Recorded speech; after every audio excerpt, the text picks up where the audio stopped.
Next, we will hold the award ceremony for the 20th Minecraft Elite Challenge. First, let us invite the champion of the individual PK match, Mr. Luyu, to come on stage and receive his prize. As soon as the host's words fell, a warm round of applause rose from the audience. Luyu, who had been sitting in his chair and almost dozing off, was jolted awake. The moment he heard he had to go on stage again, Luyu felt a headache coming on. Sigh, I have to accept another award, what a hassle. If I had known, I wouldn't have come. With a face full of reluctance, Luyu dragged himself onto the stage, took the trophy, muttered a perfunctory acceptance speech, and hurriedly stepped down. Before Luyu had even warmed the seat beneath him, the host's voice rang out once more. Next, let us invite the champion of the speedrun competition, Mr. Luyu, to come on stage and receive his prize. This time Luyu simply went up, grabbed the trophy, and stepped off the stage without even bothering to give an acceptance speech. Within a few minutes, the champion of the building contest was announced as well.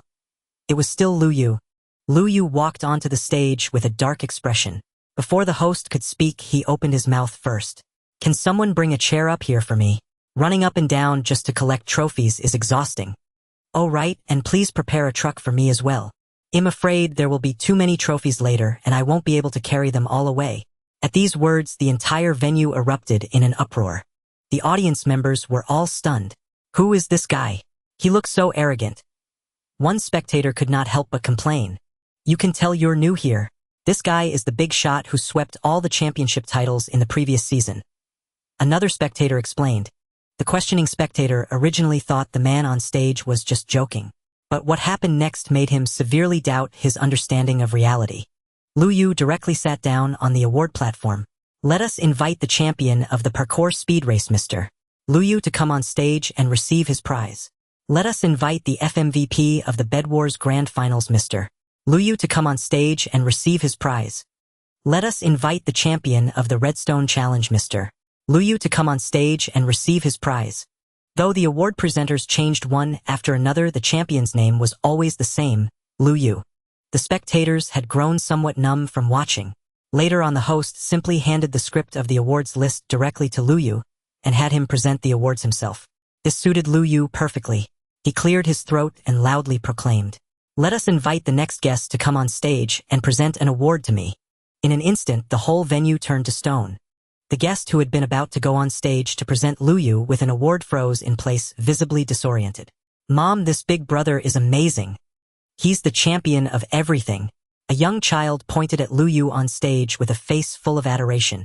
Seeing this, his mother hurriedly warned him, "Son, you absolutely must not learn from him." "Why?" the child asked in confusion. "Showing off is a bad habit, it will." Before the mother could finish her sentence, a clap of thunder tore through the roof and struck straight down onto the award platform. With a deafening boom, the platform was blasted into a pit several meters deep. When the dust finally settled, all cameras focused their lenses on the crater. Inside, there was only a charred corpse with its features burned beyond recognition. The child stared blankly at his mother. "Mom, what were you about to say happens when someone shows off?" The child's mother swallowed hard and replied in a trembling voice, "They get struck by lightning." Luyu had fallen. When he opened his eyes again, he found himself lying in the middle of a snowy field. Luyu stood up and stared at the unfamiliar surroundings, his mind momentarily frozen. Before him stretched a pixelated expanse of snow dotted with brown trunks and patches of green and tree crowns floating in midair in a way that would make Newton rise from his coffin. Is this inside the game my world? He wondered. No, I was just at an award ceremony, wasn't I? What on earth is this place? Luyu instinctively tried to pinch his arm, then suddenly froze. Where is my hand? Only then did he realize he had no fingers at all, just a sharply angular arm. He lifted his hand to touch his face, only to find it square as well. It was only then that Luyu understood this was not a game at all. Everything here was truly real. No way. Have I actually become a blocky person? Looking at the mosaic-like scenery around him, Luyu could not help feeling a little dejected. No regrets in this life for entering this world. In the next, I'd gladly be a blocky man again. Luyu had always liked to toss this phrase around. He had never imagined that one day he would truly become a blocky man. If only I could turn on some shaders. He sighed and could not help grumbling. Would you like to unlock the mod True Shaders? Suddenly a prompt appeared in Luyu's mind. Overjoyed, he chose to unlock it without hesitation. Sorry, unlocking True Shaders requires 500 achievement points. Your achievement points are insufficient. Unable to unlock. The prompt popped up again. Lu Yu almost fainted on the spot. How am I supposed to know how many achievement points I have? No sooner had he spoken than a light screen appeared in front of him, displaying a series of details. Name Lu Yu. Profession Foolish Villager. Health 10 points. Attack 2 points. Defense 0 points. After reading it, Lu Yu fell silent. Lu Yu, the #1 figure in the MC gaming scene, had actually been reborn as a foolish villager. If word of this got out, people would probably die laughing on the spot. Back when he played the game, Lu Yu always liked to tease villagers in towns, tying them up with leads and hanging them from trees, or flinging them into the sky with fishing rods and the like. Yet now he himself had become a fool. He had never expected that the clown was actually himself. Not only that, this foolish villager who shared his name also carried several debuffs, negative status effects. ABA speech impairment. Head trauma, head severely injured, maximum health permanently reduced by 50. Glutton hunger bar depletes at an accelerated rate. Lu Yu felt on the verge of tears. Being a fool was already miserable enough. He had not expected to be a frail glutton on top of that. A normal person should have 20 health points, yet he was left with only 10. With such a low health bar, 2 hits from a monster would be enough to send him back to the respawn screen. Ordinarily, one should start by chopping down 3 logs as a standard opening. But with dusk already falling and nothing in his hands, it was too late for Lu Yu to start punching trees now. With no other choice, he began digging up the dirt beneath his feet. He planned to build himself a makeshift shelter for the night using the classic dig 3 down, place 1 above method. He had barely started digging when a few figures emerged from the nearby forest. Lu Yu is over here. A girl at the front shouted excitedly when she spotted him. The faces of the few men behind her instantly darkened. The young man leading the group was named Fong Ao, and his expression was the foulest of them all. Fong Mo, what did you do? Didn't you say you'd already tricked that fool outside the safe zone? How is he still here? This morning I clearly took him out and even pointed him in the right direction. I wonder why that fool didn't listen to me, said Fong Mo with evident frustration. Fong Ao sneered at him. It must be because you were too afraid to approach the fence, leaving that fool far behind. Fong Mo retorted stubbornly, how could that be? Since our cousin disdains him, next time I will settle him myself. Give it a rest, all you do is empty threats. That fool is as strong as an ox. Would you dare arm wrestle him? Fong Bo doubted his words and mocked him. Fong Bo, the twin brother of Fong Mo, and Fong Ao, their cousin, were known to be at odds. Just brute strength. I have plenty of ways to finish him off. Fong Ao glared venomously at Lu Yu and declared, don't mess it up next time. Meanwhile, the girls, swift of foot, had not caught their loud scheming. Lu Yu, why did you run off without a word? You scared me to death, cried a girl, rushing over to embrace Lu Yu, reproaching him. Lu Yu stiffened, staring blankly at the girl in his arms. Collecting his thoughts, he finally recalled the girl's identity. Her name was Lin Xiaoming, a friend from Lu Yu's village and his only companion. While other peers shunned Lu Yu for being a fool, only Lin Xiaoming showed him endless patience and care. Damn it, cousin, look at Lin Xiaoming. Why is she clinging to that fool? Fong Mo, witnessing this scene, quickly tugged at Fong Ao beside him. Fong Ao stared intently, nearly bursting with anger. Damn, he cursed before charging forward, shouting, you stinking fool. Let go of your filthy hands. Don't touch Xiaoming. Fong Ao's fist swung toward Lu Yu's head. Lu Yu, frowning slightly, wrapped his arm around Lin Xiaoming and dodged to the side. When it came to movement, none could match Lu Yu. Fong Ao tried to halt his momentum but was too late. He plunged headfirst into a deep pit that Lu Yu had prepared, sprawling in disarray. Without a flicker of emotion, Lu Yu casually tossed a clod of sand into the pit, pressing it onto Fong Ao's head. None had noticed his subtle move until Fong Ao's miserable scream rippled out. Help, I can't breathe. Fong Ao struggled desperately, unable to rid himself of the sandy weight above his head. Seeing this, Fong Mo's brothers hurriedly dug into the surrounding soil and rescued Fong Ao. By then, his vitality had been greatly depleted. Suffocation injuries are no trivial matter. How did Fong Ao fall into the pit? Only then did Lin Xiaoming notice his miserable state. Barely catching his breath, Fong Ao sprang up and grabbed Lu Yu by the collar. You dare to con me? It was merely a petty trick in their multiplayer games, yet it left them utterly helpless. Lu Yu feigned innocence, mumbling incoherently. Fong Ao, what are you doing? Let him go. Lin Xiaoming furiously pushed Fong Ao away. Xiaoming, that fool just tried to kill me. Didn't you see? Fang Ao shouted at Lu Yu. Lin Xiaoming, irritated, addressed him sharply. Fang Ao. How can you say that? Lu Yu isn't a fool? He merely suffered a head injury. Who would have thought that Lin Xiaoming's real concern was correcting Fang Ao's mislabeling of Lu Yu? Xiaoming, this guy is no good. He tripped me, made me fall into the pit, and added insult to injury. Fang Ao hurriedly explained as Lin Xiaoming's anger grew. Fang Ao, I warn you. Don't slander Lu Yu or I won't be so nice. Lin Xiaoming had already switched to a wooden sword, standing ready for action. Xiaoming, I'm not lying to you. Lu Yu is surely just feigning foolishness to win your sympathy. Fang Ao pleaded, nearly in tears, as Lin Xiaoming remained unconvinced. Fang Ao, we grew up together. I know exactly who Lu Yu is. He even grieves over crushing a flower. How could he ever harm you? And you yourself said it. Lu Yu is a fool. What nefarious intent can a fool have? Are you so petty as to quarrel with him? Lin Xiaoming's words left Fang Ao utterly speechless. He could not muster a reply.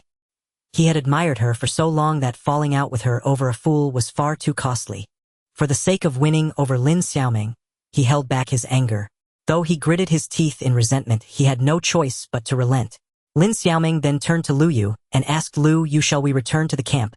Just moments ago Lin Xiaoming had been fierce. Now her demeanor softened, her smile gentle and curving like that of someone comforting a child. This only infuriated Fang Ao further. They're both human. How can the treatment be so different? Lu Yu obediently nodded and followed her away.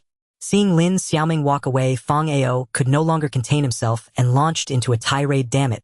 That Lin Xiaoming must have lost her mind to spend all her time with that fool. Fang Ao stomped angrily. Cousin, what's so special about Lin Xiaoming that you have to be fixated on her? Asked Fang Mo in bewilderment.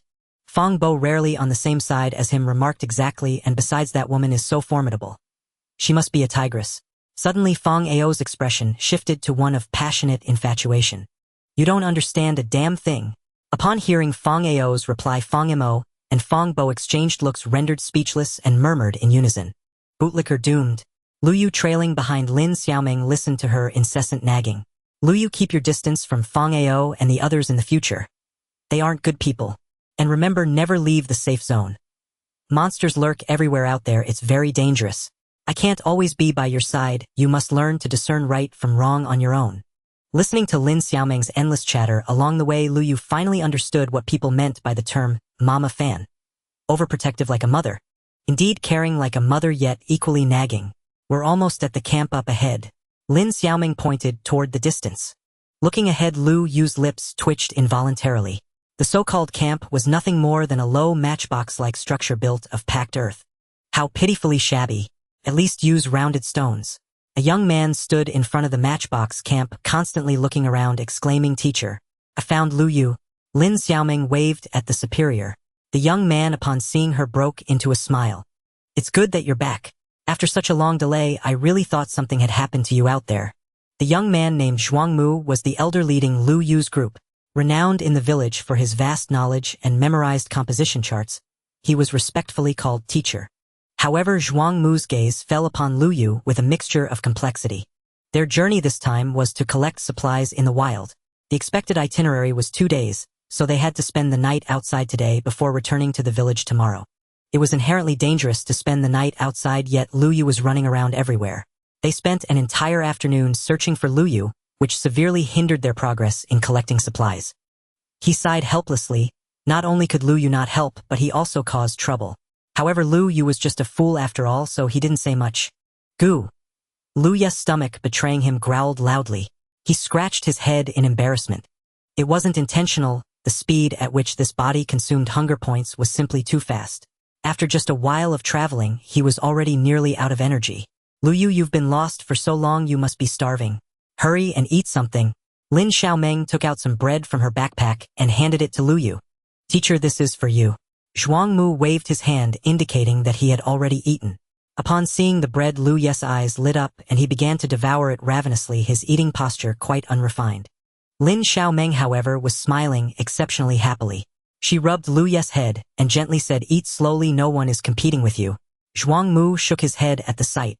Xiaoming, come over here, I have something to discuss with you. Lin Xiaoming nodded, placing her backpack beside Lu Yu and giving a word of reminder. After you finish eating, if you're still hungry, you can eat my share too. With that, she followed Zhuang Mu away. Lu Yu set Lin Xiaomeng's bread aside and took out the bread belonging to Fang Mo and the other two from the backpack, starting to eat heartily. How could he eat his sister's things? He might as well eat the share of those three troublesome guys. Zhuang Mu led Lin Xiaomeng to the edge of the forest. They were out of earshot from Lu Yu. Teacher, what's wrong? Lin Xiaomeng felt that her teacher was acting a bit unusual today. Xiaomeng, how old are you this year? I will be 18 soon. You've reached this age. Zhuang Mu pretended to be somewhat sentimental and casually reminded her other promising young people in the village left around this age. Lin Xiaomeng was momentarily speechless and inevitably felt a bit sad. Seeing that Lin Xiaomeng was silent, Zhuang Mu more directly stated, as the most promising girl from our Shuishan village, you will surely leave the village to become someone remarkable. I hope you won't waste too much time on unnecessary matters. Lin Xiaomeng didn't reply, merely lowering her head. Lu Yu isn't an unnecessary matter, she murmured softly before turning to head back to the camp. She didn't want to argue with Zhuang Mu. It wasn't necessary. Lu Yu was very important to her, extremely important. He was even someone worth risking her life to protect. No matter what others said, as long as Lin Xiaomeng existed for a day, she would never allow anyone to bully Lu Yu. Zhuang Mu sighed as he watched Lin Xiaomeng's retreating figure. I hope this fool Lu Yu doesn't delay Lin Xiaomeng's bright future. Otherwise, if necessary, he could also step in to intervene.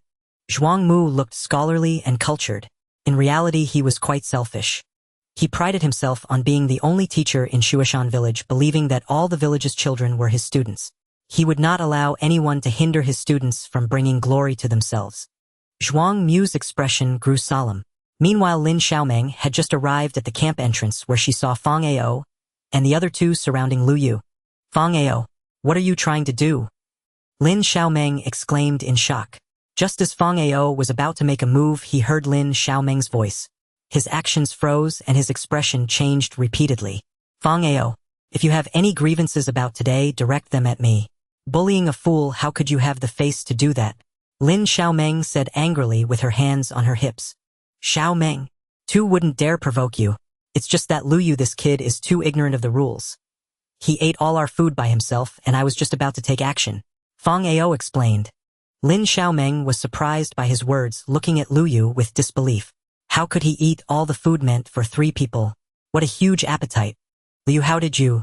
If she hadn't seen the empty backpack with her own eyes, she would have thought Fang Ao and the others were lying and trying to frame Lu Yu.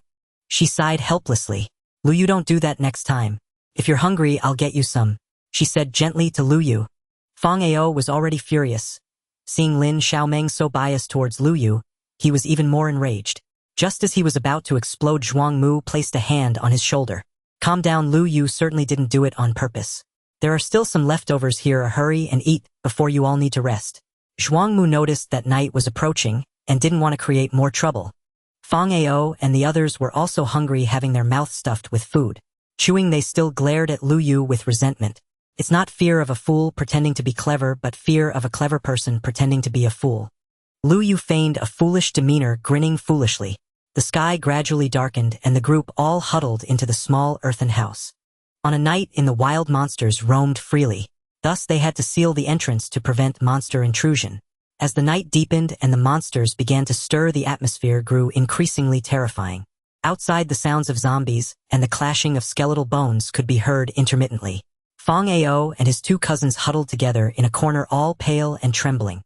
Except for Zhuang Mu, the other 5 were all experiencing their first night outside the village. Fang Ao and his companions were notorious bullies in the village, but their courage diminished significantly. The 3 clung tightly together, their teeth chattering. Zhuang Mu, as the elder, maintained a relatively calm demeanor, but upon hearing the monsters banging against the walls, he still furrowed his brows. Lin Xiaomeng appeared strong on the surface, but as a girl she was inevitably a bit scared.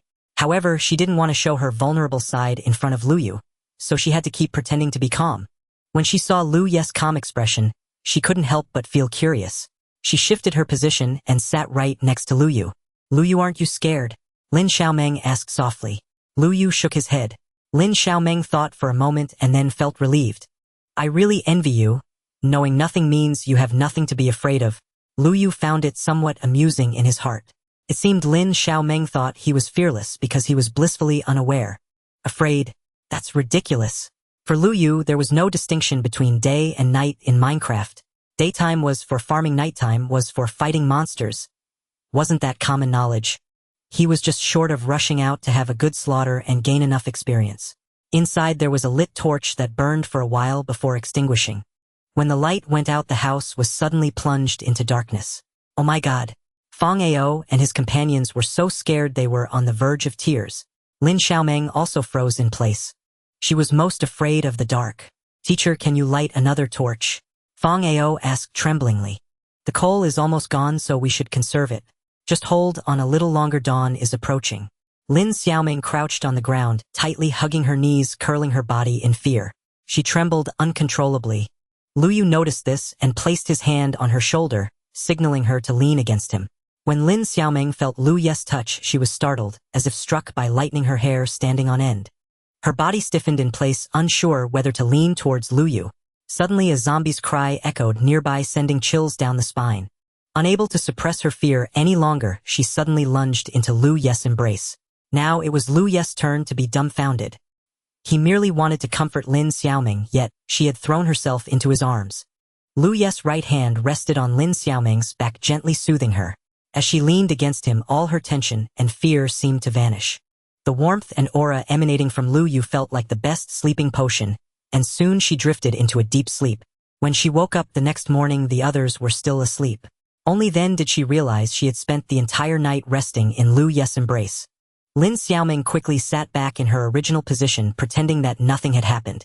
The Fong brothers, who had been tormented by the monster's cries all night, looked pale.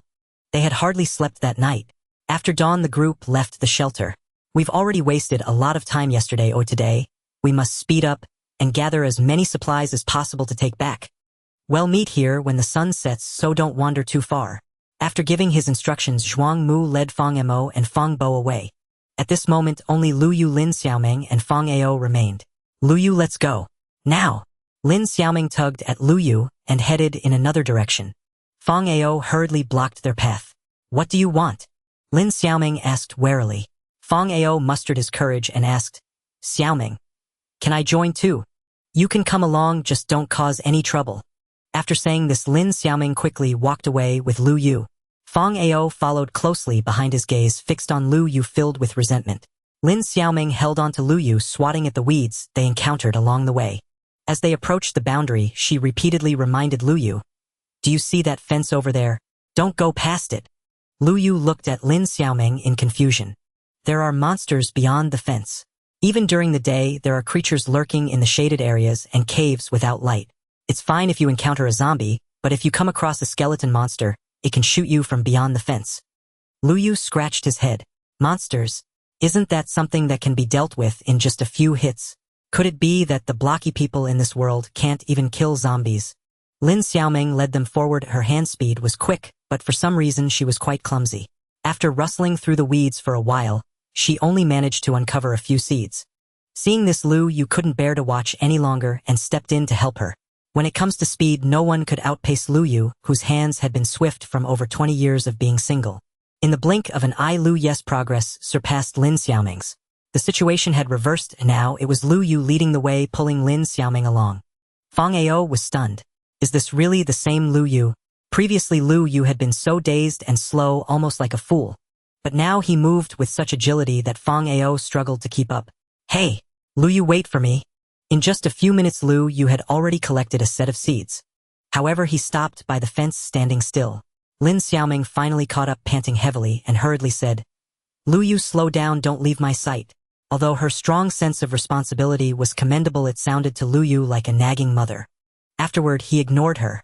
Lu Yu smashed the fence in front of him with his bare hands. Lu Yu, what are you doing? Fong Ao looked at Lu Yu in shock, shouting loudly. He even added with a hint of schadenfreude, Lu Yu, how dare you destroy the fence? Just wait until I get back and tell the village chief to punish you severely.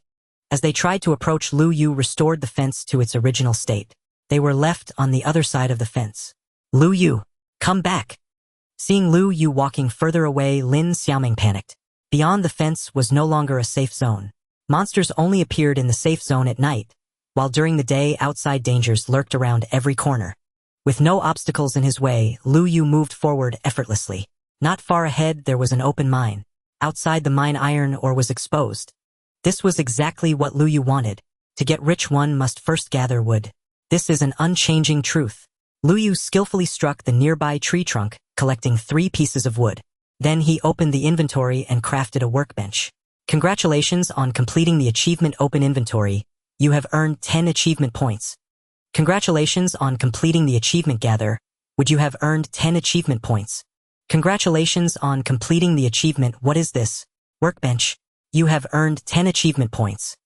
Lu Yu's actions were so swift that even the system barely kept up with his pace, with a slight delay before announcing 3 achievements in quick succession. To mine one needs a pickaxe. A wooden pickaxe won't do. It has to be a stone pickaxe. Subsequently, Lu Yu crafted a wooden pickaxe at the workbench, striking a few stones next to the iron ore. Then he placed the stones into the crafting table. In the next second, a stone pickaxe was in hand. Congratulations on completing the achievement Mining Time. You have earned 10 achievement points. Congratulations on completing the achievement Level Up. You have earned 10 achievement points. With achievements pouring in, Lu Yu now had 50 achievement points, including those he earned earlier. Fang Ao and Lin Xiaoming were a bit further away from his position and couldn't see clearly what Lu Yu was doing. They could only see him fiddling with something at an astonishing speed. What is Lu Yu doing? Lin Xiaoming wondered. She was nervously sweating as she gripped the fence, hoping Lu Yu would return soon. Is Lu Yu holding a stone pickaxe? Fang Ao rubbed his eyes, confirming he wasn't imagining things. Lu Yu was the one among them who had been scolded for not memorizing the crafting recipes. Now to hear he not only could skillfully craft a workbench but also quickly synthesize a stone pickaxe to mine iron, or who would believe it? What is that shiny thing? Lin Xiaoming squinted her eyes, as if she saw something, but it was too far away to make out clearly. 1, 2, 3. 3 pieces of iron, or at least he had enough for the iron bucket he needed for farming. Lu Yu placed everything into his... Wait, where's my backpack? Lu Yu realized he only had 9 slots in his inventory, and the backpack above was locked. Oh no, the backpack is still in a locked state. With only 9 inventory slots, there was a limit to what he could carry. He decided to break down the workbench and take it with him before turning back. Lu Yu, hurry up. Lin Xiaoming's voice suddenly cut off. She saw a blue and green figure behind Lu Yu, and her expression changed drastically. Ah! Fang Ao screamed when he saw what was behind Lu Yu. Zombie! Lu Yu, run! Lin Xiaoming urged Lu Yu, her voice rising in panic. Oh my god! Fang Ao's face turned increasingly pale as he realized the situation. There was not just one zombie behind Lu Yu. Lin Xiaoming's voice trembled. Lu Yu. She too had seen. There were actually 3 zombies.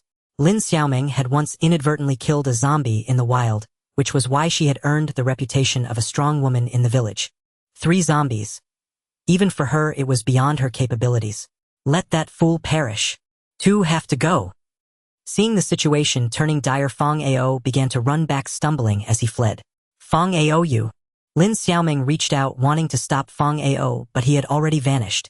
Looks like I can only rely on myself. Lin Xiaoming dismantled the fence in front of her and charged out. However, the scene before her left her dumbfounded. Lu Yu was continuously attacking the zombie in front of him with his fists. His movements were light, easily dodging each of the zombie's strikes. You might think Lu Yu wanted to show off his bare-handed monster-slaying skills. But that's not it. Lu Yu simply forgot to craft a weapon. Although he had a wooden pickaxe in hand, its damage was low, and the attack speed was slow. It was better to engage in close combat for higher damage. Fortunately, Lu Yu's movements were agile enough that those zombies couldn't touch him. However, when the block world turned into a real world, the pain felt all too real. Lu Yu's attacks were weak, and it took a long time for him to defeat 3 zombies. Lu Yu's fists were a bit swollen after dealing with them, and only then did he manage to take down the 3 zombies. He moved his palm to his nose and sniffed, feeling that his hands were stained with the stench of the zombies. He let out a groan and shook his hands, planning to find a place to wash up soon. Congratulations on completing the achievement, Monster Hunter. You have gained achievement points 30. The pleasant sound of experience dropping rang in his ears. Behind him stood a dazed girl. Lu Yu, are you all right? Lin Xiaoming was also confused about what had just happened, but seeing that Lu Yu was safe, she felt relieved.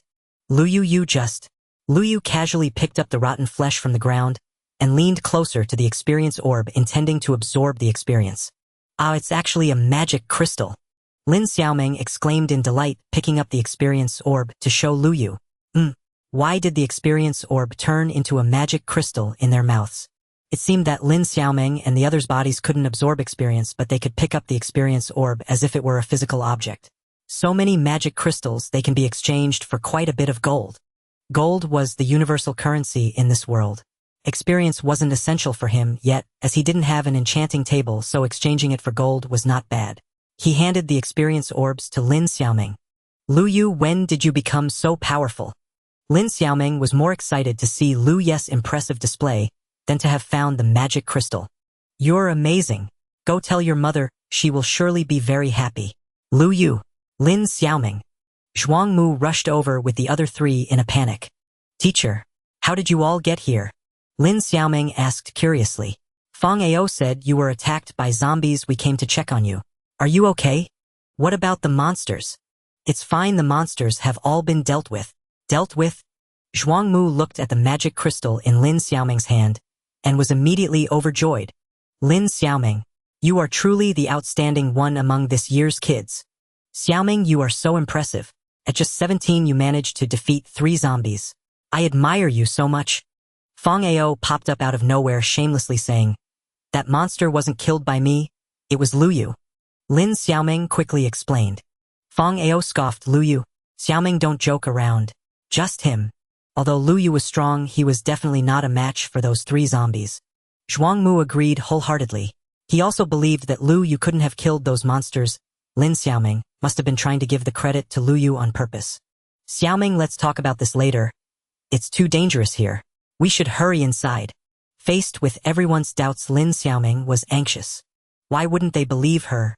Clearly it was this big boy who was considered a fool that had done all this.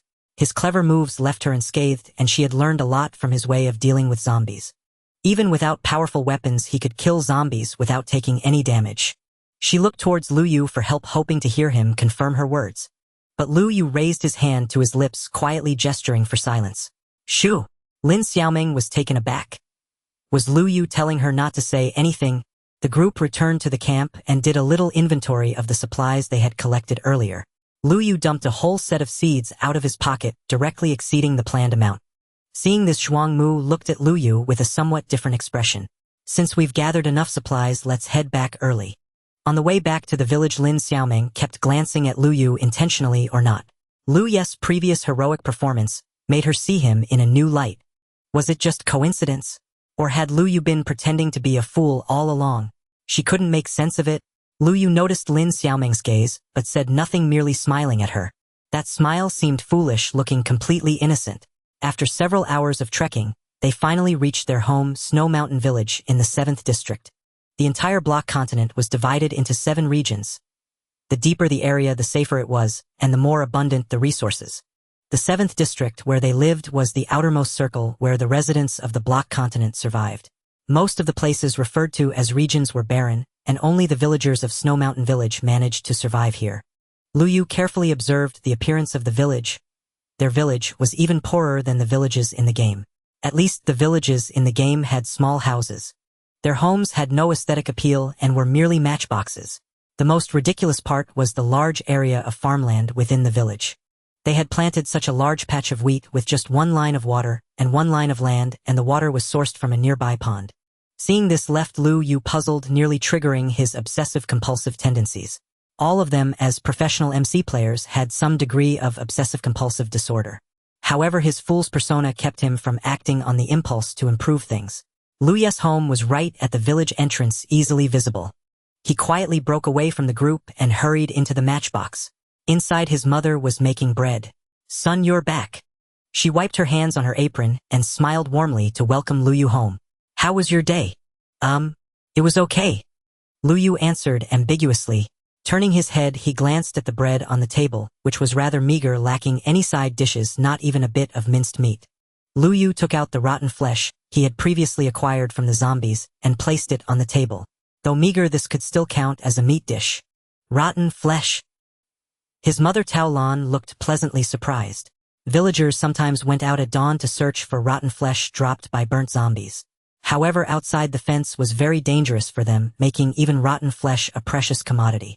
Son, did you bring this back? Lu Yu nodded vaguely. That's great. Tao Lan praised him appreciatively. She remembered how her son used to go out with the village team to gather supplies, often returning to get scolded. Because Lu Yu would either get lost or cause trouble. She just hoped Lu Yu wouldn't make things worse and get scolded again. But this time Lu Yu actually brought back 3 pieces of rotten flesh, which was already a miracle. How could she not be happy? Lu Yu picked up the bread on the table and stuffed it into his mouth. Having just killed zombies and dug up 3 pieces of iron or had left his hunger nearly at the bottom, he could feel the hunger in his head. He swallowed 3 pieces of tasteless bread in quick succession. Not being proactive about eating indicates a problem with one's mindset. Lu Yu's exclusive debuff foodie meant that 3 pieces of bread couldn't satiate his hunger. Afterward, Lu Yu made a few pieces of bread himself. Congratulations on completing the achievement baking bread. You have gained achievement points 10. Son, eat slowly, Tao Lan said with a smile. She carefully stuffed the rotten flesh into her mouth, eating extremely cautiously. After all, it was rare for her son to bring back rotten flesh, and she cherished it greatly. Lu Yu took a bite of the rotten flesh and... it's sour. Congratulations on completing the achievement powerful stomach. You have gained achievement points 20. He gave up eating the last piece. Since his mother liked it, he decided to leave it for her. Just as Lu Yu was about to leave the dining table to rest, someone knocked on their door. Lu Yu, are you there? A voice came from outside the door. Tao Lan recognized this voice and quickly stood up to open the door. Xiao Meng, you came to find Lu Yu so late. Lin Xiao Meng stood outside the door obediently and said, Auntie, I have something to discuss with Lu Yu. Tao Lan urged, her expression ambiguous. Lu Yu, why are you still standing there? Hurry and welcome your little guest. As a member of the village, Tao Lan naturally knew that Lin Xiaomeng was a highly sought-after figure. If Lin Xiaomeng had an interest in Lu Yu, it would indeed be a significant opportunity. Seeing his mother making gestures, Lu Yu felt embarrassed and pulled Lin Xiaomeng into the yard. Lin Xiaomeng hurriedly withdrew her hand that Lu Yu had pulled. Her cheeks flushed as she said, I didn't come for anything else, just to give you the gold coins. Gold coins? Lin Xiaomeng thought that Lu Yu wouldn't even know what a magic crystal was, let alone where to exchange it for gold coins. So she kindly took the magic crystals, exchanged them for gold coins, and delivered them to Lu Yu. 1 magic crystal is worth 1 gold coin, all of them are here. Lin Xiaomeng placed the heavy bag in Lu Yu's hand. Lu Yu weighed it in his hand. Indeed, it was quite heavy.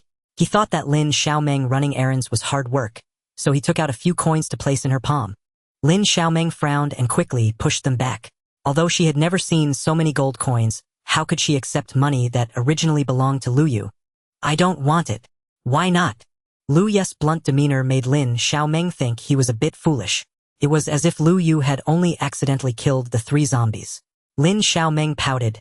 Why are you giving this to me? Lu Yu replied straightforwardly, because you helped me. Hearing this, Lin Xiaomeng became angry. Am I not a friend in your eyes, Lu Yu? Why do friends need rewards for helping each other? No, that's not. Lu Yu actually started to stutter. As a socially awkward recluse, he didn't have any real friends in reality, and now a little girl was claiming to be his friend, which truly caught him off guard. Then just keep it well. Lin Xiaomeng huffed and angrily left. Stinky Lu Yu actually insulted their friendship with gold coins. Humph. Lu Yu, what did Xiaomeng come for just now? Lu Yu rolled his eyes and decided to keep this matter a secret. After all, explaining so much money would indeed be a hassle. Nothing. As he said this, Lu Yu placed the gold coins into his inventory.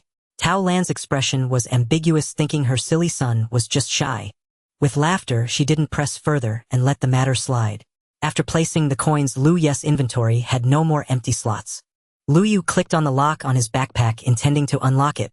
Unlock backpack required points 10. Do you want to unlock? Yes, no, of course. Lu Yu successfully unlocked his backpack, finally able to store excess items. It turned out that even the system's built-in items required Lu Yu to spend achievement points. He felt he had suffered a loss. The next day, Lu Yu planned to see what these gold coins could buy. His mother Tao Lan went out with him, reportedly to do some labor. When he returned yesterday, Lu Yu saw that ridiculous field which belonged to Tao Lan. That plot of land belonged to the village, and the harvested wheat had to be distributed to other areas. Thus, while part of the yard was for their own food and drink, everyone still had to share the labor of the communal farmland. Lu Yu slapped his forehead. Wasn't this just paying taxes? This made it easier to understand. They obviously had limited living space, yet they farmed in such a way. No wonder they could only live in a matchbox. Today it's Mom's turn to take the shift with Uncle Fong next door. You kid can play in the village, but don't run around too much. Mom will be back later. Before parting ways, Tao Lan didn't forget to remind him. It seemed Lu Yu had caused Tao Lan quite a bit of trouble by running around before. After finally finding Lin Xiaomeng, he learned that there was a wandering merchant in the village. He traveled between the districts to trade, and from him they could buy good things that they didn't have in District 7. It seemed to be common knowledge, and fortunately Lin Xiaomeng patiently explained it to him. Lu Yu thought about it. Wasn't this exchange of goods originally the role of the villagers? When Lu Yu found him, he was preparing to leave at the village gate. He was impatiently packing up his cart. Ugh, every time I come to this broken place I gain nothing. These ignorant villagers are such a hassle. I won't come again next time. He pinched his empty pockets, looking disappointed. Oh, he looked down on their village this much. He should be careful not to regret it later. Lu Yu stepped forward and asked, "What good things do you have here?" The merchant waved his hand, dismissing him. "Go away. Even if I have something, a kid like you can't afford it." Lu Yu, unhappy, tossed his pocket next to the cart. Thud! The heavy bag of gold coins fell onto the wooden board of the cart, making a loud noise. The merchant was taken aback and growled, "Hey, that's my cart. You little brat, have some nerve. Can you pay for it if you break it?" Lu Yu rolled his eyes. "Aren't you here to do business? The money is inside."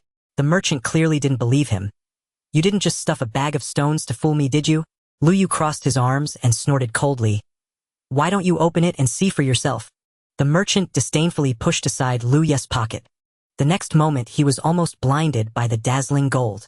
"This is really gold coins? So many."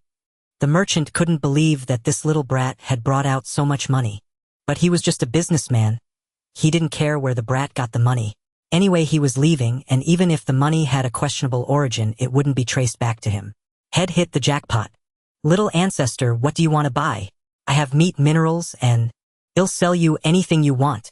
The merchant immediately changed his demeanor, becoming obsequious, rubbing his hands together like a fly. Lu Yu asked, "Do you have diamonds?" The merchant's face twisted into a bitter melon expression. "I don't have that. How about books?" The merchant's face scrunched even more. Just now he boasted about having everything, yet he didn't have the things Lu Yu wanted. Strange, this kid's requests were getting more and more difficult. Diamonds, books, those were items only available in the inner districts. He couldn't understand how this kid from the countryside knew such terms. "Little brother, why don't you look for something else?" Lu Yu rolled his eyes. "If you have nothing, what am I here to buy?" As he spoke, Lu Yu pretended to turn around and leave. "Hey, don't go." He had just looked down on Lu Yu's village, and now he was desperately trying to keep Lu Yu from leaving. Of course, Lu Yu didn't really want to go. He only wanted to give him a bit of a hard time. He feigned impatience and said, "Then fine, just sell me some meat." Lu Yu had his standards when it came to food, and he spent most of a bag of gold coins buying quite a bit of meat. The merchant watched reluctantly as Lu Yu took the remaining bag of gold coins away, gritting his teeth, wishing he could conjure the items Lu Yu desired and earn back all the gold. "Hey young man, don't go yet." Lu Yu didn't turn around, only responding with the back of his head. "What? Is there something you need?" "I have something good here." "What is it?" Although he turned around, Lu Yu still appeared unimpressed. "This." He pulled out a white silk. No, it was white thread. Spider silk. Yes. The merchant presented it to Lu Yu as if he were offering a treasure, introducing, "This is a rare item I acquired by chance, and there are only 2. Lu Yu looked at him expressionlessly. Meanwhile, the merchant continued to boast, "Do you know about spiders, young man? They are not easy to deal with, and this is a treasure that fell from one." Spiders. Not easy to deal with. Lu Yu listened to his bragging with a dismissive expression. He had owned spider spawner cages more than once, and the last time the spider silk and spider eyes had become rampant. This was hardly a rare item. Lu Yu disdainfully scrutinized the 2 strands of spider silk. He hadn't yet found where the spiders were lurking, but these 2 strands were rather convenient.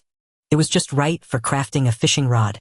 Fishing was a thoroughly enjoyable activity for him, and Lu Yu, who had a naturally fair complexion, had always been successful at it. Lu Yu raised a finger and said, "1 gold coin, not a penny more." "Ah!" The merchant's expression nearly cracked. "Young man, this treasure is rare. How could it possibly be worth just 1 gold coin?" Lu Yu suddenly grinned slyly. "Then tell me, what is this spider silk useful for?" "This?" Lu Yu pressed on. "What can it be made into? How is it synthesized?" A drop of sweat appeared on the merchant's forehead as he awkwardly replied, I don't know."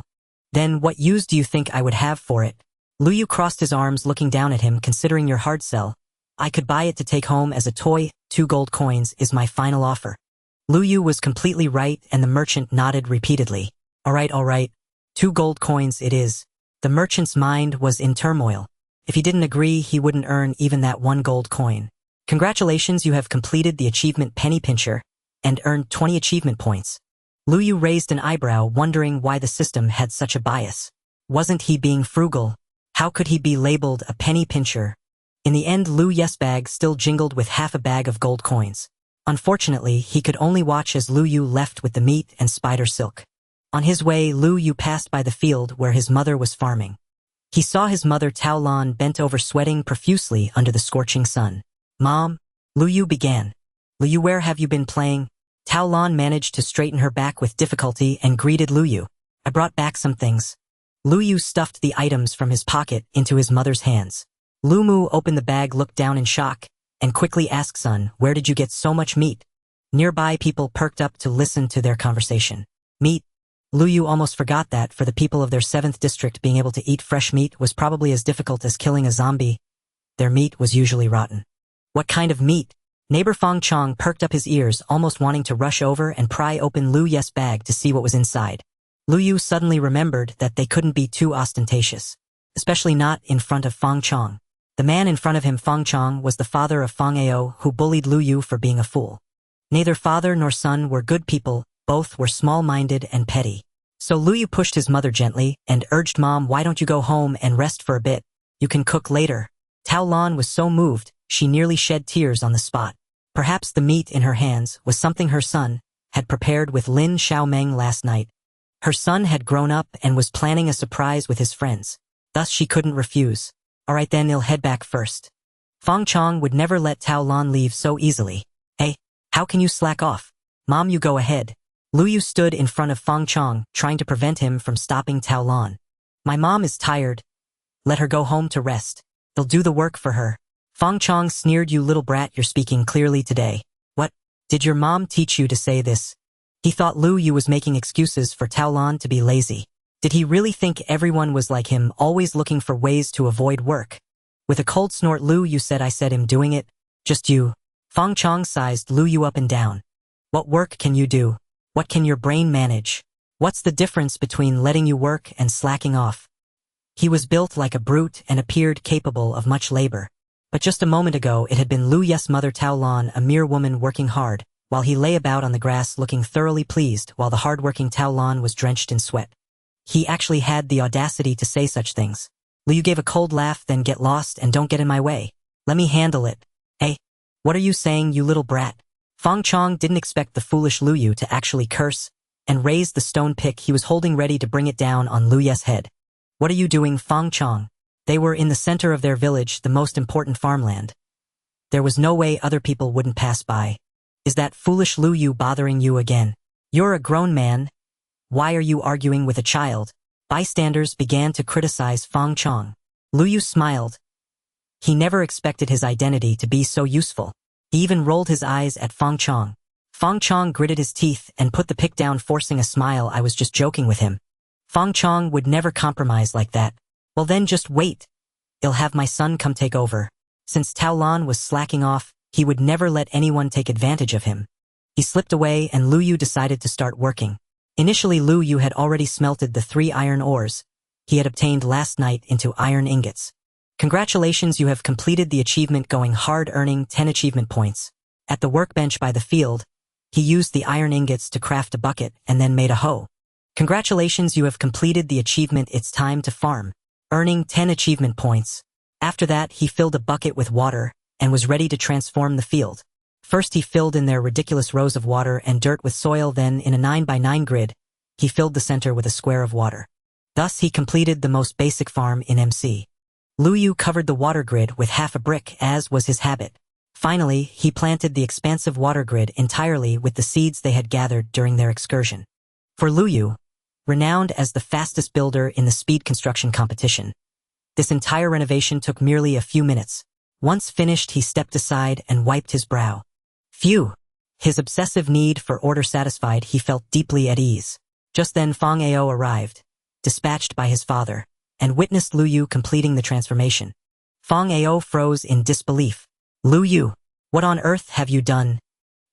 He knew Lu Yu was simple-minded. Earlier he'd briefly thought the boy's wits had sharpened. Now he realized how foolish that hope had been. This fool had committed something utterly absurd. Lu Yu, look what you've done. Our village's farmland. Those wheat crops. You've ruined them all. Lu Yu regarded him coolly, as if watching a clown capering on stage. Where exactly is it ruined? Fong Ao roared.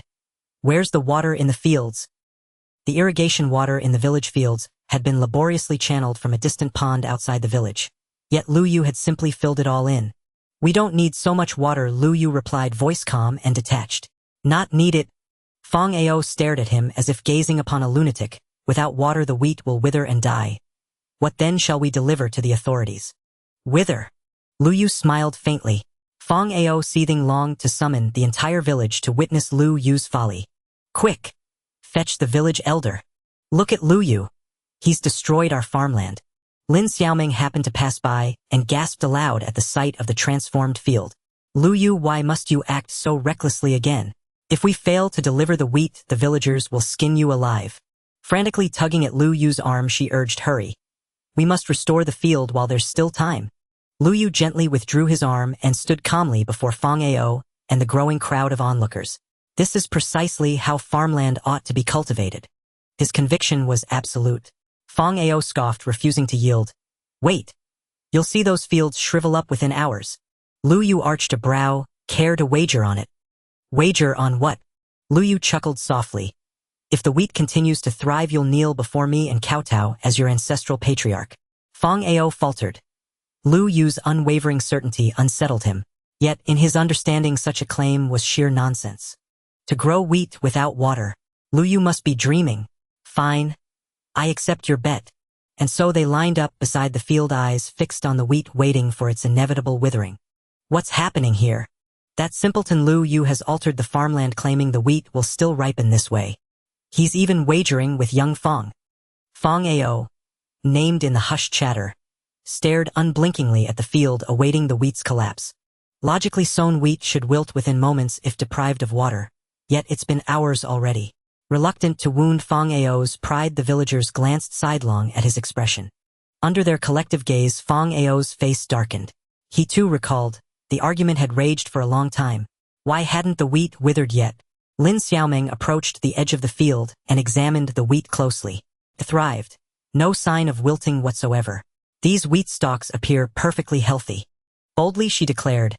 So, this method actually works. Others exclaimed in astonishment. Then we could cultivate far more land this way. Heavens! Why did none of us discover this before? Just then the village elder arrived. Elderly, with a long white beard and stooped posture, his sharp, penetrating gaze betrayed decades of seasoned wisdom. Though also surnamed Fong, the elder bore none of Fong Ao's father's bluster. His presence commanded quiet authority.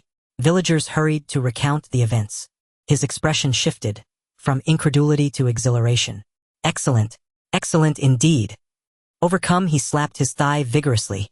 Leaning heavily on unsteady legs, he shuffled forward. My child, you cannot fathom how momentous this is for our village. Now we can grow far more wheat.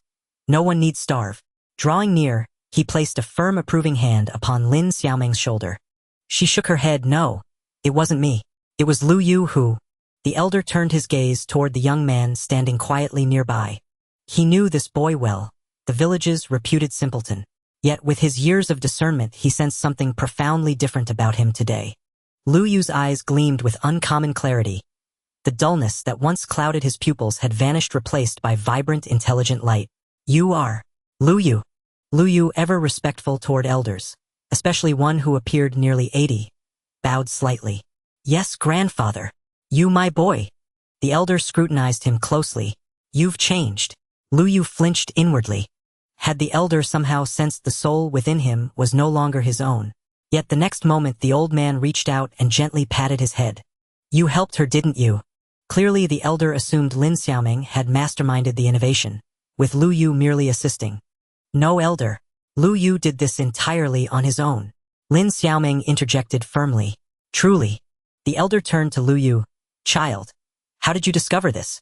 Being mistakenly credited to Lin Xiaoming spared Lu Yu the burden of fabricating an explanation. so he let the misunderstanding stand. Well, I just tried it while playing around with planting. The elder paused, then burst into hearty laughter. You silly boy, always causing mischief. Yet even your playfulness has borne extraordinary insight. Perhaps heaven itself has taken notice. Airbang. Go fetch some potatoes from my storehouse and deliver them to Lu Yu's home. The potatoes were his reward. In their impoverished 7th district, such a gift was modest, yet meaningful. Lu Yu sighed softly. A rich pot of beef and potato stew flickered enticingly in his imagination. Fang Ao slammed his family's front door shut. Son, why have you returned? And in such a rage? Fang Chong, startled by his son's furious entrance, hurried to ask. Surely not that neighbor woman's simpleton son again. Fang Ao's face flushed crimson, but no words would come. He had lost all face just moments ago. How could he possibly confess it to his father? Father, just leave it be.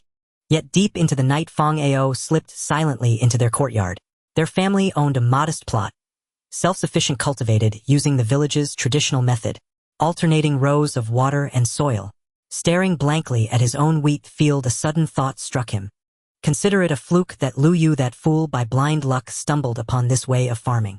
Yet the idiot would not explain himself and insisted on betting with him, leaving him humiliated. That fool must have done it on purpose. Damn it! Fang Ao refused to believe such nonsense. If Lu Yu can do it, why not him? In a few swift movements, he filled in the standing water in his family's plot.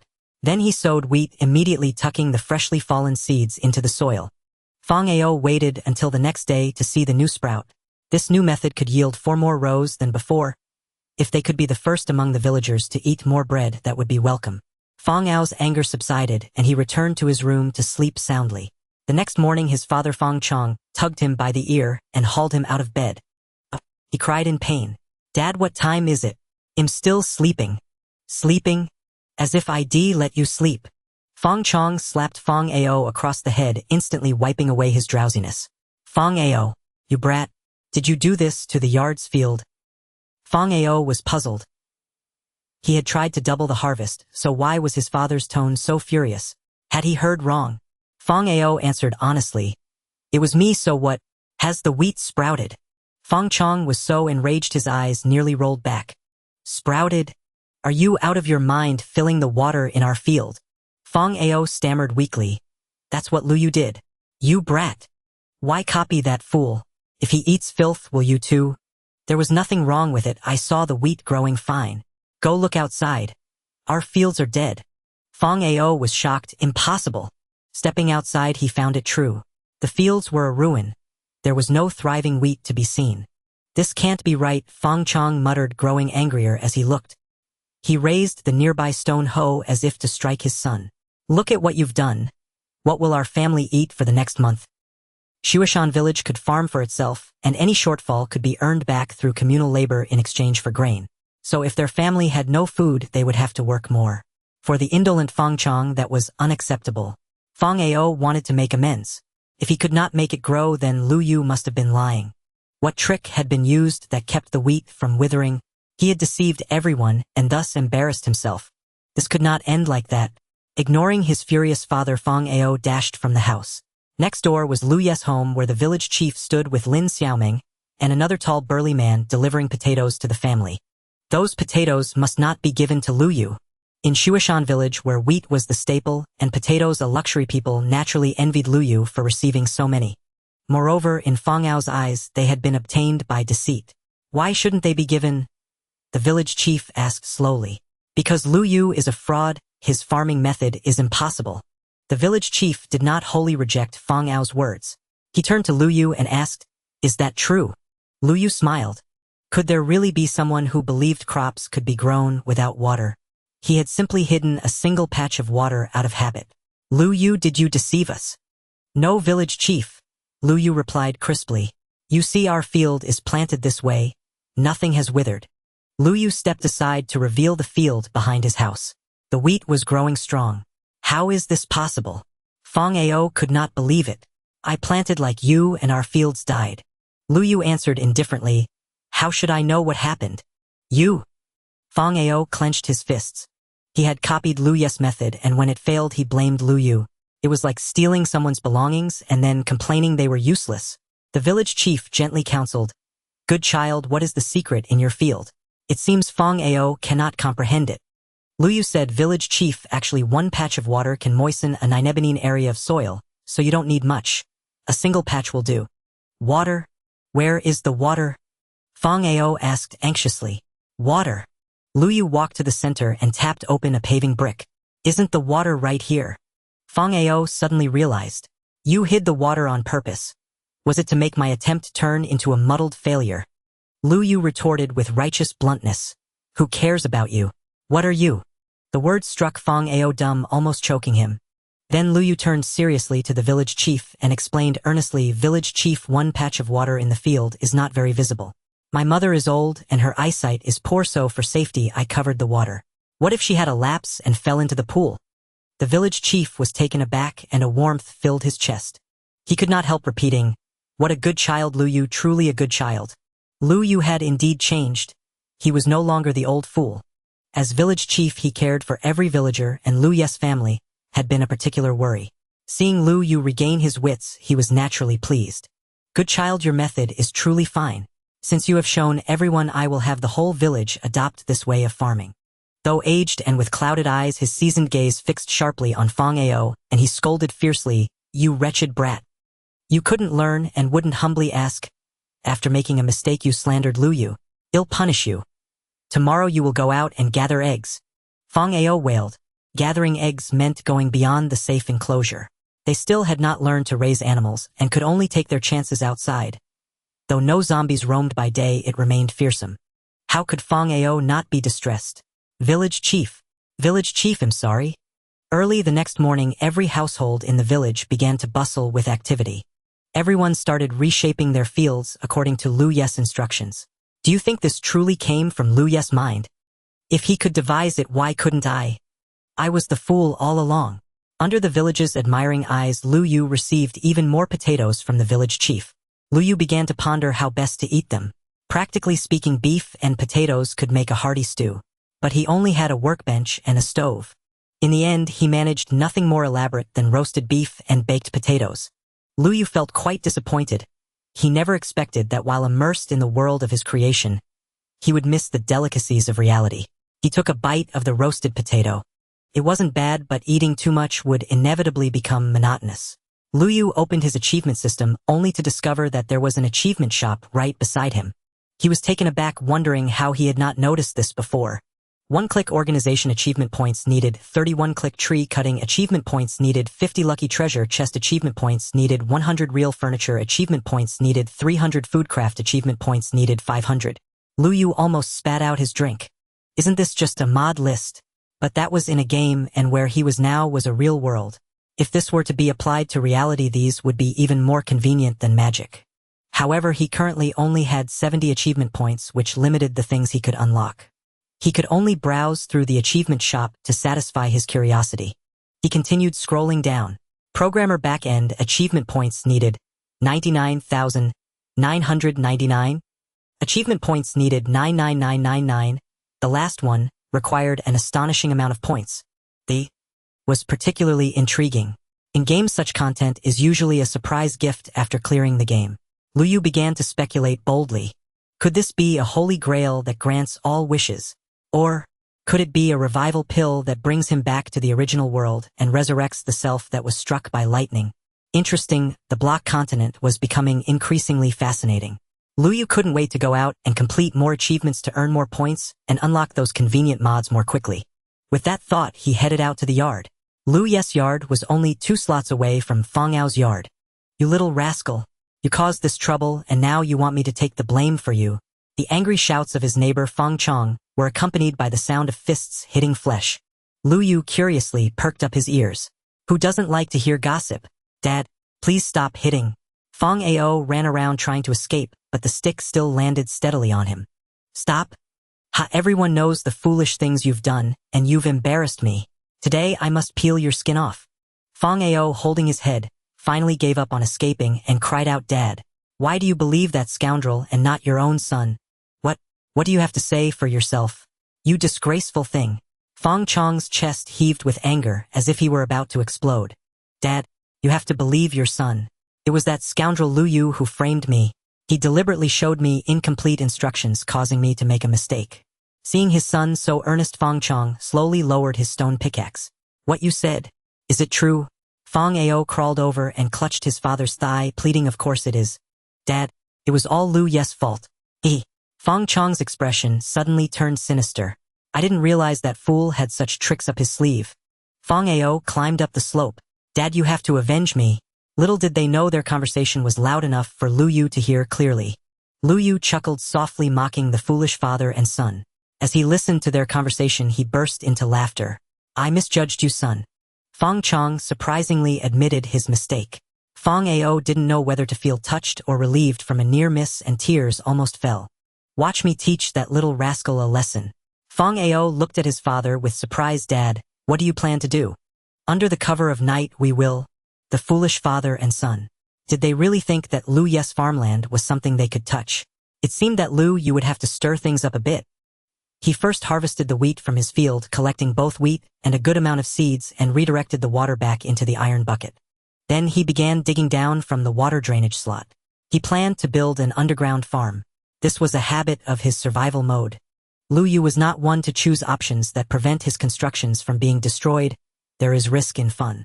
However, being blown up by a creeper and losing his hard-built structures was not a pleasant experience, so he often chose to build underground where it wouldn't be discovered or stolen in multiplayer servers. With a shovel in hand, he quickly cleared the underground soil, creating a sufficiently large space. He did not stop his actions. After successfully clearing this layer, he quickly continued digging down to create a space. The task assigned to Fang Ao reminded him that there were chickens outside the village. Since he could find chicken eggs just by going out for a walk, there must be quite a few chickens. Lu Yu began to ponder. It was time to add more food to his dining table. The traveling merchant had already left the village, so it was impossible to buy meat from him. Lu Yu needed to hunt for himself. Going out repeatedly to search for animals and then bringing back meat was indeed troublesome. It would be more convenient to raise some cows, sheep, pigs, and chickens. He divided the space into two parts, using the upper layer for raising animals and the lower layer for farming. He quickly replanted his original farmland according to the plan. This time he created 2 9x9 fields and then planted potatoes in the adjacent field. After completing all this, he set off. He easily crossed over the fence at the boundary of Zone 7 and entered the wilderness. Lu Yu was a free person by nature. The fence he built, which allowed free entry and exit, was different from the kind that claimed to keep them safe by forcing them inside. Feeling restrained within, Lu Yu felt constrained. Once outside, he felt refreshed. He walked towards the plains, noticing that Fang Ao, that lazy fellow, had yet to set out, as he didn't see any signs of people. He had left early and found a lot of rotten meat left by burned zombies. Further ahead, he spotted some chirping chicks. Luck is on my side. I've got my fried chicken and eggs sorted. He picked up the scattered eggs on the ground first and then took out the seeds he had brought. The chickens, which had been wandering on the ground, immediately turned their attention to him. Come here, my little cuties. Lu Yu skillfully maintained his distance, steadily raising the chicks' affection, allowing 3 chickens to follow closely behind him. Fortunately, the entire journey was across flat plains, and Lu Yu effortlessly attracted them without breaking a sweat. He even leisurely gathered flowers along the way, collecting a half-full backpack of blossoms, their fragrance wafting in the air. Since the original fields were abandoned, it would be a waste to leave the land empty. He might as well plant some flowers to freshen the air and beautify the yard. Before long, he arrived at the fence near his home, knocking to enter once again. He pushed the chicks through the opening he had made in the vegetable garden leading underground. The chicks lost a bit of health, but it was nothing serious. Lu Yu promptly fed them some wheat seeds, and immediately hearts appeared above their little heads. 2 chicks huddled together, cooing sweetly. Lu Yu leaned back. Tsk tisk tisk, is this some free content I can watch? Meanwhile, the remaining one among the 3 was left out. Chick. Tat, it turns out the clown was actually me. Lu Yu looked at it with pity. Cluck cluck cluck. One of the chicks hatched out. Congratulations on completing the achievement restoration of the flock, earning achievement points 30. I might as well rename this achievement to Matchmaker. Fang Ao ventured out at risk to collect eggs but returned empty-handed. He had been punished for this not just once or twice. He remembered that there were a few chickens in that direction, and he had often found plenty of eggs when passing by. However, today he saw no chickens at all. Where are the chickens? Each step he took out of the fence was shaky, and when he bravely continued forward for a while without seeing any eggs, he decided to return. He returned home feeling quite dejected, complaining, "Today I really had bad luck. I went out and saw nothing. Even if I picked up some rotten meat, at least I'd have something to show for it, but I don't know if it's because I went out late or if the wolves ate everything. There wasn't even any rotten meat on the way." Now the village chief would definitely whack him on the butt with his cane. Fong Ao glumly informed his father about today's misadventures. "Damn, ever since I got involved with that unfortunate kid next door, nothing good has happened. Watch how I deal with him tonight." That night, as Fong Chong had said, he came to Lu Yu's yard with a stone shovel. Pressed against the window, he saw Lu Yu sleeping soundly. "Kid, you better take advantage of this moment to dream. When you wake up, let's see if you can still smile." He chuckled wickedly. Upon reaching Lu Yu's farmland, he was taken aback. Where's the wheat? Where are the potatoes? Lu Yu's damned crops had vanished, replaced by a riot of colorful flowers. Damn it! These flowers were everywhere. What good would destroying them do? He had come to ruin Lu Yu's farmland to teach him that the Fong father and son were not to be trifled with. Now he fundamentally could not achieve his goal. Could it be that Lu Yu somehow found out and moved his fields somewhere else? But he had no clue where Lu Yu might have moved them. Just as he was about to give up, a sudden sound erupted in the quiet night. Cluck, cluck, cluck. He felt a chill run down his spine. What sound is that? He squatted down, trembling, clutching his head, afraid to make another sound. Fear kept him from realizing the source of the sound. What was that noise even? Moreover, who would associate strange cries in the dead of night with chickens? Roar. After the strange sounds ended this time, it was a familiar noise. Zombie. He would never forget that terrifying sound that threatened their lives. Damn it! How could there be zombies at Lu Yu's place? Unable to contain himself, he screamed and ran out of Lu Yu's home. Fear made his legs go weak, and as he took his first step forward, he tripped and his face met the dirt intimately. But with the situation urgent, even covered in mud, he rushed back home. Upon arriving home and shutting the door, he finally felt a sense of relief. "Dad, what happened?" Fong Ao was awakened by the sound of the door from Fong Chong, rubbing his eyes as he asked. "I just heard the sound of zombies." Fong Chong's expression was as if he had seen a ghost, which was pretty much the case. "Ah, what?" Fong Chong looked as if he were facing a great enemy already preparing to flee. "We need to quickly find the village chief." Fong Chong, however, grabbed him, stopping his movements. "Where are we going?" Fong Ao was puzzled. "Dad, but that's a zombie. As long as we stay inside, the zombie should burn to death by dawn." "But what about Lu Yu's family?" Fong Chong's expression turned sinister. "Good riddance, let that zombie eat both of them. As long as we don't go out, no one will know we saw the zombie. Did you hear that, you little brat?" Fong Ao hesitated for a moment but nodded. "Lu Yu, did you hear any sounds just now?" His mother Tao Lan was also awakened by the screams. She sat up and asked. Lu Yu on the adjacent bed replied, "It's nothing, I just had a nightmare. Quickly go drink some water to calm your nerves." Tao Lan reassured him. Lu Yu, surprised by his mother's concern for his casual lie, felt quite touched. "Okay, Mom, you should rest now." Watching his mother fall silent again, Lu Yu quietly climbed out of bed. He hadn't expected that the chicks he was raising underground could have such an effect, scaring that old fool to near death. Standing in the flower bed, Lu Yu suddenly heard the sound that Fong Chong had heard earlier. Roar. Zombie. The source of the sound was underground. Lu Yu hurriedly jumped into his underground farm to check if his fields had been trampled by zombies. He thought perhaps he had insufficient torches, resulting in dark corners where zombies could spawn. But the farmland was intact.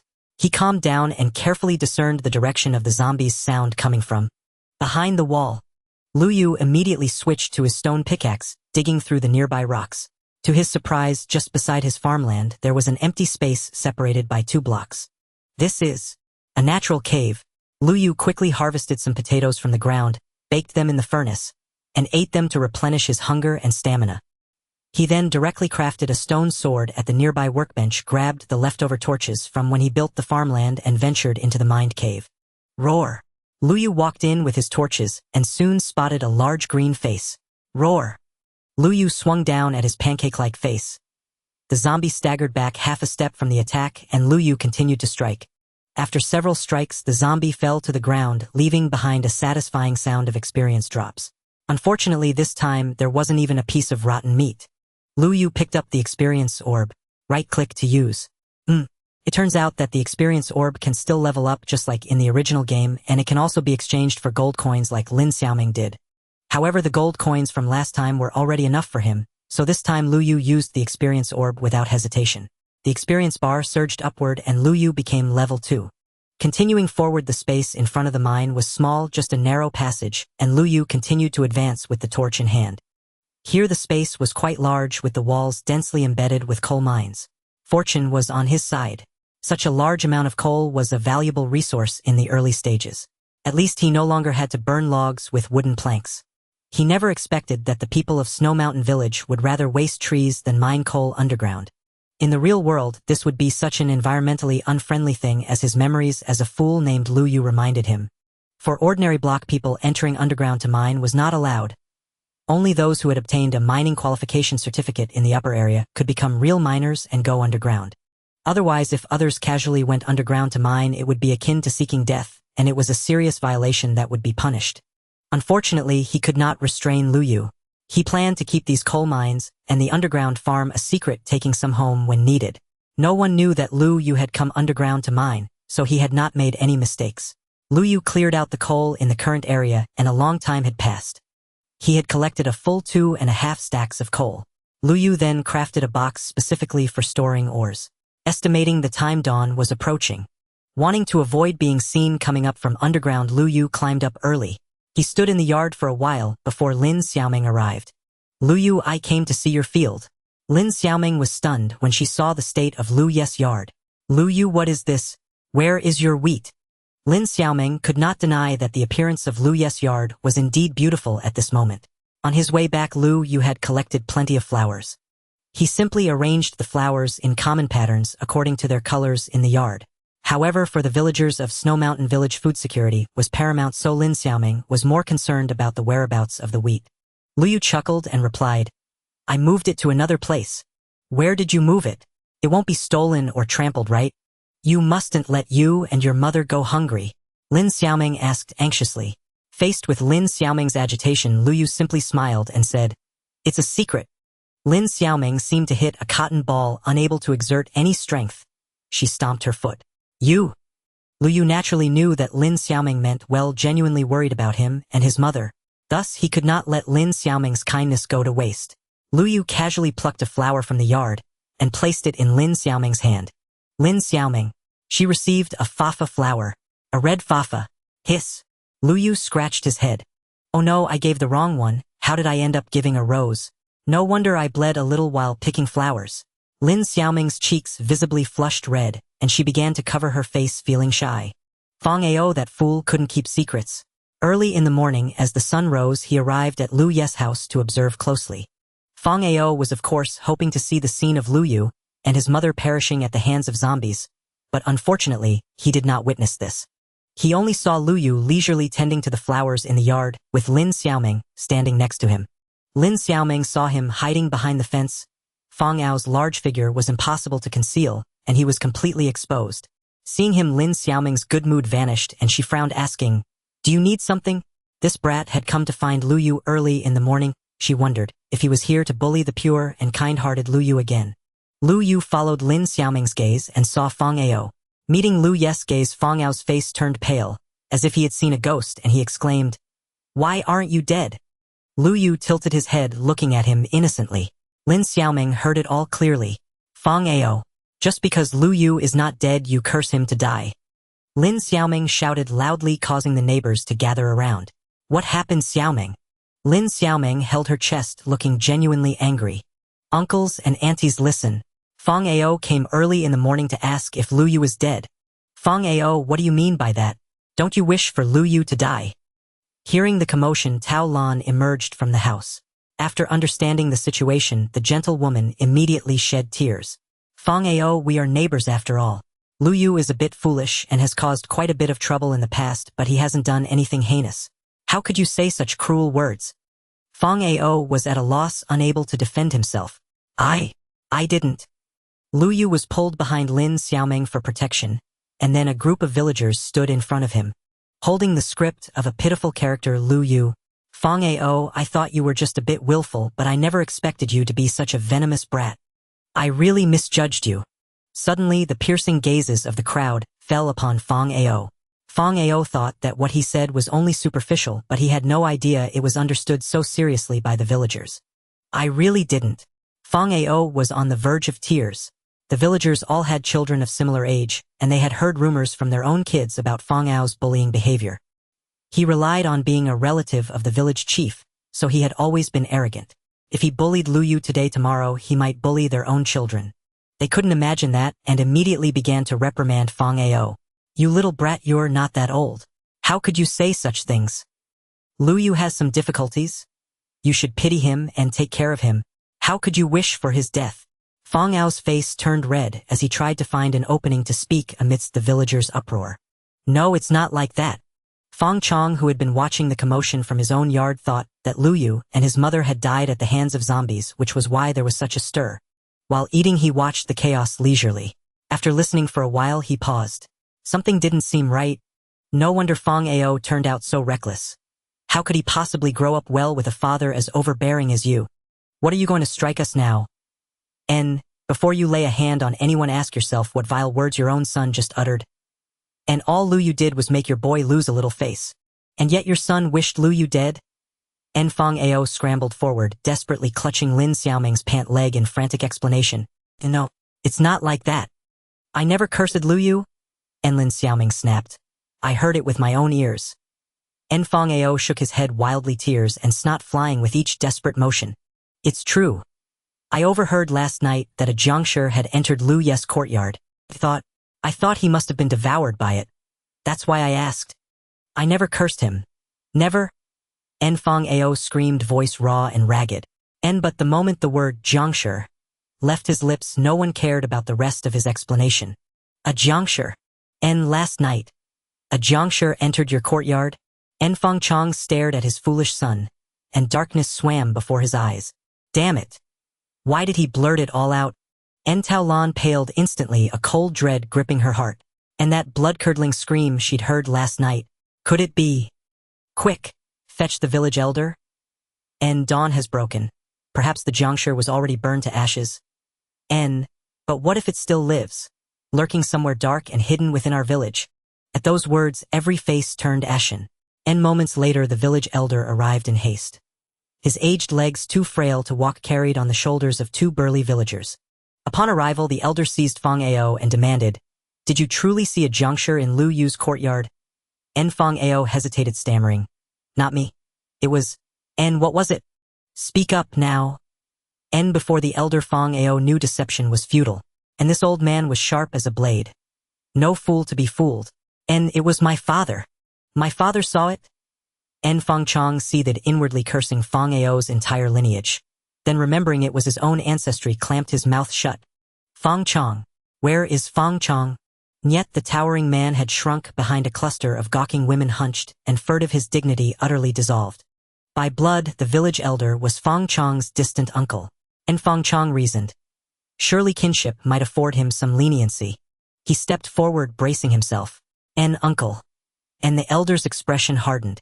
I am the village elder. In this matter there were no uncles, only elder and villager.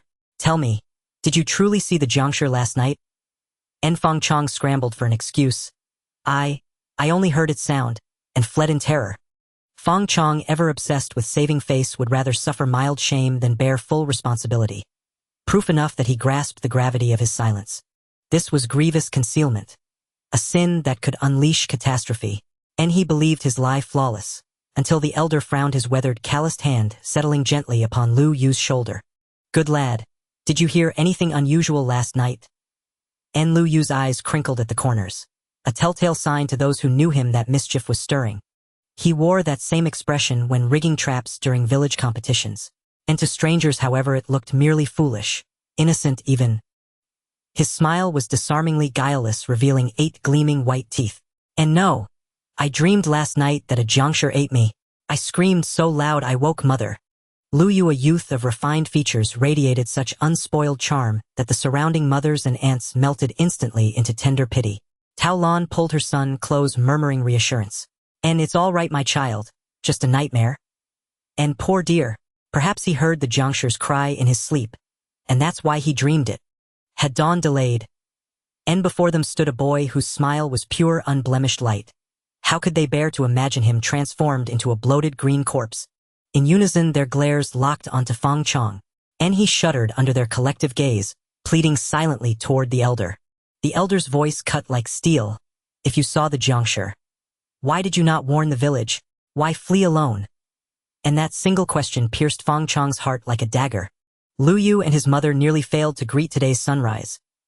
And sweat the size of soybeans rolled down Fang Chong's temples. His eyes darted wildly, speechless. And exactly. At the very least, you should have shouted a warning urging every household to bar doors and shutter windows. And Fang Chong, we'd always thought you merely overbearing. Who knew you were so viciously selfish? Thank the heavens no one wandered the village last night. You wretched boy, if someone had died, you'd bear full blame? And Fang Chong stood mute, utterly unmanned.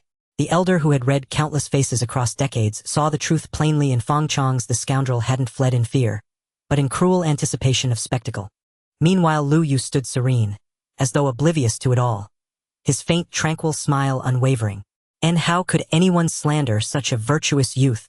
This boy was the genius who'd pioneered wheat cultivation on reclaimed land, the village's savior, and for a grown man to harbor such malice demanded stern recompense. You will relocate to the village boundary, live there and hone your courage? And spoken with a tinge of sorrowful disappointment, the decree resonated with authority, befitting a man who'd guided the village for 40 years. Witnesses, awed by his impartial severity, even toward kin, could only nod in respect. And an excellent judgment. And Fang Chong has always shirked labor, half his life spent avoiding proper fieldwork. You'll make up for every lost day? And Fang Chong recoiled in disbelief. No, uncle. It's impossible. Fang Ao stood frozen, stunned beyond measure. He'd never imagined that one ill-considered sentence would exile both father and son to the village's fringes. Though still within the village's wooden palisade, that place felt less like home, and more like the threshold of hell. You dare beg me, a grown man capable of such cowardice, yet you feel no shame? And Fang Chong collapsed, clinging to the elder's legs, sobbing uncontrollably. Uncle, I swear I'll never do it again. I'll be a better man. The elder's brows furrowed. His sternness softened just slightly by reluctant empathy. After brief contemplation he declared, you and your son shall dwell at the boundary house for 3 months, and submit daily reports on any monster sightings near the border. 3 months? And compared to permanent banishment, this was merciful, and hope flickered in Fang Chong's eyes. But the elder's final blow landed without mercy. Perform well, and you may return. Fail, and your sentence extends another 3 months. Fang Chong's expression instantly darkened. Lin Xiaoming, feeling somewhat vindicated, couldn't help but chuckle, but she quickly wiped the smile off her face, aware that it was not the right time. Unexpectedly, her little expression was noticed by Lu Yu. Facing Lu Ye's clear, bright eyes, she hurriedly cleared her throat twice to mask her embarrassment, and leaned closer to whisper in Lu Ye's ear, "Where's the zombie? Did you defeat it?" Lu Yu nodded, choosing not to continue hiding the truth in front of Lin Xiaoming. However, she knew that did not mean the village chief was aware. That zombie is a hidden danger. Most of the adult men in their village capable of slaying zombies had already gone to the 5th district or even the 3rd district. Now Lin Xiaoming was the only hero left in the village. Xiaoming, how about you stay at Lu Ye's house for a few days to protect them and their mother? The village chief made this suggestion. Everyone looked at the young girl, who was full of hope, and she beamed with a smile, nodding vigorously. Of course I can. You should also carefully observe the surroundings to find out the reason zombies might emerge. If there are any shadows, we need to eliminate the danger as soon as possible. The village chief patted Lin Xiaoming on the shoulder, instructing, "It's all up to you now." He then turned around and glared fiercely at Fang's father and son, shouting, "What are you still doing standing there? Why aren't you packing your things and leaving yet?" Fang's father and son, upon hearing this shout, quickly scrambled to their feet and rushed home to gather their belongings. Meanwhile, Lu Ye's mother Tao Lan wore a smile as she welcomed Lin Xiaoming to stay at their home. On one side there was joy, while on the other there was deep resentment. Fang Ao unwillingly watched as Lin Xiaoming entered Lu Ye's home, nearly exploding with anger. The girl he liked was actually staying in the house of that brat Lu Yu. The closed door of Tao Lan's house blocked his view as well. He had a million curse words on the tip of his tongue, but couldn't utter a single one. "Xiaoming, please don't mind our humble home." Tao Lan warmly welcomed her.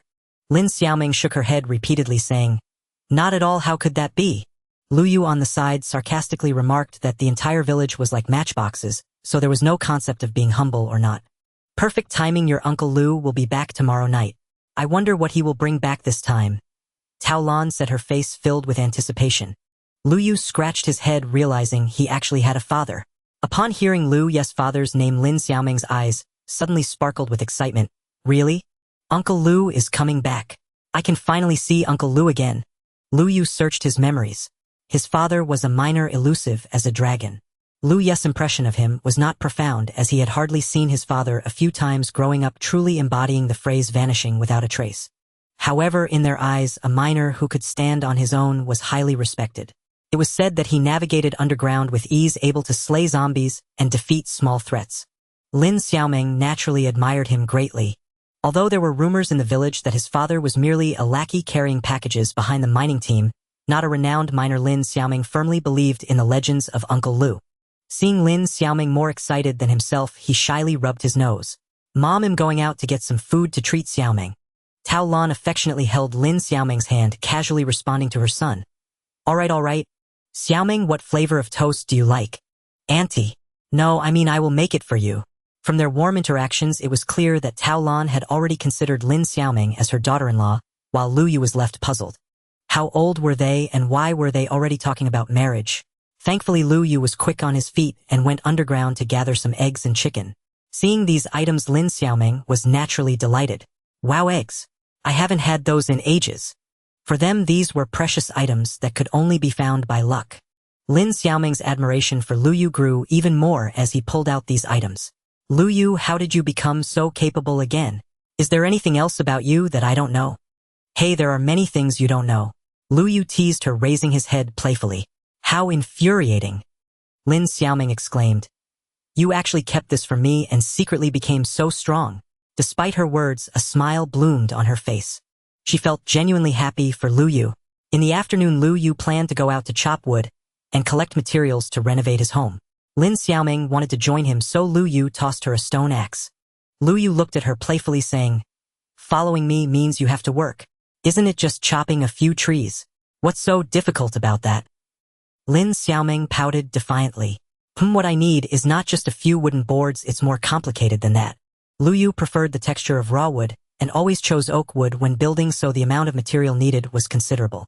However, for Lu Yu, constructing high-difficulty buildings in survival mode was not too difficult. The hardest part was probably gathering a large amount of materials. Lin Xiaoming was a determined girl and never thought she would lose strength to Lu Yu, the skinny monkey. She raised her head and said, How about we have a competition? Lu Yu looked at Lin Xiaoming with great interest. Oh, what are you afraid? Lin Xiaoming said provocatively. Lu Yu couldn't help but laugh. Not afraid, just. Are you sure you want to compete? Of course. All right, Lu Yu nodded, saying, Let's see who can collect more wood before sunset, starting now. Of course. Lin Xiaoming immediately raised the stone axe and went to the oak tree to start chopping. She struck the trunk repeatedly. In no time, she had processed an old oak tree, leaving a few leaves hanging in midair, which soon vanished. She was satisfied with her speed and turned to look. Lu Yu was still standing there without moving. She was puzzled. Lu Yu, why are you just standing there? I don't need you to let me win. If you lose to me later, don't be embarrassed. Silly girl, I'm giving you time, so you don't lose too badly. Lu Yu laughed silently, leisurely opening his achievement shop. His hand landed on one of the mods. One-click tree chopping, do you want to unlock it? Yes. Congratulations, you have successfully unlocked the one-click tree chopping mod. You will now enjoy the convenience of tree chopping. Alright, stop rambling, who doesn't know this stuff if they've played MC? He stood eagerly under the tree while Lin Xiaoming was on a makeshift platform made of dirt, vigorously chopping at the higher branches. She smugly curled her lips. Lu Yu, I've already chopped 2 trees. If you keep dawdling, you might not catch up with me. Lu Yu watched her with amusement. She looked so happy, seemingly immersed in this competition. I won't lose, Lu Yu said confidently. Humph, what if you do lose? Lin Xiaoming's hands moved incessantly, becoming even more vigorous. Lin Xiaoming's eyes twinkled as she said, Then you can turn my family's yard into that kind of garden. Sure, Lu Yu replied without hesitation, then asked, What if you lose? Lin Xiaoming hesitated for a moment, gritted her teeth, and said, Whatever you want, I'll do anything you ask. Lin Xiaoming couldn't believe that Lu Yu could catch up with her when he stood there doing nothing for so long. It seemed like a foolish dream. All right. Lu Ye's smile appeared to be filled with mischief, causing Lin Xiaoming to hesitate and wonder if she had spoken too boldly. However, Lu, you shouldn't be a bad person. Even if he seemed a bit smarter now in Lin Xiaoming's eyes, he was still a simpleton. She continued to chop trees with ease, but the next scene almost made her fall off her platform. Lu Yu stood leisurely beneath the tree with a stone axe, swinging it towards the tree root. Then in the next moment the entire tree came crashing down. In the blink of an eye, oak blocks had already fallen around Lu Yu. Only the treetop branches remained, seemingly as stunned as she was lingering in the air, but soon even the branches and leaves scattered. Several oak saplings and a few apples appeared on the ground. Lu Yu happily picked up an apple and said, "Lucky there's even an apple to eat." His recent meals consisted of bread and potatoes. Having meat was nice, but eating too much of it could be monotonous. Rarely getting to eat an apple, Lu Yu bit into it with a satisfying crunch. She unconsciously approached Lu Yu, scrutinizing the person before her. "Lu Yu, what exactly did you do?" Lin Xiaoming described what she had just seen, even stammering a bit. "What about that tree? That huge tree of mine? How did it just disappear like that?" Lu Yu narrowed his eyes, chuckling without answering. "Could it be that you can use magic?" Lin Xiaoming looked at him in astonishment. Lu Yu chewed on the apple, speaking vaguely. "Yes, something like that." Lin Xiaoming gaped, watching Lu Yu finish the apple and walk over to a large tree that was growing together with others. Usually they would avoid cutting down such trees. They were thick and troublesome, with a complex upper structure that was hard to chop down. Yet Lu Yu chose this one. He brought the stone axe down on the tree root, and soon the chunks of the root were chopped off, causing the whole tree to come crashing down, leaving a pile of blocks on the ground. Lin Xiaoming's mouth dropped open again, her jaw nearly hitting the ground. He had effectively chopped down 3 large trees with just a swing of his axe. This was a feat that carbon-based lifeforms. No, could a block person even do this? She hurriedly grabbed Lu Yu, asking, "Are you still Lu Yu?" Hearing her nonsensical question, Lu Yu laughed heartily. "Of course I am Lu Yu." Although the core had already been replaced by the universal master Lu Yu from another world, Lin Xiaoming released her grip, frowning as she began to ponder. Meanwhile, Lu Yu moved away, having cleared all the trees in sight. Wherever he went, the grass and trees were gone. The once dense forest had now turned into a plain. Seeing the girl standing there in a daze, Lu Yu glanced at the wood in his backpack and calculated that it should be enough. He asked, "Lin Xiaoming, have you given up?" Stubborn Lin Xiaoming stomped her foot, angrily pointing at the ground Lu Yu had cleared, and retorted, "How can you compare like this?" She diligently chopped one piece at a time, while Lu Yu had taken down a tree in one go. Wah, even if she had 3 heads and 6 arms, she couldn't compete. "I don't care, you lost anyway." Lu Yu grinned, his innocent smile contradicted by his unreasonable words. Lin Xiaoming's cheeks flushed red as she argued, "Lu Yu, you're being unreasonable." Lu Yu insisted, I don't care. From now on, you Lin Xiaoming are my follower." If someone else had said this, Lin Xiaoming might have thrown a punch. But as Lu Yu smiled mischievously, she couldn't feel any resentment. Instead, it felt sweet, as if he was forcefully pulling her to his side. "You." Lin Xiaoming stammered for a long time, unable to articulate her thoughts. Lu Yu said, "Let's go, follower." Lu Yu playfully handed Lin Xiaoming 2 sets of oak wood from his backpack, making her carry them. It was unclear whether he was showing off or asserting his authority. Lu Yu habitually left half of the oak saplings behind. He was accustomed to preserving the ecosystem, so he replanted oak trees in the areas he had disturbed. As for the remaining oak saplings, he decided to plant them later, when he had a sufficiently large yard for easy access. After finishing all of this, it was almost dark. On the way home, Lu Yu swung his arms joyfully, while Lin Xiaoming followed behind, lost in thought. Her brows furrowed, as if she were facing an unsolvable problem. Crack, crack. As they neared the fence, the sky had completely darkened. Lu Yu heard an unusual sound and instinctively perked up his ears. Lin Xiaoming was clearly unaware of the impending danger. Ever since she had witnessed Lu Yu slay 3 zombies, she had been roaming around in the dark without feeling that scared. "Lu Yu, what's wrong?" "Shoo!" Lu Yu urged her to be quiet, carefully discerning the source of the sound. Swish! It was the sound of an arrow slicing through the air. Lu Yu suddenly pushed Lin Xiaoming. "Ah!" Lin Xiaoming thought Lu Yu was just playing a prank on her, deliberately causing her to fall, and was about to complain. But then she saw an arrow embedded where she had just been standing. Instantly her face lost all color. Is it a skeleton?" She stammered, uttering the name. Lin Xiaoming had never faced such a terrifying monster directly. It was said that this kind of monster was much harder to deal with than zombies. It could use a bow and arrow, a tricky ranged weapon. It was said that even skilled miners could not guarantee victory against the skeleton. As she squinted her eyes to observe the terrifying creature, Lu Yu quickly used the oak blocks in his hands to seal Lin Xiaoming inside. Lu Yu. This was the simplest method Lu Yu could think of to prevent her from getting hurt. Lu Yu, let me out. Lin Xiaoming banged on the oak, struggling to pry her way out. Halfway through, she suddenly realized that Lu Yu was protecting her. Why don't you hide in here too?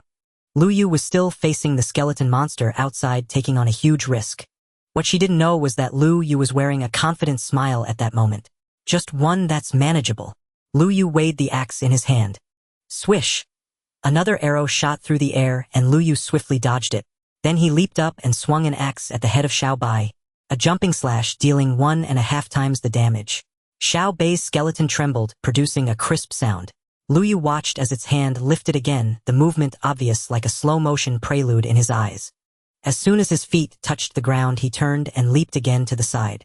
Lu Yu straddled his legs, executing a vertical displacement. The arrow shot by Xiao Bai brushed past him. Just as he landed, he jumped again, springing like a rabbit, incredibly agile and elusive. Then the axe came crashing down onto Xiao Bai's skull. Crack! The bone shattered. Xiao Bai fell to the ground, and the delightful sound of experience dropping echoed. Lu Yu, you can't possibly. Lin Xiaoming's incredulous voice came from inside the closed wooden block. Then she eagerly pried open the wooden block in front of her and stepped out. The sky outside was completely dark. She hurriedly took out a torch and held it in her hand. With visibility restored, she saw Lu Yu calmly picking up the magic crystal from the ground. So you have a torch, huh? I was just about to make one myself, he said calmly. But that's not the point. Lin Xiaoming roared at him. Seeing his relaxed demeanor made it hard to imagine what had just happened. That Xiao Bai just now, did you kill it? Lin Xiaoming hesitantly asked. What else? Lu Yu picked up a bone from the ground, speaking in a calm tone. There are still bones left. He liked small animals, but in his previous world he was allergic to animal fur. So in my world, he often abducted some kittens and puppies back home. Fans who often watched Lu Yu's live streams knew that his classic survival segment was about creating a zoo. Seeing this bone, Lu Yu thought of wolves. Bones are just meant to lure dogs, right? Lu Yu was already thinking about finding a wolf one day and taming it to have a pet of his own. Lu Yu, although a bone was also a rare item, it was nothing compared to the shock of what had just happened. Don't you realize what you've done? You just single-handedly defeated a skeleton monster. If you tell the village chief you could go to the 5th district to learn to become a miner right now. Lu Yu, you're only 18. People like you are generally called geniuses. The 5th district. Lu Yu muttered, his eyes rolling, appearing indifferent. That was another unfamiliar place. It was better than the small village now. Besides, his farm had been repaired, and he had such a caring mother, so of course, he wouldn't choose to leave home at this time. Moreover, their village was in a good geographical location. Looking around, it was a confluence of several terrains in MC, and he could find almost all the resources he currently needed here. Forget it, then you shouldn't tell the village chief about this. Why not? Lin Xiaoming couldn't understand. That was the opportunity she had been dreaming of. Hee.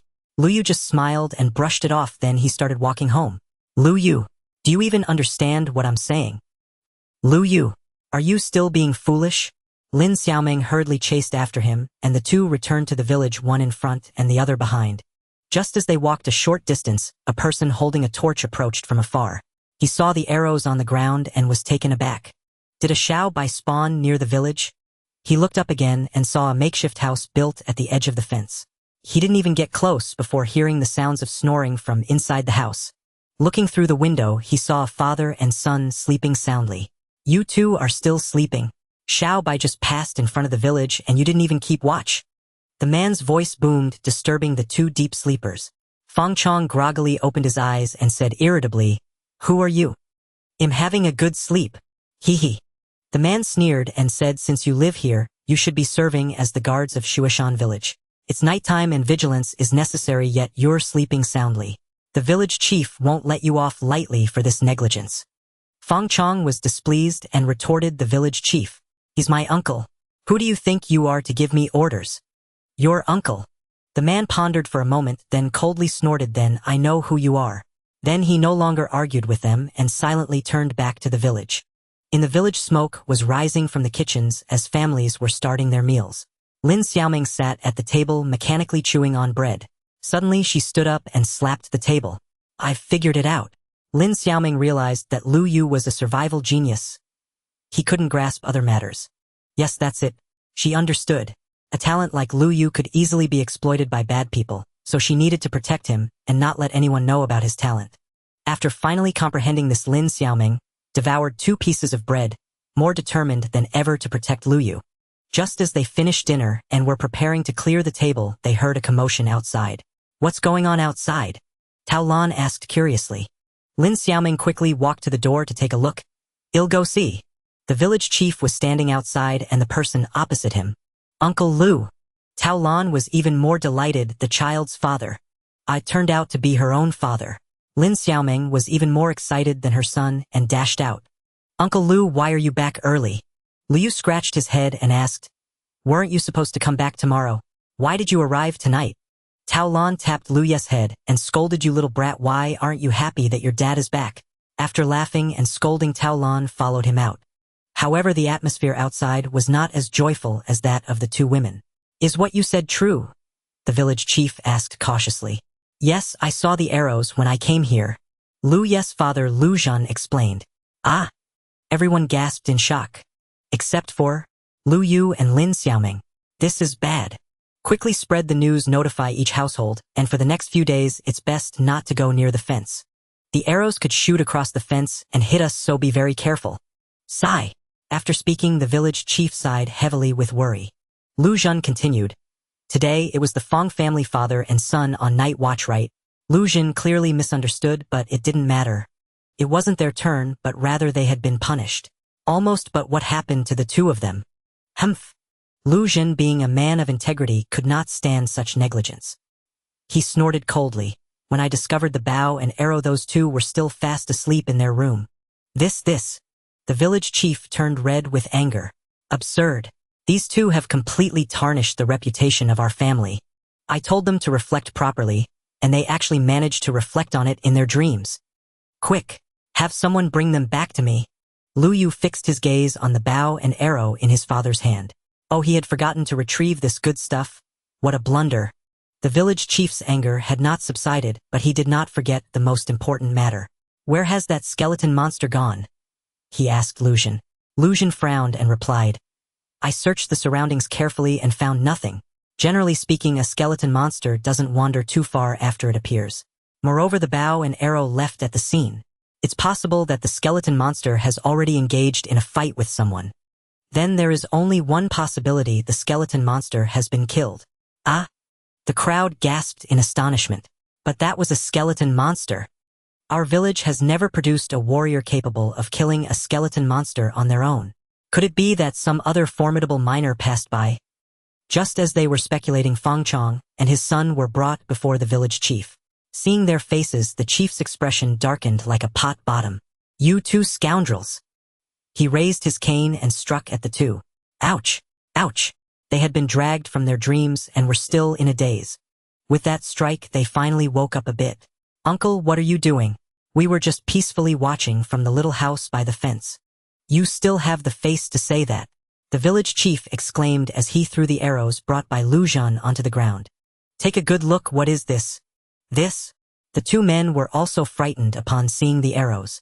After all, the skeleton monster was a terrifying creature in the eyes of the villagers of Fengkuai continent. Its level of horror was akin to that of a grim reaper. The father and son pointed at the arrows and asked, "Where did this cursed thing come from?" "This thing," Lu Zhan declared emphatically, "it was discovered not far from the room you were guarding. If it weren't for a passing warrior killing the skeleton monster on the spot, you 2 might have been shot to pieces while sleeping in bed." "This? How is that possible?" "A passing warrior," Lin Xiaoming murmured as she spotted Lu Yu among the crowd watching the show. He was leaning against the door frame, dozing off as if nothing had happened.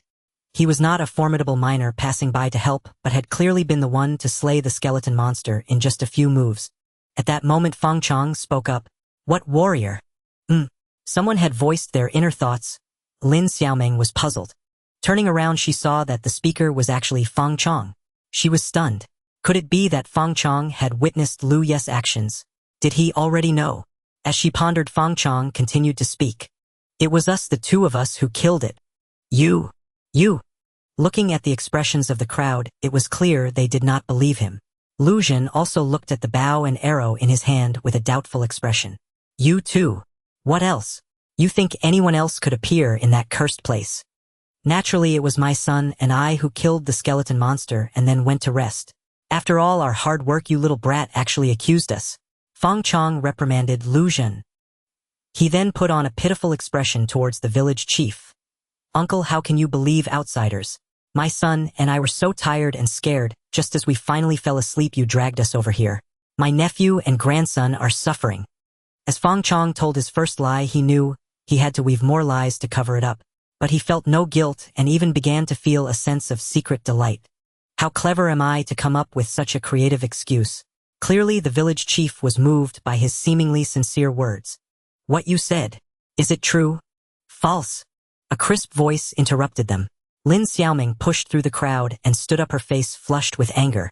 The shameless father and son actually tried to take credit for Lu Ye's achievement. That skeleton monster was not killed by you two. Fang Chong's heart skipped a beat and Fang Ao immediately displayed panic on his face. However, Fang Chong believed he had eaten more salt than Lin Xiaoming had consumed rice. She was just a little girl, how could she outsmart him? As far as he knew, Lin Xiaoming was only capable of killing zombies. A skeleton monster. How could such a terrifying creature be killed by this girl? It must have been a passing mine or so. If it wasn't me, could it be you? Lin Xiaoming's eyes revealed uncertainty. Seizing upon this slight hint of emotion, Fang Chong pressed on. Lin Xiaoming, don't bully me too much. Lu Yu sighed and slowly spoke from the back of the crowd. Of course not, it was Lin Xiaoming. Lin Xiaoming blinked her big confused eyes at Lu Yu. Lu Yu approached and placed his hand on Lin Xiaoming's shoulder, revealing his upright face to the village chief. Village chief, it was Lin Xiaoming who killed that little white, no skeleton monster. Upon hearing her name mentioned, Xiaoming stared blankly at Lu Yu. Lu Yu continued to speak on his own. Xiaoming didn't want to leave the village too early, so she tried to keep this matter a secret. Little did she expect that someone would try to steal Xiaoming's credit. Fang Chong was astonished, his mouth agape, his gaze now fixed on Lin Xiaoming's face. Seeing the dazed expression on her face, he suddenly felt that there was a chance to gamble. No, village chief. It was us. You can't just assume that we are useless for life because of our past performance. Lu Yu snorted coldly and retorted. No, you are not useless, you are trash. You claim the skeleton monster was killed by you. Lu Yu paused for a moment, crossing his arms and looking coldly at the two before him. Then you should tell us how you two killed it. Fang Ao, you speak. Fang Ao, who had been called out, was startled and stammered. We used a sword and then. Clearly he had not learned his father's talent for fabricating lies. Fang Chong yanked his incompetent son behind him and shouted. What does it matter how we killed it? As if you know. Lu Yu laughed. Hee, I do know. Lu Yu suddenly assumed the posture of an elderly man, folding both hands behind his back. The skeleton monster telegraphs its attacks clearly, especially when drawing its bow. If you anticipate its aim and dodge laterally just before it fires, evasion becomes effortless. Moreover, it suffers momentary paralysis upon taking damage, striking its head, the vulnerable spot, with rapid successive blows will swiftly bring it down. The crowd stared dumbfounded. How could Lu Yu speak of slaying a skeleton monster as if it were no different from dispatching a chicken? So casually, so simply. Wasn't he just a simple-minded boy? In that instant the boy, his face alight with smug triumph, sidestepped and thrust Lin Xiaoming forward from where she had been concealed behind him. He continued calmly. This is precisely how Lin Xiaoming defeated the monster. Wait. Lin Xiaoming tried to protest, but already the villagers' admiring gazes had settled upon her like a mantle. So it was Xiaoming all along. Well, if it's Xiaoming, then it makes perfect sense. They assumed she must have slain the skeleton monster first, and then taught Lu Yu how to do it. The village elder wept openly. Xiaoming, you shall surely join the inner circle and become an extraordinary figure. Aye. With one final glance at Lu Yu, she met his steady, affirming gaze. She clenched her teeth, shut her eyes, and finally nodded in assent. Very well. It was me. Oh. The crowd erupted in cheers. Xiaoming actually slew a skeleton monster, alone. At just 17. She will one day become the pride of our village. And yet you two, father and son, dared try to steal her glory. At that moment suspicion turned toward Fong Chong and his son who were attempting to slip away unnoticed. Fong Ao tugged desperately at his father's sleeve sobbing, "Dad, what do we do now? You're asking me. How should I know?" Of the 36 stratagems, retreat was paramount, and right now escape was all he could think of. Yet how could he possibly outrun Lu Zhen, a robust battle-hardened miner forged by years of grueling labor? In the blink of an eye father and son were seized by Lu Zhen. Meanwhile Lu Yu moved with lightning speed, repeating his earlier trick, striking away the floor tiles beneath their feet. They plummeted into a pit encircled and immobilized by the villagers. The villagers stood above them looming and imposing. What are you doing? We were only joking, haha. Fong Chong forced out 2 hollow chuckles. But even he could no longer sustain the pretense. You two are utterly beyond redemption. Even while being punished you scheme to shirk your duty. Don't ever imagine returning to live among us again. Ah? This was the first time the elder had issued such a severe edict of banishment. Villagers gasped in unison. Yet upon reflection the pair richly deserved it. First they'd concealed the presence of a zombie, nearly costing Lu Yu and his mother their lives. Then through sheer negligence they'd allowed the skeleton monster to roam unchecked, endangering everyone else. Thankfully no tragedy had occurred, but had one arisen, delivering them to a tribunal in another region would have meant certain execution. Exiling them to the village outskirts was in truth an act of remarkable clemency. Yet they remained oblivious. No, please. Uncle, we're family. You people are truly driving us to ruin. Wailing they were dragged away. Lu Yu watched coldly and smiled humorlessly. Had either felt even a trace of genuine remorse, they would never have fallen so low. Their cries were not of repentance, but of resentment and terror. Such people did not merit pity. Xiao Meng, come with me. The elder beckoned. Though night had fallen, slaying the skeleton monster was too momentous an event to defer. So they summoned Lin Xiaomeng immediately for deliberation. Lin Xiaomeng tugged Lu Yu close, whispering fiercely into his ear. Why did you lie and claim I was the one who struck the blow? She knew he wished to conceal his true strength, but still, she bore this honor uneasily. I wanted to avoid trouble. Lin Xiaomeng rolled her eyes. Did he have any idea how pivotal this matter truly was? Truly, just a foolish boy. Besides, doesn't this accelerate your dream? Lin Xiaomeng froze. Indeed, if this feat were credited to her, she'd gain swift passage to the upper district. But Lu Yu gave her a gentle nudge. The elder is waiting. Hurry. Lin Xiaomeng followed the elder, dazed and bewildered. Once she disappeared from view, Lu Yu remained rooted in place, his gaze lingering thoughtfully on the Fong family's abandoned house. He'd long considered expanding his own home, but their plot was painfully small. Still, space need not be limited horizontally. A suspended cantilevered structure could solve the problem. Yet remembering his mother's advancing age, he decided ground-level expansion would be safer and more practical. He resolved to find a way and claim that house. Lu Yu, hurry inside. Tao Lan called from the doorway. Coming. Lu Yu stepped back into his home. Never imagined Xiao Meng would grow so formidable in such a short time. Lu Zhen mused as soon as Lu Yu entered. What's there to envy? She'll be our daughter-in-law soon enough. Won't she, Lu Yu? Lu Yu frowned. His mother was once again spinning wild rumors. Oh, is that truly the case? Lu Zhen cast him a knowing, teasing glance. Didn't take you for the type, but you've got surprising charm, son. Good. I brought back some little trinkets. Give a few to Xiao Meng tomorrow, as a gift. What kind of trinket?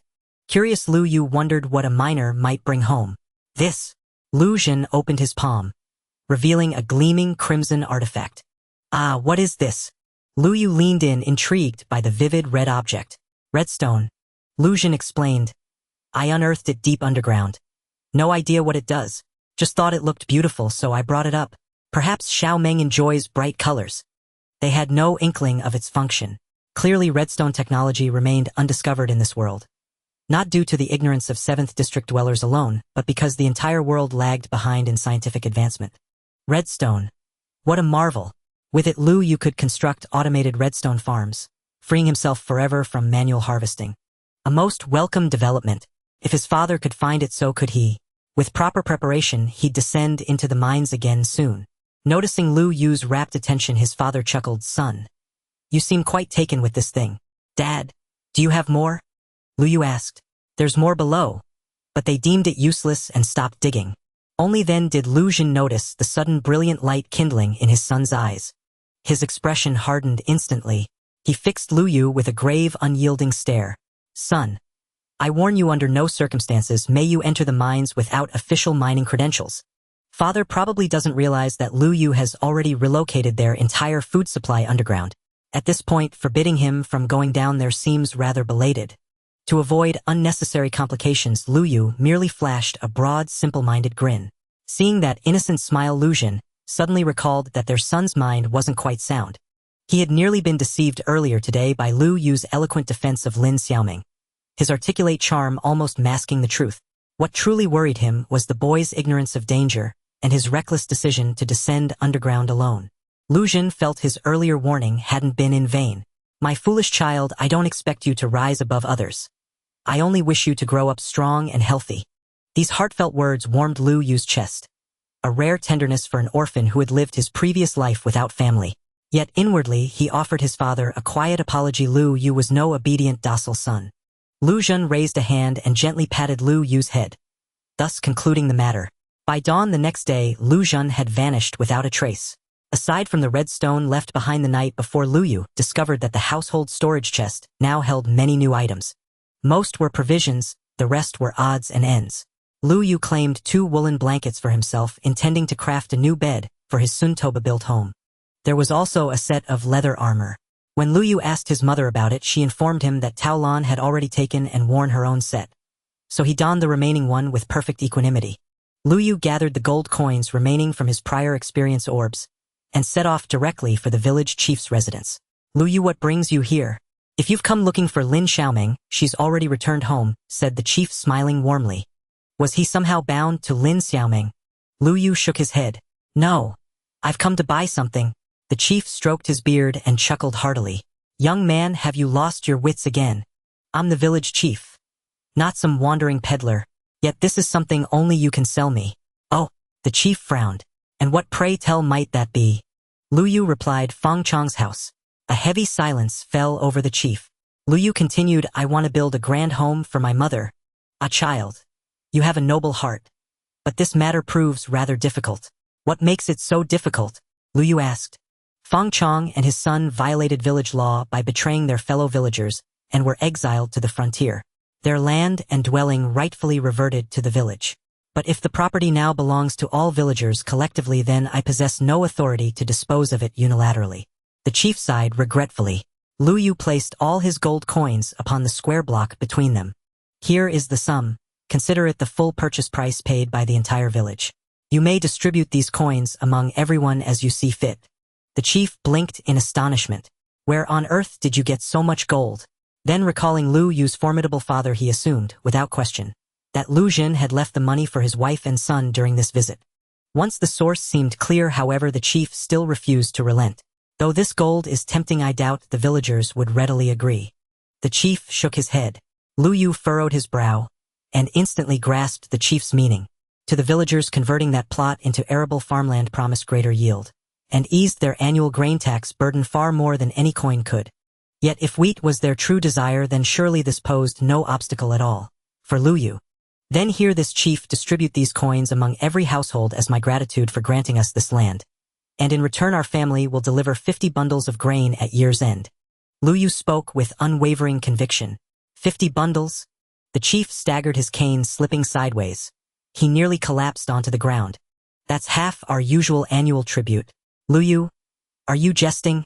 Traditionally they practiced inefficient grid-based farming. 1 water tile per 1 field tile, and even under ideal conditions a harvest of 200 bundles annually counted as exceptional. Factoring in blight monster raids and other losses, they barely met the mandatory 100-bundle tax, leaving mere dozens for their own sustenance.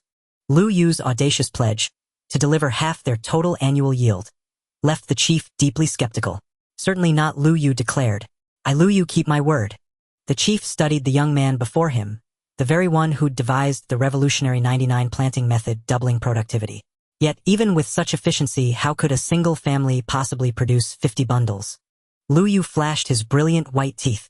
Chief, I'm currently testing a new method. If successful, we'll have enough grain for tribute within just 1 month. The chief drew a sharp breath.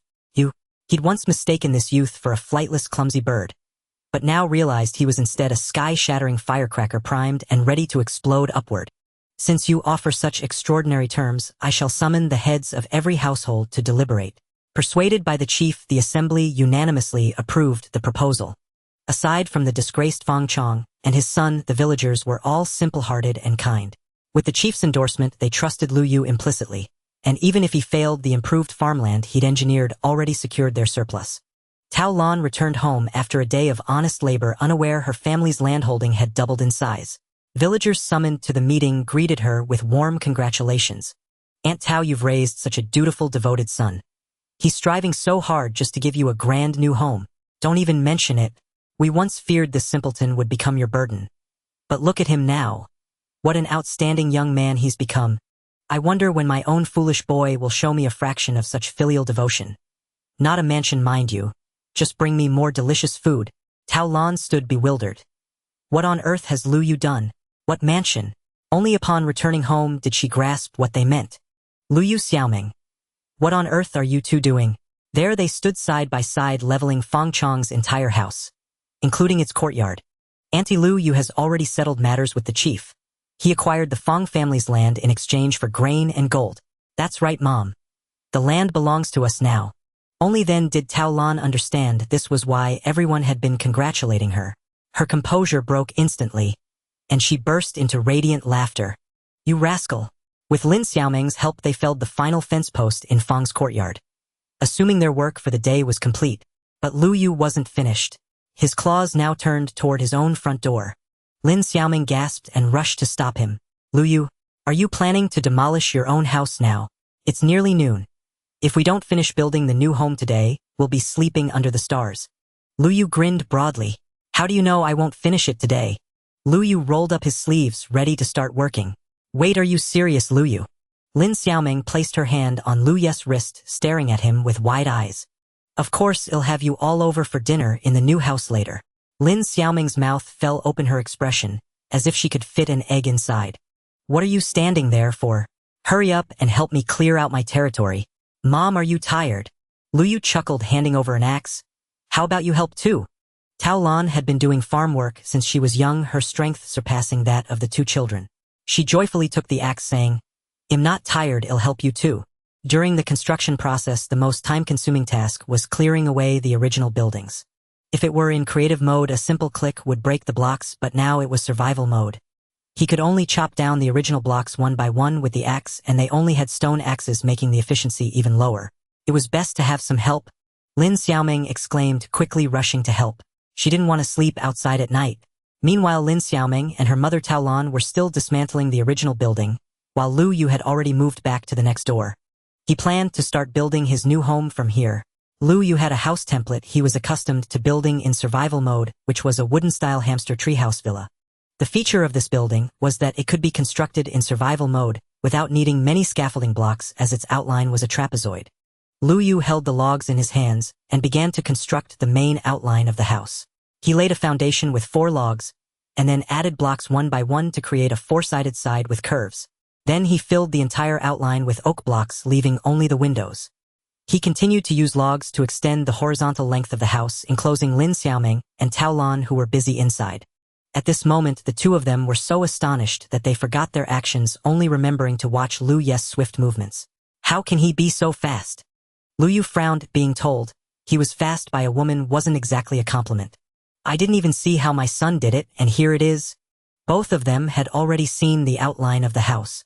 Though simple, this hamster-style wooden house was definitely a cute style that they as women liked. Oh my God! They were busy marveling. Meanwhile, Lu Yu was building the outline of the other side right at the edge where they had just cleared. Immediately, Lu Yu took out all the logs and began constructing the walls of the entire treehouse. Now Lin Xiaoming and Tao Lan were completely enclosed within. Mom, Xiaoming, you need to move faster. Lu Ye's tone was gentle, but he was undoubtedly urging them. If they didn't speed up, they would fall behind Lu Ye's progress. The two women continued to work while Lu Yu kept filling in the floor of the house, skillfully leaving spaces for 4 windows and the main door. The entire outline of the house was surprisingly completed just like that.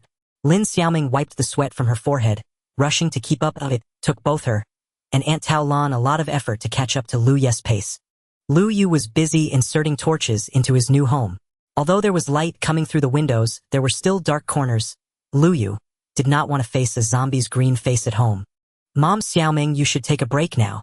Seeing the two of them nearly collapsing from exhaustion, Lu Yu urged them to rest, also giving himself space to continue decorating the interior. The design of the treehouse featured a larger second floor right upon entering. Lu Yu fashioned a table from fences and wooden planks, while the steps became chairs, turning this area into a hall. The space on the right was designed as a loft-style second floor, with a bed placed on both levels. In a corner against the wall, Lu Yu positioned the stairs leading down. Lu Yu intended to turn this space into his private area, which was also conveniently connected to his underground secret farm. He arranged the necessary boxes, workbench, stove, and his essential sleeping item, a bed. After completing all this, Lu Yu clapped his hands and walked out. Building completed. Under review. Lu Yu shook his head. It seemed he heard the system's voice. Just like in the architectural competitions, he usually participated in a light screen displayed the overall appearance of his building, scanning the structure. Difficulty B, aesthetics A, detail B, uniqueness B, ease of use S, final score 20 points. Congratulations, you have earned 20 achievement points, which have been added to your total achievement points. Lu Yu did not expect that completing the construction would also earn him achievement points, and judging from the evaluations, it seemed that different scores would yield different achievement points. With his pockets full, Lu Yu walked out of the room. Lin Xiaoming and Tao Lan had just rested for about 10 minutes at the door. Lu Yu, have you finished everything? Lin Xiaoming glanced at the sky, and just as he said, the sun was half hidden, marking the time to go home for dinner. He actually built a house before dinner. Quick, Xiaoming, let's go in and take a look. Oh my god. This is a flower pot. Our house already has blooming flowers. They weren't unaware of the flower pot, but in this small village at the foot of the snowy mountain, people had focused more on survival and neglected the daily elegance and charm. Wow, Lu Yu even made a hatch door into a window. Look, we actually have a small balcony. It's made from steps. Auntie, look, there's a skylight that lets in sunlight. Wow! The two were continuously exclaiming in surprise, while Lu Yu rubbed his ears, which were almost about to callus over. After a long, busy session, his hunger level was nearly depleted. With the attribute of being a food bucket, his hunger consumption was particularly fast. Gurgle! Lu Yu's stomach made a loud noise. While they were busy being amazed, the real hero behind it all, his precious son, was almost starving. Look, I totally forgot to make dinner. Tao Lan exclaimed, excitedly utilizing the new dining table and stove at home to prepare a sumptuous feast for the three of them. After eating and drinking to their fill, it was time for Lu Yu to get down to business. Citing the excuse of going back to his room to rest, Lu Yu went to the underground level. At the very bottom, where he had once encountered zombies, a prominent dirt block on the wall was the entrance to the previous mine. Lu Yu rolled up his sleeves, readying his tools along with some commonly used blocks, food, and a bucket of water, preparing to set off. Soon Lu Yu arrived once again at the previous terminus, beside the magma waterfall. First he positioned a stream of water to assist his descent, then began observing the magma's vent. The emptied bucket was not wasted, he filled it with molten magma, then sealed the vent with a nearby cobblestone block. Darkness enveloped the chamber as Lu Yu gripped his torch and leapt into the water. Carried by the current, he descended deeper. Lighting his torch, he expanded his field of vision, and directly ahead lay a lump of iron which he promptly claimed. Pressing forward, Lu Yu soon discovered another narrow entrance. After inserting his torch, he gasped. Before him stretched an artificial mine shaft. Who were the long-forgotten pioneers who carved these tunnels into this block-laden world? Now they belonged only to Lu Yu, to be combed clean, stripped bare. He salvaged every rail and fence within it. His torch gave way to an iron pickaxe and an axe. Alternating between the two tools with seamless fluency, he moved like a master dual wielder. Like a locust swarm sweeping across barren fields, he harvested everything inside. The ore veins, the stone walls, even the spider webs clinging to the ceiling. Hiss! Where webs thrived, spiders inevitably followed. Lu Yu raised his axe and struck down the creature that emerged before him. Then he noticed it. A chest nestled behind the slain spider. He hurried forward, opened it, and grinned pumpkin seeds. The rest was unremarkable, a few strands of spider silk, 2 iron ingots, and tools worn perilously thin. Yet those pumpkin seeds alone made the expedition worthwhile. Advancing further through the tunnel, Lu Yu gathered abundant coal and iron, but no redstone. Frustrated, he scratched his head. When you don't want it, it floods your inventory. When you desperately need it, it vanishes without a trace. Judging by the dimming darkness, dawn was near. Lu Yu had resolved to return before breakfast of vanishing for a full day, and night would raise impossible questions. Unwilling to waste more time, and with grain delivery looming, he hastened to fulfill his promise of harvested food. His pickaxe restless Lu Yu chipped twice at the adjacent wall. Damn, I'm on fire, he groaned. Today's luck must have been cursed. A casual strike had breached magma. Flames licked his skin, yet survival demanded urgency. He swiftly swapped his tools for cobblestone blocks and sealed the breach. Then he devoured bread after bread, praying his health would regenerate faster than it drained. At last the flames vanished, and he checked his health bar. Half a heart remained. A narrow escape. Lu Yu had nearly faced rebirth anew. Achievement unlocked near-death state. Reward 20 achievement points. Well, misfortune had borne unexpected fruit. This wall was clearly off limits, but the opposite side might yet yield fortune. After restoring his health, Lu Yu resumed chiseling the wall. With one final strike, a faint sound echoed. Clack. The sound resembled bone striking bone. Is there a skeleton in there? He braced for combat and dug one more block forward. Instead of bones, light spilled from the newly revealed chamber. Had he stumbled back into a tunnel he'd explored before? No. Peering in, he saw pristine rails and intact fences untouched by any locust such as himself. Others were here. Lu Yu hesitated. He held no mining permit. If caught by licensed miners, he risked immediate denunciation. How much did he resemble his father? Perhaps he could bluff his way out. Claim to be Lu Jin, his sire. As he pondered, his peripheral vision caught something on the ground. Scattered across the floor lay cooked meat, tools, armor, and unrefined ores. All suspended unnaturally above the surface, as if gravity itself had abandoned them. Clearly someone had perished here. The miner who'd entered earlier was dead. Could this be his father and his team? The thought tightened Lu Yu's brow, but greed overrode grief. He broke through the cobblestone and gathered every item strewn across the floor. Alas, his inventory was full. Too weary to craft a chest, he excavated a single block beside him and began discarding surplus items. Excess cobblestone, an extra set of fence pieces, even the pumpkin seeds he'd accidentally carried. All vanished into the makeshift pit. Only after clearing space did he carefully store the cooked meat, then methodically sort and stow the rest. What is this? He'd scooped everything up hastily, never pausing to examine what lay beneath. Now inspecting his inventory, he spotted an unfamiliar icon. One he'd never encountered in the Minecraft realm. It depicted a keyboard. Lu Yu recoiled in astonishment. Since when did keyboards exist in this block-based world? Did the realm house actual computers? As he hovered his hand over the icon, a prompt appeared. Use. Instantly a new interface materialized before him. Dense rows of alphanumeric characters shimmered across the panel. Overwhelming at first glance, yet intimately familiar. Damn. It was the debug screen, every player's faithful companion. Summoned by pressing F3, revealing coordinates and system data. Ecstasy surged, then faded as the text blurred. Before him floated a lock icon. Trial period ended. Unlock full version with achievement points. Achievement shop refreshed. Visit to unlock. Oh, this world isn't run by NetEase. It's 10 cents doing, so you're forcing me to pay up. Wincing, Lu Yu opened the achievement shop. Refreshed it, now displayed new offerings. Debug mode. Cost 30 achievement points. Global chat network. Cost 30 achievement points. Having earned barely 100 points total, he gritted his teeth and purchased both. Congratulations. Debug mode unlocked. Virtual keyboard now available. Congratulations. Global chat network unlocked. You may now communicate with other players across the world via chat channels. Lu Yu stared at the simulated interface, his earlier sting of expenditure forgotten.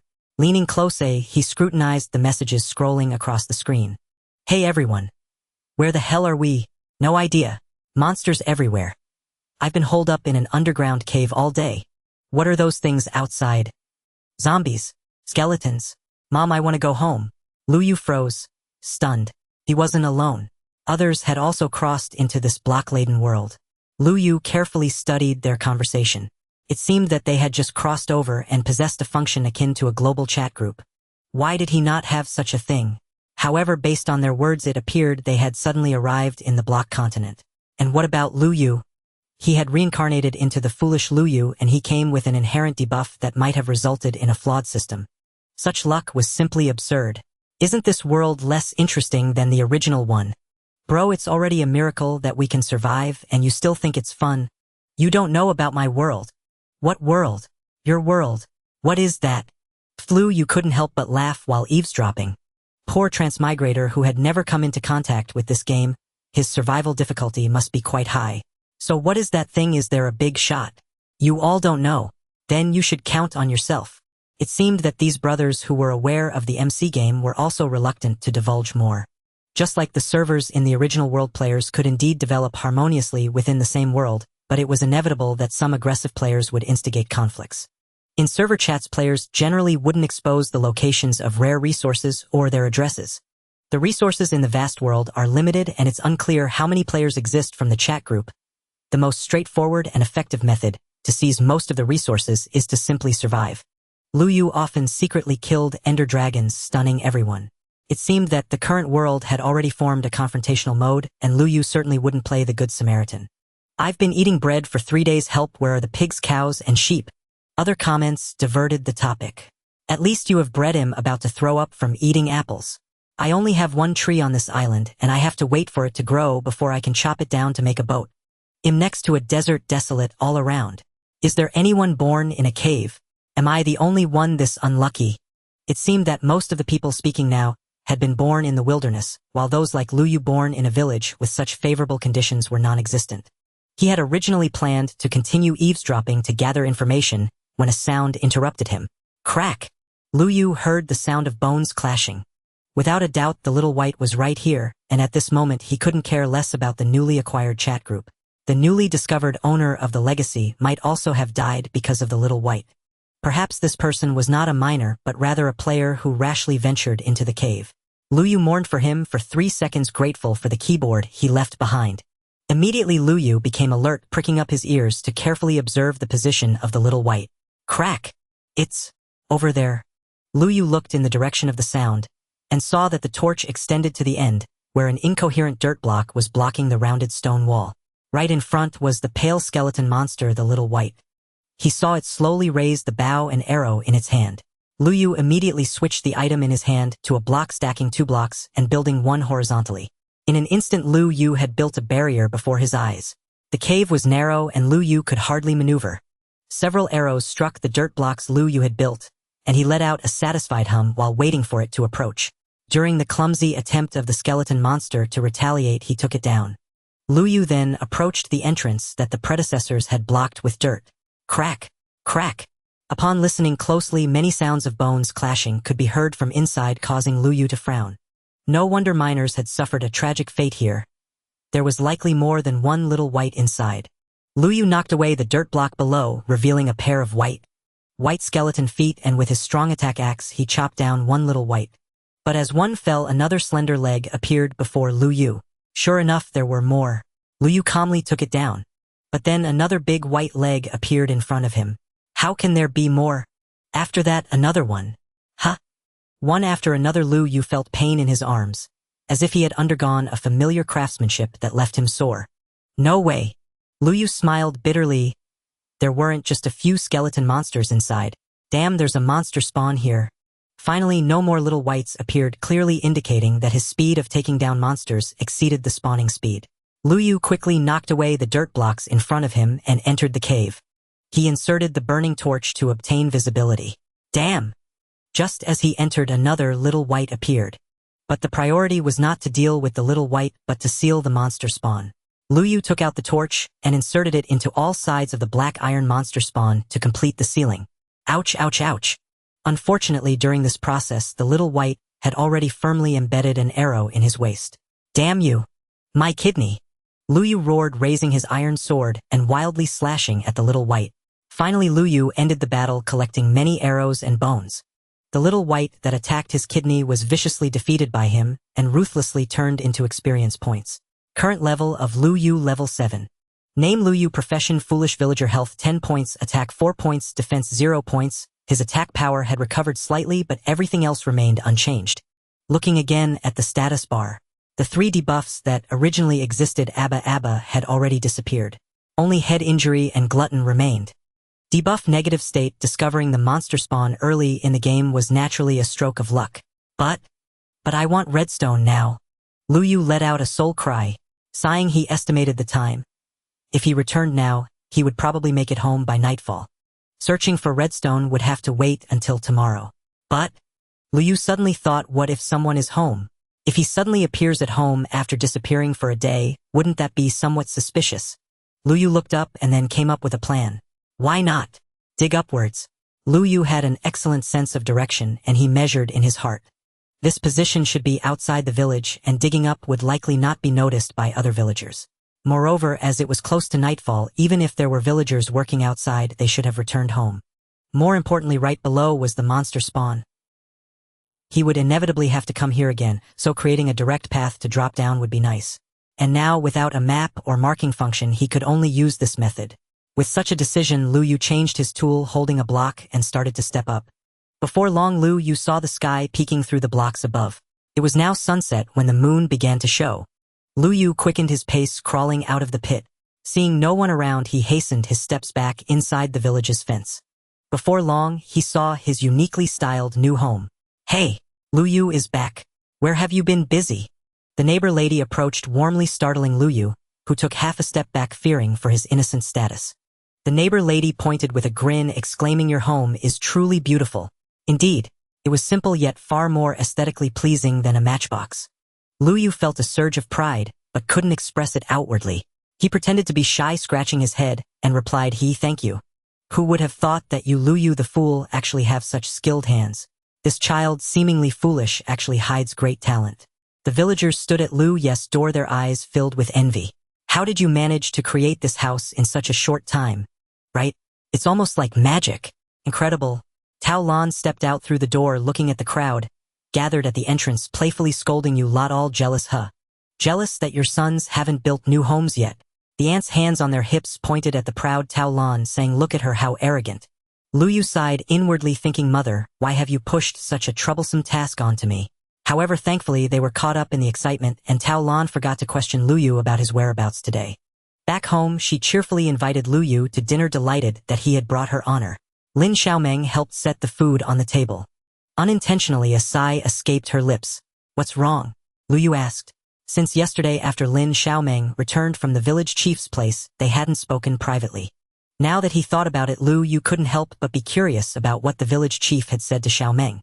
"You still don't know?" Tao Lan playfully scolded Lu Yu. "You, this lad. Why aren't you concerned about our Xiaomeng? What happened?" Lu Yu tilted his head and asked. Tao Lan placed a hand on Lin Xiaomeng's shoulder, joyfully announcing, "Our Xiaomeng can go to the 3rd district for further studies. So soon." Originally, Lin Xiaomeng had expected to leave at 18, but now, with barely 6 months until her birthday, she hadn't anticipated it happening ahead of time. Moreover, given her achievements, she could have gone to the 5th district, but now she could jump straight into the 3rd district for her studies. This was nothing short of a once-in-a-century genius for their Snow Mountain village. It seemed everyone felt the same pride and joy for Lin Xiaomeng as her mother did. Currently, she was the most promising child in the 7th district. So Lin Xiaomeng also cooperatively displayed a smile. However, Lu Yu could see that her smile was forced. Could it be that she was hiding some worries? After dinner, Lu Yu pulled Lin Xiaomeng aside and asked, "What's wrong? Don't you want to go?" Lin Xiaomeng denied, "Of course not. My dream is to leave the 7th district." Lu Yu pressed, "Then why the sigh?" "Because..." Lin Xiaomeng gave Lu Yu a meaningful glance, but after a long pause, she couldn't come up with a reason. "Forget it, you fool." Lin Xiaomeng stomped back. If it weren't for worrying about this fool, who wouldn't want to leave the village right now? Pouting, Lin Xiaomeng felt a bit aggrieved. Some people didn't understand why Lin Xiaomeng was so good to Lu Yu. If it was purely because she was kind, it would make one suspicious. Could anyone truly be that saintly? Even Tao Lan sometimes wondered why her son garnered the affection of such an outstanding girl. Could it truly be the blessings earned from a past life? Only Lin Xiaomeng knew the truth. When Lu Yu was 8, he wasn't this foolish. He was just a bit slow.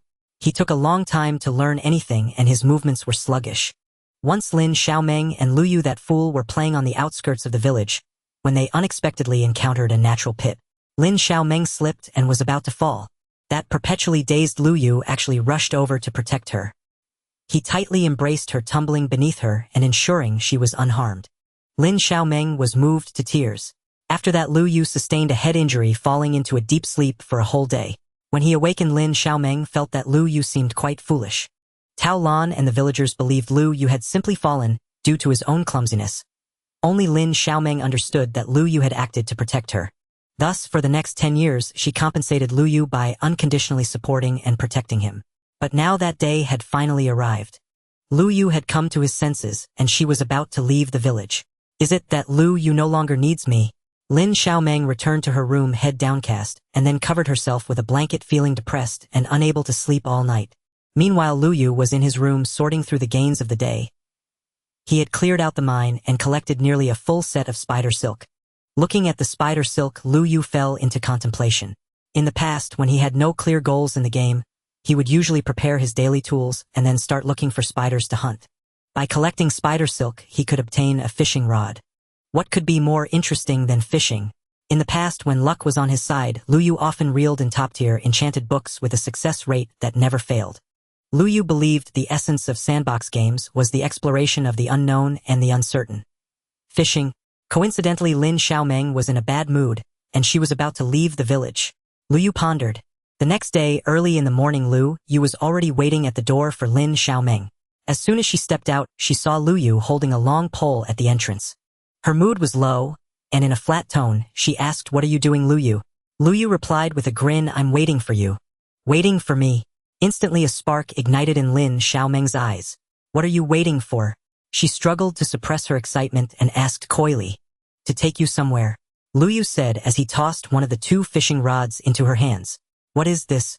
Lin Xiaomeng looked down and asked, is this a wooden rod? Lu Yu was taken aback by her words, almost stumbling and falling to the ground. They had never seen a fishing rod. Lu Yu thought the nearest water source outside the village was one they had never developed, preferring to eat bread, rather than the fish they could catch, indicating they had never explored that pond. Though one could fish in just a small amount of water, one still needed to create an atmosphere. With patience, Lu Yu explained, it's a fishing rod. Come on, let's go fishing. Before him lay a sizable lake.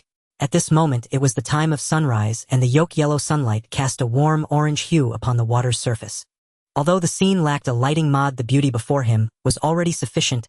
Lu Yu never imagined he would one day truly find himself in a block world. Nearby, there was a river channel leading to the village. At this moment, the river had dried up and was abandoned as the villagers no longer needed the water from the lake for their farming thanks to the new agricultural methods Lu Yu had introduced. Lu Yu then began to teach Lin Xiaomeng how to fish. Xiaomeng, come over here. Lin Xiaomeng was now filled with joy, as if she had cast aside all the sadness of leaving Snow Mountain Village. She was still pondering Lu Yu's intentions for bringing her out. Last night, she had foolishly asked him why, which had annoyed her. So has he figured it out now? Could it be that they were on a date? In an instant, Lin Xiaomeng's face turned bright red. She stared at Lu Yu's face, nearly lost in her thoughts, unable to comprehend what he was saying. Xiaomeng? Liu asked again. What did you say?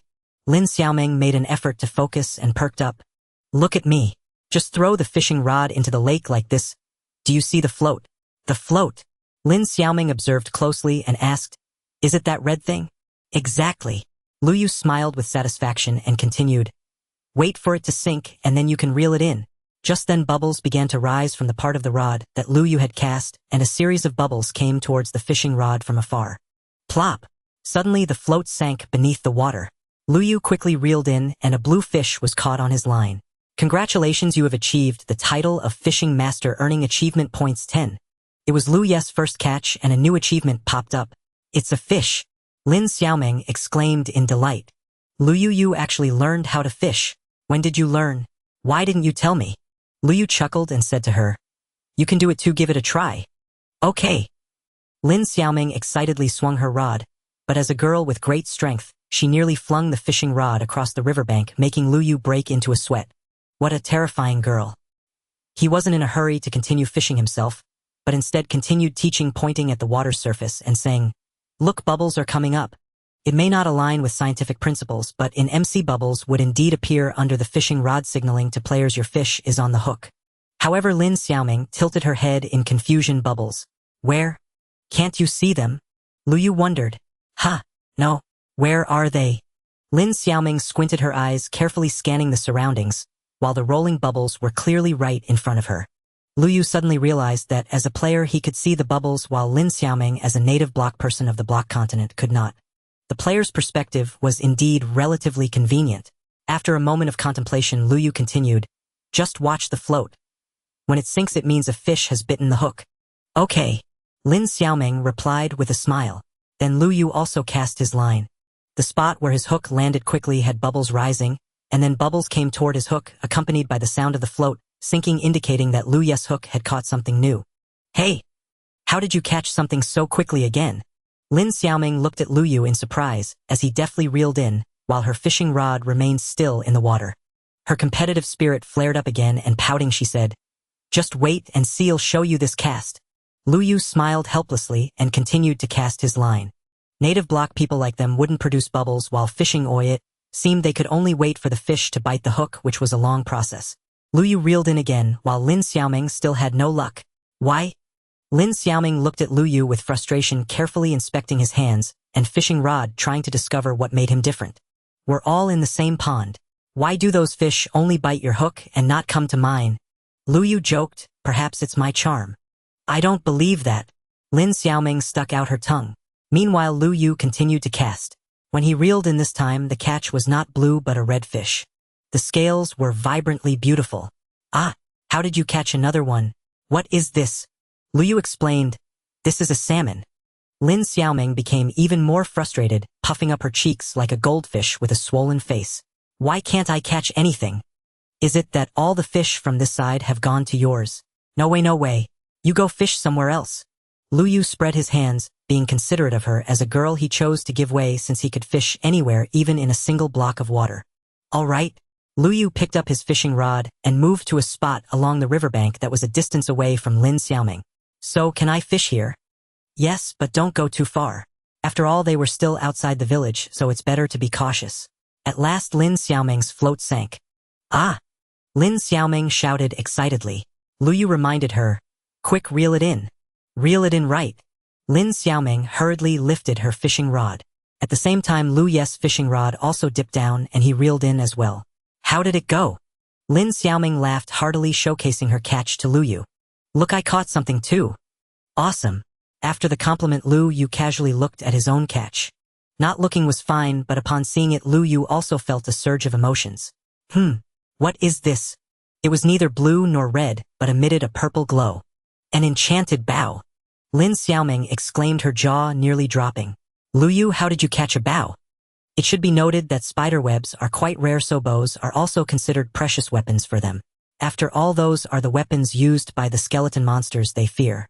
Lu Yu carefully examined the enchanted bow in his hand. A bow with power 3 and durability 3 was indeed a good item. Unfortunately, its durability was almost depleted. It seemed that if Lu Yu shot an arrow, this rare good bow would shatter in his hands. It seemed he needed an experience repair enchantment book.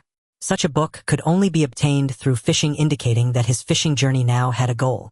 Wow! Lin Xiaoming looked at it enviously, nearly drooling. Having never seen a glowing weapon, she couldn't distinguish between this enchanted bow and an ordinary one. She simply thought this bow looked prettier.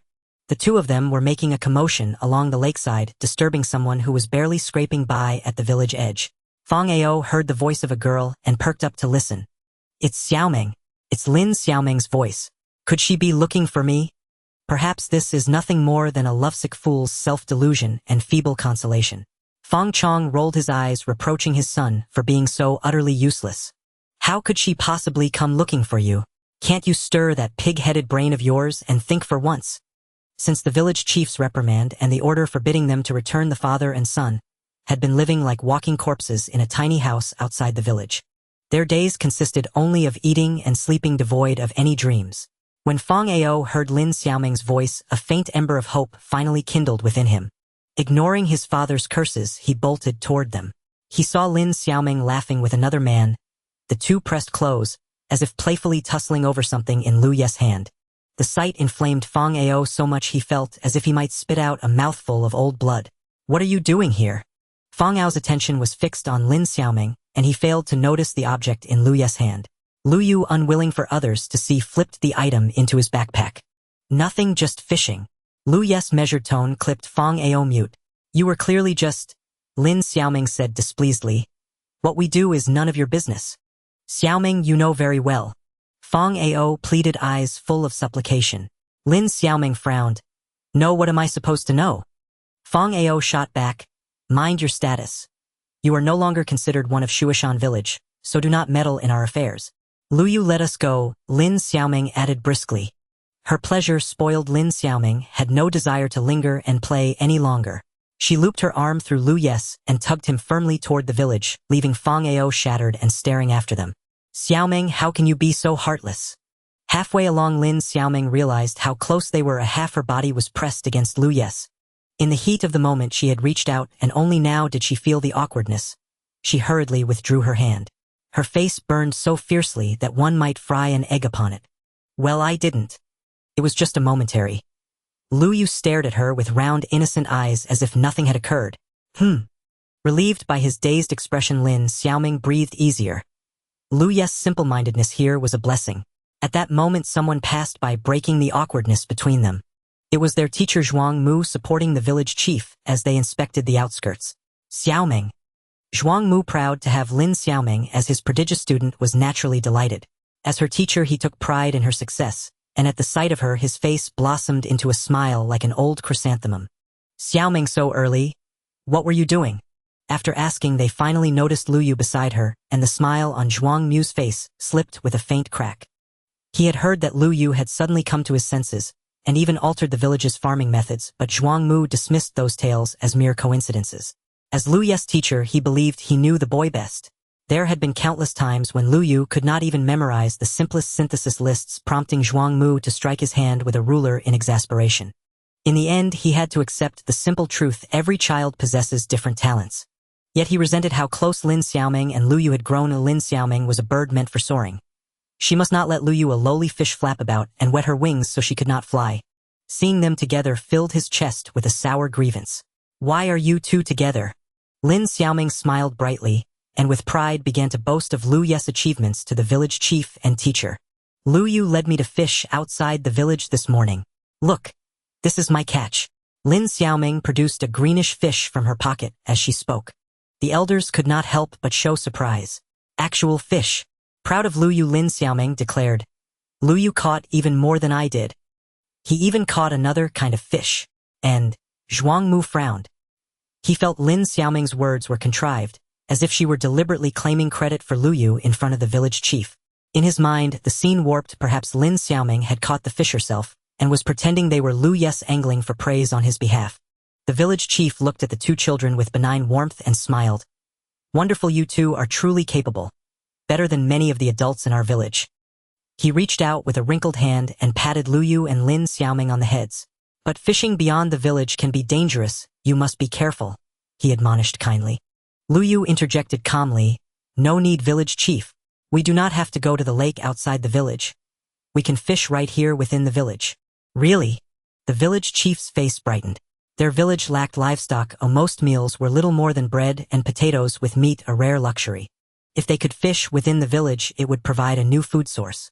Moreover, fishing carried no real danger, only a matter of luck. Child, can you explain it to us carefully? Zhuang Mu's skeptical gaze turned to Lu Yu. No one had seen exactly how Lu Yu had transformed the fields or rebuilt his home, which had sprung up almost overnight. Such sudden changes filled them with suspicion. How could that be? To fish you must have fish.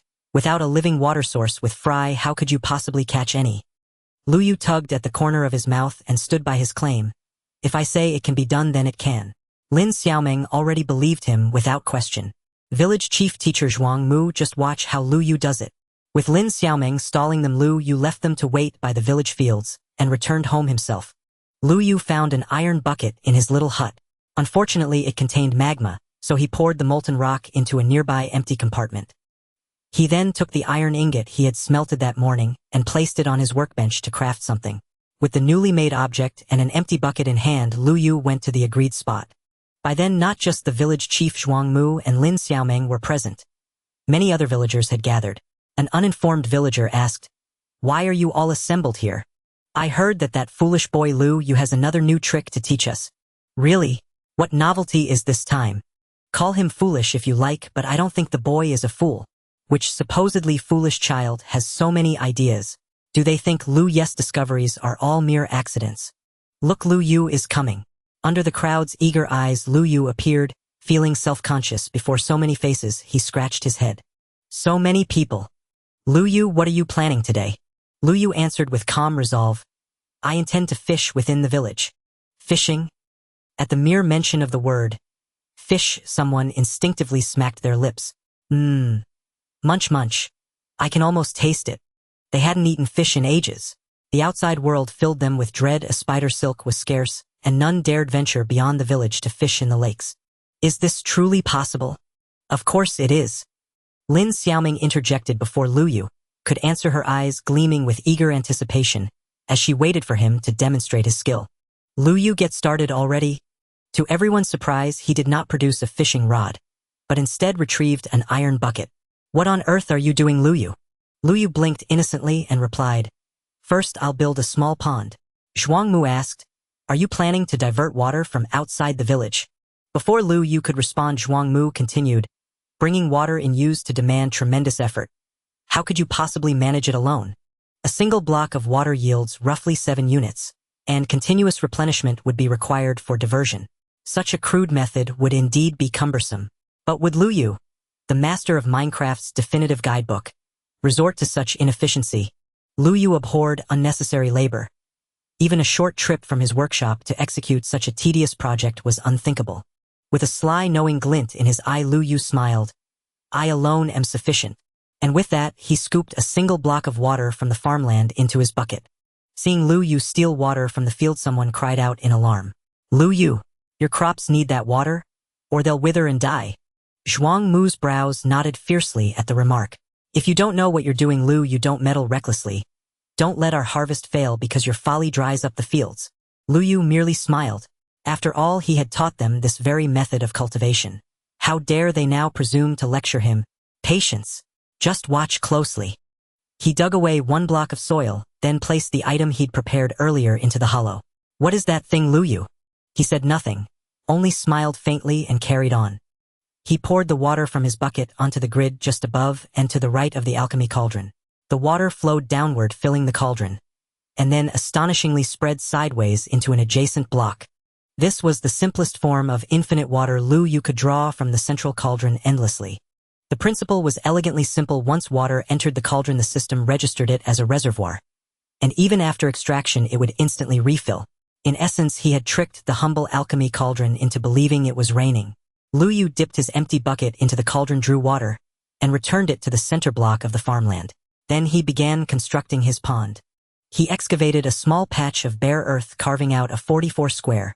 Meanwhile, the villagers remained utterly transfixed by the cauldron. What is this miraculous artifact? I saw Lu Yu pour in only 1 bucket. Yet each time he draws another, the cauldron remains full. Could this be a portable water source? Yet greater marvels still awaited them. Lu Yu drew and poured water 4 more times into the tiny pool. Does this water never run dry? Can it truly be drawn endlessly? As their wonder veered off topic, Lu Yu gently steered them back to the matter at hand. There, we shall fish here. They followed the direction of his finger, only to see a pond no larger than a well. The crowd burst into raucous laughter. Lu Yu, how could you possibly catch fish in that? Exactly. That's stagnant water. You poured it in yourself. Have you forgotten? The village elder, however, fell silent, deep in thought. Having been astonished by Lu Yu several times already, he'd learned to trust his instincts 9 times out of 10. This young man wasn't joking. He spoke truth. If even such a modest expanse could yield fish, the villagers would gain not only a new food source, but also a novel taxable commodity. A sharp light ignited in the elder's eyes. Trembling with excitement, he urged Lu Yu, Show us now. Only then did Lu Yu calmly retrieve his fishing rod and cast his line. Even with just 4 bubbling water particles, the float sank, and he reeled in swiftly. Less than half a minute passed. An azure fish already wriggled in his grasp. It's a fish. Elder, look. Lu Yu has caught one. Truly, it works. The elder whispered, awestruck, repeating the words like a mantra. Zhuang Mu stood stunned, his earlier skepticism now striking his own face with stinging force. How could this be? It defied all known logic. Yet Lu Yu knew this cubic realm obeyed its own immutable laws, the sacred canon of gameplay strategy. Let me see. It's real, fresh even. I can smell the brine. Lu Yu, catch a few more, please. While the villagers clamored, only the elder grasped the magnitude of what had transpired. He silenced their fervor and stepped forward to stand before Lu Yu. "Son, may I teach the entire village this art of fishing? Then all may eat fish, without ever stepping beyond our gates into the peril of monster attacks." The elder voiced his request with profound respect, formally seeking Lu Yu's consent. In turn, Lu Yu met that reverence with earnest warmth. "Of course, it's entirely possible." The elder looked upon Lu Yu with newfound admiration. Most would hoard such a rare and extraordinary technique, keeping it secret for personal gain alone. Yet Lu Yu had shared it openly repeatedly. This generosity moved the elder deeply. The elder continued. Xiaoming briefly described the method en route. "It doesn't seem overly complex. But tell me, where did you obtain your fishing rods?" Zhuang Mu, standing nearby, coolly interjected. "As far as I know, crafting fishing rods requires spider silk, a rare and difficult resource. How could we possibly produce enough for the whole village?" Lu Yu waved, dismissively smiling. "Spider silk. That's all." Zhuang Mu arched a skeptical brow. "That's all? You speak boldly. Spider silk can only be harvested by slaying spiders, hardly a trivial task." Glancing sidelong at Lin Xiaoming, he added with misplaced chivalry. "Surely you wouldn't send her beyond the village to hunt spiders." At those words, their expressions darkened.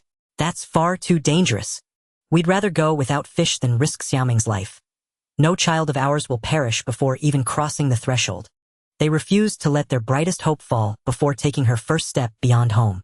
As the villagers collectively rejected Lu Yu's proposal, Zhuang Mu watched, satisfied eyes narrowing with quiet triumph. Lu Yu simply smiled. Not a word. Silently, he opened his pack and began rummaging within. He'd purchased some spider silk from a wandering merchant, and later unearthed vast quantities deep within the mines. Lu Yu was now indisputably a spider silk magnate. Lu Yu took out a set of spider silk. Upon seeing the spider silk in Lu Ye's hand, the village chief's eyes lit up. "Lu Yu, you actually have spider silk. Where did you get this from?" Zhuang Mu continued to mock sarcastically. "What good is that little bit? Fishing rods have durability too. They are consumables." He wore an expression of self-importance as if he were the ultimate expert. Perhaps he thought that the spider silk in Lu Ye's hand was just a few strands, but he was mistaken. Lu Yu had more than just a few. He raised his eyebrows with a hint of smugness. Then Lu Yu began to throw out the spider silk one strand after another. 1, 2, 3. The village chief was overjoyed. "Lu Yu, you have so much?" Lin Xiaoming's face showed surprise mixed with concern. "Lu Yu, where did you get so much spider silk?" She worried that Lu Yu had done something dangerous again. Zhuang Mu's face was becoming strained. Yet at that moment Lu Yu continued to throw out the spider silk without stopping. 20 strands, 30 strands. In any case, Lu Yu didn't mind the fatigue. He patiently continued to throw out the spider silk while distributing it to the villagers. The villagers received the spider silk, their faces brimming with joy. This was a rare item highly valuable to them. Not only had Lu Yu given them this expensive item, but he would also teach them how to fish. They were overjoyed. In stark contrast, Zhuang Mu's expression was tense. Ultimately, he could no longer contain himself and showed a look of surprise. "How can there be so much spider silk?" Lu Yu chuckled, managing to evade suspicion. 40 strands, 50 strands, 60 strands. A total of 64 strands of spider silk. Lu Yu had actually thrown out a whole set of spider silk.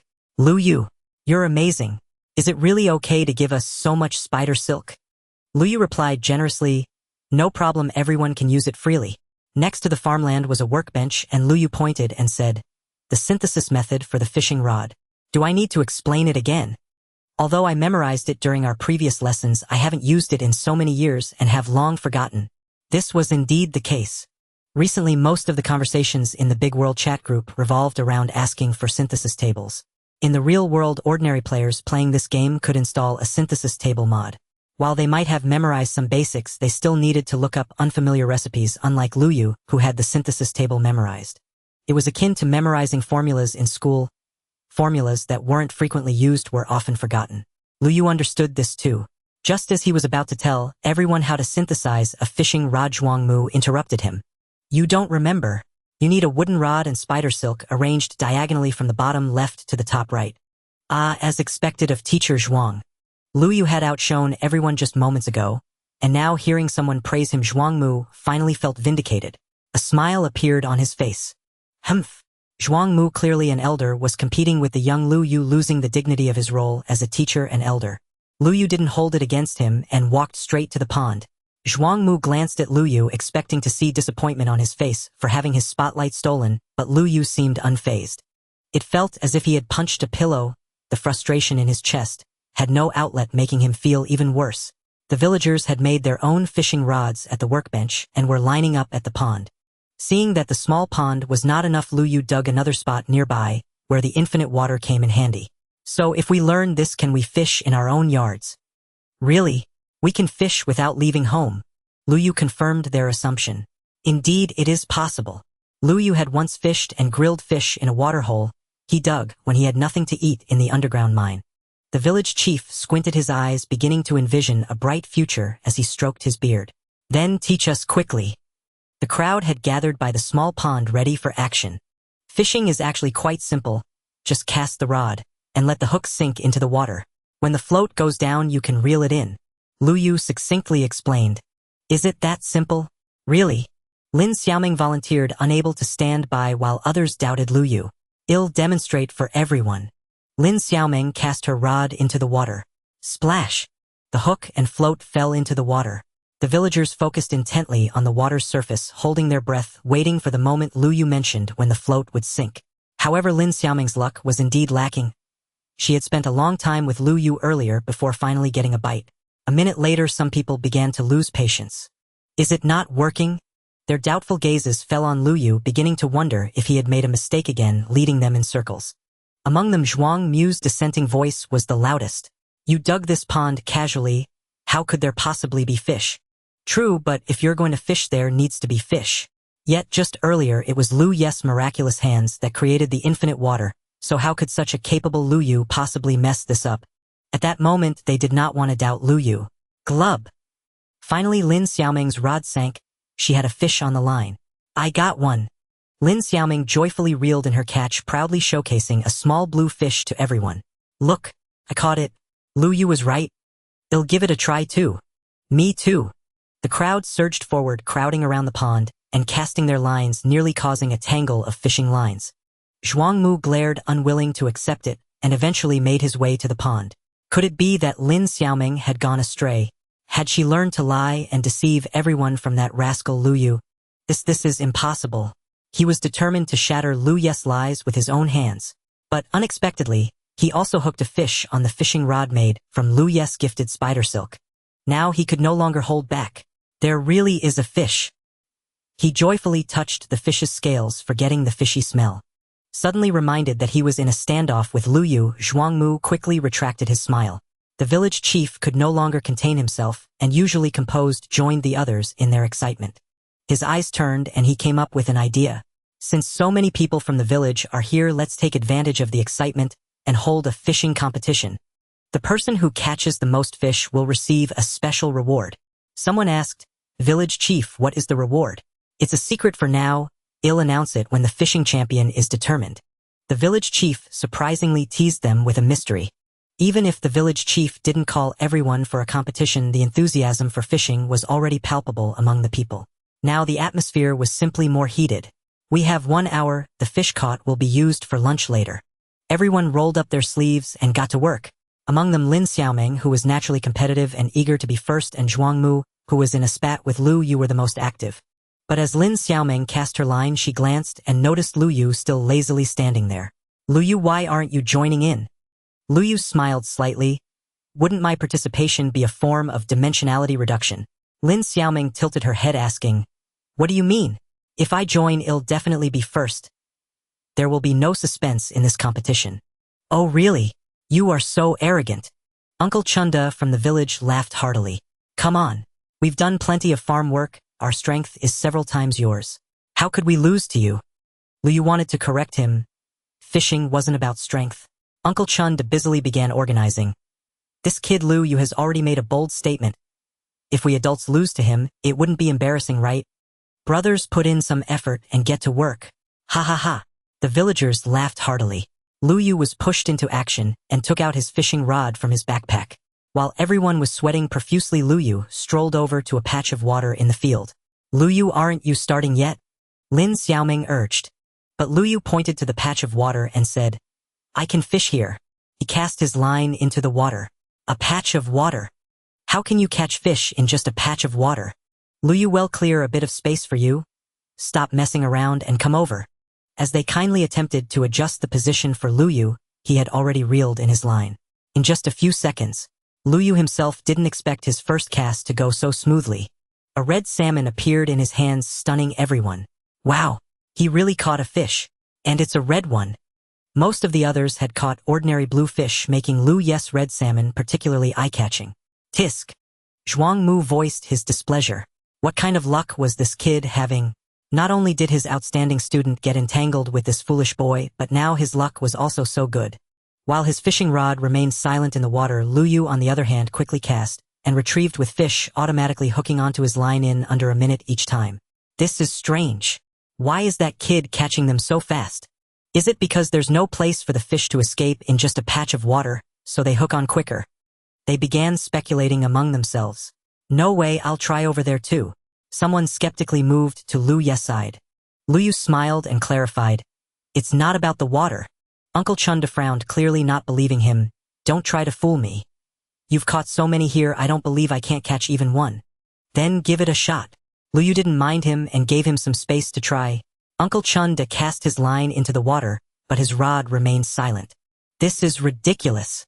Luyu, do you have any fishing techniques you haven't taught to the uncles and aunts? Yes, how about this? Auntie will cook you a great meal in exchange for your skills. Luyu scratched his head awkwardly. This wasn't something you could just teach. Even Zhuang Mu perked up his ears, wanting to catch a glimpse of some techniques. But Luyu said, there are no special techniques. Perhaps the fish just like me by nature. Pfft. Someone found this rather disheartening. If you want say, then don't say. Stingy. Lin Xiaoming certainly didn't believe Luyu to be that kind of person. Auntie, how can you say that about Luyu? What he said is indeed the truth. Look how he fishes. It's exactly the same as how we were taught, and his rod is just an ordinary one. You all didn't see him applying anything to his fishing rod, did you? Lin Xiaoming huffed. If you don't believe it, you can check for yourselves. The villagers were simple. They just spoke their minds. They didn't mean to blame Luyu. They just didn't expect a little girl like Lin Xiaoming to defend him so openly. They also realized that their words had gone a bit too far. Auntie chuckled awkwardly. Of course we believe Luyu. If they were to check Luyu's fishing rod, it would be too damaging to the relationships between the villagers. Lin Xiaoming finally felt relieved. However, everyone noticed the increasingly ambiguous looks exchanged between her and Luyu. Look at how protective Xiaoming is. Tisk tsk tsk. A youth is truly wonderful. Looking at it this way, these two kids seem somewhat compatible. Zhuang Mu interjected loudly among the villagers. Compatible, my foot. Lin Xiaoming is destined for the inner circle. How could Luyu compare to her? Some villagers frowned. Hey Zhuang Mu, that's quite disheartening. They're just kids from the village. There shouldn't be such a hierarchy. We're just saying the two kids seem to have something going on, just talking casually. You old-fashioned person, why does our happy conversation concern you? But it's true, Lin Xiaoming is about to leave, and we don't know what the future holds for this connection. Fortunately, the two parties involved didn't mind their whispered discussions. Zhuang Mu was pushed away from the center of the conversation, sulking as he stared at the water's surface. Wasn't it just teaching them how to catch a measly fish? Did they really consider him a benefactor? Luyu couldn't compare to Lin Xiaoming. Just then Zhuang Mu's float finally showed some movement. He smirked, filled with pride. Isn't it just fishing? Who can't catch one? I caught one. Nearby villagers had already caught several, so they weren't impressed. Why shout so loud? Everyone is already catching their second or third fish. Luyu has already started on his 10th. Zhuang Mu's bravado was quickly dampened as he dejectedly reeled in his line. Ouch! He was pricked and quickly withdrew his hand, causing what he had caught to drop onto the ground. What is this? He had only caught a glimpse of a yellow shadow and hadn't clearly seen what he had reeled in. Now looking down at the ground, he saw a round puffed-up creature rolling on the ground with sharp-looking spikes on its surface. The villagers were also drawn to this unfamiliar fish. Hey! Zhuang Mu actually caught a yellow fish.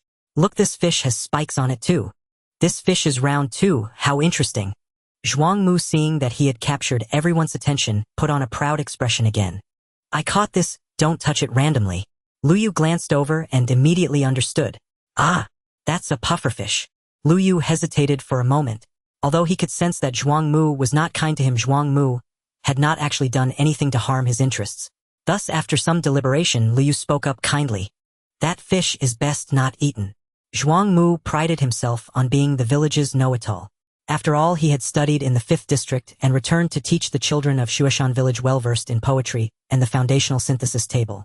How could Lu Yu possibly know something he was unfamiliar with? He did not believe in such nonsense. Why? Just because I caught the fish I can't eat it. Zhuang Mu thought Lu Yu was targeting him, truly measuring a gentleman's heart with a villain's mind. His animosity towards Lu Yu became even more apparent. Lu Yu shrugged helplessly. If he did not believe him, there was nothing more to be done. All right, time's up, the village chief announced. Everyone hurriedly packed up their fishing rods, preparing to conclude this impromptu fishing competition.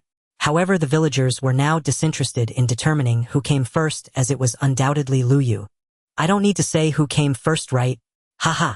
The village chief stroked his beard, doing so intentionally. Is there any need to mention it? Of course it's Lu Yu. I concede, I simply can't compete. Is that kid even human? Did he reincarnate as the Sea King? The fish are so fond of him, constantly bumping into his rod. But I'm curious, just how many fish did Lu Yu actually catch? Lu Yu had not counted carefully, but after checking his backpack he reported a number, 42 fish. Hiss!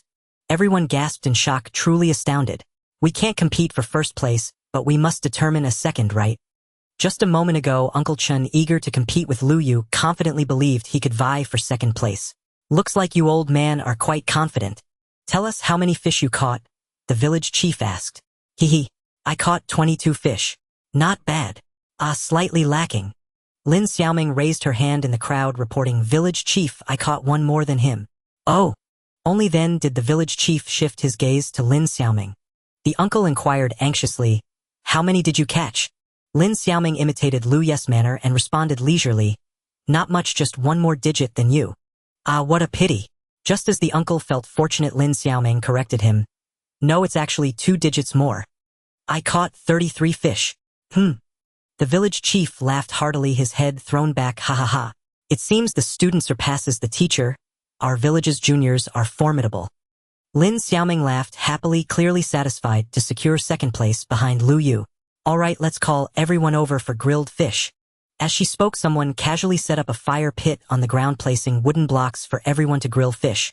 Lu Yu was about to take out the coal from his backpack, but thought better of it and refrained. He feared that so much coal would raise suspicions, so he took out some leftover wooden planks to start a fire for grilling the fish. Congratulations, you have completed the achievement Delicious Fish, earning achievement points 10.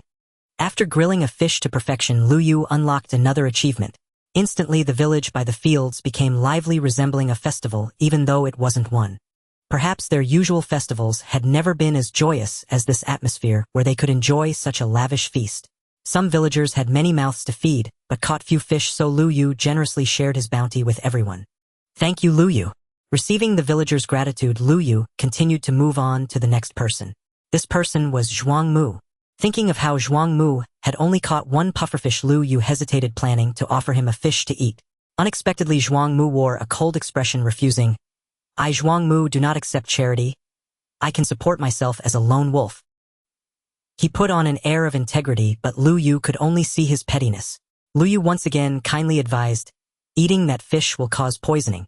Lin Xiaoming glanced at Lu Yu and asked, is what you said true, Lu Yu? If so, the teacher should be more cautious. It's just fish, oh, how could it cause poisoning? Zhuang Mu was extremely confident in his knowledge and refused to believe that he could be unaware of something that Lu Yu knew. But Lu Yu did not force him to accept it. Lin Xiaoming hesitated, glancing at her teacher, deciding to respect his decision. She was not unaware of the reasons her teacher held a grudge against Lu Yu, but she did not know how to resolve it. Sigh. After Lu Yu finished distributing, he watched Zhuang Mu approach the stove and place the pufferfish inside. Lin Xiaoming hesitated and looked at the village chief. Village chief Lu Yu says that fish cannot be eaten, but teacher Zhuang Mu doesn't believe it and refuses to accept the fish Lu Yu offers, insisting on eating the one he caught himself. Really? Lu Yu nodded. Zhuang Mu is stubborn and has a high opinion of himself. He probably won't listen to our advice. Lin Xiaoming still had a kind heart, her expression slightly anxious. What should we do? The village chief sighed and approached Zhuang Mu. Zhuang Mu, did you hear the children's words? That thing is inedible. Zhuang Mu snorted coldly. How could they know what I don't? After saying that, Zhuang Mu stuffed the grilled pufferfish into his mouth. Teacher. After Zhuang Mu swallowed the fish, he spread his hands. See him not. Before he could finish, he staggered. What's wrong with me? Soon his figure began to sway. What's happening? Why are you all swaying? The village chief watched Zhuang Mu teetering and kindly reached out to support him. What's wrong? Village chief, why are you swaying? The village chief replied innocently, I'm not swaying. No, why are the nearby houses swaying, and why is the sky also swaying? Lin Xiaoming looked at Zhuang Mu's dazed state, feeling a bit anxious. Lu Yu, what's wrong with teacher Zhuang Mu? Lu Yu shrugged and pointed. I already said that thing is poisonous. If he doesn't listen, there's nothing I can do. Zhuang Mu bit his lower lip, attempting to find some clarity through pain, but he also wanted to avoid looking foolish in front of Lu Yu. The village chief inquired, Lu Yu, what should we do about his current state? Just wait. However, during their wait, Zhuang Mu noticed that his health was dropping at an alarming rate. I'm losing health. What? Zhuang Mu's complexion grew worse, losing not just color but turning an ashen hue like that of a zombie. In the worldview of the blocky people, this was a symbol of losing vitality and gradually deteriorating. Help me. Zhuang Mu finally opened his mouth to seek help from the village chief. The village chief looked at Lu Yu with concern. Good child, you should save him. But Lu Yu repeated, just wait, he won't die. At this critical juncture, Zhuang Mu still did not believe Lu Yu. Lu Yu, are you really going to stand by and do nothing? Is this how you beg? Lu Yu raised an eyebrow and questioned. This was a moment where his life was at stake, and only Lu Yu knew the method to save him, yet he still had the audacity to act haughty. Teacher Zhuang, you cannot request help in this manner. Teacher Zhuang, if you truly wish for Lu Yu's assistance, you must lower your stance. Zhuang Mu felt overwhelmed, realizing his tone was inappropriate. He knew he could not leverage Lu Yu as an opening, so he turned to plead with the village chief and Lin Xiaoming instead. Village chief, Xiaoming, you can't just watch me die. This? The two turned to Lu Yu, feeling troubled. Lu Yu waved his hand and turned his head. I have already said you will not die, just endure it for a moment. In the end, the village chief and Lin Xiaoming chose to trust Lu Yu, believing that he was not a malicious person. What he said must be true, but Zhuang Mu was merely cowardly and afraid for his life. The village chief advised, Zhuang Mu, just hold on a little longer. Lu Yu, you have a cruel heart. Zhuang Mu shouted in frustration. He closed his eyes, seemingly prepared to accept his moment of death, quietly waiting for that moment to arrive. But that moment did not come. He cautiously opened one eye and discovered that his vitality had not completely faded away. Although pufferfish could cause poisoning, eating it while in full health would still leave him with half a bar of vitality. I'm not dead. I'm not dead.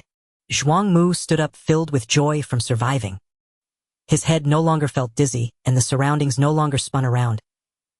He stood up and stomped his feet, realizing that apart from feeling weak, he had no other abnormalities. At this moment, he finally realized that what Lu Yu said was true. He had just misunderstood Lu Yu, yet he felt no remorse and even began to complain. Lu Yu, why didn't you explain your words more clearly? Such is the essence of being ungrateful. The villagers could no longer watch and hurriedly pulled Zhuang Mu away, scolding him. How could you handle things like this? It's your stubbornness that disbelieved Lu Yu, and yet you still have the nerve to argue. You must have been bribed by him. Zhuang Mu protested, still unwilling to admit his faults. He stubbornly stood his ground, completely unaware of his own mistakes.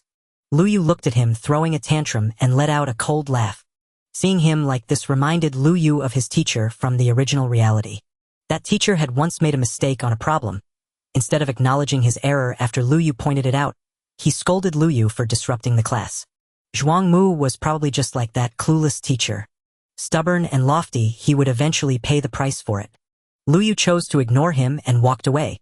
That afternoon, as Lu Yu left, the villagers also forgot the unpleasantness brought by Zhuang Mu. Each household began to cultivate a small pond in their yards for fishing. From today onward, new ingredients appeared on their dining tables. However, Lu Yu calmly descended into the mine, using the excuse that he needed to rest to lock himself in his room. Once the door was locked, he opened up a hidden floorboard, revealing the mine below. Lu Yu casually placed the fish he caught today into the storage room, below emptied his backpack, and brought along the necessary tools before entering the mine. He arrived at the edge of the cliff from last time. This time Lu Yu did not choose to jump down. Instead, he raised his torch to illuminate the scenery on the other side. If he jumped down the cliff, he would end up in a deeper place. The redstone was not that deep but rather located in the shallow layers, which is why the opposite side was a good place for Luyu. Before him, there was indeed a dark cave entrance on the other side of the cliff. Yet, as the torchlight swept over, Luyu saw a red glow. Captain Qifeng, standing behind him, intervened. If you bruise the boy who will guide us to Sector 7, nightfall is imminent. Hurry up. The hot-headed subordinate choked on his words, then lowered his head. I'm sorry. I hadn't thought. Step aside. Qifeng stepped forward and gently pushed past him. He stood before Luyu face to face. Luyu's expression remained utterly impassive, flawlessly composed, startling Qifeng. What a remarkably composed young man, especially those deep obsidian black eyes, still as a mountain pool, fathomless, bearing a gaze wholly incongruous with his youth. Young man, do you know the way to Sector 7? So they were headed for their village. Earlier he'd overheard them mention grain collection in Sector 3. Could these be the tax collectors dispatched to Sector 7? Luyu pointed in a direction. Is it that way? He nodded.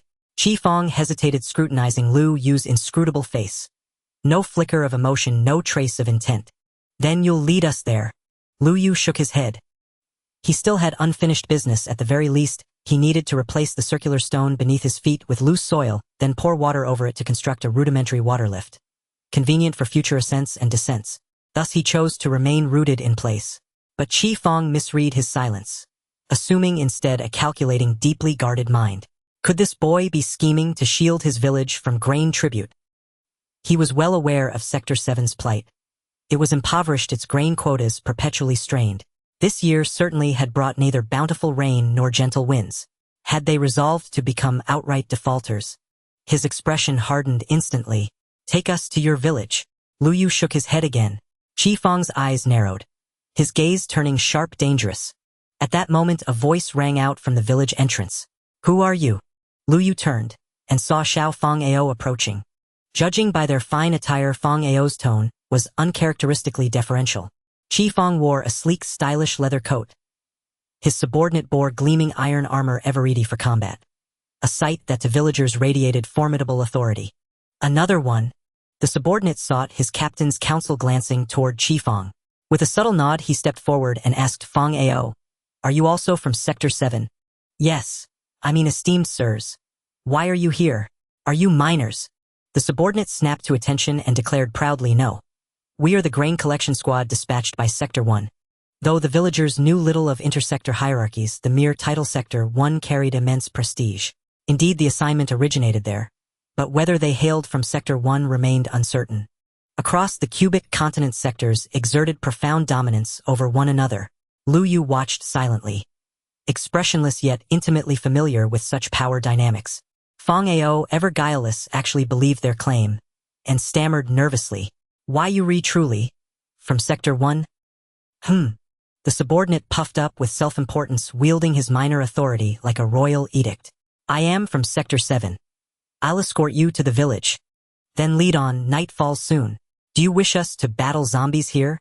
Feng-ao bobbed his head eagerly. Yes, yes, follow me. The subordinate saluted Qifeng, yielding the vanguard position. Meanwhile Qifeng remained beside Luyu, glaring dissatisfied, while his subordinate, catching the cue, began grumbling audibly to Feng-ao. Tell me, do all of you in Sector 7 behave so brazenly? Just now my captain asked this boy to guide us into the village, and he dared refuse. Luyu gazed back, wide-eyed and innocent. Seeing him, Feng-ao scowled. Sirs, pay him no mind. That one's a fool, addled in the head, and worse, thoroughly malicious. A fool? Qifeng blinked, stunned. Had he just spent minutes outwitting a fool? Humiliation prickled his cheeks. He felt his dignity erode, his composure cracking. A fool is he? Qifeng sneered coldly. Then let him stay here, refusing to return to his village. As dusk approached, the wilderness would spawn its horrors, and for such a foolish villager only one fate awaited. Feng-ao burst into laughter. Excellent. Leave him be. Don't blame me, Luyu. This order came straight from above. You brought it upon yourself. Feng-ao beamed, his youthful face crinkling into deep folds as he bowed obsequiously, ushering the squad into the village. His manner reminded Luyu of certain groveling characters from wartime dramas. Absurd, almost comical. Only once they vanished beyond sight did Luyu begin tidying up. He dispatched nearby zombies with ease, gaining modest experience and several chunks of rotten flesh. then strolled calmly back. Did they truly believe such sparse, sluggish zombie spawns could kill him in the wild? At minimum, a full-scale zombie tide would be required. Meanwhile, chaos erupted within the village. The village elder seethed, his wrinkled face nearly smoothed by sheer fury. That wretched Fong Ao had led the bloodsuckers straight into their midst. No different than inviting wolves into the sheepfold. Did the boy harbor some grudge against the village itself? Worse, he wore an expression of utter ignorance, as if expecting praise for his treachery. Look. Luyu neglected the honored guests, but I welcomed them in. The elder nearly spat a mouthful of phlegm onto his face. Who among us welcomed them? Each year these officials descended like leeches, draining stored grain and precious goods. Who could possibly welcome them? Was Fong Ao truly heartless? Or simply witless? Why have you arrived in September? Normally they waited until October, the height of harvest. Yet this year they'd come a full month early. What?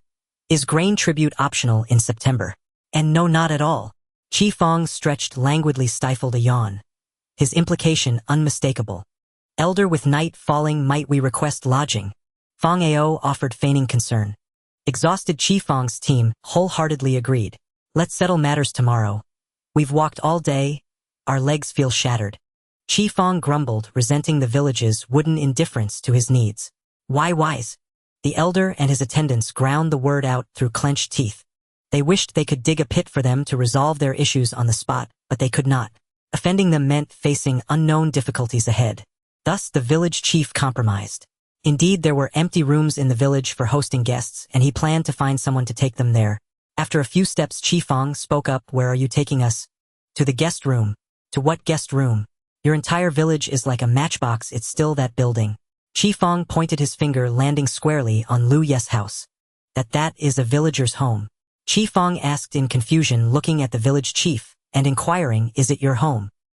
He thought only the most prominent person in the village could reside in such a luxurious house, and if he were the village chief, he would definitely have built his home to be that splendid. Moreover, this house was not merely luxurious, in fact, where he came from in the 5th district, houses were large, and had many floors, but they did not possess such exquisite decorations. The house before him resembled a sturdy tree trunk, settled within, quite creative. From the outside it showcased exquisite windows and flower beds with skylights and plants on the roof, and unexpectedly warm yellow lights adorned the entrance. At first glance, it was clearly a gentle haven for rest. He had never seen a house like this in the 5th district. Greed and curiosity compelled him to approach that house. I will stay there tonight. The village chief hurriedly stopped him. No, that is not my house. It was built by a young man from our village. I cannot make decisions for him.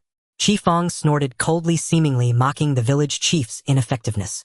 How could someone who had become a village chief not secure a luxurious house? Whose house is it? Chi Fong asked arrogantly. This? The villagers also looked around, searching for the Lu family. However, they did not see Lu Yu and her son at all. Not even Lin Xiaoming was in sight.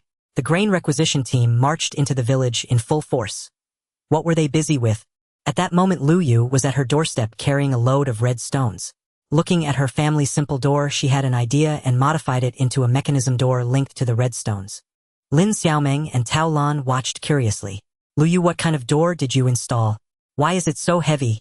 It's a security door. Lu Yu rolled her eyes and made up a name. Lin Xiaoming tentatively pushed the door, but could not open it no matter how hard she tried. Lu Yu, why can't this door open? She was anxious, thinking Lu Yu had locked them out and wondering how they would get inside. Lu Yu smiled and pressed the button beside it. With a creak, the door opened automatically, requiring no effort from them to push. It's open. Lu Yu explained, just press this button to open the door from now on. Tao Lan also tried it, and the two people of completely different generations laughed like children who had just received a new toy. They entered the house. This time Lu Yu stood on the doorstep and the door opened automatically again. From now on they would not need to push the door with their hands to come and go. Lu Yu, you are amazing. Where did you learn this? Lu Yu rolled her eyes again and began to make up a story. Actually, I fell off a cliff before and met an old man with a white beard at the bottom. All of this was taught to me from his martial arts manual. What a ridiculous tale. Lin Xiaoming knew little about him. The only time she saw him fall down a slope was to protect herself, and that time she carried Lu Yu back. There was no time for him to meet an old man with a white beard. With a chuckle, Lu Yu deflected the conversation. Outside there was a clamor. Lin Xiaoming decided to go out to see what was happening. Lu Yu grabbed her. He had already guessed who the visitors were, and those who could create such a stir upon returning to the village must be Fang Ao and the people he brought back. They were either there to check if he was alive or had some ulterior motives. If they wanted something, they would first have to ask if this newly installed door would allow them entry. Liu smiled and asked Xiaoming, "Do you know how to use this door?" "I can use it." Lin Xiaoming looked at Liu's sly smile, trying to understand his intentions. "That door. I got it." The two exchanged glances and smiled knowingly. Meanwhile, Liu had already walked to the door of his room, saying, "I'm going to tidy up my backpack. Call me if anything happens." He entered his small room and directly went down to the space below. He took out the pumpkin seeds he had discovered last time and planted them in a piece of empty land. Then he used the bones he had harvested last time, ground them into bone powder, and sprinkled it in the field, causing the pumpkin sprouts to grow rapidly, yielding 2 pumpkins. Holding the pumpkins in his hands, mischievous ideas surged in his mind. "Who are you people?" Lin Xiaoming looked at the crowd of strangers at the door. Among them were several unfamiliar faces, and the detestable Fang Ao, and she questioned them without courtesy. "Oh, this is the home of a beautiful young girl, isn't it?" Seeing the pretty girl, Chi Fang became a bit arrogant, his mouth nearly stretching to his ears, saying, "I am the captain of the grain requisition team dispatched from District 1. Seeing how exquisite your home is, I would like to borrow it for a night." "No way, this is private property. How can you borrow it from outsiders?" Lin Xiaoming spoke with a defiant tone, causing the village chief and others to feel quite relieved. Only Fang Ao, in his foolishness, was worried that Lin Xiaoming might offend Chi Fang and stepped forward. "Xiaoming, this is an important person from District 1. Letting Liu host them for a night would be a virtue passed down from our ancestors." Fang Ao insinuated, wildly, acting as if he was thinking of her. This only made Lin Xiaoming more displeased. "Beds and bedding are personal items. How can we casually let outsiders stay? Who knows if they are clean or not?" Her words were laced with barbs, as if implying that Chi Fang and his group were unclean. Chi Fang raised his eyebrows, probably not expecting to be thwarted in front of the pretty girl. "Little sister, saying that is not very nice, is it?" Lin Xiaoming did not face him directly. She snorted coldly and turned her head. "Moreover, if you want to enter our house, you must ask our front door first, right?" "Your house? Door?" They were puzzled, turning their heads in unison to focus on the door of Liu's house. Indeed, it was unlike any door they had ever seen, not made of any kind of wood but iron.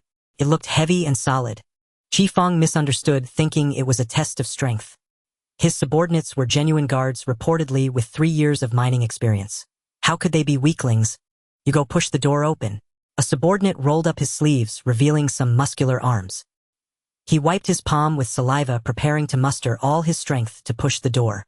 But 3 minutes later, he was red-faced while the door remained utterly unmoved. Chi Fang lost his patience and urged, "Are you putting in enough effort?" The subordinate helplessly replied, "Captain, I can't push it." "How is that possible? It's just a door, how heavy can it be?" "You guys push together." As a result, several big men pressed their hands against the door of Liu's house, their faces flushed with effort, as if they had exerted every ounce of strength, looking quite ridiculous. "Are you guys capable or not?" Unable to hold back, Chi Fang rolled up his sleeves and joined in. But even with him, the door remained unmoved. "What's going on?" Chi Fang looked confused at Lin Xiaoming, who quickly tucked away her blatant laughter. She pouted her pink lips, looking innocent, and said, "So, if you can't push it open, it means you're not fated with this door." Chi Fang had already lost face multiple times in the district. He looked down upon, and his pent-up anger finally erupted. "Are you messing with me?" Am not Lin Xiaoming a bold woman, was not someone to be intimidated. Otherwise, she wouldn't have angrily chopped zombies at 16. "You can't even open our front door, and you still talk about staying at my house. Isn't that a joke?" Chi Fang gritted his teeth and ordered, "Open it for me." He was stubborn about it, determined to stay in this house today. Not only did he want to stay, but he also insisted on destroying the house after leaving. "Why should I open it for you?" Chi Fang, now blinded by anger, forgot to think, but among his subordinates, there was one who had a bit of sense. The only thin man who hadn't approached to push the door spoke up. His name was Chu Xian, which sounded like a scholarly name. "Captain, is it possible that our method of opening the door is completely wrong?"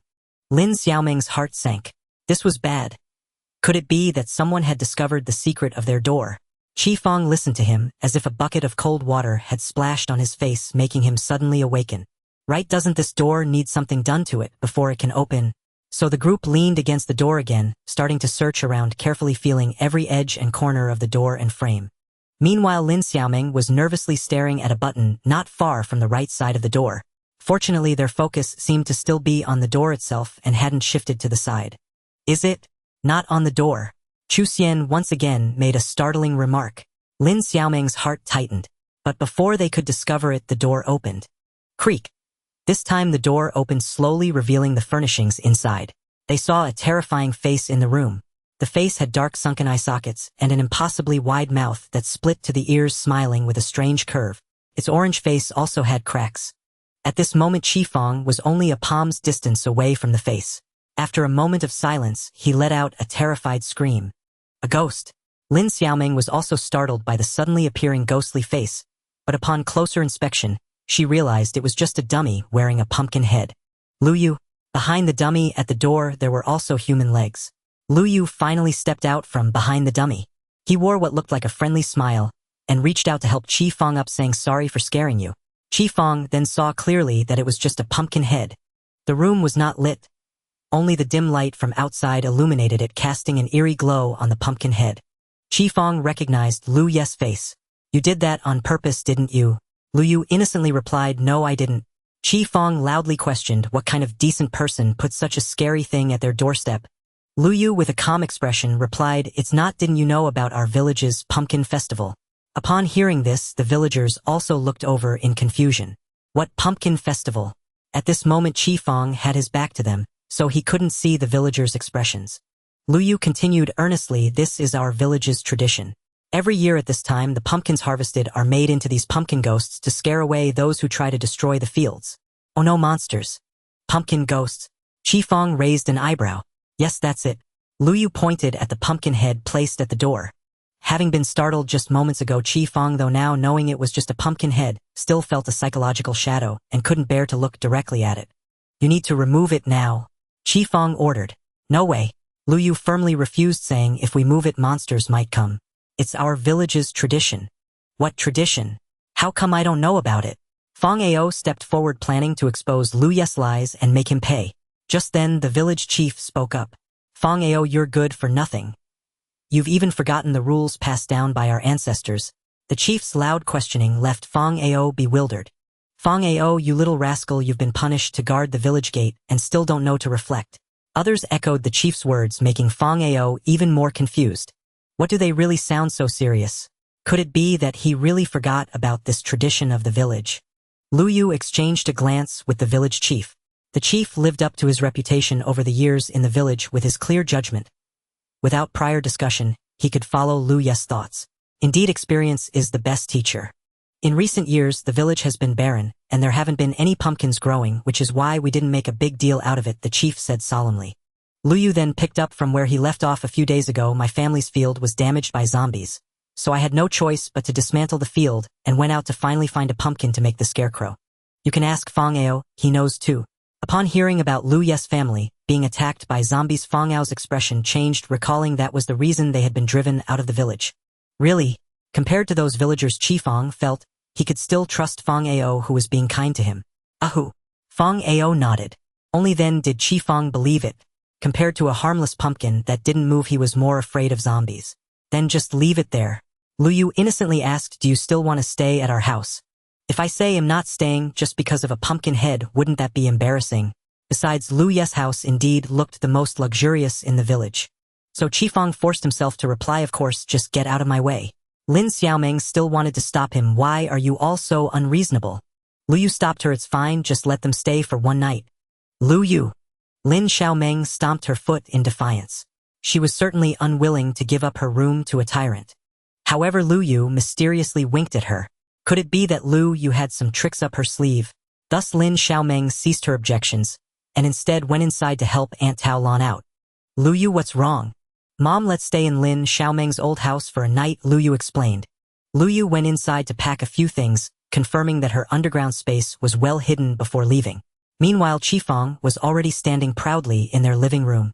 "Looks quite good, young man." The table made of wooden boards and fences, the sofa shaped from steps, flower pots placed on the walls, and greenery by the windows. This was a level of exquisite interior decoration not found in their 5th district. "Heh!" Lu Yu let out a cold laugh. "Is this all? A guy who has never seen the world? I haven't even installed real furniture mods yet." He still had the mood to flaunt here, but in a few hours he feared he wouldn't even have time to cry. Lin Xiaomeng led them back to her old house. Inside her room, a row of tools and stone swords was simply arranged on the wall, and the entire room lacked any trace of femininity. Lin Xiaomeng felt a bit shy. My house is a bit messy, so let's just make do for one night. Speaking of which, Lu Yu, how do you plan to drive them out? You all just rest for the night, leave the matter to me. Aunt Tao Lan glanced at the children and admonished, be careful. All right, Mom.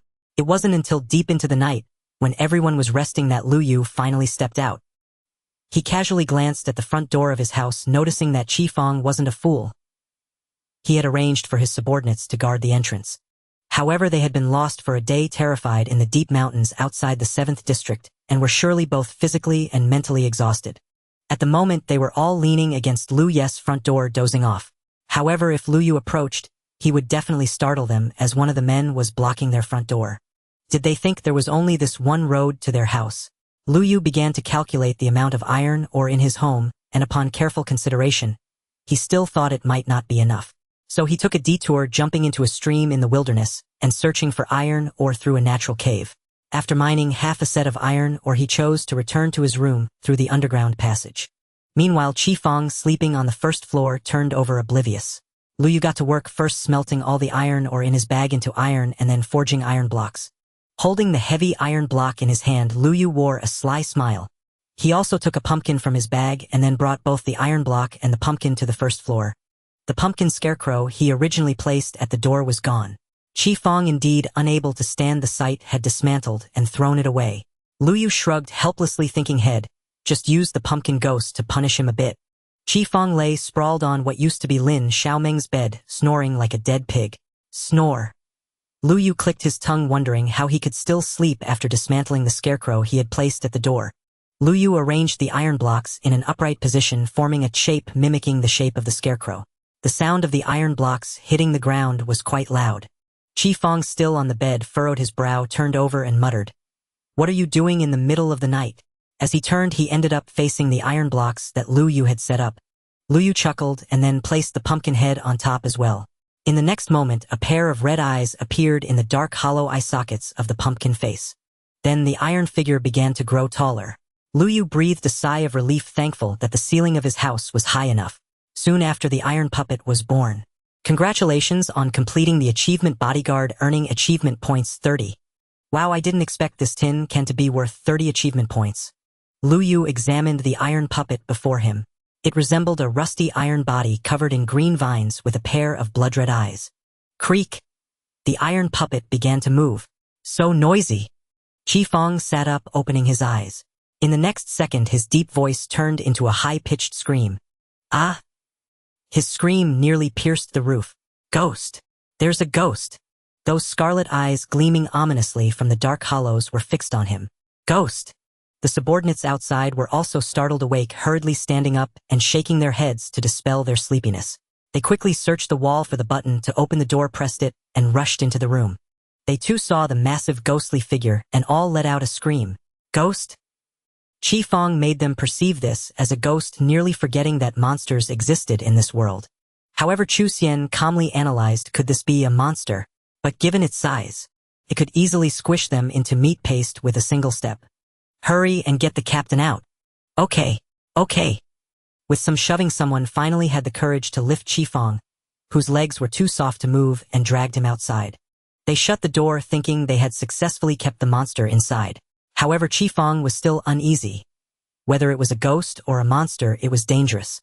So he urged Chu Xian and the others, go. Get far away. Don't wait until that monster breaks through the door. We won't be able to handle it.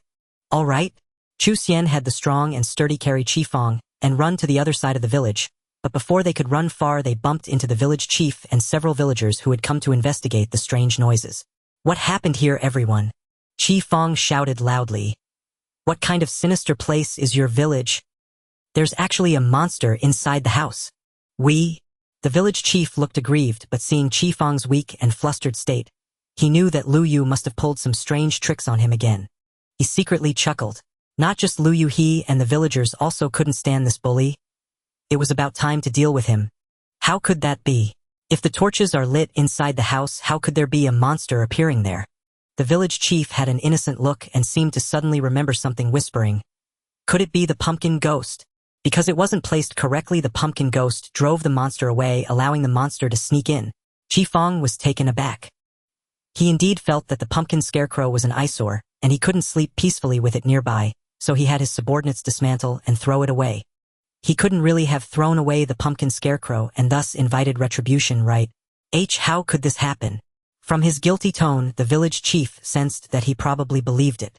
The village chief continued, "What kind of monster was it?" Qifeng described the appearance of that thing. "It was white. Could it be a skeleton monster?" "No. Its eyes are red and its body bears patches of green." And villagers asked, "Is it a jongsher?" And neither. It's white, yet also streaked with green. "We've never seen such a creature before." And Qifeng stamped his feet anxiously. The village elder interjected with a gentle smile, as if attempting to ease the awkward tension. "Heh, Mr. Qi, perhaps you're simply fatigued and mistook what you saw." Several seasoned miners who had accompanied Qifeng now stepped forward. He turned to them for confirmation. "And we saw it too.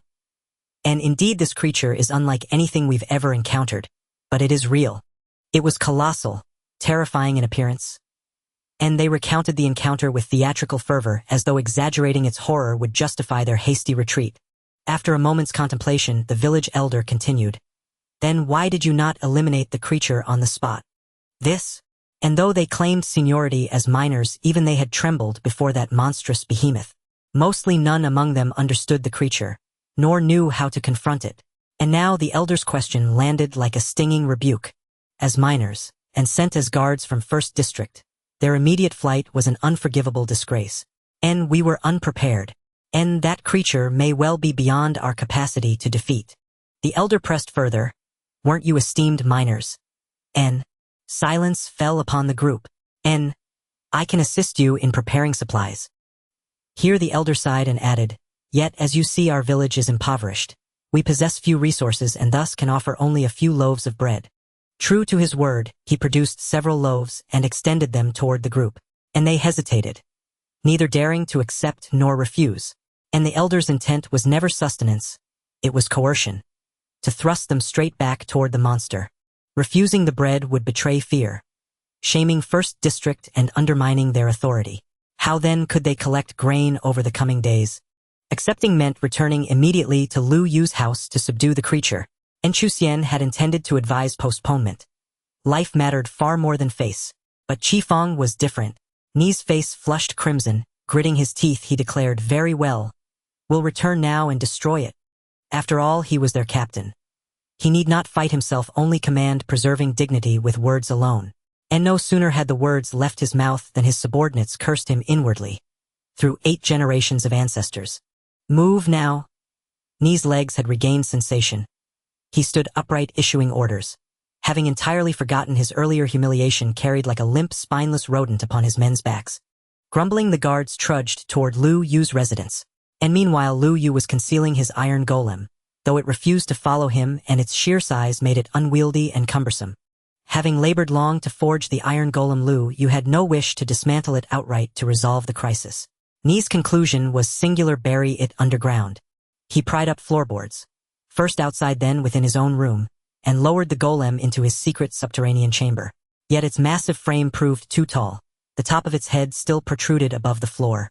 With a sigh, Lu Yu dug deeper, depositing it near his underground farmland. "And big fellow, don't tread on my crops." He addressed the golem's blank, expressionless head, only for it to tilt sideways, utterly uncomprehending. And Lu Yu exhaled helplessly. But there was no time to teach it now. He needed to restore his upper floor chamber. Swiftly, for he had no idea how soon the guards would return. Once the surface appeared unchanged, Lu Yu retreated to his hidden subterranean chamber. And soon after, a procession of guards arrived at his doorstep. The guards halted before the door, uncertain. None swallowed hard and asked backward, "Shall I open it?" And wait. At the rear, Qifeng hastily shed his nightclothes and donned his iron armor. His craven, rat-like demeanor grated on every nerve. "And worthless, useless, and open the door," Qifeng commanded. The foremost guard pushed the door inward, only to meet utter silence. "Huh? Where's the monster?" The lead man voiced his confusion. Those behind him edged forward, gathering courage to peer inside beside him. The creature we saw earlier. It's gone. And truly. Chi Fong roughly shoved through the crowd and re-entered the room. And where is that enormous beast? How could it vanish? And the elder asked, are you certain you didn't misperceive it? And even if I erred alone, could every one of us have shared the same illusion? Silence. Chi Fong barked sharply, and the elder fell mute, but stood erect, flanked by villagers drawn by the commotion. Surrounded by a sea of silent questioning gazes, Chi Fong, the instigator, squirmed with discomfort. And there was a monster, but now it's gone. What am I to do? Abandoning logic and condescension alike, Chi Fong stomped furiously. And the elder offered a final inscrutable look, then instructed the villagers, return home and rest. He left Chi Fong and his guards standing alone, and they exchanged uneasy glances. And Captain, what now? Shall we still lodge here? Chi Fong hesitated. Sleep within a house possibly harboring a monster, and their hearts were not so bold. Forget it. Chi Fong finally abandoned Lu Yu's dwelling. Let's ask the old man to arrange new quarters for us. After a night of uproar, and no visible evidence, the villagers already doubted them, and he lacked both the fortitude and the audacity to summon them now and request fresh lodging. Let's withdraw, camp outdoors tonight. Chu Xian proposed the only sensible course. For miners, constructing a simple box-like shelter from stacked blocks beneath the open sky was second nature. And you expect me to sleep outdoors? Chi Fong arched a brow, demanding an answer. Ni's subordinates bristled with resentment, and ignored his outburst, turning to depart without a word. Captain, if you prefer, you're welcome to stay in this house. It's rather comfortable. Chi Fong clamped his mouth shut, and slunk silently after them. However, that night Lu Yu had a lot to do. Upon returning to the underground, he found that his field had indeed been trampled by the iron golem. You iron-head fool! Lu Yu thought about slapping its sturdy thigh, but upon seeing the heavy iron, he ultimately chose to gently rest his hand upon it. If he had hammered down, it would have definitely hurt himself. Forget it. Lu Yu decided not to argue with the pumpkin-head creature. Lu Yu dug 2 deep holes next to the wall for it, providing it with a separate space. Iron Skin, you stay here quietly. Its name was thus carelessly decided. Lu Yu turned to look at the farmland that had been damaged by the Iron Skin, and decided to simply transform the redstone farm instead. After all, he had enough materials. Lu Yu was a person of action. He directly took a shovel and pickaxe to start expanding the underground space. He was certainly not satisfied with just 2 9x9 plots. This time, he aimed to create 3 layers for potatoes, carrots, and wheat, while reserving the bottom layer for pumpkins and watermelons. After leaving the 3-layer space open, Lu Yu began to work on the redstone connections. He set up redstone mechanisms and water in each corner, ultimately wiring them in parallel to a single lever. He was exceedingly familiar with the method of building a redstone farm. Removing the speedrun world, the redstone farm was essential for any server or long-term save he had ever played on, and having done it dozens of times, it was second nature to Lu Yu. Once he completed everything, he took out the bone meal he had stored in his box and poured it over a layer of wheat. The vibrant green wheat changed color, turning into the yellow that was ready for harvest. He pulled the lever. Splash! As the water flowed by, nothing remained in the field. Underneath the funnel, the box now contained some wheat. Ah, so satisfying. Congratulations, you have completed the achievement Basic Redstone Technology, earning 10 achievement points. Lu Yu then tested the remaining 2 layers of potatoes and carrots, confirming that the mechanisms were functioning correctly.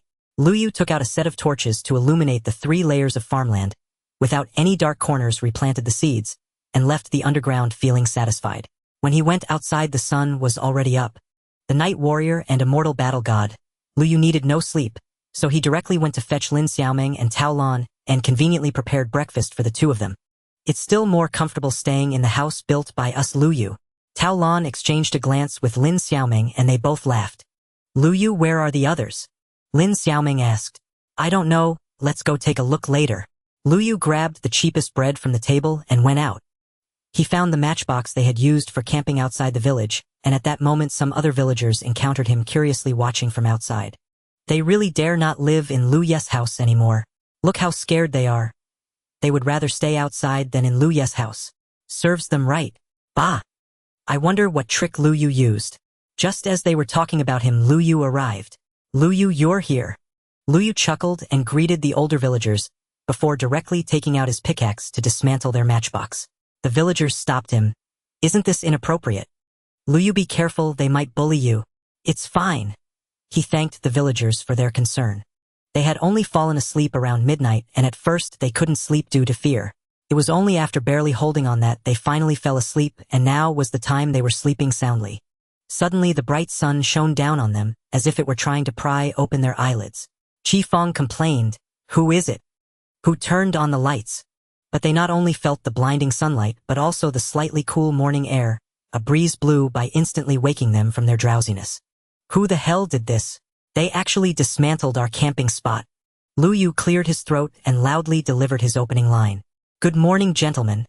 Luyu's loud voice completely awakened them. You're such good people, actually giving up your house for us and camping outside.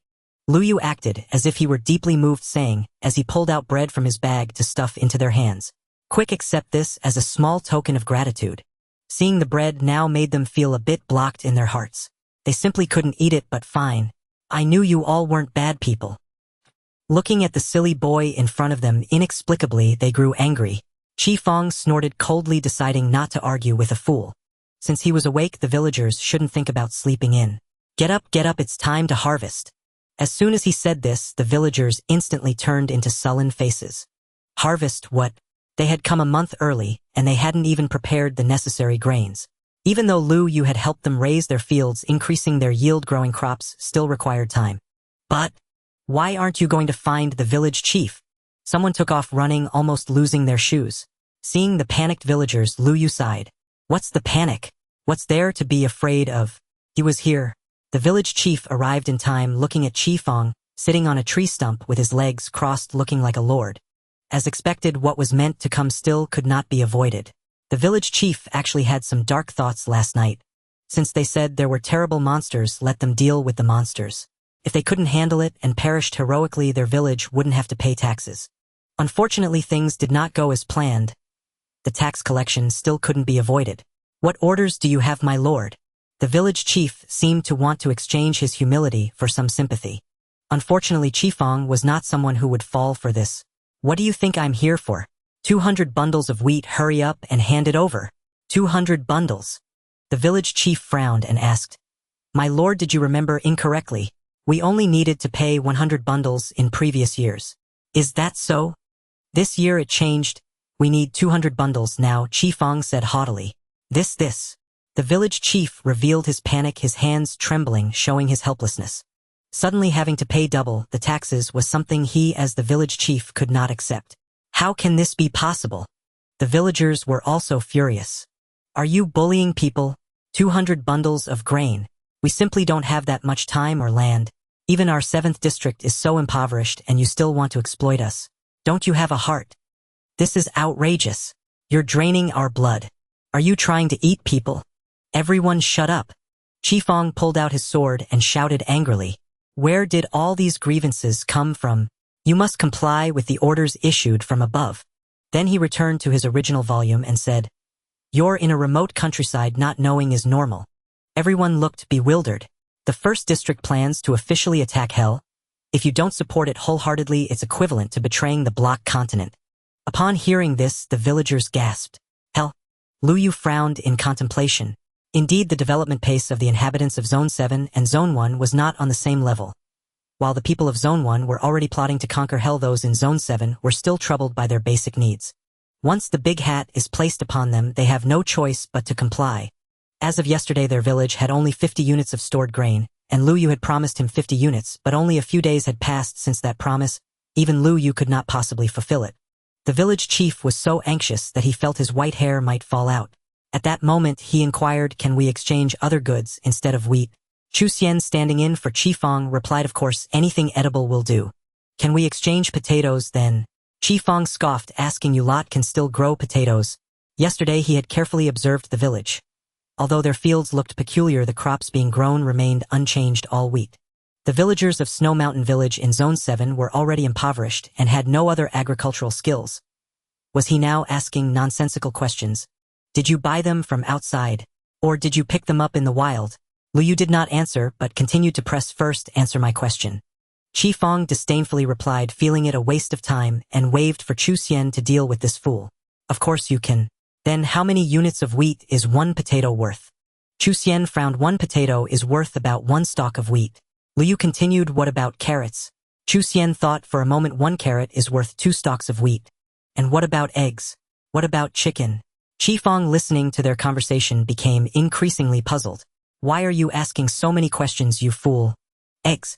How many times have you seen a chicken? Qifeng's tone was filled with contempt. He thought the people of Zone 7 were narrow-minded, yet his assumptions were overly extreme. Raising chickens. That was something only found in areas above Zone 6. How could the people of Zone 7 have that? Chu Xian paused for a moment but still answered, about 3 stalks of wheat, I suppose. And what about fish? Fish? Even Qifeng had barely eaten it a few times. How could these bumpkins from Zone 7 brazenly bring it up in negotiations? Chu Xian still replied, honestly, 1 fish is worth 5 stalks of wheat. Alright, I understand now. Lu Yu's questioning came to an end and the village chief's expression relaxed immediately. Lu Yu was incredibly clever, having devised a method of barter. If they only exchanged wheat, they would certainly not be able to gather 200 units. No matter how hard they tried, their fields would not yield that much. But they could exchange other items, which was not entirely hopeless. They could gather eggs while waiting for the wheat to mature or go fishing. Now everyone in the village had learned to fish. Collectively, they would surely catch a certain quantity. Besides, 1 fish was worth more than 5 stalks of wheat. By the way, how many days do we have to submit the grain in previous years? Qifeng deliberately tried to make things difficult for the village, stating 3 days. Wasn't it always a week in previous years? The villagers questioned. It's changed. We're in a rush. Qifeng exclaimed, we need to attack hell. We can't delay. The villagers were filled with anger, but could not express it, merely swallowing it down. It's fine, 3 days will be enough, Lu Yu said. The village chief grasped Lu Yu's arm to confirm, is it really enough? Lu Yu smiled obediently, it truly is. The village chief nodded repeatedly, choosing to trust Lu Yu. Everyone hurry back and get busy. Quickly go fishing. Fishing. Qifeng nearly slipped off the wooden stool he was sitting on, then looked in astonishment at the villagers dispersing. They didn't seem to be joking, but rather serious.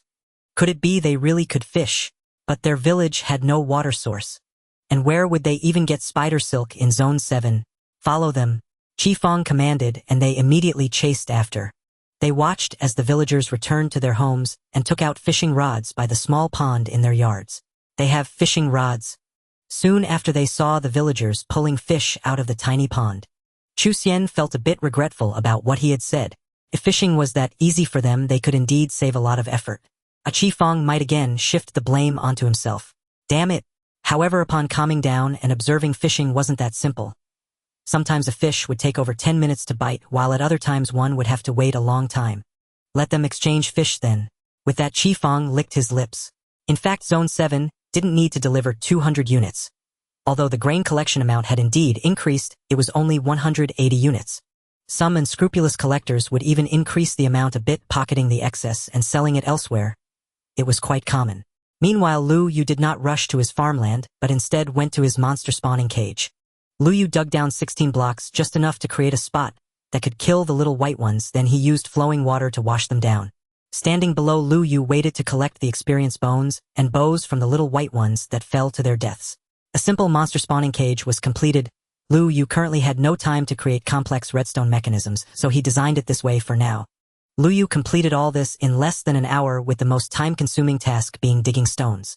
Afterwards, he began fishing beside the monster spawning cage, waiting for the little white ones to fall and for bones. Lu Yu's fishing speed was astounding. By evening, he had already harvested a unit of blue fish, as well as 19 salmon and a few pufferfish. He also had a few tools with mediocre enchantments. Seeing his backpack was full, Lu Yu began to head home. Lu Yu, where have you been all this time? We couldn't find you. Lu Yu scratched his head in embarrassment. Lin Xiaoming pulled on Lu Yu to explain, we've all been busy fishing. You fish the fastest, come help us out. Lu Yu patted her shoulder, telling her, don't worry, it's fine. Just wait for me. How could I not be anxious? Right now, everyone is doing everything they can. One person is staying home to fish, while the others are out looking for eggs. Someone needs to watch over the fields. Lin Xiaoming was naturally a person of urgency, and in her anxiety she began to ramble. Lu Yu ignored her and walked straight to his room. Lu Yu, where are you going? Lu Yu pointed to his room door and said, going back to my room. Of course, he hadn't come here to rest. He shut the door firmly behind him, locking a bewildered Lin Xiaoming outside. Lu Yu descended into the underground farm, set down his supplies, ground the bones into bone meal, and began accelerating the growth of carrots. Since carrots yielded the highest exchange rate for wheat, he would rely on them exclusively, leaving the crops on the lower 2 levels to mature naturally. He scattered the bone meal, pulled the lever, and resumed acceleration. Before long, the bone meal ran out, and Lu Yu harvested an ample supply of carrots. To rest his arms and legs, Lu Yu ascended to the upper level to observe the chicks circling the henhouse and collecting several eggs. Next, he scattered a handful of seeds inside the henhouse to incubate more chicks, while butchering the adult chickens, yielding half a stack of chicken meat. Lu Yu strolled back underground, heading straight to the mob spawner. There he fished idly while waiting for Xiao Bai to respawn. As for meals, he handled them casually on site, no longer returning home to face his mother or Lin Xiaoming. He had entered a relentless self-driven work cycle. For 3 full days, Lu Yu vanished without a trace. Xiaoming, where's Lu Yu? Tao Lan, growing increasingly anxious at her son's prolonged absence, finally asked. I don't know. He told me to wait for him that day, and then disappeared into his room. Tao Lan stamped her foot in frustration, but there was no one in his room. Where on earth has this child run off to? Lin Xiaoming hesitated, then resolved to tell Tao Lan the truth. Auntie, over these past 3 days, the village has managed, barely, to gather 10 stacks of grain. Altogether, we now have 60 stacks, but that figure doesn't even reserve any grain for villagers' own sustenance. Tao Lan knew something of the situation, and the news left her with a throbbing headache, yet she remained unaware of what followed. Auntie, when Lu Yu purchased Fang Ao's family land, he pledged to supply the village with 50 stacks of grain. Now the entire village waits for him to deliver the remaining portion. What? Tao Lan was utterly stunned. Never imagining the house she lived in had been acquired by Lu Yu in exchange for 50 stacks of grain. Has this child lost his senses? How could he make such a reckless promise? 50 stacks. How is that even possible? But time had run out. The summons from outside grew insistent. Lin Xiaoming gently supported Tao Lan, whose anxiety had left her faint and unsteady, guiding her toward the village square. Where's Lu Yu? Why hasn't Lu Yu arrived yet? 50 stacks. I told you it was impossible. Lu Yu must have failed. Standing beside Qi Fang, who was eagerly currying favor, Fang Ao loudly interjected, or perhaps he's already fled. Lu Yu is not that kind of person. Lin Xiaoming retorted fiercely. Yet our entire village gathered only 10 stacks in 3 days. How could he possibly produce 50 alone? The villagers weren't blaming her. They were bound together by shared fate, and their tone carried only sorrowful resignation. After all, the sudden demand for 200 stacks had been impossibly harsh from the outset. A few burly men had even brought stone swords with them, prepared to drive off these bloodsuckers if the grain wasn't delivered. Meanwhile, Qi Fang and his companions stood nearby, smiling serenely. They secretly hoped the villagers would default, giving them legitimate grounds to punish them. The suffering he'd endured in District 7 surpassed everything he'd known in his entire life. Damn it! Will you hand it over? Or not? Qi Fang brandished an iron sword threateningly. If you haven't delivered by nightfall, you'll be taken to District 6 for punishment. Fang Ao looked eager, desperate for Lu Yu's arrest, as though he'd severed all ties with District 7 and silently aligned himself with Qi Fang's faction. The villagers erupted in furious curses, calling him a traitorous ingrate, a sycophantic lackey. Yes, Lu Yu will fulfill his promise, Lin Xiaoming declared resolutely. Qi Fang chuckled mockingly. Then where is Lu Yu? Lin Xiaoming had no answer. Moreover, the only time she'd seen him, he'd moved with calm, unhurried composure, showing no sign of urgency whatsoever. Fang Ao spoke with feigned solemnity. Lu Yu is a faithless scoundrel. Lin Xiaoming, you should never have associated with him. Lin Xiaoming shook her head. Lu Yu is… What do you want? A voice rang out from nearby, and there unmistakably stood Lu Yu. Lu Yu, you're finally here. The villagers surged forward, surrounding him like a triumphant hero returning from glory. Lu Yu, was it enough? If not, we can beg for more time. Lu Yu, you've worked hard enough. If it's still short, we'll fight them together. Lu Yu raised a hand, silencing them all. It wasn't cowardice or weakness that held him back. He could fight them. But the villagers were innocent and ill-equipped, whereas Qi Fang's group wore full iron armor and wielded iron swords. A direct clash would inevitably wound someone, and Lu Yu couldn't guarantee both protecting every villager and eliminating all adversaries. Moreover, he remained uncertain of the consequences. What was the developmental level of District 1? How powerful were the apex beings of this cubic continent? Prudence demanded restraint. Qifeng sneered at Lu Yu's belated arrival. Kneel before me now and beg for mercy. I might take fewer people with me. Lu Yu gave a light, quiet laugh. 50 stacks. I've assembled them all. The village elder's hand trembled, his walking stick nearly slipped from his grip.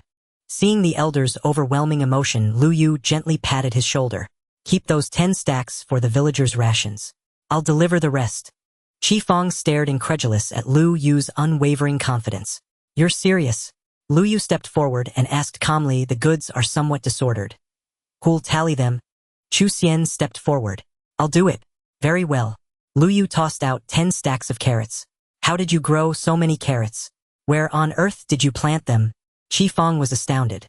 Having seen no carrot fields anywhere in the village, to harvest this quantity in just 3 days implied a field spanning an entire plain. Lu Yu ignored him and continued tossing out provisions. 2 stacks of wheat, 2 stacks of potatoes. This time the quantities fell well within reasonable bounds. Then, 2 stacks of chicken meat and 1 stack of eggs. Huh? Qifeng gaped in disbelief. He'd never known anyone in District 7 raise chickens. Let alone Lu Yu, widely deemed a fool. Chu Xian too was astonished. But he methodically sorted each item Lu Yu produced and packed them neatly into his satchel. Anything else? He asked. The villagers swallowed hard, watching Lu Yu with bated breath. Indeed, Lu Yu grinned and flung out a cascade of fish. 1 stack, 2 stacks, 3 stacks. 3 full stacks of fish. Qifeng leapt to his feet and strode toward Lu Yu, snatching up a fish from the ground, as if verifying its authenticity. These are real fish. Chu Xian calculated according to the conversion ratio he was told. Is there more? The villagers looked at him, their anger palpable. Don't push your luck. What more do you want? This is excessive. Chu Xian wiped the sweat from his forehead and replied. It comes to 49 sets now, still 1 set short. Ah! The villagers looked worriedly at Lu Yu. The village chief was about to suggest he would cover the last set. However, Lu Yu calmly interrupted him, opening his backpack. In fact, he had plenty inside his bag, but Lu Yu's gaze was drawn to a flash of yellow. I still have 1 set of fish here. Qifeng, thinking about being able to eat fresh grilled fish, soon urged. Hurry up and hand it over. Lu Yu leisurely tossed out the last 20 fish. The fish were a burnt yellow, puffed up like balls with sharp spikes. Lin Xiaoming couldn't help but exclaim, Ah, isn't that? That is a poisonous pufferfish. Lu Yu's intention in giving them these fish was clear. After being ridden hard, he could not possibly let it go without retaliation. He had unexpectedly kept a trick up his sleeve here. The villagers had seen how Zhuangmu looked after eating that fish, and they struggled not to laugh out loud. This way it seems we've got dozens more, but take them, eat them on your way back. Qifeng glanced at Lu Yu. Who would have thought this kid would also be so attentive? This fish is quite rare, and looks good, just wondering how it tastes. Qifeng quickly stopped himself. If he said that, wouldn't it mean he privately ate the public rations? Alright, that's enough, let's go. After a few days of fussing around, the group of calamity bringers were finally sent away by Lu Yu. The villagers sent them off by spitting a few times in the direction they left. Lu Yu looked at his pocket, and to his surprise there was a map inside. It had been secretly handed to him by Chu Xian just before he left. Could it be that he was trying to show goodwill? Chu Xian seemed to be the only one among them with a bit of sense.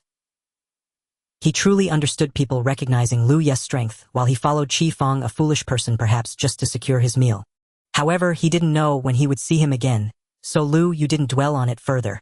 Feng Ao was convinced that Qifeng and the others could take him away, having his father prepare luggage waiting for him at the village entrance. What are you still following us for? Qifeng asked bluntly, causing Feng Ao to freeze awkwardly. It's just, my lord, I've been serving you these days. Feng Ao said reluctantly. Qifeng dug in his ear dismissively, saying, What? Do you want us to thank you? No, that's not what I meant. Feng Ao dared not. Then you should just go wherever you need to go. Qifeng kicked him away. Feng Ao was stunned. When Feng Chong arrived, he kept asking, Son, where are they? We need to hurry up and catch up. Catch up. Feng Chong could tell from Feng Ao's tone that their plans had gone awry and scolded. You useless thing, how could you mess up this little task? Dad, you only know how to criticize me. Why don't you go instead? Then came a scene of dogs biting dogs. Meanwhile, Qifeng, having shaken off Feng Ao, set up camp not far from the village to prepare to grill fish. Not just Qifeng, everyone except Chu Xian was salivating over the grilled fish. Faced with delicious food, they had forgotten their previous complaints against Qifeng.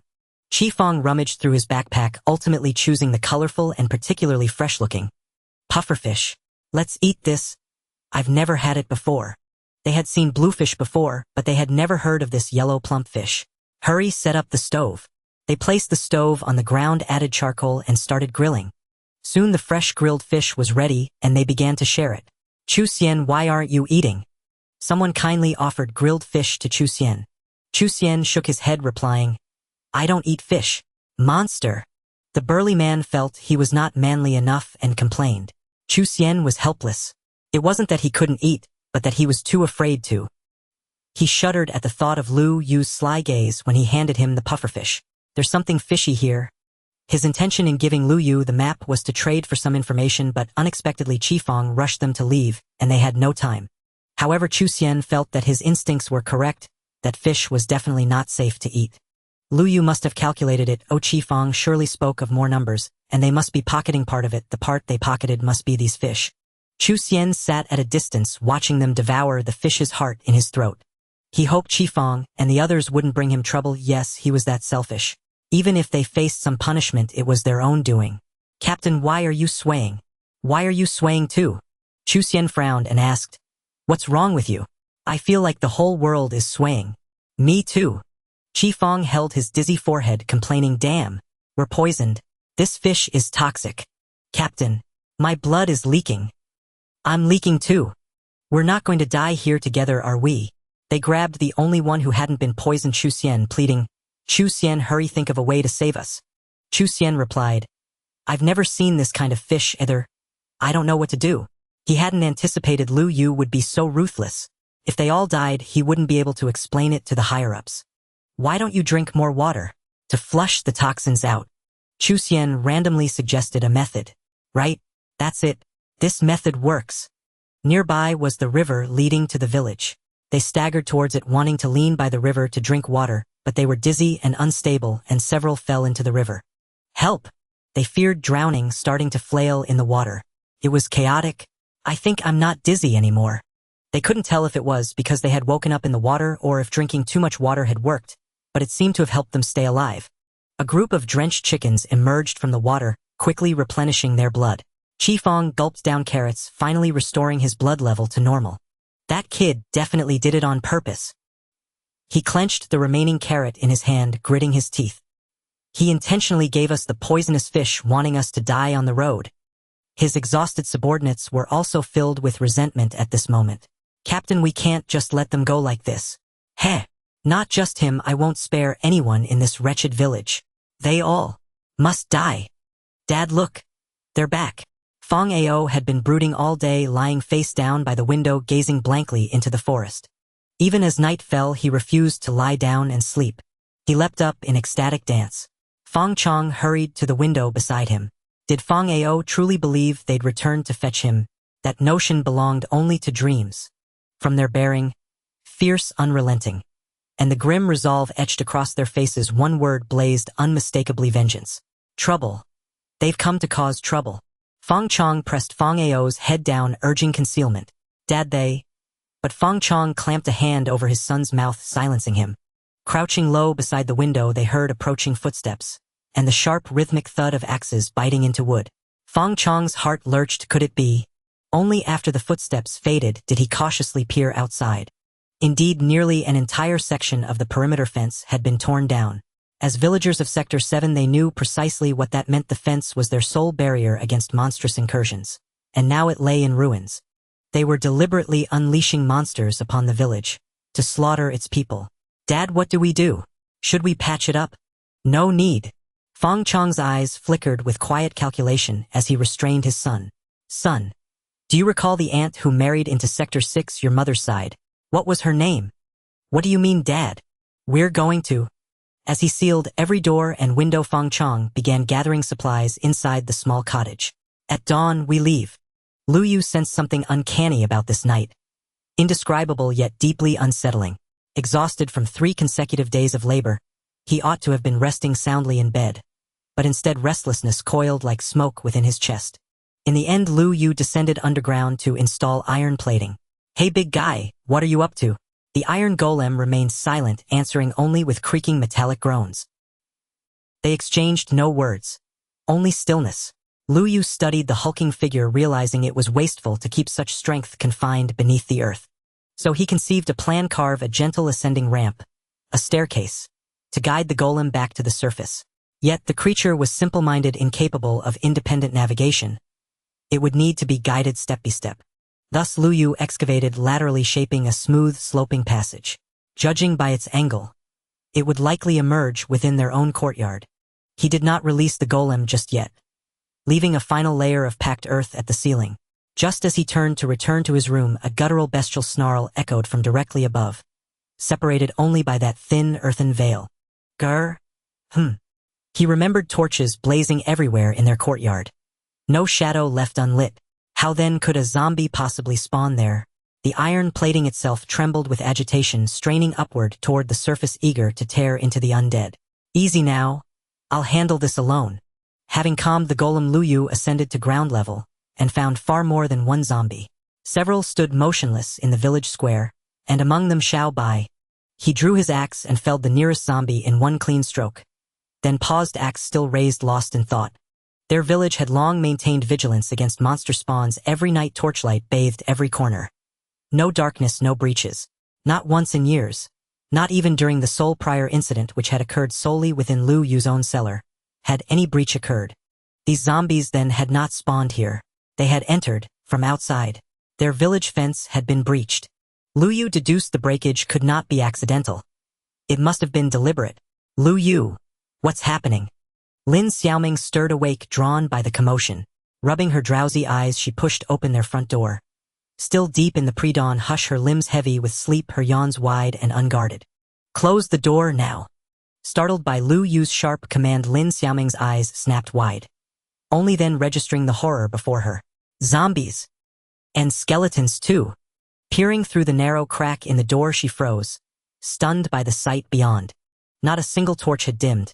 The village glowed like daylight. Yet amid that brilliance, scores of shambling zombies emerged, raising gooseflesh along her arms. Yet instantly her fear shifted to Lu Yu. "Lu Yu, why are you just standing out there?" She stamped her foot in panic. How could he survive surrounded by so many horrors? "Lu Yu, get back inside." Others, roused by their cries, stirred awake. "What's going on?" "Look, zombies everywhere. Husband, disaster. Monsters swarm beyond our walls." From the matchbox-sized cottages lining the village lanes rose panicked cries, overlapping, urgent, raw. "Look, Lu Yu's still outside. Oh dear, he's still standing there. Tell him to hide. At least until sunrise. When light returned, perhaps hope would follow." Yet Lu Yu moved contrary to their expectation. Instead of drawing a weapon, he retrieved a shovel. Lin Xiaoming exhaled in relief. Surely he meant to dig a hiding place. Thank heavens he wasn't charging headlong into certain death. But what unfolded next left her breathless. "What is that?" From the freshly dug earth, a pale white head slowly emerged. Its eyes burned crimson, a half its massive frame already rose above human height. In sheer presence it dwarfed both zombies and Xiao Bai, radiating primal, chilling authority. "Lu Yu!" Lin Xiaoming shrieked, convinced he'd unearthed some ancient subterranean horror. "Look! What is that? I've never seen anything like it. Could it be a creature from the deep earth? Why isn't Lu Yu running?" At that moment Lu Yu stood trapped. Before him the towering white entity, behind him shambling zombies closing in. Cornered, seemingly doomed, he stood utterly still, until the colossal being suddenly raised its arm. "Lu Yu, run!" A voice cried urgently from a nearby window. "Lu Yu!" Lin Xiaoming burst from the doorway, racing toward him. Yet she froze mid-stride, staring stunned as the giant's raised arm did not strike Lu Yu, but slammed instead into the zombie behind him. The undead staggered backward under the blow. "Ah!" Spectators gaped, mouths agape. Why did that monster strike the zombie? As if answering their disbelief, the iron golem charged into the horde. 2 swings felling a zombie, 3 strikes dropping Xiao Bai.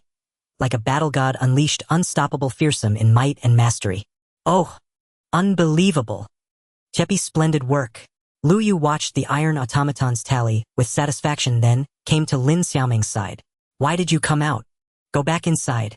Lin Xiaoming still stared unblinking at the automaton that was sweeping the zombies away and asked, so, what exactly is it? Lu Yu hemmed and hawed. It's a pet I found. A pet? Lin Xiaoming gaped. So enormous. You call such a formidable thing a pet? Lu Yu was teasing. As the iron automaton strode away, he could not help but chase after it. Lu Yu, where are you going? Lin Xiaoming was about to follow, but Lu Yu's glance stopped her short. Return inside. I'll go seal up the fence. Lu Yu. Lin Xiaoming watched as the handful of cloth she had clung to slipped from her grip and felt her heart flutter. At that moment someone hammered on the village chief's door. Village chief. Village chief. Please let me in. Quick. When the chief opened the door, he was startled. Before him stood a man clad in crude leather armor, brandishing a sharp stone sword, glancing about as if pursued by some dread.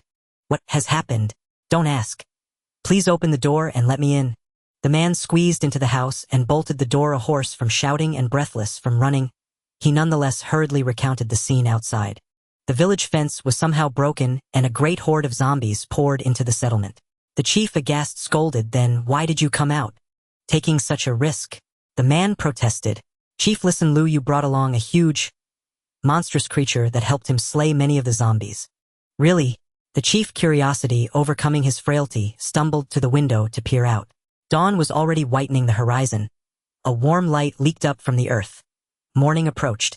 It's almost dawn. He murmured, then asked, and Lu Yu, he took that hulking thing to mend the fence. How could you entrust everything to a child? The chief cried, slapping his thigh and sighing. The man who had entered lowered his head guiltily. Indeed, they were less courageous than Lu Yu. He battled the zombies outside, while they had cowered within their homes. Dawn is nearly here. Summon the village men, arm yourselves, those with armor should don it. Come out quickly and do the work. At the chief's command, messengers ran to spread the word. Before long, every able-bodied man had gathered. Though Lu Yu had warned her to stay indoors, Lin Xiaoming could not suppress the urge to join them. Chief, I'll go too. By this time, no zombies remained near the houses.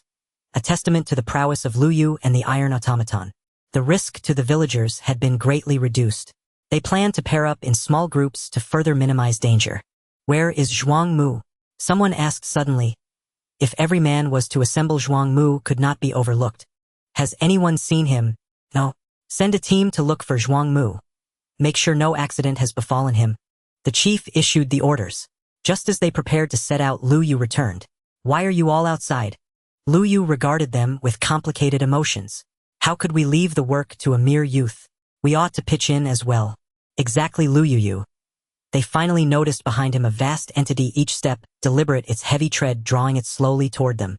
Oh, the sheer size of the creature provoked awe and fear. Some men instinctively took a step back. What is that thing?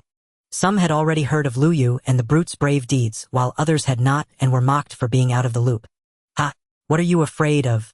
That's Lu Yu's companion. Lu Yu's companion. They reacted with the same disbelief Lin Xiaoming had felt at first. Lu Yu led the iron automaton forward, and to show its harmlessness patted its head. No need to fear, it won't attack us. The automaton attacks only hostile beings. It will not retaliate unless first provoked, so it posed no threat to the villagers. Really? They tentatively reached out to touch Tiepi's cold surface, and were surprised to find the simple creature utterly unperturbed. Truly is.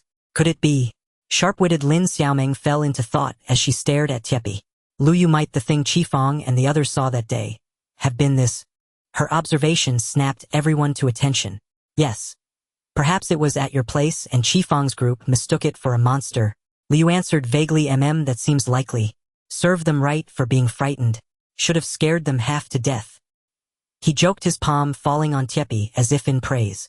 Such a hulking companion aiding Lu Yu in clearing monsters for our village is truly imposing. Indeed. Before I was terrified as seeing it through the window chased the fear away. Look at your pluck. Someone jeered with a laugh. Meanwhile, the band of burly men fondled the automaton with boisterous enthusiasm. The chief watched their ridiculous comportment and chuckled before returning to the matter at hand. Lu Yu, have you finished repairing the fence? Lu Yu nodded. Yes. Are you, child? The chief's words were not reproach but rueful admiration. These grown men were not braver than this newly come adult. I fear there may still be zombies and Xiaobai lurking in shadows untouched by the sun. I plan to patrol with the automaton. Child, you've kept vigil all night. Rest for a while. The chief patted Lu Yu's shoulder, urging him to heed rest. But Lu Yu showed no sign of weariness and was about to refuse when the chief spoke again. Have the elders also lend a hand. All right. To give others their due, Lu Yu stepped aside. Lin Xiaoming meant to accompany them, but the chief called her back as she moved. Child, Lu Yu has returned, you need not worry. Go home and pack your things. Pack her things. Lu Yu turned to Lin Xiaoming. She was at first stunned, then nodded sadly. Very well. Only then did Lu Yu remember, though leaving on the day the village was attacked was ill-timed, Lin Xiaoming had indeed come to the time to depart. Lu Yu had planned to forge a suit of iron armor for Lin Xiaoming before her departure, yet now he found himself in a dilemma. He watched the iron automaton meandering aimlessly through the village. All the iron he had was consumed to synthesize the massive block that formed the hulking figure, and he scarcely had any iron ore left. Lin Xiaoming trudged back to Lu Ye's house, her spirits low. She first gathered the things she had left at Lu Ye's home and planned to return to her old house to pack the rest of her luggage. She glanced around the once startlingly delicate room, had by now grown strangely familiar. She could hardly believe she had been lodging at Lu Ye's place for so long. At that moment, Lu Yu, who had entered the room with her, quietly retreated into the small chamber. Lin Xiaoming puffed up her cheeks in displeasure. She was about to leave Shuishan village for an open-ended journey. Would Lu Yu not even show any sign of farewell? As ever, he had shut himself away in his room. Was he going to stay hidden for a whole day again? Lin Xiaoming wore an expression of helpless grievance. After all, she was a young woman. She refused to be the one to beg Lu Yu for a send-off. Humph! The more she thought about it, the more indignant she grew. With a huff, Lin Xiaoming shouldered the luggage she had left at Lu Ye's home. Xiaoming, what is the matter? Tao Lan emerged from her room and saw Lin Xiaoming carrying her bags. Having stayed inside, she had not heard the earlier conversation. Auntie, I'm leaving. Leaving? Upon hearing this, Tao Lan hurried over and took Lin Xiaoming's hand, asking, Why are you setting off today? Isn't it dangerous outside now? I don't know. The village chief told me I could pack my things. Tao Lan, though worried, could not argue with the village chief's notice. She shook her head and realized Lu Yu was not around. Where is that Lu Yu? You're leaving soon. Why hasn't he come to help you pack or see what else you need? The mention of Lu Yu only made Lin Xiaoming feel more vexed. He went back to his little room again. I don't know what he's busy with this time. Oh dear, why is that child so taciturn? Tao Lan fretted, patting her thigh. Auntie, don't call him. He may be working on a new invention. Let's not disturb his train of thought. Lin Xiaoming forced a smile, lifted her luggage, and opened the door. I'll manage the preparations myself. Watching her daughter-in-law leave, Tao Lan grew anxious, and in the end knocked on Lu Ye's door. Sun Xiaoming is leaving. We do not know if she will return. Why didn't you come to see her off? She received no answer from Lu Yu. Lu Yu was not in his room. He had followed the tunnel he had dug down into the earth. Iron, he murmured, scratching his head in the mine shaft. He had not encountered a single iron ore along the way. Had he already exhausted the vein on his last expedition? Resigned, Lu Yu swept a quantity of nearby coal into plentiful torches, returned to his farm, and prepared several sets of rations. The memory of their recent seed-gathering excursion with Lin Xiaoming was still fresh. They had used torches sparingly and eaten bread with frugal care. Since Lin Xiaoming was setting off on a long journey, he could not let her lack resources and suffer on the road. When his tasks were done, Lu Yu sat on a nearby stone to rest and yawned. With a spare moment, he opened the world's chat group. The server showed 31 out of 50 registered, 29 online. Lu Yu remembered that the last time he opened this group, there had been only a few voices. Now there were 31 members. Could more travelers like him still be arriving? Previously registered and online counts had matched, and now they diverged. A dreadful thought crossed Lu Ye's mind, and he sent his first message to the group. Where are the people who are not online? Someone shared Lu Ye's curiosity and asked, Yeah, where did the disconnected people go? Back to their original world. No way, you guys are only noticing this now. Player 003, you're a bit slow. Only then did Lu Yu notice that each person's ID was numeric.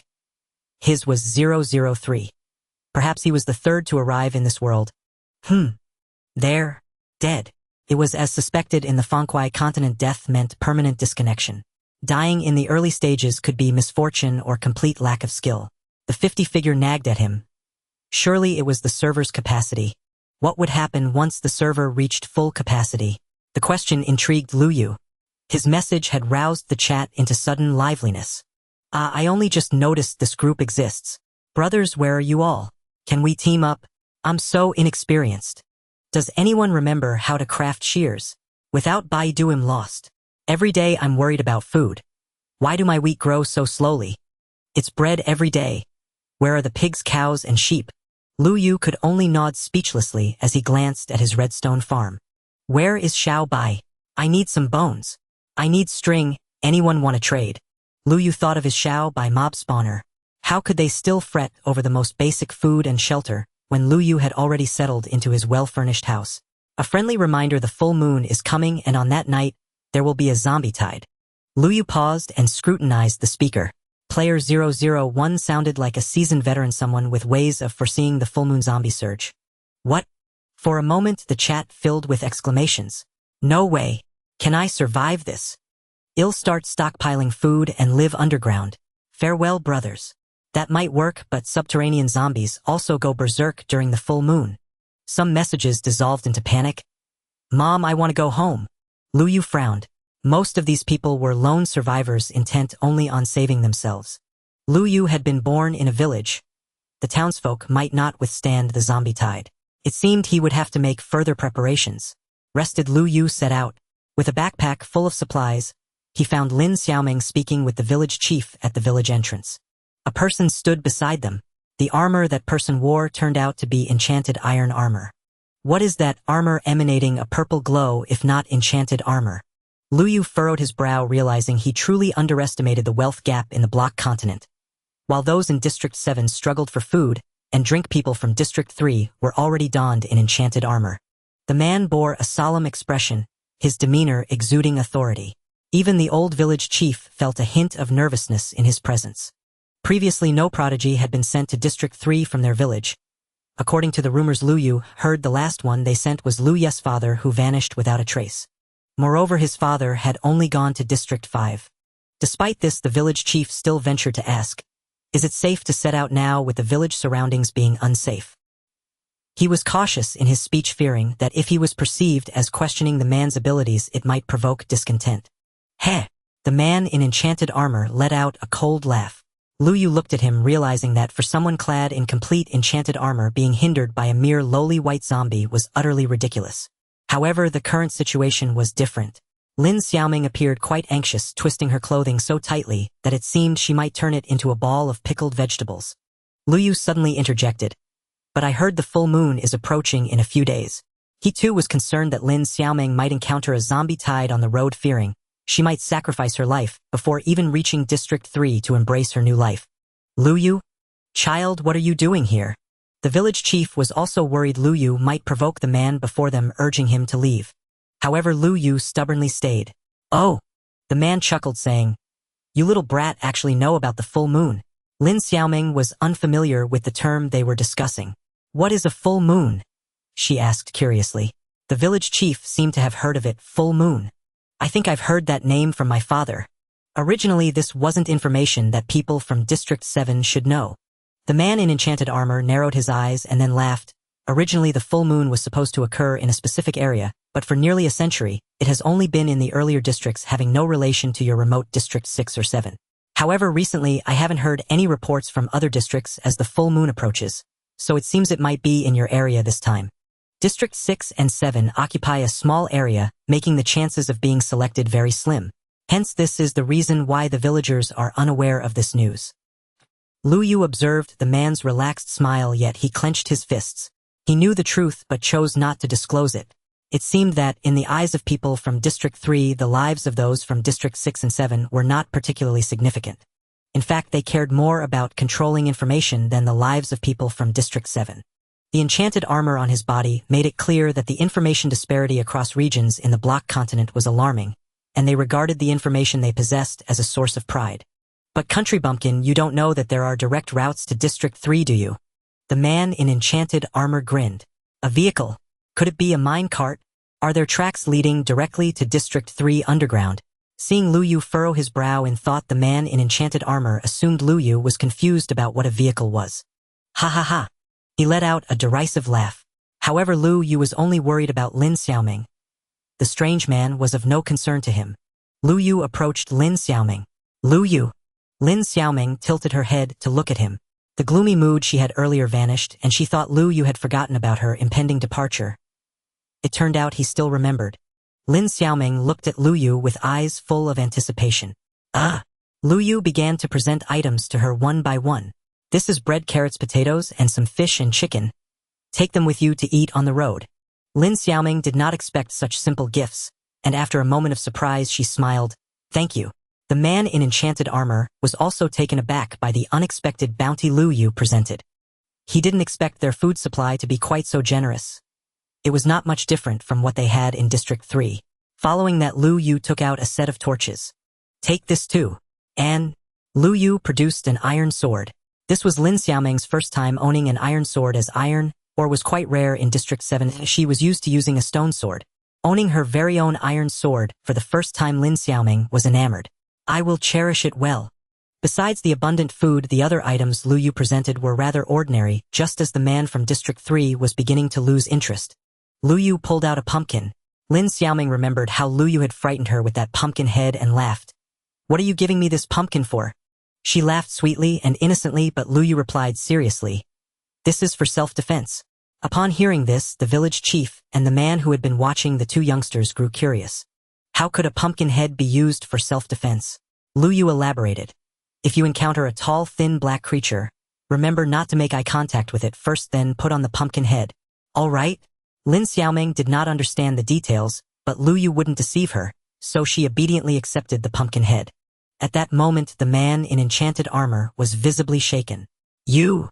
Suddenly, he stepped forward, grabbing Lu Yu's slender shoulder. Kid, who exactly are you? The man in enchanted armor, named Chen Lu, was a senior star-class mining team leader from District 3.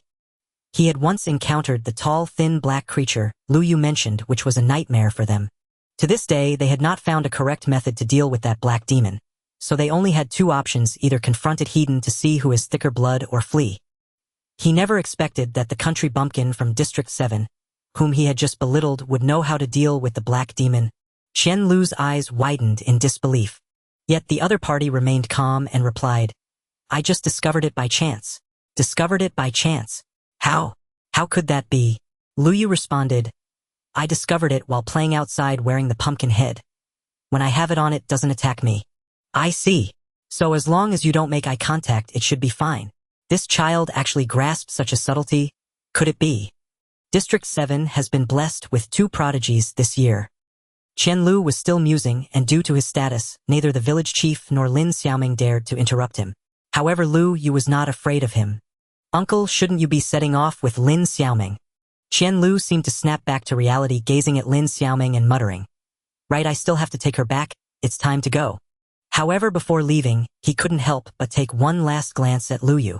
Young man, would you like to come with me to District 3? Lin Xiaoming's eyes suddenly ignited with hope. Lu Yu is going with her? Does that mean she won't have to part with him? The village chief looked at him with anticipation. Could it be that, in his years of service, two geniuses would truly emerge? Just as three pairs of eyes were eagerly watching him, Lu Yu shook his head. I won't go. Lu Yu rejected him. The village chief was quite puzzled. This was a rare opportunity. A gentleman from the 3rd district had taken an interest in Lu Yu and was willing to take him along. Lu Yu, are you really not going? Lu Yu explained. I can't abandon my mother, and as you said, the full moon is approaching. I can't just leave the village either. Chen Lu squinted at the young man and said, Kid, surviving the full moon is no simple matter. He had also experienced the full moon. It was something that required all their fully armed elite miners to face together. However, Lu Yu's confidence was not dampened in the slightest by Chen Lu's words. Instead, a spark of intriguing light shone in his eyes. Chen Lu was astonished. While others would react to danger with shock or fear, Lu Yu was not afraid, and instead seemed even more excited. It was as if he was playing a game, finding danger increasingly interesting. No problem, Lu Yu replied. For some reason, his assurance carried a certain credibility. Chen Lu hesitated for a moment and told him, Don't underestimate it. The number and strength of zombies that come with each full moon vary. If you encounter an elite zombie squad, you'll only have to wait for death. You'd better find a pit to bury yourselves and wait for dawn. Thank you. Chen Lu sighed, lamenting Lu Yu's lack of awareness, as well as worrying about his path ahead. However, he felt powerless. He still had his own responsibilities. Let's go. He turned and took Lin Xiaoming away. As the two departed, the village chief grabbed Lu Yu. Lu Yu, can you explain the full moon to me in detail? Lu Yu recounted. As the village chief was the leader in the village, his words would carry more weight, especially since the villagers still viewed Lu Yu as a newly adult child. The full moon zombie tide in the block continent is similar to the zombie sieges in movies like Resident Evil, where zombies within a certain area collectively attack players and villagers in that region. In fact, in the original game, the strength of the zombies would increase with the player's gameplay time. The longer the player played, the stronger the zombies that would attack. However, now that the game had turned into the real block continent, the strength of the zombies had become random and depended on luck. Of course, Lu Yu only recounted the overview. After listening, the village chief asked, "So Lu Yu, shouldn't we start preparing now?" "Of course." After returning, the village chief hurriedly summoned the villagers. Among the crowd that arrived, he noticed a figure he hadn't seen before. "Zhuangmu, I just called the men in the village to patrol. Where have you been?" In front of everyone, he specifically pointed out Zhuangmu's name. It was evident that the village chief was angry at Zhuangmu for avoiding his responsibilities as a man. "Ha ha ha." To his surprise, the uncle beside him burst into laughter, patting Zhuangmu on the shoulder. He saw so many zombies before dawn that he fainted dead away in his own yard. Even Lu Yu was speechless. Could there really be a man like this? "No way." Zhuangmu hurriedly explained. "No, it's not like that." "Zhuangmu, don't explain anymore. It really wasn't." Zhuangmu raised his voice to clarify. "I saw a green monster, and it emitted white light at my doorstep, so I—" "What kind of monster is that?" "Zhuangmu, don't make excuses. Green, white light." Liu had a bit of an idea. Could it be that Zhuangmu saw a creeper about to explode, or was he just caught in the blast? "What about that green monster?" Lu Yu pressed on. "I don't know," Zhuangmu replied, feeling ashamed. "That thing is a hidden danger. We need to find it as soon as possible." Lu Yu briefed the village chief about the situation.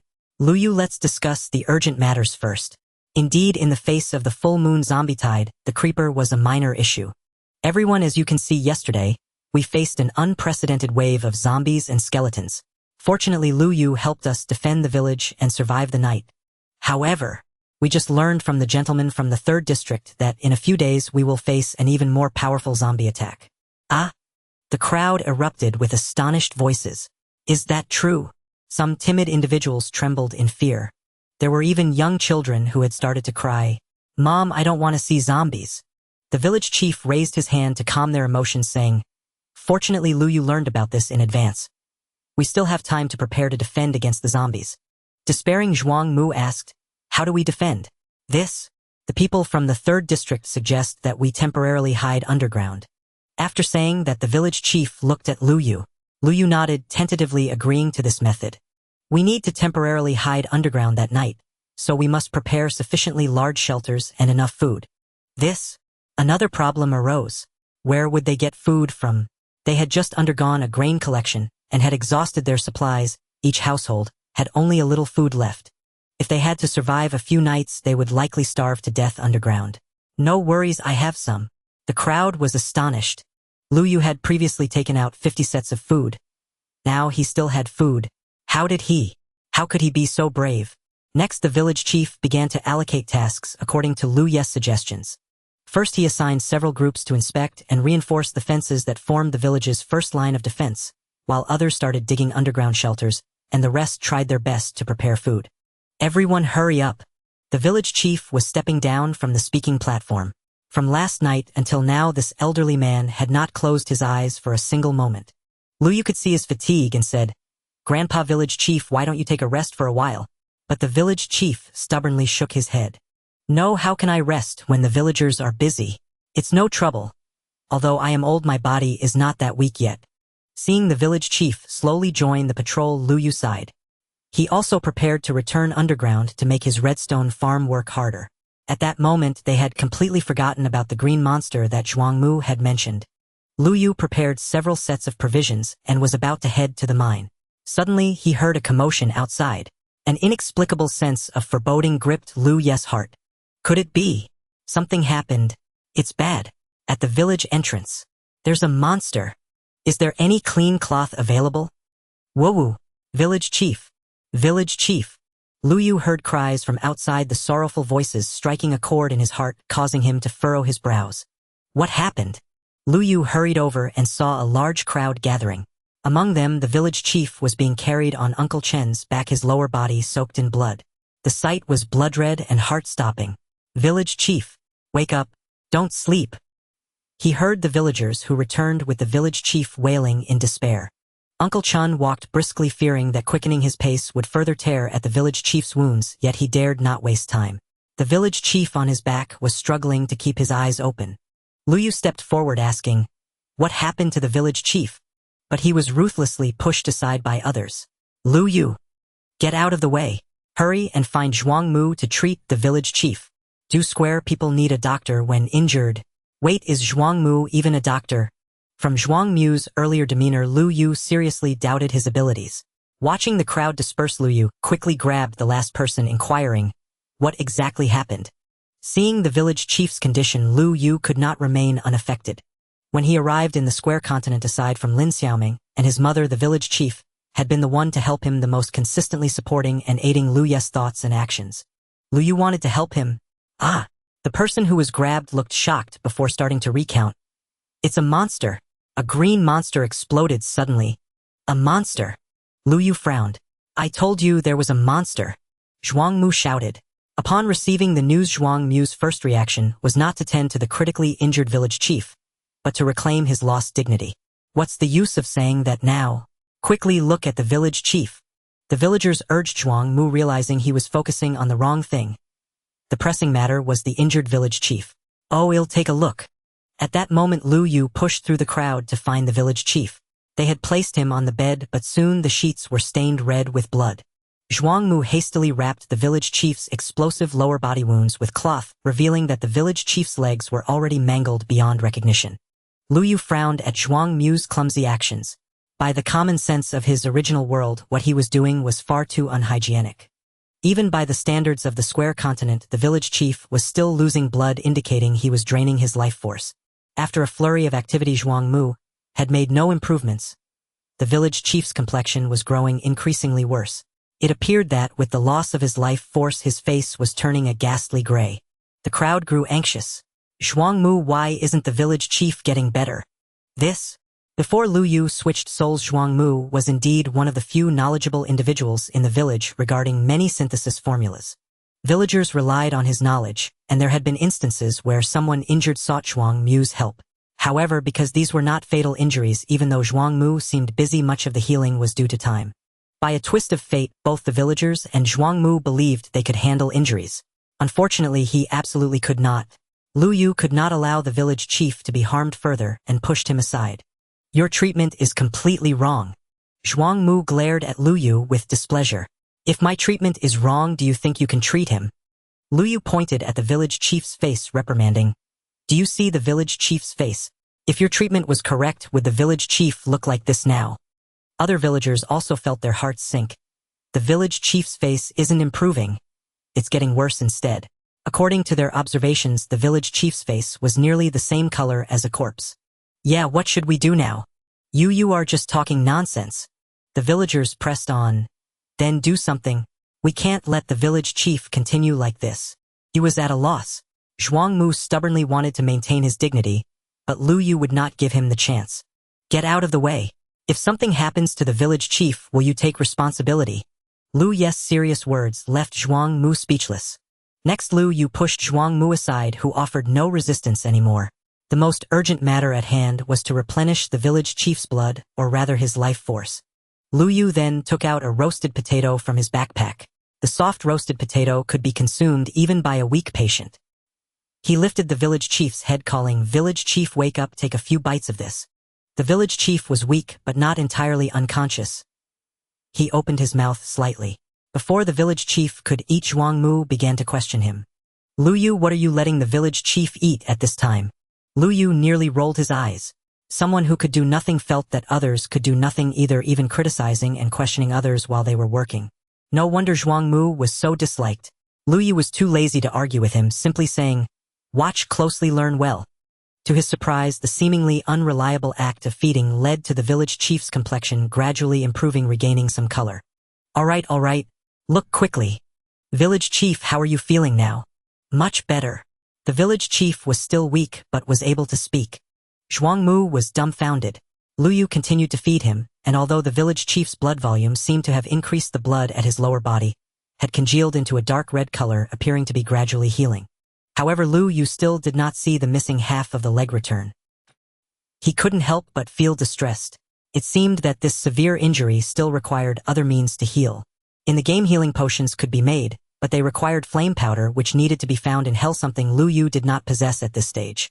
Seeing Lu Yu gazing at his leg with a troubled expression, the village chief instead comforted him. "Child, I'm already in my 70s. It's just a leg. It's fortunate to be alive after facing that monster." The villagers echoed. "The village chief is blessed and fortunate to have escaped." "Village chief." "No!" Lu Yu resolutely interrupted them, looking firmly at the village chief, saying, "I will restore your leg, village chief." Lu Yu had repeatedly shattered their common sense, surpassing their knowledge and capabilities. At this moment, they had even stopped doubting Lu Yu. Since Lu Yu said so, he would surely be able to accomplish it. At present, the full moon is approaching. They cannot turn a blind eye to the impending disaster for the sake of the village chief. Even in the chief's absence, Lu Yu must continue with the preparations. Or rather, no one but Lu Yu could take on this responsibility. He was the first to arrive at the pit dug by the villagers. Seeing the scene before him, Lu Yu was at a loss for words. Is this really the refuge they dug out? What's the difference from a latrine? To Lu Yu, it was merely a pit.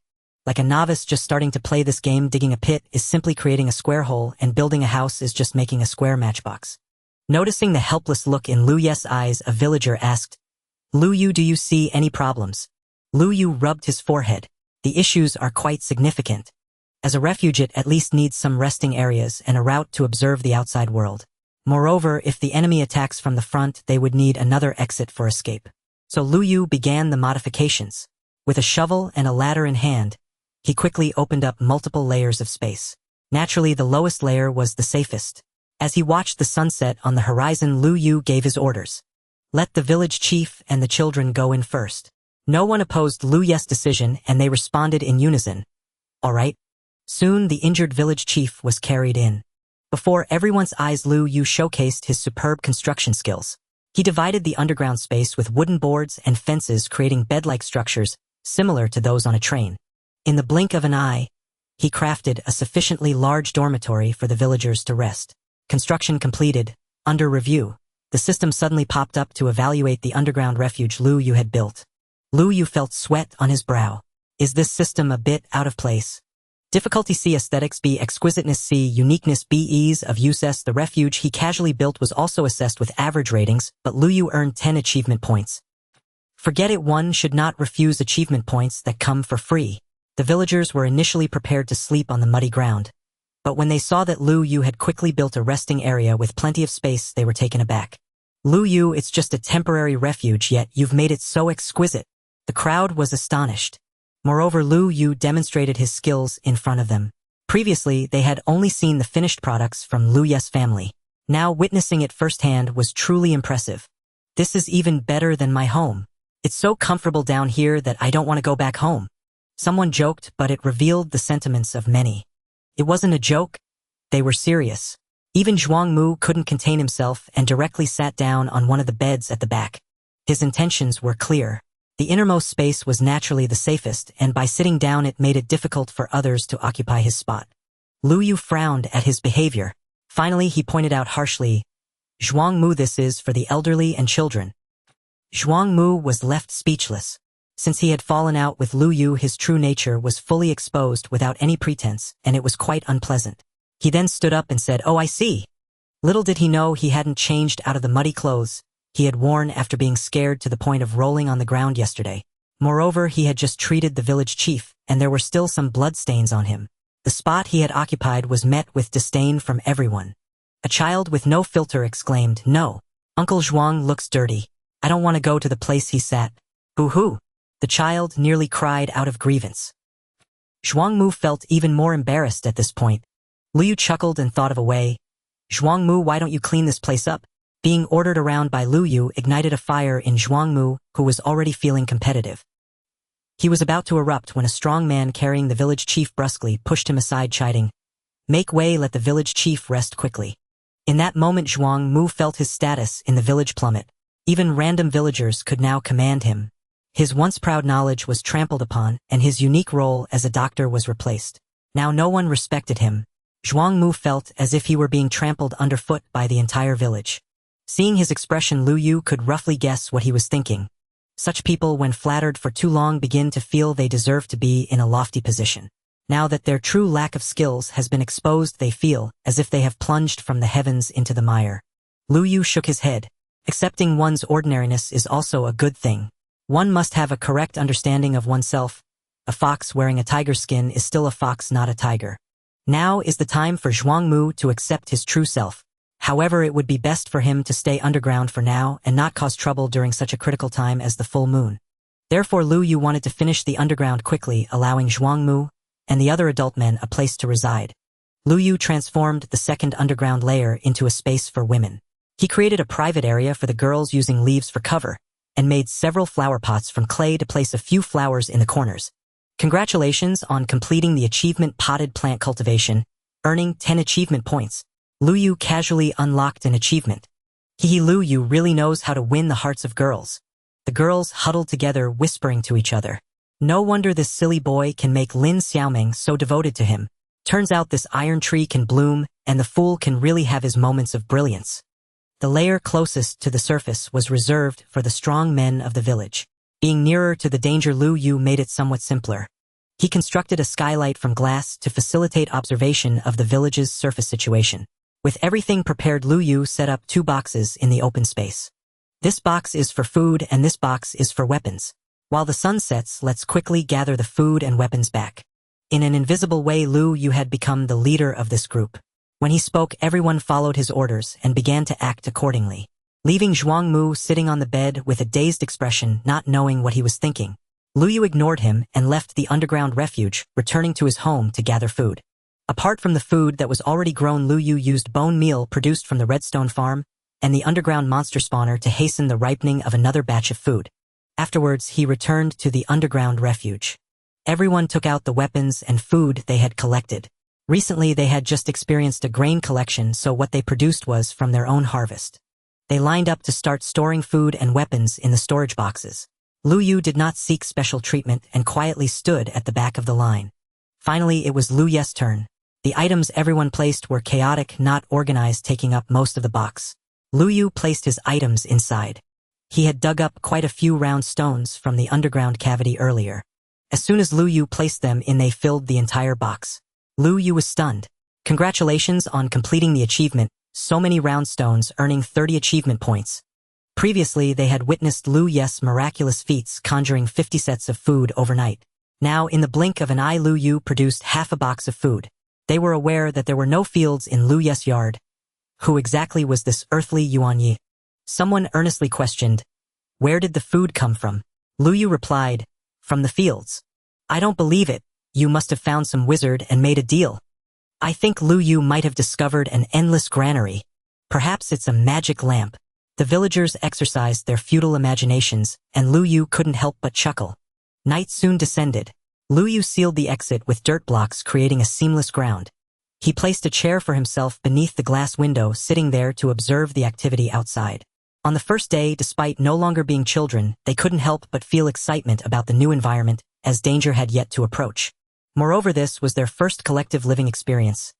Everyone gathered to chat and play games with the children, even playing hide and seek underground. The villagers wore serene expressions while Lu Yu sighed in relief at the quiet ground. It appeared that tonight was not a full moon. He opened the group chat for a moment. Who said there was danger during the full moon? I even took off my pants and nothing happened. Whoever spread that decree, drag them out and behead them. The anticipated danger did not materialize, causing even the players to relax and make jokes. Player 001 remained silent, prompting Lu Yu to close the chat group. On the first day, nothing happened. However, due to the all-night ruckus, by the next morning most people had yet to wake up. Among them, a rare self-disciplined man who maintained a stable schedule noticed Lu Yu and walked up with him. Lu Yu, weren't you guarding the window all night? Why didn't you sleep a bit before coming up? It's fine. Lu Yu waved his hand in response. As long as his fullness meter was at maximum, he wouldn't feel tired, so sleeping was merely a formality. Oh, you child. The man, unaware of the circumstances, felt quite moved. After patting Lu Ye's shoulder, He gazed at Lu Yu with tender eyes, making Lu Yu feel a chill run down his spine. However, explaining that he didn't need to sleep was too troublesome, so Lu Yu chose to be vague about it. As soon as he came up, he spotted the iron puppet wandering around. It walked with a thunderous clatter, but unfortunately its entire body was made of iron, making it very heavy. Upon seeing Lu Yu, it turned and walked toward him. Lu Yu felt as though he were witnessing a puppy scampering toward its owner, albeit one that was taller than him and weighed several hundred kilograms. The iron puppet's expression remained neutral. Yet Lu Yu surprisingly saw a glimmer of hope in its two red bean-like eyes, evoking a sense of melancholy. Was it too lonely being the only one? Moreover, if zombies attacked, they would surely come in great numbers. Compared to the last time when the fence broke, there would likely be more this time. One iron puppet might not be sufficient to face them. Lu Yu patted its head and entered the cave. Don't worry, I'll make you a brother, or perhaps you'd prefer a wife. Meanwhile, on the other side, Lin Xiaoming sat on the mining cart, watching the rapidly passing walls made of various rocks, the blinding speed making her dizzy and nearly nauseous. If Lu Yu were here, he would likely tell her that this reaction was called motion sickness. However, Lin Xiaoming mistakenly thought she was unwell. Fearing that Qian Lu would discover her physical discomfort and assume she was weak, she struggled to maintain her composure. Qian Lu, in contrast, had ridden the minecart many times, thus accustomed to the sensation of high-speed travel, showing no signs of discomfort. He stood there straight as a flagpole. The prolonged silence made Lin Xiaoming feel awkward. Mr. Qian. She initiated conversation. Call me Captain Qian, you are one of us now, Qian Lu corrected her. Although the village chief had taught her some social niceties, even if the other party wasn't worth her time, he was still an officer. Saying a few kind words to build rapport could make her journey a bit easier. As she spoke, she took out the food Lu Yu had given her. Lin Xiaoming had no appetite, but Qian Lu did. Besides, he hadn't had a bite of fish in a while.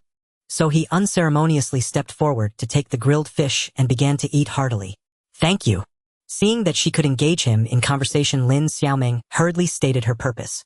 She was worried about Lu Yu and the others' safety, as she had heard about the so-called zombie tide before leaving, so everything she did was to gather information. Captain Qian, my village won't be in trouble, will it? Qian Lu frowned. From now on you are part of District 3. You'd better forget about that village, as you are unlikely to see them again. Although she was somewhat prepared for this, and being naturally superstitious, Lin Xiaoming still felt a pang in her heart. She didn't want to be separated from Lu Yu forever. I was just asking. Lin Xiaoming decided to hide her feelings. Looking at the delicious grilled fish in her hand, Qian Lu still spoke a few more words. The kid who sent you off seems to have some skills. If he can play his part, perhaps he can successfully overcome this full moon. Qian Lu recalled Lu Ye's face, which looked youthful and somewhat foolish. How could he possess such astute eyes? Really? Qian Lu added. But it still depends on luck. District 2 suffered heavy losses last time because they encountered a high-level zombie tide. Lin Xiaoming hurriedly asked, high-level zombies?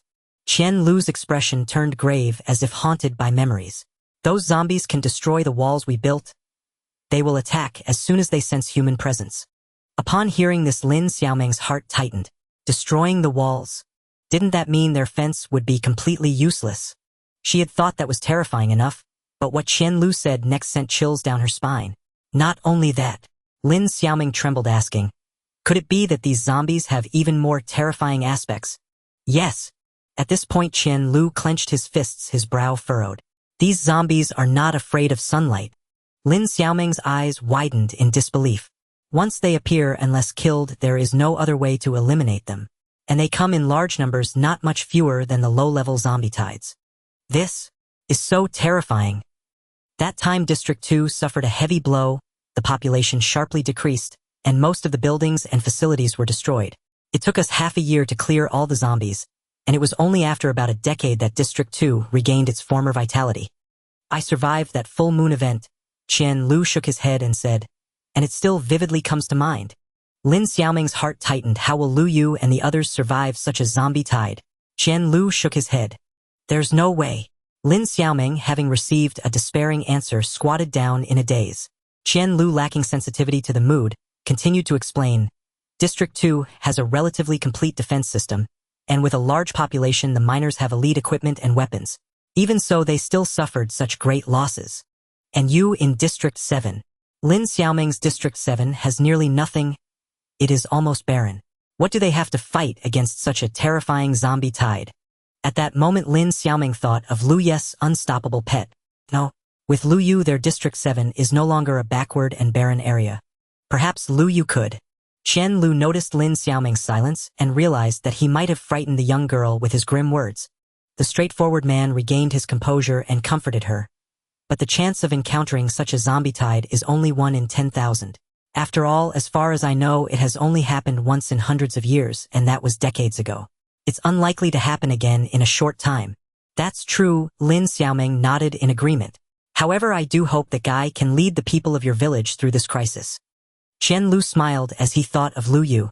I will visit again in a few days. If he really survives the full moon it proves, he is indeed a rare talent, and I will bring him to District 3. Really? Lin Xiaoming's eyes sparkled. If so, she would be able to meet Lu Yu again. First, he has to pass this test. Lu Yu can definitely do it. Achoo. Lu Yu, who repeatedly appeared in others' conversations, sneezed and continued with his work. After a thorough search, Lu Yu obtained another set of iron ore. This time he used a sweeping mining method, directly clearing more than half of the upper 54 layers where iron ore was most likely to appear, turning the underground into a sieve and transforming it into a space with numerous paths. As a result, Lu Yu had a plethora of ores at hand. The coal mine was abundant, redstone was in large quantities, iron ore was plentiful, and he even had some gold ore and lapis lazuli. Lu Yu stored his fully loaded backpack and made several more furnaces for them to work together. Congratulations on achieving the accomplishment of hot topic, earning 10 achievement points.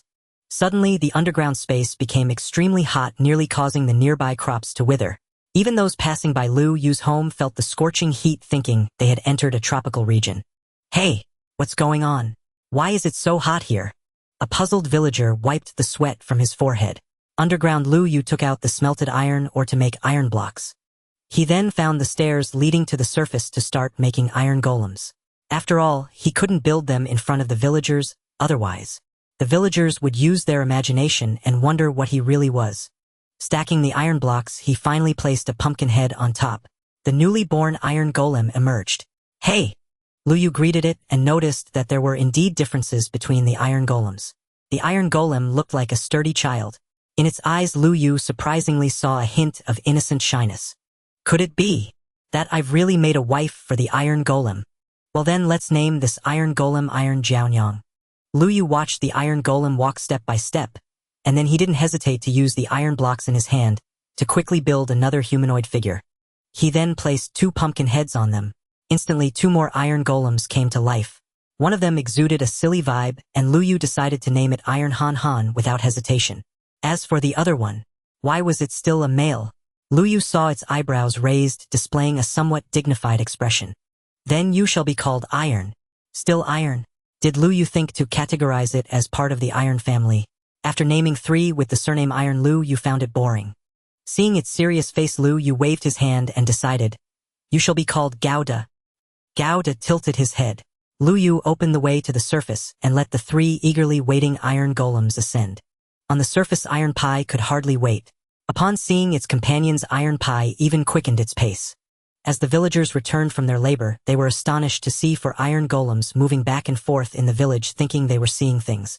After rubbing their eyes several times, they finally confirmed that what they saw was not an illusion. Lu Yu, why have you added a few more big guys? Lu Yu explained hastily. It called its relatives and friends here. Oh, I see. The duped villagers nodded, watching the iron golems leisurely strolling in the village, feeling a sense of security with the 4 of them. The villagers had at most witnessed the mighty form of Iron Pie or had heard of it. Since they had them, perhaps they would easily evade the upcoming zombie attack. The news soon reached the ears of the villagers in the underground shelter.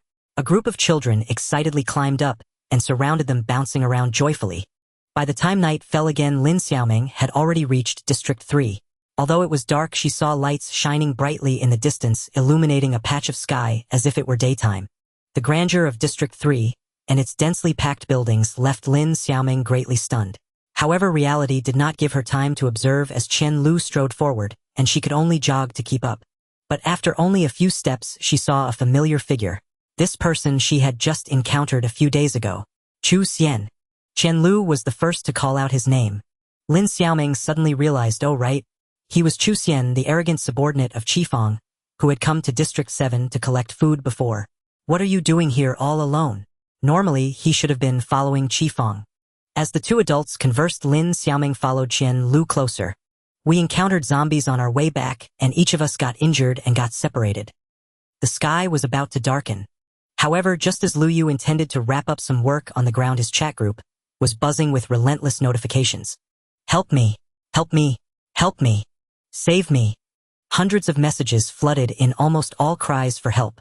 It seemed that the zombies had begun their assault. Lu Yu looked towards the distance where the eastern sunlight could no longer reach, and a full moon vaguely revealed its outline. At the fence, Lu Yu saw a crowd of people with red eyes flickering in the darkness. Hurry! The zombies seemed to have arrived. Those villagers, seeing Lu Yu still on the ground and protected by iron puppets, were somewhat imitating his actions, swaying on the surface. Upon hearing Lu Yu's words, they were terrified and hurried to the underground shelter. Everyone, back to safety! Lu Yu shouted at the entrance of the underground shelter, and only when there was no response did he enter and seal the door. The crowd, still shaken, spread the news. The zombies are here. Ah! Seeing them still discussing, Lu Yu raised his hand to signal for silence. Shoo! Instantly, everyone fell silent. What they feared was that the zombies would turn into the same kind of creatures as those in movies and attack the villagers upon hearing sounds. Prepared for the worst, Lu Yu chose to keep them quiet. For a time, about 100 people in the underground shelter dared not breathe, quietly sitting or lying on their beds, while a few timid ones huddled together for courage.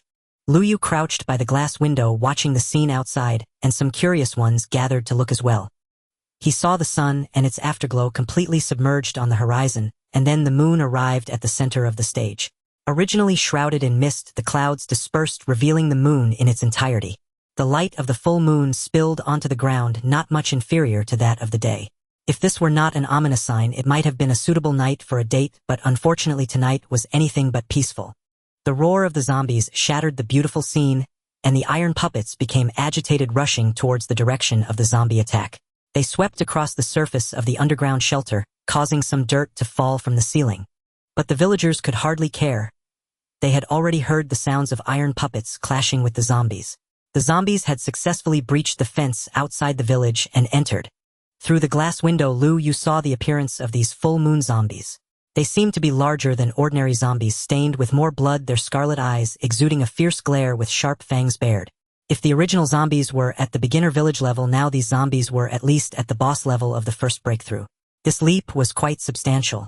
Moreover, their health seemed to be much thicker than that of ordinary zombies. Ordinary zombies under the iron puppets could be dealt with in 3 or 4 hits at worst, but the zombie trembling above Lu Yu had been hit 5 times without dying. Lu Yu continued to count 6, 7, 8, took a full 9 hits for the zombie to fall. This indicated that the health of the full moon zombie was about 2 to 3 times that of an ordinary zombie. While Iron Fool was focused on attacking 1-2 more zombies had already closed in. They actually opened their mouths, intending to bite the iron puppet with their sharp teeth. Fortunately, the iron puppet was tough and durable. Lu Yu thought that if it were their flesh, they might have already been infected with the stench of corpses, and the worst outcome would be mutation. Seeing Iron Fool overwhelmed by so many zombies, and even more zombies flooding in, Lu Yu could no longer contain himself.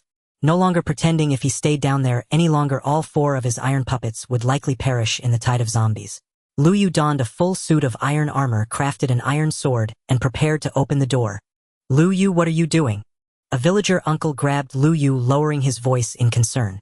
Going up to help. No way. It's dangerous. Don't worry. Lu Yu patted the hand resting on his shoulder, already decided to go up. Congratulations. You have completed the achievement Iron Man, earning 20 achievement points. Congratulations. You have completed the achievement Time to Strike, earning 20 achievement points. Indeed, it was time to strike. Seeing humans appear, the mutated zombies became frantic and more zombies surged towards them. Lu Yu looked from below, but being in a well, he could only see a portion of the scene. Now seeing the number of zombies outside it made Lu Yu's scalp tingle and goosebumps rise on his arms. It seemed he had underestimated this zombie tide. Lu Yu forced a bitter smile. This is a bit troublesome. He then extended his hand to begin the sweep. He cleared a few zombies in front and dodged to the side to reach Iron Girl's side. Poor Iron Girl was besieged by 5 or 6 zombies, with others lurking behind, unable to attack. Lu Yu hurriedly stepped in to draw their aggro. The mutated zombies shifted their target and immediately moved towards Lu Yu. Lu Yu's sword flashed with light, attacking like cutting grass. Unfortunately, the durability of an ordinary iron sword was simply insufficient. Lu Yu now regretted that he hadn't enchanted the sword yet.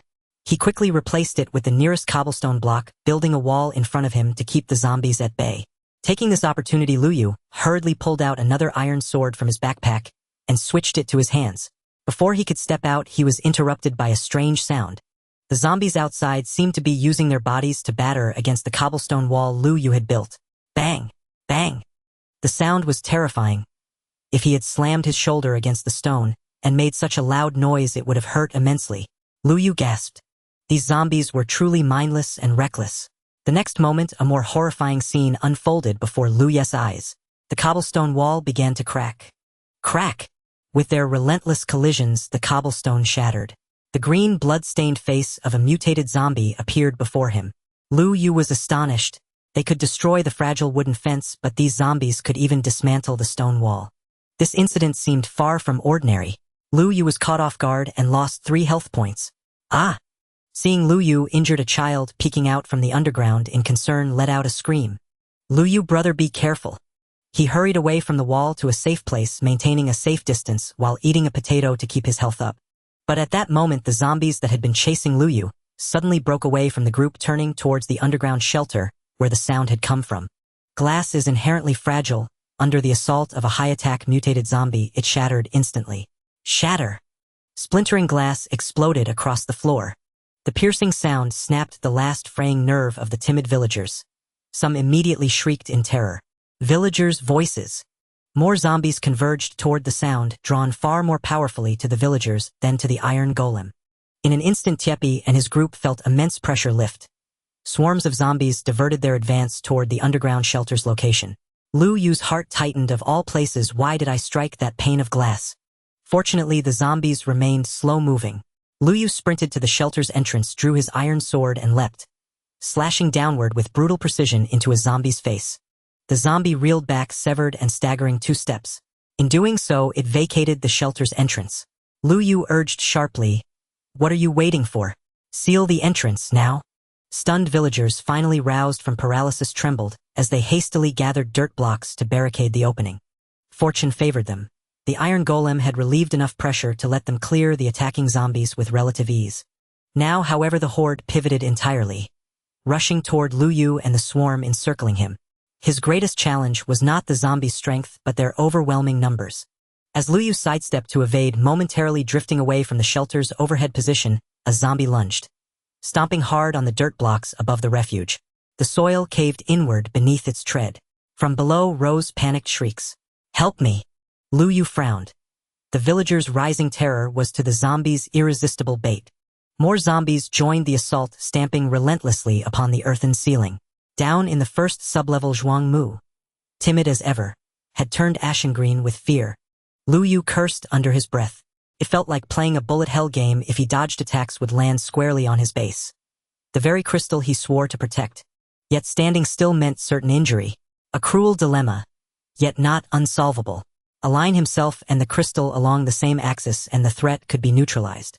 Without hesitation, Lu Yu struck down the zombie stomping on the dirt block, then pried open the weakened earthen slab and dropped into the shelter.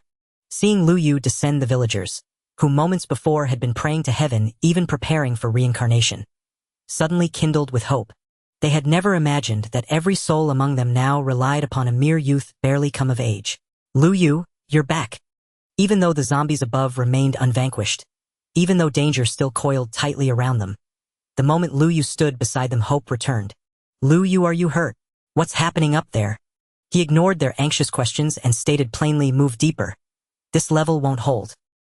Hearing such bleak words from Lu Yu, the villagers' faces darkened. At this juncture, he no longer spared thought for their morale. "Go now." Under his command, they obeyed. Villagers from the first level descended the stairs one by one into the second. Then, to everyone's astonishment, Lu Yu seized dirt blocks and began sealing the entire first level behind them. The remaining villagers stared in shock. "What are you doing, Lu Yu?" All they could think was, if he seals us in, how will we ever return? But survival hung by a thread. Such concerns were absurd. Lu Yu snapped, "No more questions. Get to the lowest level now." He began filling the second level, just as the earth above loosened. "What's happening? Why is it shaking?" They huddled together in panic. Lu Yu hadn't expected them to dig so swiftly. Perhaps the collective human presence and scent below had drawn the entire horde directly overhead. He had no idea how Tiepi's group fared, but that no longer mattered. The zombies must have already reached the surface. That speculation drew a collective gasp. Correct, Lu Yu confirmed. They're directly above us. Then what do we do? Paralyzed, they exchanged helpless glances. There is no other way, Lu Yu declared. Dig deeper. Deeper. What did that mean? Following his gaze downward, they understood. Do we keep excavating? Yes. His solution was simple: use walls as barriers. Maintain separation between zombies and villagers, ensuring safety through physical obstruction. Some grasped his logic and began digging at once. Yet they were already nearing the 20th sublevel. Digging further meant approaching the mine shaft itself. For ordinary villagers, mining was strictly forbidden.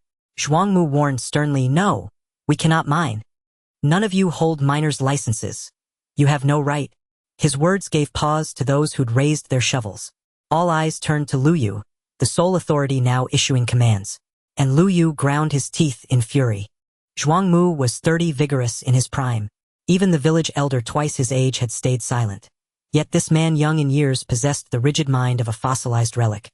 Lu Yu sealed the second level, set down the final block, and strode straight to Zhuangmu. "What are you going to do?" Zhuangmu faltered, stepping backward. In the next instant, Lu Yu seized his collar. The very youth he'd once scorned as weak and burdensome now radiated unassailable authority. "Our lives hang by a thread. Why cling to rules now?" Lu Yu spoke truth, and all nodded in fierce agreement, casting Zhuangmu scornful, dismissive glances. "Zhuangmu, if you fear responsibility, stay here." "Zhuangmu, step aside. Don't hinder us." Sullen, he retreated to a corner, only to reappear moments later on the newly excavated floor. In truth, he feared death more than disgrace. Those with tools switched to shovels, and those without dug barehanded, clawing through dirt and stone, clearing space however possible to unveil the world beneath. Carving out habitable space for 100 villagers was no simple feat. The original single-level chamber offered barely enough footing for them all. Their first coordinated effort left them flustered and disorganized. Hardly had they cleared one layer when Lu Yu's keen ears caught the telltale shift of soil above. "They're closing in." To increase efficiency, Lu Yu quickly assigned tasks. "Aunties and sisters, take the soil blocks and the round stones." "Yes. We'll follow your orders." Lu Yu organized their work. "You all come to fill the roof. Uncles and elder men just focus on digging the ground. And you kids take care of the village chief. Those who are free can pick up the blocks on the ground and repair the sides." This effectively divided them into 4 teams working together, one team delving down, one filling in, one cleaning up, and one handling logistics. Indeed, the efficiency improved significantly. A considerable number of zombies were gathering above, and their speed in dismantling blocks also increased. Lu Yu joined the team to speed things up. Watching the villagers get into the groove matching the speed of the zombies above, Lu Yu relaxed. Judging by the time, dawn should be approaching. Lu Yu reminded them, "Stay alert, don't slack off." "Understood. But what if we dig to the end underground?" Lu Yu replied, "Then just dig horizontally. The method is the same as long as you keep your distance from the zombies above." Enlightened by Lu Yu's words, everyone exclaimed, "I see now." "Then what are you going to do, Lu Yu?" After answering their questions, Lu Yu unexpectedly began to carve a path sideways, as if he intended to dig horizontally. Lu Yu responded, "I need to return to the surface. Be careful." Everyone watched Lu Yu with concern. "We can't just let those zombies be. We can't let them chase us relentlessly. I'm going up to find a way to eliminate them completely." It turned out that Lu Yu's goal was not simply to survive tonight. His ultimate aim was to slay all those numerous and terrifying zombies. This was something they wouldn't even dare to imagine, yet Lu Yu took it as his goal and truly intended to achieve it. The village chief stared blankly at the diligent figure beside him and sighed. "Let Lu Yu go," he said to those around him. He knew they couldn't stop this child alone. Lu Yu's ambition and courage destined him for greater heights. Lu Yu dug a tunnel beside him, stepping up as he excavated until he finally reached the surface. Above, the small window revealed a palm-sized sky that had turned blue. Dawn had arrived. Lu Yu breathed a sigh of relief. It was good that dawn had come, for that monster was fundamentally afraid of sunlight. Roar. A zombie's roar made Lu Yu's hair stand on end. Why was there still the sound of zombies? Lu Yu looked east. The sun hanging in the sky was not an illusion. Even if it had only been a short while since sunrise, they should have been burned and made sounds of blood loss, not this ordinary growl. Could there be stragglers lurking in the shadows? Following the sound, Lu Yu saw a scene that made his expression change dramatically. Where they had been digging down had formed a massive pit resembling a sinkhole. Inside the pit, a dense swarm of zombies was present. The most terrifying part was that with the sun high in the sky, those zombies moved freely unaffected in the slightest. They aren't afraid of the sun. Discovering this shocking fact, Lu Yu took a step back. The zombies below heard the noise, and all looked up, their red eyes making Lu Yu feel overwhelmed. Fortunately, due to the standoff with the villagers, the pit was deep enough that even if the zombies wanted to come up, it would take them considerable time. However, aside from the pit, not all the zombies in the village were gathered here. There were still scattered zombies holding off the iron puppets. A few iron pieces and a pumpkin head lay scattered in the distance. This is. Lu Yu confirmed the identities of the remaining iron puppets: Iron Skin, Iron Beauty, and Iron Giant. The unfortunate dismantled puppet before him must be Iron Fool. The pumpkin head left behind was looking at him with an aggrieved expression. Sigh. It seemed that, under the onslaught of numerous zombies, Iron Fool had been overwhelmed. For them, this situation should be equivalent to falling apart rather than being dead. So Lu Yu felt somewhat relieved. Lu Yu walked over to collect the materials it left behind, planning to rebuild it when he had the chance. He helped the other iron puppets kill a few zombies along the way, but the zombies still kept pouring into the village. How many zombies are there? Lu Yu roared in frustration. He had already worn out 4 or 5 iron swords, and the buildings in the village had been wantonly destroyed. Many matchbox-like structures were left standing precariously by a single wall. The fields in the village were trampled into chaos, and the crops lay in ruins. Looking at the devastated village, even Lu Yu felt moved. He had initially underestimated these zombies. Lu Yu stared blankly at the zombies approaching him. This quantity of zombies was definitely not produced all at once, and they were continuously attacking. It was very likely that something resembling a spawn cage was located at the village entrance. To verify his guess, Lu Yu killed zombies while approaching the village entrance. Upon reaching the village entrance, he confirmed that his guess was indeed correct. However, the object before him was not a spawn cage at all, but something resembling a teleportation array. The obsidian frame resembled a hellish teleportation door, but the substance in the middle was green, reminiscent of the stench of zombie fluid. A zombie stretched its leg out from within, followed by its body and finally its head. Roar. It spat its foul, putrid saliva toward Lu Yu, who frowned and held his breath.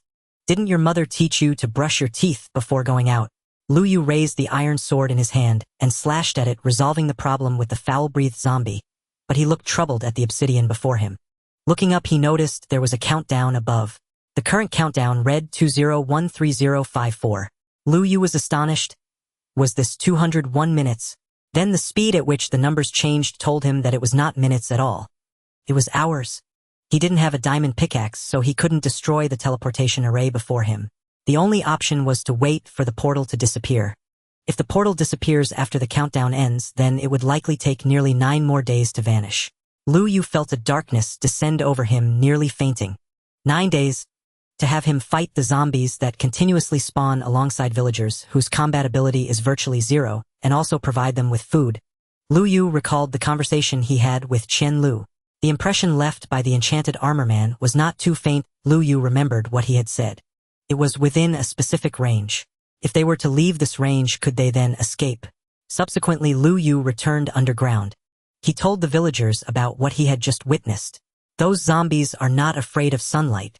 The villagers almost forgot their tasks and anxiously asked Lu Yu, "Does that mean we can't go back to the surface when it gets light?" Lu Yu shook his head. They displayed fear and despair, placing their last hope on Lu Yu. "What should we do, Lu Yu? There is no other solution."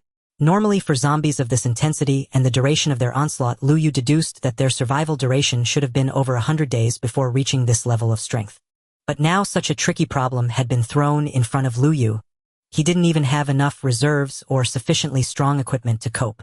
Lu Yu couldn't help but feel frustrated. If he were still a player, he would surely go to the game forum to complain about the game developers and curse the game planners. However, this problem was not unsolvable. There is only one way to resolve this: abandon the village and we escape. For now, they needed to flee from the circle of the zombie attack to save their lives. For the villagers with rigid thoughts, this decision was akin to disturbing their ancestors' graves. This won't do. Our ancestors have lived here for generations. How can we just leave? Lu Yu was somewhat disagreeable regarding this attitude. If they truly had something worth protecting from their ancestors, it would be one thing, but what they possessed was merely something Lu Yu could easily create 100 matchboxes from. There was nothing worth staying to protect.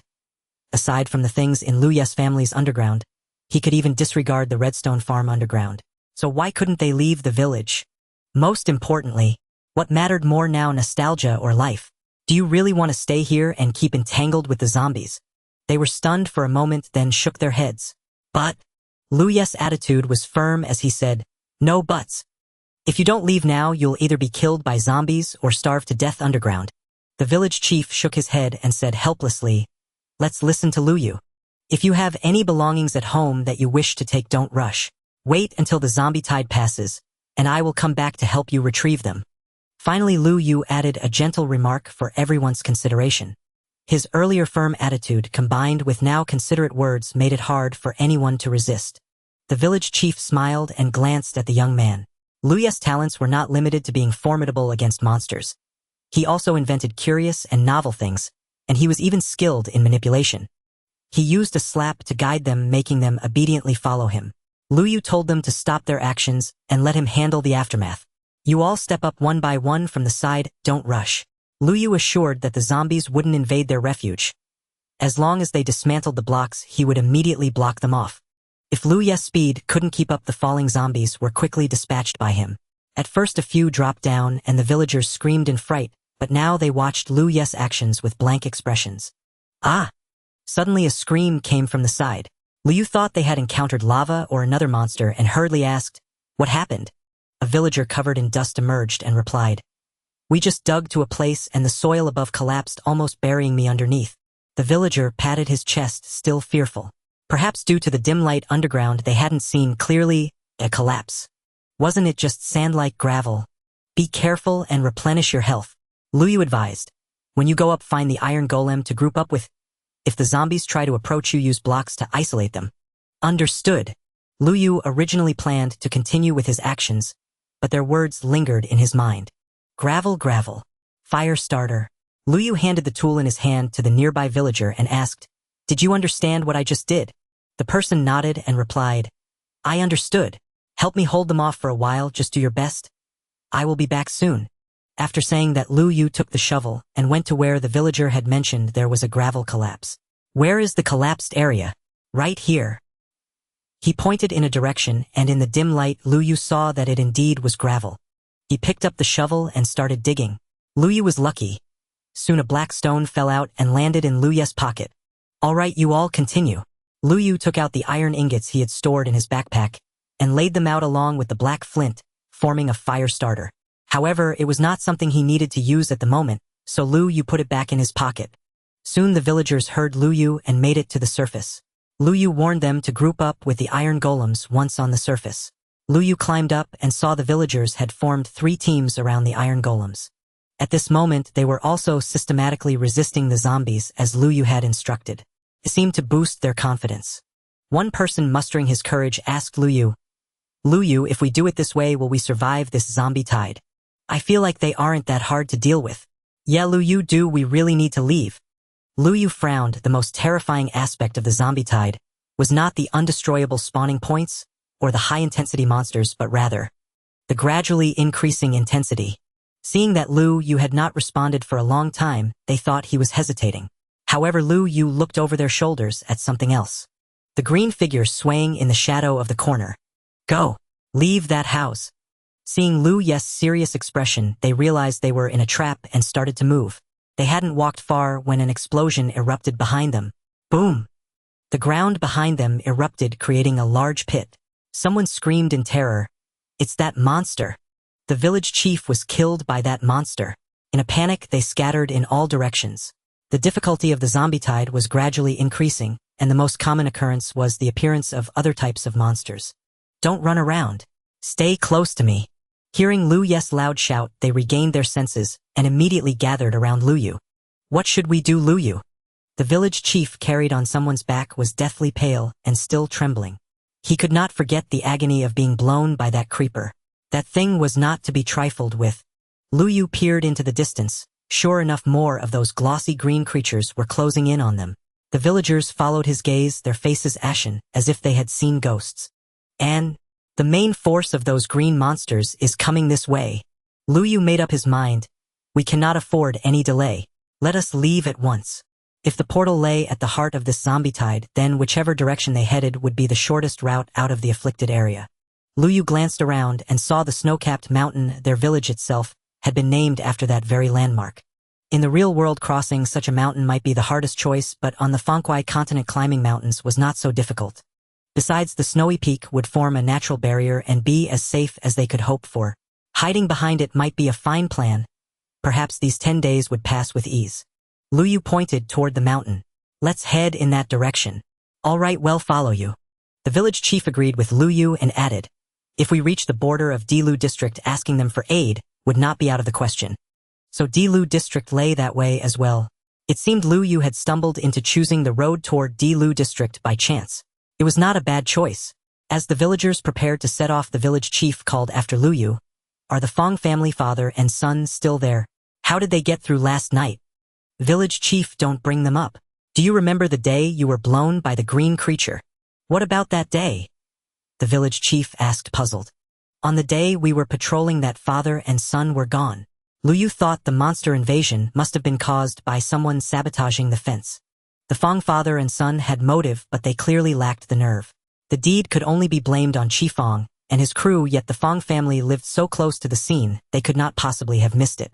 Thus, only one possibility remained: the father and son had allowed Chi Fang's actions, or they fled, because they had prior knowledge of what would happen. Fong Ao, that bastard. Lu Yu heard a curse from behind and looked over. It turned out to be the men who once trailed after Fong Ao. Since the Fong father and son were banished to the border, they had finally shaken off their sycophantic reputation. Why didn't he tell us? They complained. They had followed Fong Ao faithfully for years, and now when disaster struck, he had not informed them. The two Fong Mo brothers could not help grumbling. Humph, that selfish father and son did not even look after their own people. They had inadvertently escaped this full moon zombie tide. Who knew if they would be so lucky next time? If they're not here, forget them. Let us go. They had barely taken 2 steps when they saw Lu Yu still standing at the edge of a pit, teeming with zombies. Lu Yu, what are you doing? Amid their astonishment, Lu Yu leapt down. He jumped down. Someone screamed in a high-pitched panic. Lu Yu had plunged into a deep pit full of zombies. Was he courting death? They turned back and saw that Lu Yu had not fallen into the horde. Instead, he had used ladders and blocks to wedge himself just above their heads, suspended safely overhead. At that height, he had lost a little health, but nothing serious. 1 potato filled his stomach and restored him. In the next moment, Lu Yu wore a wicked smile that sent a chill through the onlookers. What is he going to do? They watched as Lu Yu actually set the zombies alight. If the sun will not burn you, then I shall do it myself.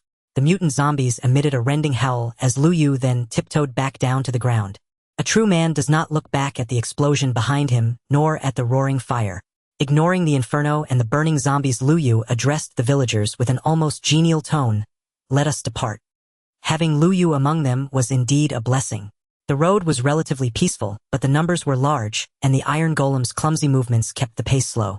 After a short while they neared the foot of the snow mountain. They could ascend, but the iron golems were simply not made to climb. Lu Yu told the villagers to go on ahead while he fretted over the iron golems. He could not be expected to pave a mountain path for them or tunnel through the range. Lu Yu scratched his head. The 3 golems tilted their pumpkin heads in puzzled imitation as he regarded them. Why not treat them like giant mechs and disassemble them, then reassemble at a safe place? Lu Yu approached Tiepi and motioned for it to crouch. Tiepi obediently knelt. With a soft pop, Lu Yu removed its pumpkin head. Its iron block body collapsed into scattered pieces on the ground. The detached pumpkin head had not wholly reverted to mere gourd, its hollow eyes still held a spark of life. Being able to disassemble them was in truth a convenience. Lu Yu patted the head and soothed. Once we reach safety, I'll let you out to play freely. He proceeded to do the same to the other 2, then hurried to chase after the main group and clamber up to the summit. Not long after having overcome their brief delay, everyone regrouped. Lu Yu, how are you so quick? He seemed to fly as he swiftly reached the mountaintop. Although the villagers moved far more slowly than Lu Yu, and the climb was not overly difficult, it still drained their strength, or most were breathless upon reaching the top. Seeing this, Lu Yu said, "Rest here for a while." The village chief, pleased at his command, nodded and closed his eyes. He was confident that even if his wounds claimed him here, Shuishan village would not be left without successors. The villagers rested, drawing in the cool air that crowned the peak. Lu Yu could not sit idle. With a shovel, he began to scoop snow from the ground. They wondered how this youngster who had toiled all night still showed no sign of fatigue. How long had it been since he last slept? Aren't you tired, Lu Yu? Not at all. Lu Yu smiled as he cheerfully shoveled the snow. The villagers laughed and remarked that no matter how capable Lu Yu was, a streak of childishness still lingered in him. Look at him. They did not know that on launching his home in the southern lands had rarely seen snow. Even if the snow on the Fengkuai continent felt somewhat abstract, it did not diminish his wonder and joy. Lu Yu made many snowballs and moved to a corner with his back to the resting villagers. He set down his portable workbench, combined the snowballs into snowblocks, and then produced the leftover pumpkin heads from the dismantled iron golems. What was he about to do? Of course, he was going to build a snowman. Then Lu Yu stacked the snowblocks on the ground in the same manner as the iron puppet. In the next moment, the pumpkin head figure began to move. It tilted its head, blinking its eyes, seemingly puzzled by the sensations of its newly born body. How is it? Don't you like it? Iron Han Han. Oh no, it should be Snow Han Han now. It seemed to prefer its rigid body, squatting down a bit dejectedly. Lu Yu, sweating, persuaded. Don't you find this body lighter and faster? Snow Han Han moved around as Lu Yu suggested. Indeed, as Lu Yu said, this body was much more nimble and convenient than the iron one, and its steps became significantly lighter. And you're even cuter this way. Oh, girls would surely like your current appearance more. Snow Han Han's face flushed the warmth, almost melting it away. Lu Yu laughed heartily, and then took it to the vicinity of the villagers. You child, you've built a snowman. The children were delighted to see this and hopped over. Wow, it's a snowman. They thought the snowman was just sitting there, but unexpectedly, as they jumped towards it, the snowman also rushed towards them. Hey! Lu Yu, how can it move? Oh! Is this the same as those iron-head ones in the village? Lu Yu nodded and began to fabricate. Yes, I just saw it squatting there, so I brought it back. These creatures are very friendly to us humans, and can help us fend off monsters no problem at all.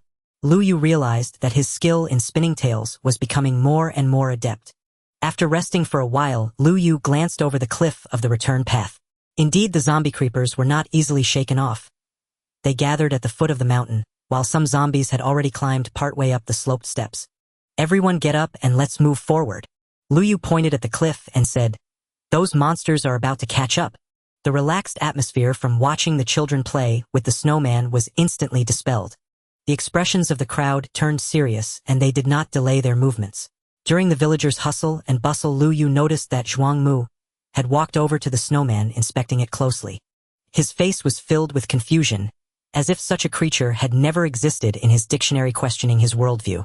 Hurry up and leave. Lu Yu was the first to go up the mountain and the last to come down, helping Snow Han Han down by creating a step it could descend. Finally, they arrived at the foot of the mountain. The scenery on this side of the snow mountain was completely different from that on the other side, as well as from their own snow mountain village. Within the confines of the 7th district, there was an abundance of weeds, fewer rivers, and even fewer trees. Leaning against the towering snow mountain, if it weren't for the dirt underfoot instead of sand, it would have been a barren wasteland. In contrast, the area near the 6th district was lush with trees and dotted with colorful flowers. A simple glance revealed cows and sheep hidden within the woods. Indeed, there was a reason the 7th district was designated as such.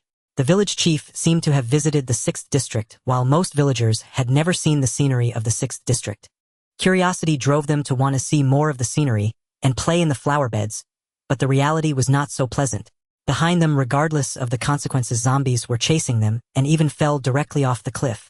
At such a height, they didn't die from the fall, but continued to struggle in their pursuit of Lu Yu and his group. Tisk! Lu Yu clicked his tongue in displeasure and urged, Let's hurry up. On the plains, only the tree trunks would be an obstruction, but for humans, turning around isn't too difficult. Oh, however, for zombies it's a barrier. Not understanding adaptability, some had to break the trunks to continue forward, thus allowing them to gain a little time and create some distance. We've arrived, we've arrived. Some villagers cheered. They saw the round stone wall built in the 6th district with a lookout tower at the entrance where villagers were standing. Hey, who are those people? They seem to be from the 7th district. So many of them, what do they want? They became vigilant about the unknown as they reached the border gate of the 6th district, blocking them from entering. The villagers from the 7th district, having seen many monsters over a day and night, thought they had found salvation when they saw the similarly square-shaped villagers approaching them enthusiastically. However, the other party showed no gratitude and drew their iron swords at them. "Who are you and what do you want?" They shouted loudly, instantly making the 7th District villagers awkwardly freeze in place, their enthusiasm evaporating. Their warm faces met with the cold shoulders. What a pity. The village chief was helped forward by the villagers supporting him. He said, "Young man, we are villagers from the 7th District. We have encountered misfortune and had no choice but to escape here. We kindly ask you to take us in." Before the village chief could finish, he was interrupted by 2 guards. "What does the misfortune of the 7th District have to do with us in the 6th District?" A statement that splashed cold water on the villagers who had run all day, leaving them at a loss. "We are neighboring districts. There is trouble at the moment, can't you show some kindness?" An ant stepped forward to plead. The guards continued with an air of superiority. "Our duty as guards is to stand here and not let any unworthy individuals enter. Moreover, who knows if you would bring trouble to us as well. You can find a place to take refuge, just don't come here." As they spoke, the 2 guards began to drive away the villagers from the 7th District. Their tone reminded Luyu of those security guards back on Blue Star. Receiving a salary of 2,000 or 3,000, they stood guard at the entrance of a high-end community, deluding themselves into thinking they were superior and could give orders to others.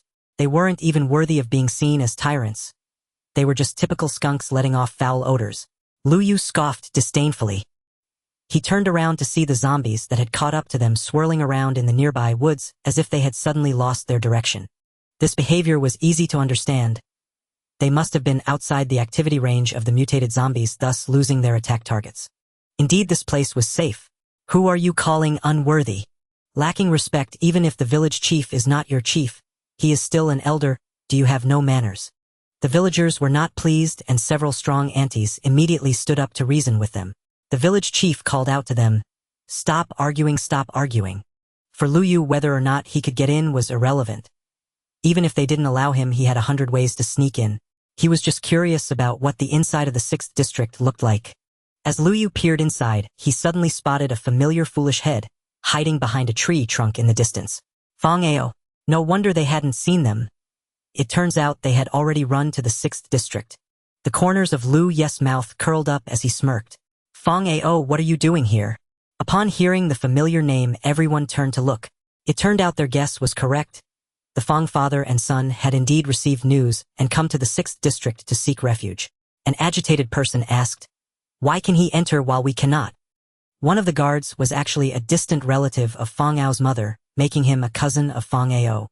With the foolish genes of Fong Ao's lineage, when questioned directly, he stammered, he that. At that moment, he was cursing Fong Ao in his heart, wondering why he had to stick his head out now. Luyu seized the opportunity to add fuel to the fire in the conversation. "Brother, from your earlier words, I can see that you are actually a person of integrity." Of course, Lu Ye's words were lies, and the flattery was merely a way to give him an out. Then Luyu changed his tone, his expression turning sorrowful. "But how can you associate with such a person? How can you shield him? Do you know what he has done?" The guard stammered. "He did what?" Luyu replied loudly as if he wanted Fong Ao to hear him.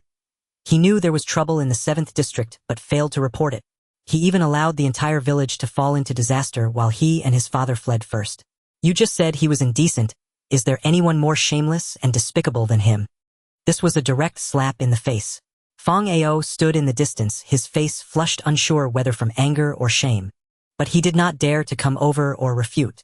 The cousin was in the same boat. "Lu, you had already set him up as a person of integrity. If he spoke up for Fong Ao now, it would make him a liar, and the reasons given earlier for refusing the villagers from Shuishan village to enter the 6th District would all be nonsense." So he couldn't refute Lu Ye's words. The aunties in the village indeed had formidable combat power. With Lu Yu paving the way, they seized the opportunity to charge in. Indeed, when it came to arguing, they were the eternal gods. "You can let such things in but won't let us enter. Aren't you afraid that such a treacherous little person will open the gates of the 6th District to let monsters in? Could it be that you are all birds of a feather?" Under the relentless pressure, the 2 individuals could not hold on any longer, and finally one of them couldn't take it anymore and ran away. His departure was a good sign, indicating he was going to fetch someone. He was going to find someone in charge. In any case, they would be able to discuss their issue of seeking refuge in the 9th heaven. Before long, they returned with a well-dressed, middle-aged man. However, they did not expect that the man was standing next to Fong Chong. Fong Chong leaned close to him, chattering away incessantly. Lu Yu frowned, not expecting that the stirring of trouble would begin so soon. Indeed, the expression on the man's face was not particularly friendly, but it was evident that he was well-mannered as he extended his hand to the village chief, who appeared to be the leader. "Hello, elder. I am the administrator of the 6th district, Su Ling." Hello. After polite exchanges, he did not delay in getting straight to the point. "I have heard the gist of the situation from the guards, but we cannot take the risk of letting you in." This statement was a polite refusal. Lu Yu pondered with his head down. What exactly had Fang Chong said to him earlier? He was unaware that the zombies were pursuing them, and that the mutated zombies no longer chased them, thus posing no threat. Moreover, at this moment Fang Chong did not know. Fang Chong probably told them that Lu Yu and his group had offended Chi Fang and others. Therefore, the 6th district was unwilling for this fire to spread to them, and wanted to distance themselves from the people of the 7th district. "We only need to stay for 9 days. Once the 7th district stabilizes, we will leave." Lu Yu interjected into their conversation. Su Ling slowly shifted his gaze to the young man who spoke, and he quickly deduced that this young man should be the successor of the 7th district. 9 days. Su Ling began to hesitate. Meanwhile, Lu Yu seized the opportunity to sweeten the deal. "Just consider it renting an accommodation for us. We will pay you a fee later." However, upon hearing this, the people following Su Ling burst into laughter. "Young man, what could your 7th district possibly offer us? Surely you don't genuinely think that the junk from your 7th district is worth anything to us. What you have in the 7th district we have in abundance." Lu Yu frowned as he listened to their mockery. It seemed that the barrier between the upper district and the lower district was indeed high. Despite only being one district apart, this group had their noses in the air, mocking them so brazenly. Only the villagers of the 7th district knew that they had undergone a complete transformation. Under Lu Yu's leadership, they could gather 50 sets of food within 3 days, and Lu Yu had taught them how to fish. What more could they lack? "What are you pretending for? Is this the quality of people from the 6th district?"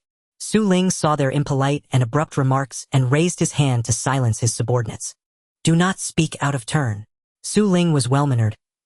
He felt that such words should not be spoken, but in reality, he also believed that what the 7th district possessed should not be lacking for them. However, the young man before him shone with a confident and steadfast light. He couldn't help but admire. For a full decade, he had not found a successor among the new generation of the 6th district yet. He had not expected such talent to emerge from the 7th district. Even if it was just to give the young man before him some face, Su Ling nodded and agreed. "All right, I will allow you to stay for 9 days." The villagers of the 7th district were overjoyed. It seemed they wouldn't have to hide underground or sleep in the wilderness. However, the attitudes of the other people from the 6th district caused their smiles to freeze. "Mr. Su." Unexpectedly, the people Su Ling brought reacted violently and disagreed. "Mr. Su, what if they really bring us disaster? Watch out, Mr. Su. They are the harbingers of doom." Su Ling found himself caught in a dilemma due to their attitudes. He then thought of a solution. Then let them rest nearby, far enough from the residential area of the village, and if they stay within the walls, it will ensure their safety. Su Ling still had good intentions, however, they would not have proper beds to sleep on now. Lu Yu glanced around and it was still quite decent. "No way. What if they run around?" Su Ling raised an eyebrow and added new restrictions. "Then they can only move around here." "No way. What if the children from District 6 wander into the wilderness and get scared by these rough people?" Su Ling also showed some impatience. "Then what do you suggest?" The sharp-featured person who had been talking stepped forward. Given his thin outline and his obviously harsh features, one might mistakenly think that a new species of monkey had appeared in the square continent. The skinny monkey took a stick and began to draw a boundary on the ground. "Let them stay here," he said, proudly pointing to the area he had marked. Everyone followed his finger and saw that he had only drawn a rough area of about 50 by 50 squares. And in District 7 there were over 100 people. The entire village had come to this place, yet they had only drawn such a small area for them, and it was just an empty lot with nothing. This monkey intended for them to stand in their own little square for 9 days. The petty-minded people from District 6 gathered around the skinny monkey Ho-E and began to snicker. It seemed they were praising him for a job well done. "You little rascal, you really showed them who's boss." With such difficulties imposed, the people from District 7 were likely to choose to leave. After all, they would certainly not tolerate such indignities. However, if they chose to stay, they would have the opportunity to watch the show. Thinking of this, Fang Chong was the happiest. He patted the monkey Hoey on the shoulder and said with a grin, "Good brother, I'll treat you to a drink later." The majority of District 7 naturally chose to leave. Their pride would not allow them to endure such humiliation. Right? At worst we can dig a cave underground like we did before and stay there for a few days. Exactly. Why should we endure their bullying here? However, while they were angry, there was not a hint of fury on Lu Ye's face. He still wore a smile, almost like he was watching mischievous children. No matter how much those people fussed to Lu Yu, it was merely childish antics. Since they wanted to watch the show, then let them enjoy it. He wondered if they would still be able to laugh later. Facing Su Ling, Lu Ye's expression remained unwavering. This made Su Ling once again admire the young man's composure. "All right then, let us rest here." "You." Su Ling hesitated, seemingly thinking that Hoey had gone too far, and he should negotiate a bit more space for Lu Yu and the others. Seeing Su Ling about to speak, Lu Yu interrupted him. "It's fine, this space is enough." Lu Yu. The people from District 7 felt puzzled by Lu Ye's unwise behavior. Turns out there are indeed fools over there. Let's watch them act like beggars here. Hoey and his group continued to laugh, but Fong Chong, who had suffered multiple losses in front of Lu Yu, had his smile freeze. He wouldn't have some weird and wonderful method up his sleeve, would he? Lu Yu finally said to Su Ling, "A condition: we cannot leave this boundary, but we can step outside District 6, right?" "That's fine." Lu Yu spread his hands and said, "Then there's no problem. Let's do it this way." Su Ling looked at the small-minded people around him and shook his head in disappointment. He then left on his own, with some willing to follow him, while a group remained behind to watch the spectacle. The people from District 7 showed signs of anxiety, but they observed Lu Ye's expression. Could it be that Lu Yu planned to open up a large space in the village? "Lu Yu, do you have a solution?" At this moment, Zhuang Mu, who was worn out and hungry from running, couldn't help but feel a surge of resentment. "Lu Yu, if you can't settle this group of people, then you'll pay for your blind confidence." Hee. Lu Yu chuckled coldly. He was certainly not blindly confident. He then asked everyone as if nothing had happened, "Is anyone hungry?" Some nodded and soon everyone echoed. It wasn't long before they all felt their stomachs rumbling. The food they had stored underground had been shared during their journey. They had consumed some on the way, and while their current supplies were enough to eat, it still felt somewhat lacking. Just as everyone was planning to divide the little food they had and make do for the night, Lu Yu brought out a water bucket. They had seen Lu Yu like this before. Suddenly the faces of the crowd lit up. "Lu Yu, you wouldn't be thinking of?" "Look, if Lu Yu hadn't mentioned it, we would have almost forgotten. We can do this too." Lu Yu walked out alone to a small pond outside the boundary of District 6 and brought back a bucket of water. The onlookers stood still, keeping a distance, as if watching a performance, grinning. Surely they don't think they can drink water to satisfy their hunger. Lu Yu dug out 3 spaces in the ground, then poured the water he had into one of them. Soon he brought back another bucket of water from outside and poured it into another space. The simplest infinite water was created, and Lu Yu could draw unlimited water from the middle. He then took out a shovel and dug a 2-meter-deep trench at the very edge of the 50 by 50 space they had marked. Lu Yu filled the trench with water. "What are they doing?" "Ha! That kid just brought back 2 buckets of water. How can 2 buckets fill such a long space?" At this moment they found it hard to smile. Their minds were filled with question marks. Fong Chong gritted his teeth. As expected, this kid still has those bizarre tricks. Damn it! Lu Yu asked the villagers, "Did you bring the fishing rods?" The villagers regarded the fishing rods Lu Yu had given them as treasures, and most of them carried them with them. With fishing rods and the methods Lu Yu taught them, they could fish anytime and anywhere. Even if they worked hard and got hungry, they could stop to fish for food, so the fishing rods had become their essential weapon. "Yes, we brought them. Let's fish while we eat. Whatever we can't finish, we'll store." Others watched as the people from District 7, who were supposed to be shallow and ignorant, surprisingly took out fishing rods. It's a fishing rod. They actually have fishing rods. So they're fishing. Their thoughts were similar to those of the initial people from District 7. Fishing in stagnant water was a fantasy. But the next scene was a slap in the face. A lucky little villager quickly got a fish on the line and cheerfully said to Lu Yu, "Brother Lu Yu, I caught a fish." Lu Yu saw his small frame and moved to his side to help him pull the fishing rod. A big blue fish was pulled out of the water. Fish! There really is a fish! The people of the 6th district were shocked. The fish they rarely had the chance to eat was so easily caught by this group. Someone started a fire and immediately began to roast the fish. The aroma wafted through the air, the smell of grilled fish desperately invading their nostrils. They were drooling. I've never heard that the specialty of the 7th district is fish. Hui looked at Feng Chong. His eyes seemed to accuse him. Why didn't you tell us such an important thing? But Feng Chong felt wronged. I didn't know either. Aren't you from the 7th district? How could you not know? Feng Chong was speechless. While the people of the 7th district were feasting, the shocking events were far from over. Last time Luyu hid their resting place underground to avoid zombies. Now he would not deliberately hide their residence. He wanted it to be visible, especially to those from the jealous 6th district. Thus Luyu planned to build their residence above ground. The 50 by 50 space they had drawn did not limit their height. So even if Luyu built a sky city, it would be fine, right? After finishing lunch, Luyu issued the first task. I need everyone to help me with something. Don't say help, that sounds too formal. Exactly, Luyu, just treat us as your subordinates and tell us directly what to do. Luyu looked at their earnest faces and smiled with satisfaction. Then go outside and help me chop some trees. The more the better. Remember not to throw away the saplings, collect them for me as well. Okay. After receiving the command, the villagers dispersed and began chopping wood outside the 6th district. Clearly they were planning to build a residence. Hui couldn't hold back. He could not just watch Luyu continue to succeed.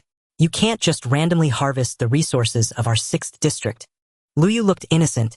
Doesn't the area beyond the walls count as part of the 6th district? Of course it does. Then why didn't you let us enter through the front gate, but instead drove us outside? Doesn't that mean the outside is not even part of your 6th district? Luyu said. What was he talking about? Hui was confused by Luyu's reasoning, but upon reflection it did seem to make sense. He spoke as if it made perfect sense, and I couldn't find a reason to refute it. Hui, with his face flushed, racked his brain to try to stop Luyu. At this moment someone who had gone out to gather had returned. The uncle with muscles and great strength worked quickly. He was the pinnacle of ordinary villagers but could not compare to Luyu.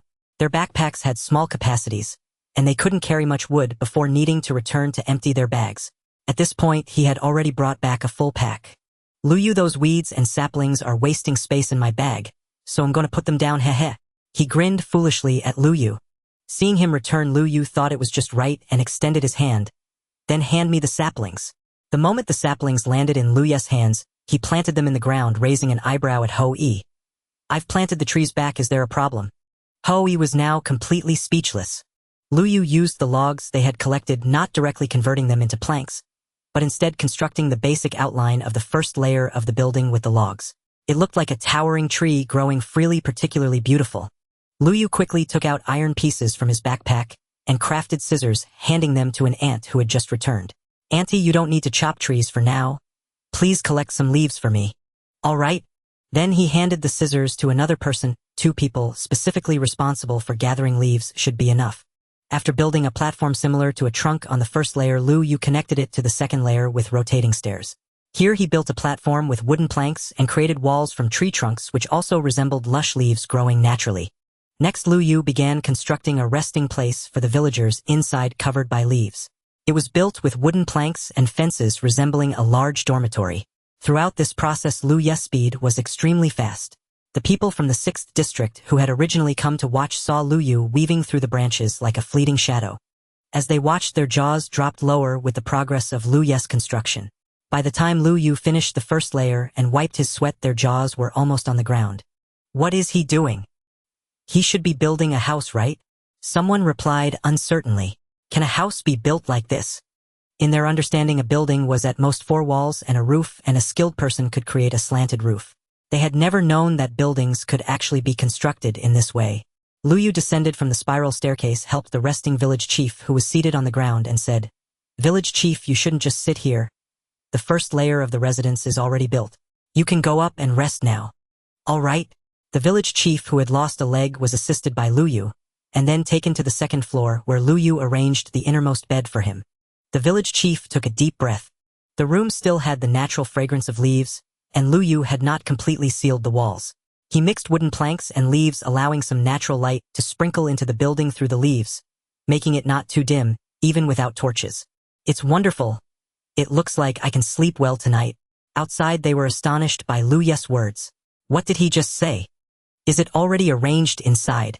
You must have heard wrong. Oh, how could that be possible? I didn't hear wrong. He indeed said so. How could that be possible in such a short time? How could it not be possible?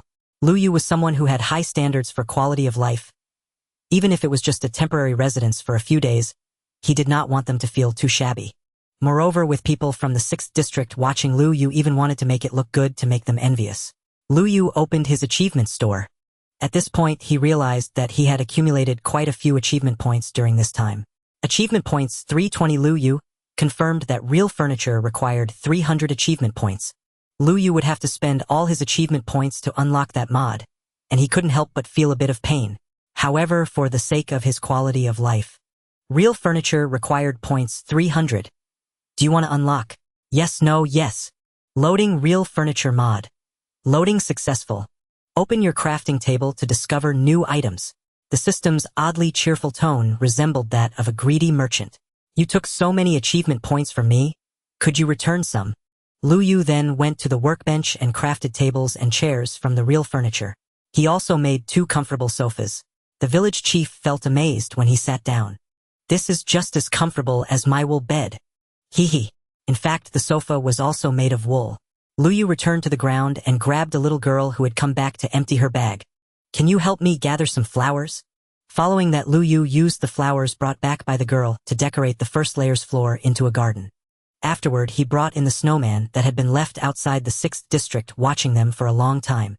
The pitiful little eyes on the pumpkin head looked at Lu Yu with a sense of grievance, as if complaining about how terrible Lu Yu's earlier neglect was. Alright, didn't I just let you in? As the snowman passed by, it left a trail of snow. To prevent it from damaging the ground, Lu Yu specifically marked an area for it and the iron golem to move around. Seeing Lu Yu bringing back a moving snowman, the residents of the 6th district were already scared pale. What is that thing? What was truly terrifying was not the fluffy snowman before them, but the fact that Lu Yu had used wooden planks to unseal and release the remaining 3 iron golems. The snowman appeared soft, endearing, and harmless. Its only peculiarity being its ability to move. But what emerged next sent chills down the spines of those who had never seen such beings. What is that? Fear raised their voices several pitches higher. The iron golems stood clad in hardened steel, their eyes burning crimson. An unmistakable sign of menace. Monsters. They're monsters. Fong Ao, hiding behind the others, recoiled in shock, yet almost immediately sensed something eerily familiar. So that's it. Back then it was Lu Yu who unleashed these creatures to terrify Chi Fong and his group. Before Fong Ao could explain, the onlookers from Sector 6 scattered in panic. Meanwhile, Hui rushed toward Su Ling's workplace, determined to bring him back. He wanted Su Ling to witness firsthand the monstrous nature of the people he had allowed to remain. Mr. Su. Those people, those barbarians from Sector 7. They've actually brought monsters inside. Hui finally located Su Ling and launched into a loud accusatory tirade. What? Monsters? Su Ling's tone carried faint resentment, blaming him for having permitted the Sector 7 delegation to stay. That undercurrent of distrust lingered. Su Ling suspected Hui was exaggerating. Fong Ao opened his mouth, but ultimately said nothing. His father gently pushed him aside and stepped forward. Mr. Su, I warned you long ago, those people are a blight. Had they not provoked Mr. Qifeng, we would never have fled Sector 7. They must not be allowed to remain. Su Ling's gaze settled upon him.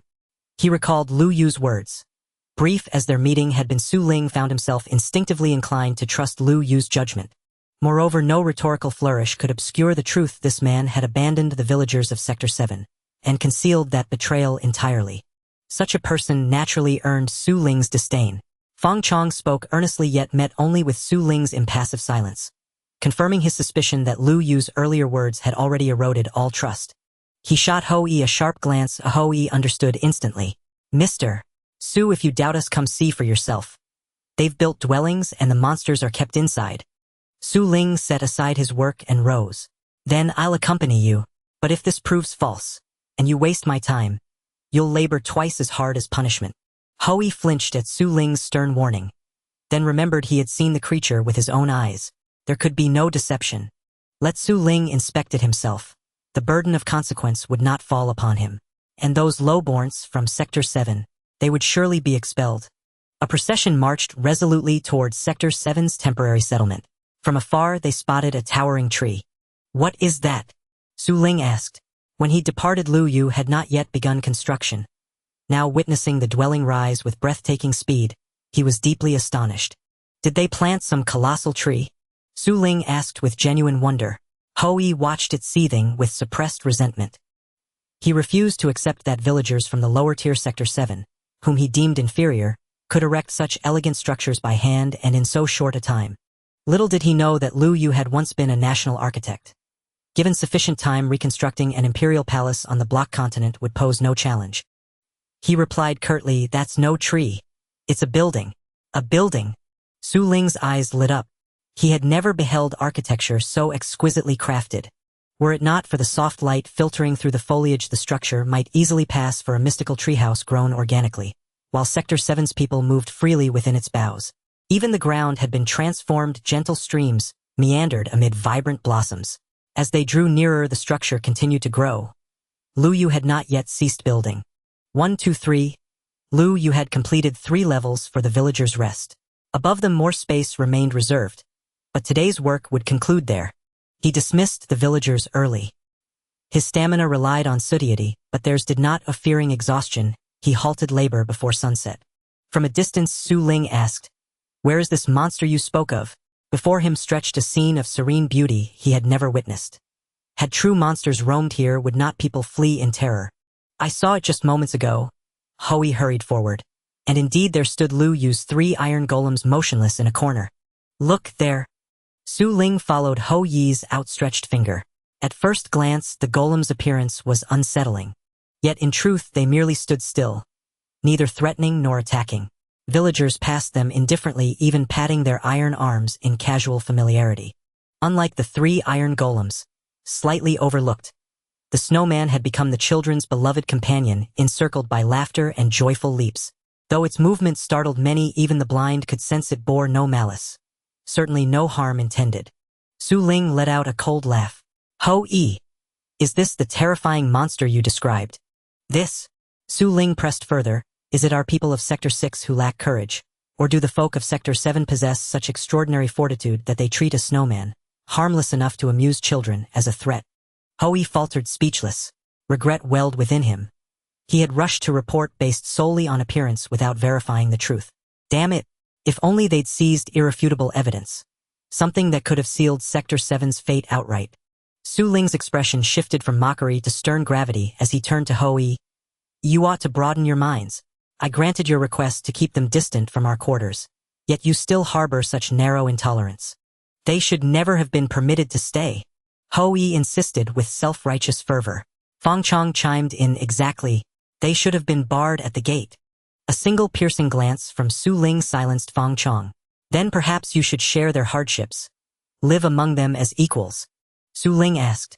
Fang Chong retreated sullenly into the crowd. Su Ling approached, and Hui, this timid one, was actually frightened by the appearance of the iron puppets, especially since it was his first encounter with them. He cowardly hid behind Su Ling. Su Ling in front of him rolled his eyes without hesitation. "Lu Yu, I didn't expect you to have set up your residence so quickly." With a smile, Su Ling walked closer to them. Lu Yu naturally felt no malice from this person, and his actions were not unreasonable. In the face of someone smiling, and who held no grudge against him, Lu Yu would never respond with hostility, as that would only spoil the mood. Thus Lu Yu also donned a businesslike smile and replied, "How is it? Not bad, right? I thought I'd just throw something together for a stay of 8 or 9 days." Su Ling's inner self was galloping like a llama. Is this what you call not bad? If the house Lu Yu and his companions built is considered just thrown together, then what is the place they live in? The corner of Su Ling's mouth twitched. Surely they wouldn't have to admit that their house seemed like a doghouse in Lu Yu's eyes. "Brothers, I can't hold it together anymore." Su Ling continued the topic with a stiff smile. "I didn't expect someone as young as you to possess such talent. It's not really talent. I just casually fiddled with it." "Enough. Young man, don't keep boasting. Where do you expect to put the faces of your brothers from the 6th district?" Lu Yu was puzzled as to why Su Ling had returned so quickly. When he saw those who were cowering behind Su Ling, he understood. It seemed these people were displeased with something prompting Su Ling's return. Unfortunately, the accused Su Ling had no intention of upholding justice. His cheerful demeanor made that clear. At this moment, Su Ling's eyes sparkled as he meticulously surveyed the buildings Lu Yu and his group had constructed from top to bottom. His eyes were filled with ambition. You could tell that his aspirations were not content with this. Although the 6th district was considerably larger than the 7th, it seemed it could not accommodate this flying bird. However, Yu was not worried about him stealing ideas. This was a game he had played since childhood. If a mere glance could allow him to grasp its essence, the game would not have captivated Yu for nearly 10 years. From the highest point, Su Ling finally spotted the iron puppets that Yu had arranged in a corner. "Young man, may I ask what are those?" Yu followed his finger and saw 3 iron puppets huddled together. "Well, those are the guards we raised." "Guards?" Su Ling's eyes brightened again. Yu and what he had brought were continuously redefining his worldview. Su Ling began to feel serious anger. Why were there rules to minimize interactions between districts, and why did they always think of the 7th district as inherently backward and barren? If they had interacted and learned from the 7th district sooner, perhaps the 6th district would not be stagnant but would have seen more development. Seeing Su Ling use the phrase, "May I ask?" Yu decided to answer him, given such a good attitude. "I discovered them by chance and brought them back to the village. They only attack monsters and do not harm our villagers. They are very friendly to us." Su Ling excitedly grasped Yu's shoulder. "Are you serious?" Yu understood the shock he was experiencing and his doubts, so he nodded affirmatively. "Of course it's true." "My goodness, do they listen to you? Is it convenient for them to act?" Yu noticed something else in his eyes. "No, they don't listen to us. If you define a range for them, they will move within it and actively attack intruding monsters, but they won't follow us. Most importantly, they are quite clumsy and not good at traversing uneven terrain." Su Ling was somewhat disappointed. So that's how it is. A powerful yet brainless henchman who listens is indeed impossible to exist. After listening to Yu's explanation, Yi and the others finally realized that those seemingly terrifying creatures were only beneficial and harmless. Feng Chong looked at those creatures and suddenly posed a sharp question. "If you have such powerful beings, why did you escape the 7th district?" Yu smiled and asked him, "Then why did you escape the 7th district?" Yu's radiant smile, however, instilled fear in Feng Chong, and a drop of cold sweat trickled down his forehead. Seeing Feng Chong so frightened, Yu let him go and explained to Su Ling. "After all, 2 fists cannot match 4 legs. The number of zombies is simply too many, so we had no choice but to flee." "What kind of monsters are they?" Yu's smile faded as he told them. "They are terrifying mutated zombies that are not afraid of sunlight, and they will destroy our barriers." Feng Chong calmed his chest, seemingly relieved that he had escaped early. If he had encountered such creatures, it would have likely meant no way out for him. "What?" Yi, upon hearing this, felt his soul nearly leave his body. "It's over, it's over." "Su, did you hear what he said? If the kind of monsters he mentioned truly existed and chased them to their district, what would they do? The 6th district would be completely doomed." In a panic, Yi even disrespected Su Ling's status. Su Ling, hearing someone trample on his identity, naturally expressed his anger without holding back. "Yi, watch your words." Su Ling was clearly fit to be a leader. If he did not correct Yi's words, but instead defended against the accusations, his standing in the hearts of the people in the 6th district would surely diminish. He also showed his composure and calmly asked Yu, "Where are those monsters now?" Su Ling's sharp question hit the nail on the head. Yi lost his arrogance after being scolded by Su Ling. Yu looked at him as if he were a fool. "Little skinny, if it weren't safe here, could I build a house here? Why don't you use your pig brain to think about it?" Yi was caught off guard by such straightforward language, making his face flush with embarrassment. He wanted to flee in shame, but Yu's hand on his shoulder pressed down, making him unable to move. Damn. Yu was obviously younger than him, but when had he ever been called little skinny by someone younger, and with such a condescending tone? "Let go." Yi struggled to pry Yu's fingers away. "Tell me what is in your little brain." Yi's face turned red as he nearly cursed when Yu finally let go. "From now on, use your brain more. Why do you think everyone from outside is a bad person, while being wary of us friendly neighbors, yet not wary of those malicious outsiders?" Yu's words were blunt to the point of being unambiguous. First he was reprimanded by Su Ling, and now he was effectively stripped bare and subjected to public execution by Yu. Feng Chong wished he could turn invisible and escape their notice. But now was not the time to settle accounts with Feng Chong. "Those monsters are still lurking in our village. They are quite peculiar.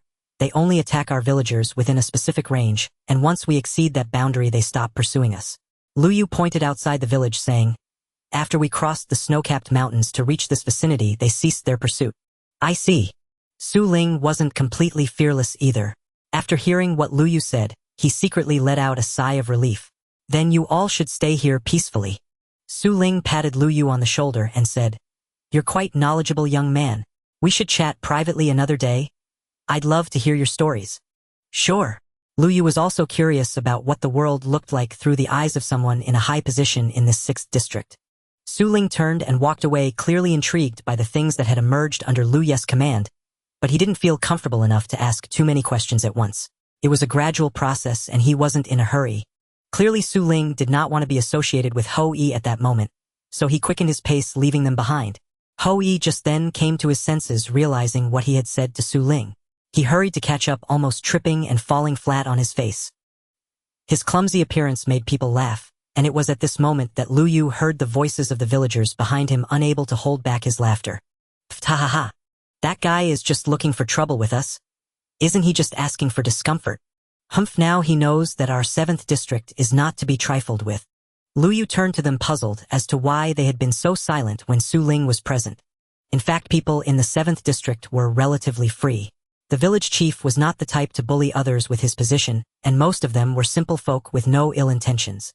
Usually they enjoyed lively gatherings, and it was unusual to see them so subdued. Lu Yu chuckled and asked them, "Why were you all so quiet just now?" The ant, who had shown no fear towards Ho Yi just moments before, scratched her head and shyly said, "Because that young man seemed very formidable." "Is that so?" Lu Yu wondered why he hadn't sensed it himself. There's a sort of intimidating aura about him. As a fellow district manager, his demeanor is completely different from our village chief. He doesn't seem easy to talk to. Yes. Looking at him reminds me of the time I was a child and got caught eating bread by my parents." Lu Yu laughed and asked, "Is it really that serious?" "Yes, it feels like I can't be too reckless in front of him." Lu Yu didn't expect you, being so young, to be able to converse smoothly with someone like that. "Honestly, I think that person's temperament resembles yours at times, Lu Yu." "I think so too. If it weren't for the fact that we've watched Lu Yu grow up, and if he hadn't knocked his head and acted foolish for a while, he might have also turned out to be such a remarkable person." Lu Yu awkwardly rubbed his head and said, "Aunt, could you please not mention the incident of me knocking my head?" Seeing Lu Yu looking as if someone had brought up his embarrassing childhood history, everyone burst into laughter. As the sun set, the villagers returned to the upper levels to rest. They felt a sense of novelty towards their new abode, but the excitement quickly faded into silence. The day had been tiring and the villagers quickly fell asleep. Just as Lu Yu was about to leave, he heard the village chief's soft cough. Out of concern for politeness, he walked over to check on the village chief's condition. "Chief, what's wrong?" The village chief smiled kindly, showing no signs of discomfort. "Lu Yu, you truly are a good child." The village chief sighed. "Chief, would you like some water?" The second person to arrive was Lu Ye's mother, Tao Lan, who held a water bottle in her hand. He simply coughed once, and this mother and son, who hadn't slept yet, immediately came over to check on him. Indeed, kindness cannot be feigned. The apple doesn't fall far from the tree.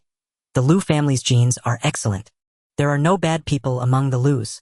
Indeed, for example, there's Lu Yu and Lu Li next door. Lu Yu and Tao Lan exchanged glances and suddenly burst into laughter. "Kid, you've been busy all day. Why haven't you gone to rest?" "Only a mother would urge you to rest at such a time." Tao Lan walked over, handed the water to the village chief, and then pinched Lu Yu's shoulder. "Mom, I'm not tired." "Tao Lan, you are also a good mother. The child you insisted on taking care of has finally grown up to be someone promising." The village chief smiled with satisfaction. "Chief, you flatter me. The village's children worry when they see you unwell." The village chief shook his head, his gaze toward Lu Yu filled with tenderness. "Lu Yu, you know, I'm not just referring to the present situation." The village chief took Lu Ye's hand, speaking earnestly. "Today I saw you speaking with Su Ling from the window. To be honest, I don't know how much longer I can endure in this condition." Lu Yu frowned, unwilling to hear such words. Wasn't he, Lu Yu, trying to save those who needed saving on the block continent? "Chief, don't say that. I will definitely heal your leg." "No, child, even if my leg were perfectly fine, I am getting old and a person's lifespan is limited." Lu Yu fell silent. "Child, you are more suited to be this village chief than I am." This statement was actually within Lu Ye's expectations. However, the village chief refuted his own words, continuing, "No, child, the people of the 7th district will be entrusted to you. I know you may soar higher, but if I leave, I truly cannot trust these people to anyone else." "Chief." Lu Yu smiled bitterly, hoping he wouldn't set such a flag. In novels and animations, elders who make such arrangements often meet their end. Liu quickly interrupted him, saying, "Chief, please don't say any more." He stood up looking somewhat angry due to the village chief's self-destructive words. After that, Liu left. Sigh. The village chief sighed behind Liu as Tao Lan took over the task of caring for him. Instead of heading up to rest, Liu went downward. This time Liu had also left himself some leeway. While constructing underground, he had indeed preserved a space for his solitude. Liu knew he needed to expedite his actions towards hell. However, he did not rush directly underground but changed into a black outfit to blend into the night, then headed towards the interior of the 6th district. The guard stationed in Area 6 did not notice the small black figure emerging from the treehouse. Liu smoothly left the boundaries assigned to them in Area 6 and headed towards the inner part of the area. Similar to their Area 7, after leaving the boundary and walking a distance, he finally saw the houses. Su Ling appeared to be a person with obsessive-compulsive tendencies, and indeed his planning for Area 6 seemed to reflect the same. The houses were arranged neatly, each a square shape with pointed roofs. Even the window orientations and yard sizes were identical. In the center lay a vast expanse of fertile land, lush with yellow and green. Further ahead was the livestock area, where some chickens were enclosed, their clucking resonating through the air. However, Liu felt a sense of incongruity about this livestock area. He frowned and counted carefully. There were 5 chickens, yet the chicken coop occupied almost half the area of the farmland. Was such a large space really necessary for raising just 5 chickens? Moreover, they had actually covered the top of the enclosure with wooden boards. Even if they thought the chickens could fly, such a tight cover was unnecessary, for experiments had shown that chickens could not escape the coop. This chicken coop exuded an unusual aura. While Area 6 did not face the same space constraints as Area 7, they were not entirely reckless either. He noticed he had reached the boundary and remembered seeing cattle and sheep on his way here. In such a large area, wouldn't it be more comfortable to raise cattle and sheep as well? Furthermore, this did not align with Su Ling's persona. Had he designed his residence this way only to slacken upon arriving here? That was unlikely. Liu boldly speculated that the chicken coop was merely a facade. The true buildings were not within the coop, which was why there was no stringent oversight. Beneath this chicken coop there had to be something. Liu concealed himself in the shadows and quietly observed. Sure enough, after a while, he saw someone emerge from the chicken coop. However, the wooden boards obstructed his view, and he could not clearly see where the person had come from. In fact, he hadn't seen anyone inside the coop earlier. Liu chuckled to himself, secretly lamenting that Su Ling was indeed engaging in clandestine operations within his own area. If Liu were to invade abruptly, it would be like attacking a fortified tower with a crystal on the opposite side. Such foolish behavior was certainly not something he would undertake. He had approached from below right.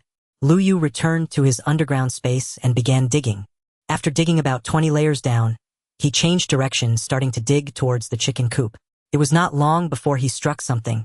What the hell, gold? Liu did not expect such good fortune to find gold upon digging. Congratulations! You have completed the achievement Golden Mine, earning 20 achievement points. He smiled, planning to collect his findings. However, after removing the top 2 pieces of gold, Liu was surprised to discover more beneath. Liu continued to clear away the debris. How is there more? He even felt exhausted from digging, finally clearing this section of gold ore. When he climbed back up, he noticed he had created such a large pit. In the original game world, while gold ore was rare, its practical use was not very significant. In their Blue Star people's traditional thinking, gold was merely considered attractive and valuable. The more practical resource was iron ore, but diamonds held the highest value. However, in the current block continent, their gold could indeed be used as currency. Liu rejoiced. Perhaps today's mining luck was particularly good. He continued digging a few more shovels. What the hell? More! In front of him, there was another glimmering gold vein. Although this section had less than the previous one, it still revealed nearly 10 pieces. Liu realized that it might not be that their gold ore was abundant, but rather that the underground of Area 6 was itself a gold vein. He suddenly understood why Area 7 was designated as such. Area 7 was so barren from the surface to the underground. Had he known this place was so rich, he would have come to mine here earlier. Liu pressed on, soon spotting a glimmer of light. He cautiously extinguished the torch behind him and tucked all the gathered items into his pockets. Then Liu crouched in the gap and peered down. The space below resembled not a mine but a vast pit. It seemed the people in Area 6 did not have efficient mining methods, resorting to this approach of nearly hollowing out the underground. Below lay an expansive pit with only torches stuck to the walls. Lu Yu shifted his perspective and spotted Su Ling. At that moment he was at the center of the cavern, reclining on a chair and dozing off. "Mister Su, you've been on guard all night, it's time for you to rest." Su Ling seemed to wake at his words, struggling to open his eyes, and replied, "I'm fine. If we don't hurry, we won't have time left." "Mr. Su." Lu Yu was puzzled. What did he mean by not having time left? They did not continue the previous topic. Su Ling asked, "How was tonight's harvest?" "Tonight's harvest." The person responding seemed reluctant to disclose specific numbers, suggesting the results were disappointing. Su Ling shook his head. "Then let's try a different direction over there." Su Ling turned, pointing directly towards Lu Yu's direction. "Damn!" Lu Yu hurriedly found a block to cover up. "Perhaps the resources over there are scarce. Let's switch to digging here, okay?" Lu Yu awkwardly looked at the block he had hastily placed. Oh no. He had taken out a wooden board to fill the gap. The appearance of a wooden board in the underground space was quite jarring. Lu Yu's mouth twitched, praying Su Ling would not notice. Meanwhile, Su Ling on the other side was looking this way. The distance was a bit far, and the torches above were not dense, causing the view to be unclear. He squinted to take a look, ultimately retracting his gaze. "Let's go with that one." Lu Yu was now at a crossroads whether to change the block or not. What if they noticed him during the process of switching? Lu Yu ultimately chose to believe it was a bug in the underground. He then filled in the gaps as he made his way back to his small room. It was a false alarm. At this moment, the full moon night had officially entered the third night. Lu Yu opened the chat group to check. Server population 3150, online 27, 2 players had dropped off. Likely those 2 had perished in the first 3 days. "Is this it? Is this the extent of the full moon zombie tide you mentioned?" At that moment, a boastful comment suddenly popped up in the group. Lu Yu glanced at his number 17, which was not too far down the list. Could it be that there were also elite players among the later arrivals? Surely no one really died in this event, right? I could take on this kind of event with one hand. His comment was not merely a display of arrogance. It was just an empty boast without substantial merit. Yet his show-off manner was not well received, as no one in the group responded to him. Most were still cautiously facing the perilous full moon zombie tide. Unexpectedly, while this show-off was being cold-shouldered, it was the person labeled as 001 who took up his words. A silent ellipsis followed. Then he uttered 3 words. "Bullshit luck." Of course, 17 was unwilling to hear such remarks and immediately began cursing. However, it was clear that he had not grasped the essence of the people from Zwan, for who would directly curse with foul words? That would surely attract the system's moderation. So all he managed to say was, while Lu Yu fell into thought over 001's words. Clearly 001 was not merely mocking him. After some contemplation, Lu Yu quickly understood. Was he implying that 17's lucky escape was not merely luck, but rather something else?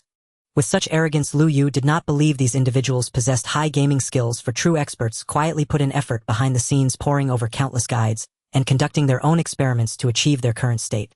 He clearly did not belong to that category. Thus, the implication was singular. The difficulty of the zombie tide that 17 experienced was different from theirs. He had stumbled upon a zombie tide of the lowest difficulty, which allowed him to pass through effortlessly.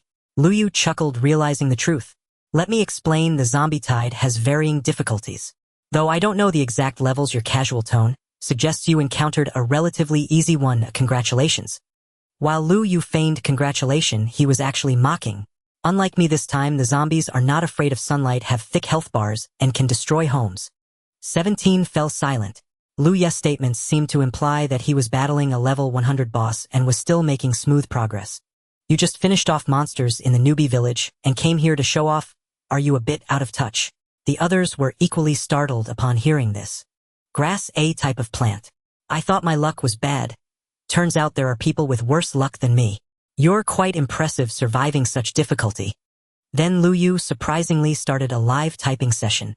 "It was fine. I set a fire to let them burn for a while. Oh right, I came out to avoid the heat after facing a creeper the next day, and I'm planning to head back to check things out now.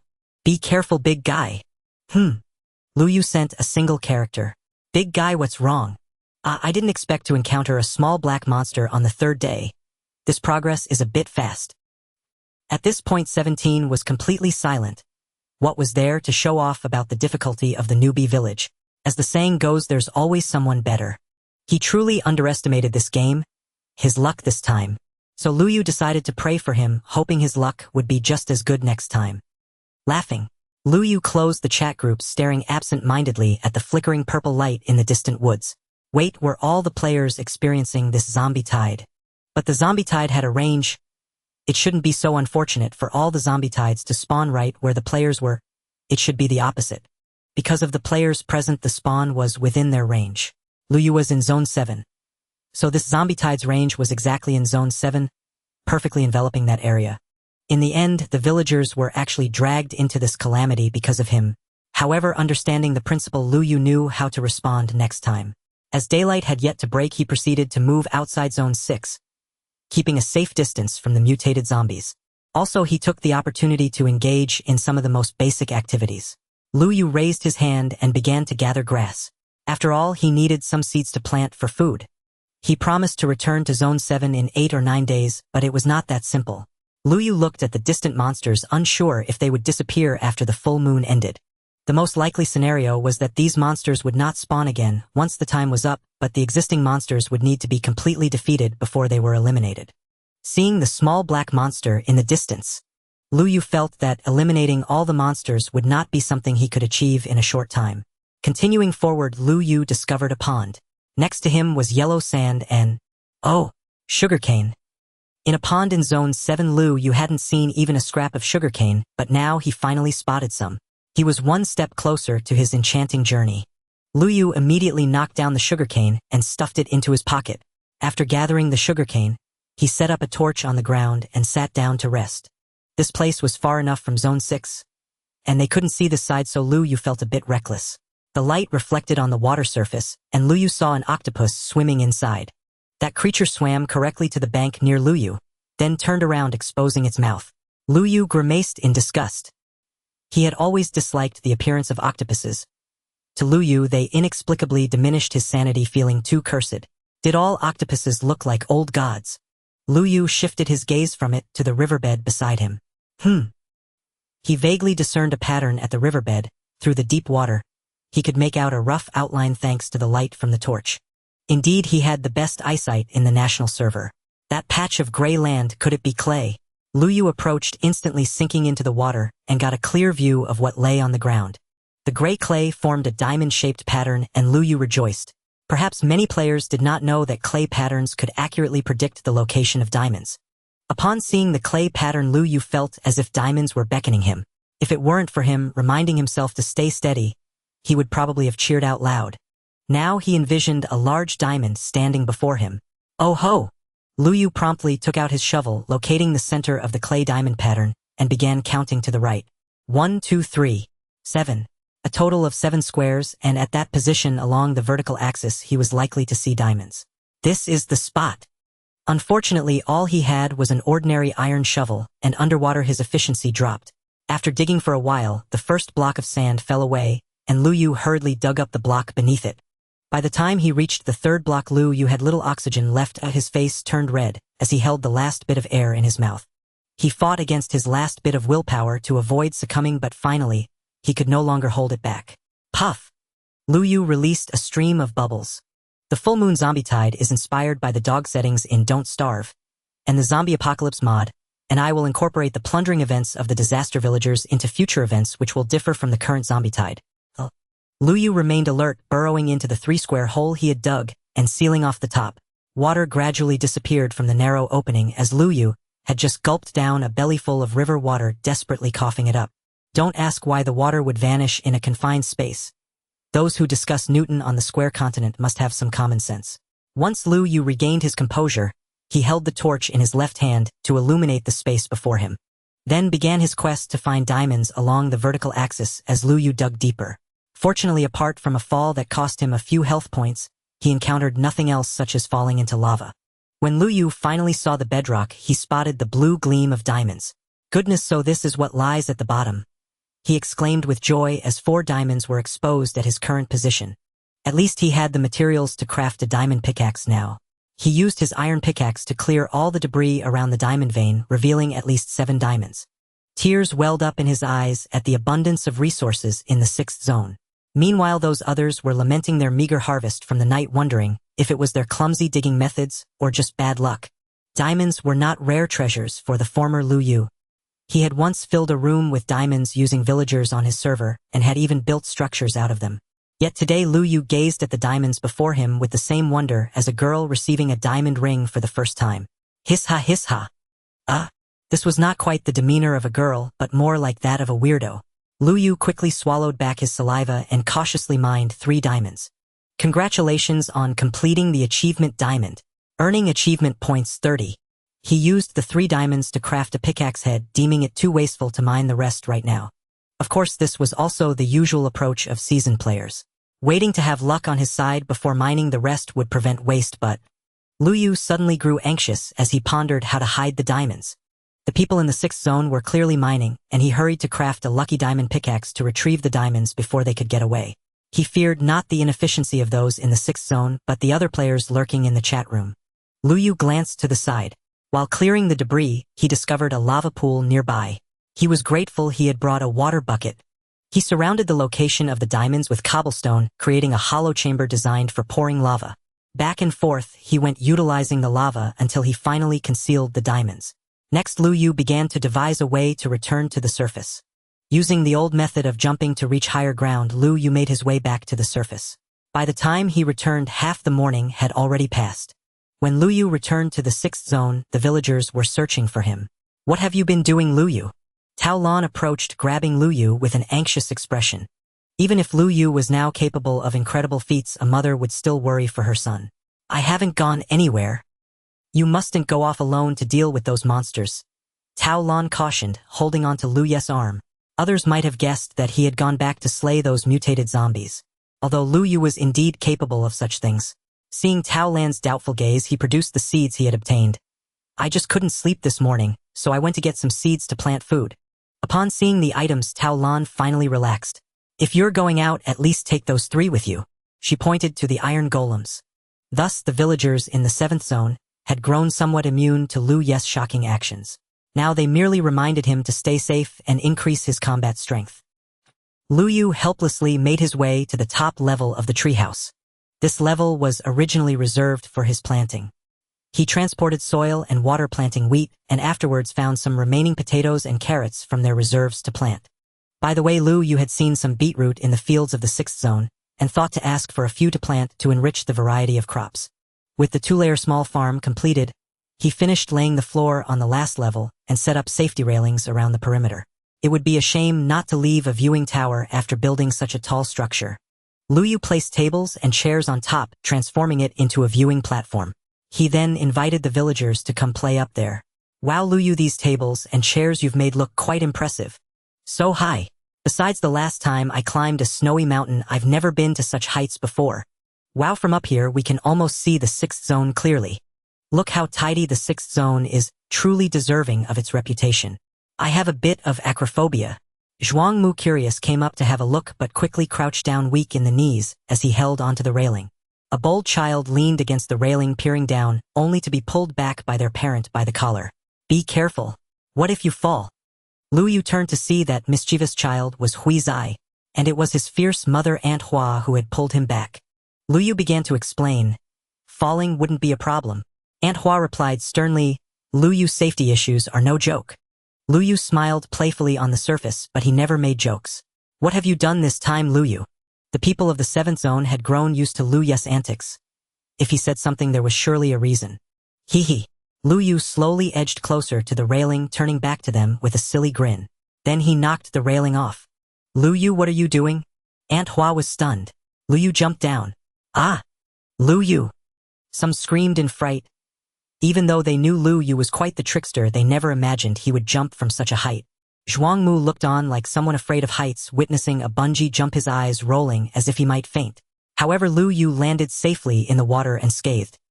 He had landed precisely in the small channel they had used for fishing on the first day, as he had aligned the high platform with it and reduced its size. Thus, if he fell from the top floor, he would only land in the water. Moreover, the railing was originally impossible to jump over unless it was dismantled. This way they could rest assured that the children could play up there. Lu Yu leisurely waved at them from below. Only Tao Lan threw a cobblestone block down. "You little brat, why didn't you scare your mother to death?" Lu Yu smiled sheepishly in response. He had his own matters to attend to. Rather than slowly walking down the stairs, he preferred to jump, prioritizing efficiency. Standing beside the channel, Lu Yu planted the sugarcane he had brought back. Unbeknownst to them, their structure was so tall it seemed to reach the sky. Apart from those like Hoi who were aware of the news, even others from the 6th zone noticed the towering structure that had sprung up. Hurry, come. A little girl with twin ponytails ran towards the towering tree. Tuan, slow down. I can't keep up. Tuan, the girl was followed by a chubby little boy panting heavily. If we don't hurry, those people will climb the tree to the sky and the tree will disappear. Once upon a time, a little girl heard a fairy tale. A seed was planted growing a vine that reached the Sky City, and the chosen child could climb up the vine, which would then vanish, preventing any evildoers from ascending. This tale resembles those of Blue Planet, yet its content differs significantly. When Tuan arrived beneath the great tree, the situation made her both angry and anxious. Why are they blocking my view of the great tree? The little girl stomped her feet in desperation, but the adults in front were pushing and shoving while uttering unkind words. What is he planting? Isn't that sugarcane? Upon seeing the sugarcane, they burst into laughter. That thing is utterly useless. Why are they growing it? Isn't it something that doesn't exist in Zone 7? What do they think, it is a rarity? Ha ha ha. The people from Zone 6 laughed heartily. Even little girl Tuan could catch the sarcasm and malice in their words. She curiously asked the chubby boy, "Brother, why are they saying that about them?" The chubby boy wiped the sweat from his forehead. Compared to the people from Zone 7, he was clearly more concerned about his own lifespan. I'm not sure, maybe it's because they are from Zone 7. Of course, Lu Yu was not deaf. He heard what they said. Neither the villagers from Zone 7 nor the people from Zone 6 seemed to be aware. The synthesis of paper is considered one of the most basic methods of synthesis. Lu Yu deduced that this was likely a means to prevent residents from other zones from mastering the methods of enchantment. Whether mining or making paper both completely eradicated their potential to create enchanting platforms. He had only seen enchanted equipment on people from Zone 3, which might be the monopoly of the higher-ups. Lu Yu did not plan to make it widely known, however. He could demonstrate the usefulness of sugarcane in other ways. He wanted them to realize their blindness in not recognizing true value. Lu Yu left some sugarcane to continue breeding, while he took a portion to synthesize sugar at the workbench. Clutching the sugar in his hand, Lu Yu approached the man standing at the front. "Do you think I don't recognize value?" The overweight man rolled his eyes and said, "What you are holding is something we consider weeds. I don't understand what you ruffians find so precious about it." Someone speculated with sarcasm. "Are the people from Zone 7 so destitute that they have to eat these broken stalks?" Heh! Lu Yu chuckled coldly. They seemed like those who develop an inexplicable sense of superiority, while living in small cities, expressing their prejudices against villagers from the countryside. They confidently believed their opinions were correct, unaware that they were the real frogs at the bottom of the well. Their narrow-mindedness even prevented them from knowing how to respect others.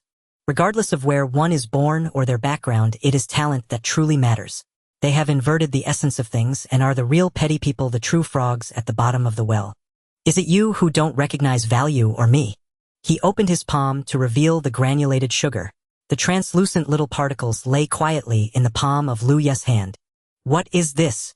Lu Yu replied, "This is the weed you speak of. It can be made into something." They exchanged glances, utterly puzzled. Then they burst into laughter again. What use could this thing possibly have? Lu Yu pinched a bit and put it in his mouth, responding, "It's food." Ha ha ha. They let out mocking laughter once more.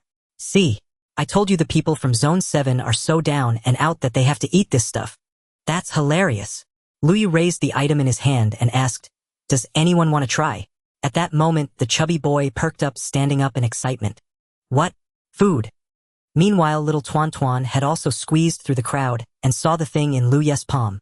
The sugar looked beautiful lying in his hand like stars, satisfying the little girl's sense of wonder. "Brother, I want to eat. Hee, I want some too." Thus a little foodie and an innocent little girl made their way in front of Lu Yu. Seeing someone stand out, especially two children, those who had been mocking were naturally displeased. "Two little gluttons, can't you understand anything?" Suddenly reprimanded the siblings looked innocent. They didn't understand the adult disputes. They just wanted to see the magical great tree, and the chubby boy merely wanted to taste something new. Yet they imposed their malice on the children, which was disgraceful. They reached out their hands to drag the two children away. However, Lu Yu stepped in front of them. What? Are you going to kidnap the children from our zone? They became frantic and started to panic. Lu Yu ignored them and instead crouched down, displaying the sugar before the two of them. Want to give it a try? Tuan Tuan blinked her eyes at the big brother, and then stretched out her chubby little hand to pinch a bit of sugar and put it in her mouth. Don't eat that. Why are these two fools putting everything in their mouths? If you poison these two children, will I let all of you from Zone 7 pay with your lives? Lu Yu raised an eyebrow and looked over. Just you. Without even mentioning whether what Lu Yu let them eat was problematic, how could one be so arrogant without first considering their own worth? Wow! But the delighted exclamations of the two children interrupted their argument. It's sweet. So delicious. Tuan Tuan adored the flavor, which was as sweet as the taste of a piece of bread savored during the most extreme hunger. The chubby boy showed a greedy expression and clumsily pouted, Big brother, can you give me a bit more? I want some too. A big and a small dumpling squeezed beside Lu Yu, tugging at his pants in a plea. Other children smacked their lips curiously. Is it really that tasty? Children naturally wouldn't care about such matters, whether from Zone 7 or Zone 6. They rushed forward to surround Lu Yu. Big brother, I want to try too. Me too. Me too. The chatter of children filled the air, and Lu Yu had seemingly become the king of children. Lu Yu allowed them to taste the last bit of sugar in his palm, and it was all gone. It's all gone. Wait until my treasure grows back before coming again. Really nothing left. All right? The children hung their heads, looking disappointed. Of course they were not acting. The treasure Lu Yu mentioned was intended for those from Zone 6 who were short-sighted and arrogant. They exchanged glances and began to ponder, what exactly is that thing? After the commotion subsided, the crowd dispersed reluctantly. Only then did the residents of District 7 seize Lu Yu and demand, Lu Yu, what treasure was that? Why have we never seen you bring it out before? Brother Lu Yu is up to no good, keeping such fine things hidden from us, yet giving them to those two little brats. Lu Yu chuckled mischievously and placated them. Once the remaining sugarcane grows back, I'll craft you a larger one. Far more delicious. With that, Lu Yu retrieved sand from the village's storage chest, melted it into glass, and fashioned 9 bottles. Lu Yu, where on earth are you off to now? To hunt for treasures. Carrying his diamond pickaxe, Lu Yu set out to harvest obsidian from magma flows, though his true objective was far more urgent: securing milk, which required finding cattle. Surely no one truly believes forging one's path matters more than savoring a fine meal. As the ancient saying goes, food is the foundation of life. Only after nourishing the body can one sustain the pursuit of greater endeavors. Recalling having spotted cattle along the path from District 7 to District 6, he headed in that direction. Unaware that the area lay squarely within the territory of the full moon zombie tide, Lu Yu's boastful diamond pickaxe was ultimately swapped for an iron sword. From afar he saw green figures darting among the trees. Several trunks bore hollowed-out gaps in their centers, leaving them pockmarked and ravaged, as though gnawed by unseen vermin. The small black threat, the creature known as Xiao Hei, was conspicuously absent. Though he'd glimpsed one earlier, its current whereabouts remained unknown. Lu Yu scanned the landscape, intently searching for the mottled, dappled coat of the old ox. True to his reputation as Minecraft's foremost master observer, Lu Yu somehow located a fresh young calf. He strode confidently toward it, only to freeze mid-step mere paces away. Damn it, creeper! A vaguely phallic emerald green figure stood beside the calf. There could be no mistaking it. Unlike ordinary creepers, this mutated variant bore streaks of dried blood across its surface. Its darkened ashen brow seemed to whisper a dire warning. This was no creature to be trifled with. Lu Yu halted too abruptly, rooted in place, weighing how best to lure the creeper away from the calf. Yet before he could decide, it turned and locked eyes with him. Lu Yu's lips twitched. A silent curse rose in his throat. This accursed mutated creeper granted him not even a breath to think. Boom! The creeper detonated in a thunderous blast, taking the calf with it. Not even a scrap of leather remained, only scattered chunks of beef lay nestled in the crater left behind. The resulting crater dwarfed those left by ordinary creepers, its radius visibly expanded by 2 blocks. Fortunately, Lu Yu stood just beyond the blast radius, untouched by the explosion. Ox! My precious ox! Yet even this meager consolation was denied him. The beef vanished before he could claim it. Not even a morsel left to soothe his hunger. Fate dealt another cruel twist. The explosion occurred directly atop a pool of magma. The tantalizing beef had perched precariously at the magma's edge, balanced upon a lone stone within the crater. No wind stirred, no hand reached out. Yet still it slipped silently into the molten depths and vanished without trace. Poor calf. Your end was most tragic. Even without Lu Yu's lamentations, the blast had drawn every zombie in the grove.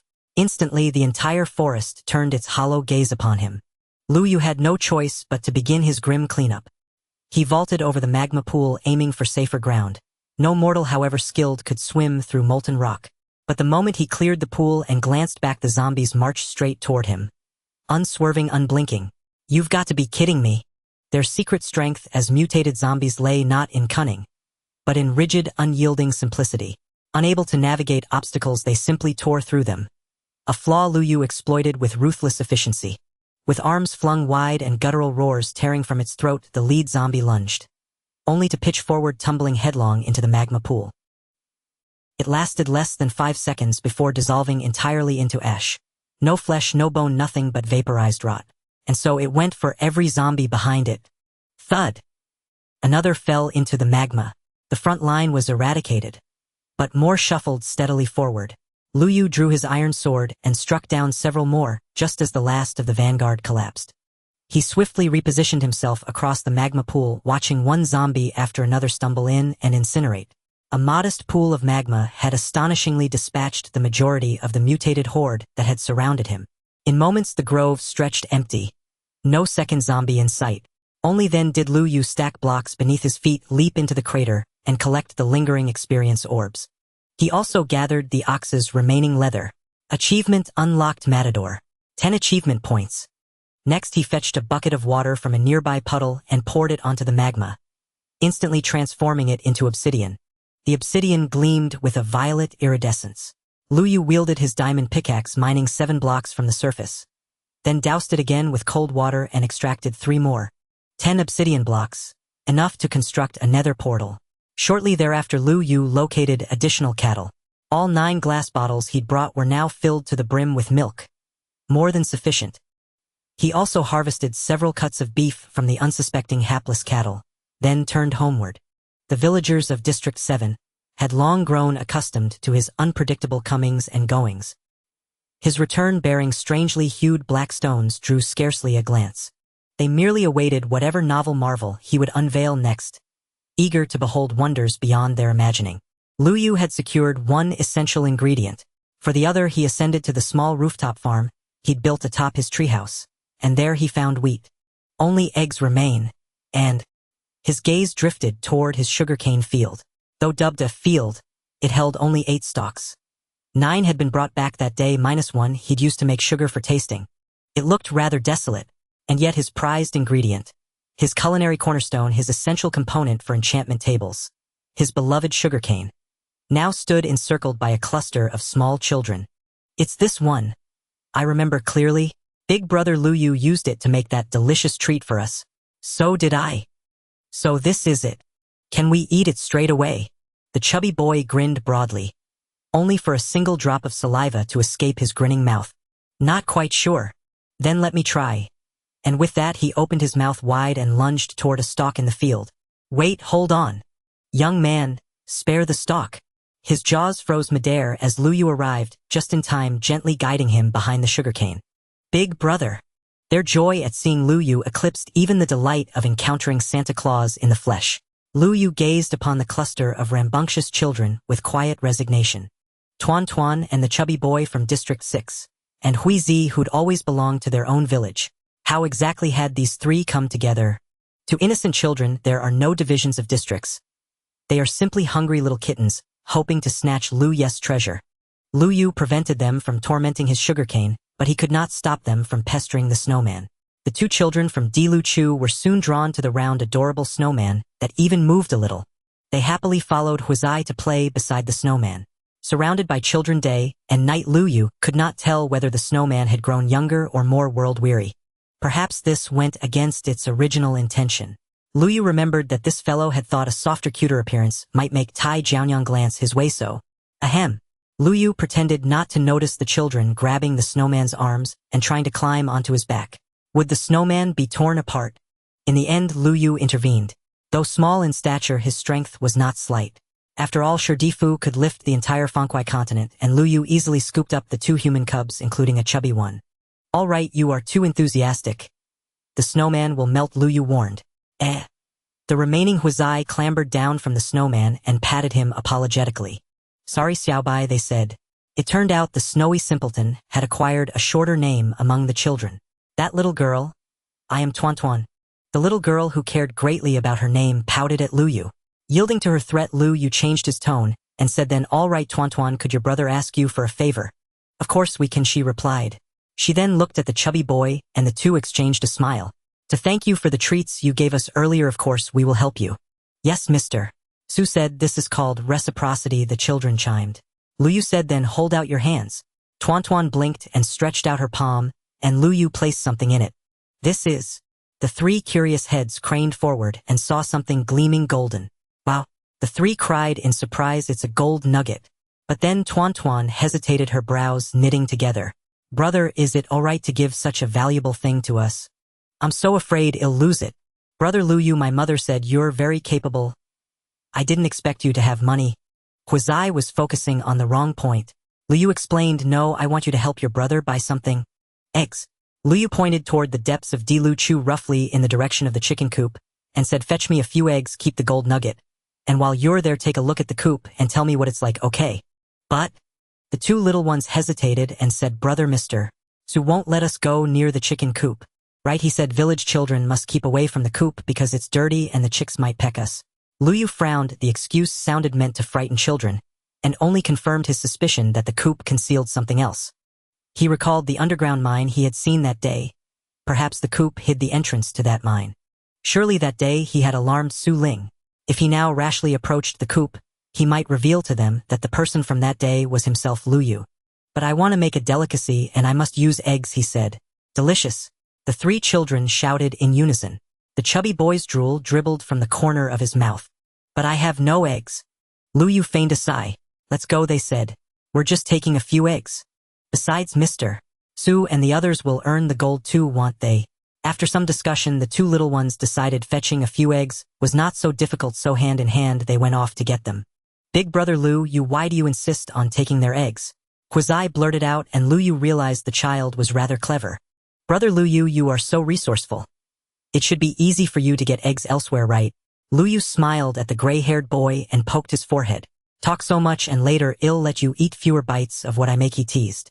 No, Huizai emitted a pained howl. Before long, two cubs appeared on the road in the distance, running over. Brother Luyu, seeing them so happily headed toward Dichichu, one might mistake them for children of Dichichu. They came to report their success with joy. We got them. Yes, we got them. Very good. Luyu took the eggs they cupped in their hands and put them into his pack, afraid they might drop them. Thank you for your trouble, he said. Phew. Tuan wiped her brow, still shaken. We nearly got discovered by that strange monkey. Strange monkey? Luyu roughly understood whom they meant. He's the fierce one. We saw a stair leading down. When we looked inside, the strange monkey was right at the entrance. Indeed, the chicken coop was merely a cover, or its true purpose was the entrance to the underground mine. At first we worried he might be standing there punished by Mr. Su, the children added. Right, but he came up and snarled at us. We could only grab the eggs and run. Tuan looked at Luyu guiltily and asked, just 3 eggs, big brother, will that be enough? Before Luyu could answer, a sharp voice cut in. You little brats, get out here. Unsurprisingly, it was Hoi again. Luyu looked over and saw him striding fiercely in their direction. It seemed Tuan had been seen and he had given chase. Yet Hoi stopped before the ditch, for ahead lay 3 iron golems that loafed about with nothing to do all day. Hoi was afraid and would not come closer. Instead, he raised his voice to mask his panic. Fine. You 2 little scoundrels, after all we've fed you 2 orphans and you bring gifts to others. The chubby boy lost the smile from his face while Tuan flushed scarlet at the scolding, her eyes filling as if she might cry. You 2 little brats, stealing things to give to others. We didn't. The 2 children protested, wronged and tearful. Orphans. Luyu looked at the 2 children. Once upon a time, he had been an orphan too, drifting without purpose and living in a daze. Meeting MC had given him a goal. Now he encountered 2 children similarly branded with the name orphan. Worse, they so readily attached stigma to the identity of orphan. Because they are orphans, are they therefore likely to become thieves? Absurd. Luyu unyieldingly stood in front of the 2 children. What skill do you have besides yelling at these kids? Hui, seeing Lu Yu, became furious and pointed out the facts, stating that he would continue to yell at Lu Yu, commonly referred to as barking like a dog. I am merely disciplining them. What business is it of yours, an outsider? Are you from our 6th district? Disciplining. Lu Yu snorted coldly. The premise of discipline is that they have truly done something wrong. Tell me, what did they do wrong? Hui loudly accused. You still ask? I saw them stealing eggs from our 6th district and handing them over to you. I see. Is this all you're doing? You tricked the children of the 6th district into stealing things for you, Lu Yu. No, I didn't. Tuan mustered her courage to step forward and loudly defended Lu Yu. Brother Lu, you didn't make me steal. I saw it with my own eyes. Do you still want to quibble? As Hui spoke, his hand was about to land on Tuan. Lu Yu was merciless and pushed Hui away. This push left a slight injury on Hui from Lu Yu's great strength. Suddenly the 3 iron puppets and the snowman became alert, mistakenly thinking there were hostile beings. The sight of the 4 towering creatures standing up was indeed somewhat terrifying. Hui was so frightened that his legs went weak and he fell to the ground. What are you going to do? Lu Yu, you wouldn't want them to kill and silence me, would you? Look at you, such a coward, Su Ling shouted from a distance. He looked down on Hui's actions and felt he had lost some face as the administrator of the 6th district. The big guys clearly did not want to attack him, as they only glanced this way before quickly averting their eyes. However, he looked as if he was about to wet his pants from fear, which was truly embarrassing. Su, did you hear that? What has Lu Yu made these 2 little rascals do? Their arguing was loud enough that even Su Ling at a distance could hear it. No, Mr. Su, Big Brother didn't lie to us. Tuan and the chubby child crowded in front of Su Ling protesting. Su Ling, in order to calm their emotions, placed his hand on their heads and patted them. Don't worry, take your time and tell me what happened. Brother Lu Yu wanted to make us something delicious, but he ran out of eggs. Yes, Brother Lu Yu asked if we could help him get some eggs back. Upon hearing this, Hui jumped up again. You still say you didn't help him steal? It wasn't stealing. Our brother Lu Yu gave us gold grains, and we just left them there as if we had bought the eggs. Yes, we placed the gold grains properly. Gold grains. Gold grains. Hui had been wondering if these were the gold grains brought from the mine below. How did they end up in the chicken coop? So it was these 2 kids who placed them there. Hui's gaze flickered as he checked his pocket to confirm the existence of the gold grains. He thought he had found a bargain, but a crooked idea flashed through his mind, and he decided to keep the gold grain in his pocket. What gold grains? I didn't see anything. Hui's expression had already fallen into Lu Yu's eyes, as well as his subtle movements of checking his pocket. Heh! Lu Yu sneered, having guessed what was going on. Tuan grew anxious, saying, How could that be? My brother and I clearly placed the items there. Yes, we did place them there. Hui sniffed, saying, Either Lu Yu didn't give any gold grains, and you 2 little ones are lying, or Lu Yu gave the gold grains and you 2 swallowed them. We didn't. Huizai, seeing his 2 newly acquainted little friends being framed, stepped forward to support them. I saw Brother Lu Yu give them gold grains. They are not lying, and they are not those kinds of people. Seeing the children from the 7th district start to speak up for the 2 kids, Hui looked as if he had caught them in another fault. How did you become so close with the people from the 7th district so quickly? Have the 2 little rascals forgotten where they were born? Hui! Su Ling interrupted Hui. Every word he spoke was laced with sarcasm, and he couldn't bear to hear him speak harshly to the 2 children. You are being too harsh. They are just kids. What's wrong with being a child? If they did something wrong, shouldn't they know it? Lu Yu finally entered the fray. You said it yourself, if they did something wrong, they should know it. Hui suddenly heard Lu Yu's question, momentarily unable to respond, and mumbled a vague agreement. That's right. Lu Yu ignored him and turned to Su Ling. Mr. Su, I apologize. I unilaterally made a deal with you. Since we can't enter your 6th district, we could only come up with this method. None of this matters. I can directly bring you whatever you need. Su Ling was also generous towards Lu Yu. Moreover, Su Ling knew the difficulties Lu Yu faced, as it was the narrow-minded villagers from the 6th district who had imposed these restrictions. I indeed gave the gold grains. The children would not lie. Lu Yu also patted Tuan's head as a gesture of comfort. Where did the gold grains go? I can help you look for them now. Su Ling was also quite perceptive. At this point, he had guessed about 80% of what was happening. He closed one eye to indicate his stance. From now on, he would turn a blind eye to Lu Yu's actions. Then shall we look for the gold grains now? Lu Yes' eyes narrowed, revealing a cunning glint like that of a fox. At this moment, Hui unconsciously placed his hand over his pants pocket, his expression and actions becoming quite unnatural. Then you look. I suspect. What do you suspect? Hui shouted loudly to mask his lack of confidence. I suspect there are no gold grains at all. Oh! Lu Yu leisurely opened his backpack and took out a fishing rod. What if I find them? Seeing Lu Yu take out a fishing rod, Hui felt utterly baffled. What do you want me to do? What does it have to do with me? Lu Yu smiled cheerfully at Hui. Shouldn't you compensate me double? Hui's heart skipped a beat. Could it be that he discovered something? However, it didn't matter if he found out. Hui had already decided to shamelessly deny it, at least in front of Su Ling. He did not intend to admit it. As long as he hid it tightly enough and it was still on him, Hui didn't believe Lu Yu could take it away. With a swish, Lu Yu raised the fishing rod and swung it through the air. What are you doing with that rod? Planning to wade in and fish for gold? Hui watched Lu Yes' action and could only laugh. Someone like him hopes to get the gold grain back. Dream on. Su Ling was curious too. He guessed the gold grain was in Hui's hand, but what did producing a fishing rod hope to accomplish? Lu Yu swung the rod while stepping backward, putting distance between himself and Hui. Then he flicked the rod toward Hui. When Hui saw the hook aimed at him, he bolted to run. Did he take Lu Yu for someone harmless? Lu Yu, a seasoned top-tier player, certainly knew how to anticipate moves. Without doubt, he predicted Hui would flee, and the hook flew toward the very direction of Hui's escape. The hook shot out and Lu Yes' instinct caught Hui's collar solidly. Hui panicked and demanded, "What are you doing? Let go of me. You bastard. You scum from Dichi district planning to pick on people from Dilu district." It was laughable. The boss of Dilu district was watching. Su Ling pretended to gaze at the scenery and did not look at him at all. Everything had been tacitly approved by their Dilu district boss, so what was he shouting for? Hui raised his hand to grab the hook and free himself, but Lu Yu gave him no chance. Lu Yu continued to swing the rod. With surprising strength, Lu Yu actually hoisted Hui off the ground. Hui's feet left the earth as Lu Yu flung him into the air. A drawn-out scream tore from him, but it was not over. Lu Yu continued to swing the rod, lashing Hui through a wide arc in midair. Help! Su Ling! Help me! Hui's screams echoed across the turf of Dichi district. The onlookers from Dichi, half-amused, snickered, and then went about their business as if nothing had happened. They recognized him as the scoundrel who had earlier berated people from Dichi, but if they all jeered now, it would be piling on the weak. Better leave him to Lu Yes' handling.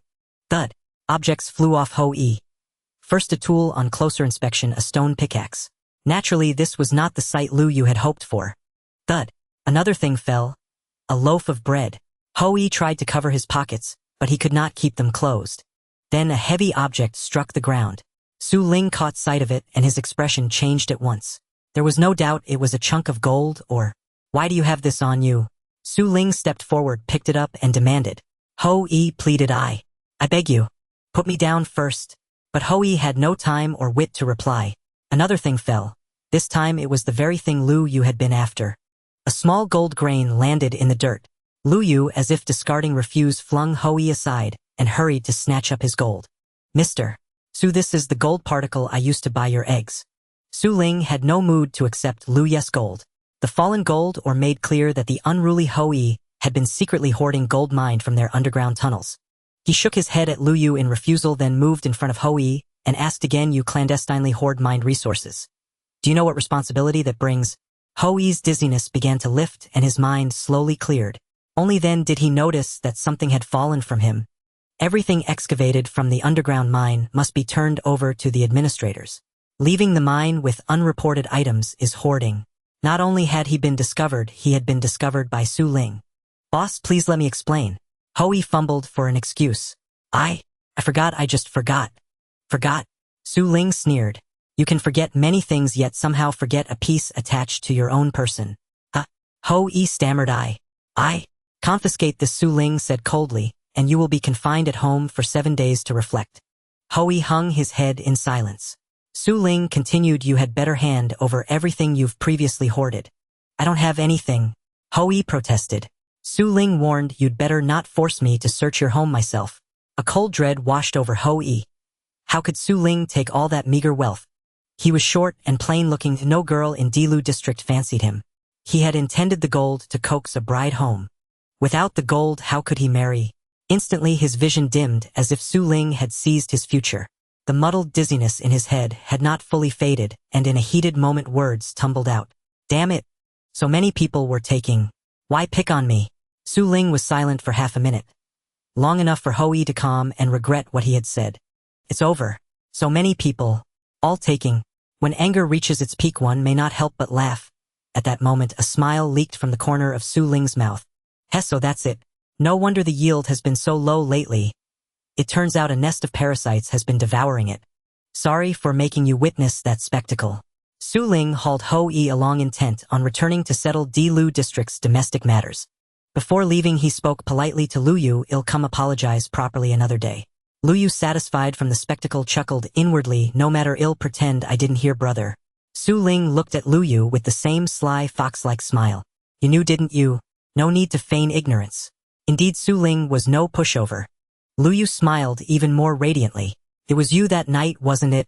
Su Ling, not reproachful but sincere, said, I think besides you no one else has the ambition and nerve to do such a thing. That was a kind of praise. I'll come find you later to discuss this matter in detail. Saying so, Su Ling dragged Hou Yi away. From afar, Hou Yi's desperate protests and wails could still be heard. When they had gone, the children, who had been too frightened by the adults' undercurrents to speak, crept out. Brother Lu, you did Houzi make a very serious mistake. Yes, he's the thief. Xiao Pangdun scolded his sister for going off topic. Why bother about Houzi's matters? Having said that, Xiao Pangdun hugged Lu Ye's thigh and pouted. Big brother, we got the eggs too. When will you start making something delicious? This is what a true foodie looks like. No matter when, his priority is always to savor delicious food. Lu Yu chuckled as he pinched the chubby little face, saying, all right, I'll get started now. 3 pairs of eager eyes watched as Lu Yu ran around gathering all the ingredients he needed.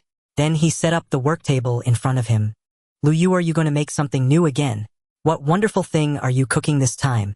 Can the kids watch? Can we have our eyes opened as well? Of course you can. Though it wasn't enough for everyone to eat, what he made was enough for everyone to have a taste. Under everyone's watchful gaze, Lu Yu began to showcase his culinary skills. Lu Yu first took out all the milk, then he brought out his own milk, placing 3 barrels of milk in the front row. In the second row, he placed sugar made from sugarcane eggs and a portion of sugar. Finally, Lu Yu placed a row of the bread they usually ate. This was complete. A cake lay in Lu Ye's inventory.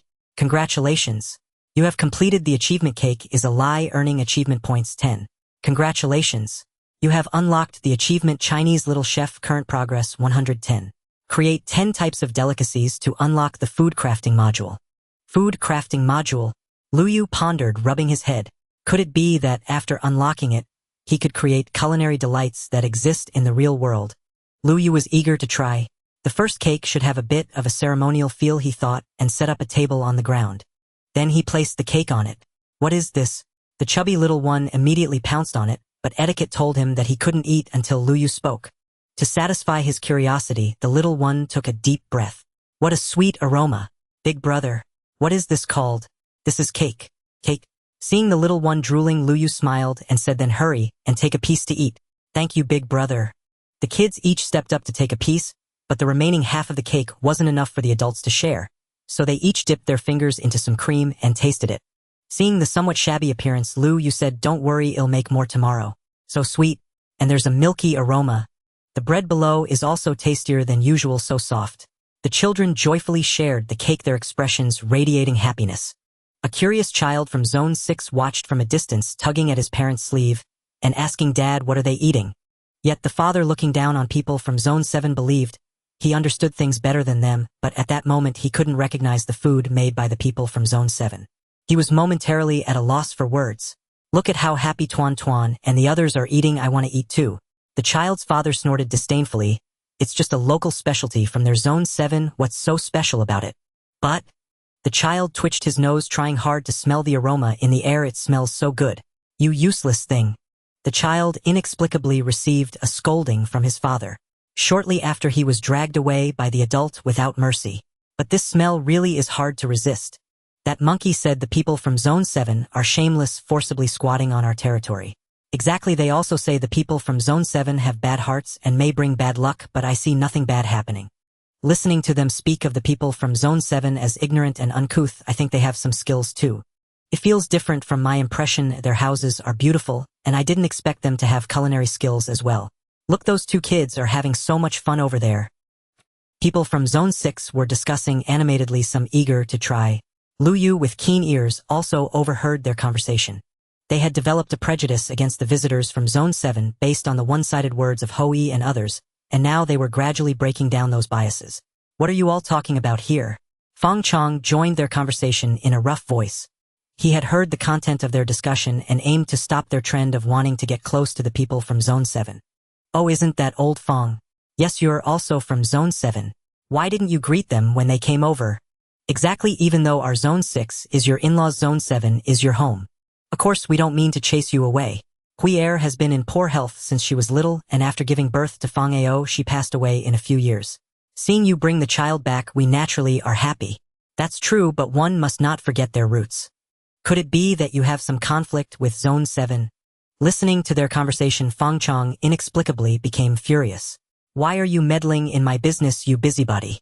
Hey, we are just being kind. Watching Feng Chong leave in a huff, these people couldn't help but sigh. They genuinely meant well, but a nasty rat like Feng Chong didn't deserve their kindness. On the other side, Lu Yu watched as the kids finished off the cake in their hands, even licking their fingers. Especially the chubby little one, who looked at Lu Yu with longing. Big brother, is there more? When will you make it again? Look at you all greedy. Lu Yu gave him a light smack on the head.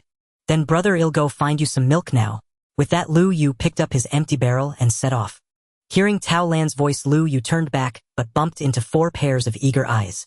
3 iron puppets and a snowman were looking at Lu Yu, hoping he would take them out. Even if they didn't go to fight zombies, it would be nice to get some fresh air outside. Lu Yu's heart softened. Indeed, leaving them in this 50 by 50 area felt a bit unfair. Moreover, they were no longer mere tools in the game, but beings with their own thoughts, albeit unable to express themselves like villagers. Sigh. Lu Yu's heart softened. You all can come too. This time Lu Yu changed direction to explore, first entering an open flat area, still filled with white birch and brown trees with flowers blooming everywhere. But soon the scene changed and the road became rugged. The trees grew denser, even blocking the vision of passers-by. Originally the 4 could smoothly follow him, but at this point they were hindered. They got stuck beneath a low hill and couldn't move, looking at Lu Yu with innocent eyes. You all wait here. Hearing this, the iron puppets became even more restless. They slammed their massive steel bodies against the muddy ground, but unfortunately they couldn't break down the wall. Tisk, why are you all so disobedient today? These iron puppets were not originally so stubbornly attached to Lu Yu's side. Their current behavior is indeed a bit unusual. Lu Yu was puzzled, but he did not take it to heart, secretly speculating if his favorability had increased, leading to his pets becoming more clingy. The reality soon provided an answer. A bloodied skeleton appeared ahead. Compared to a regular little white skeleton, it was stained with red patches resembling blood.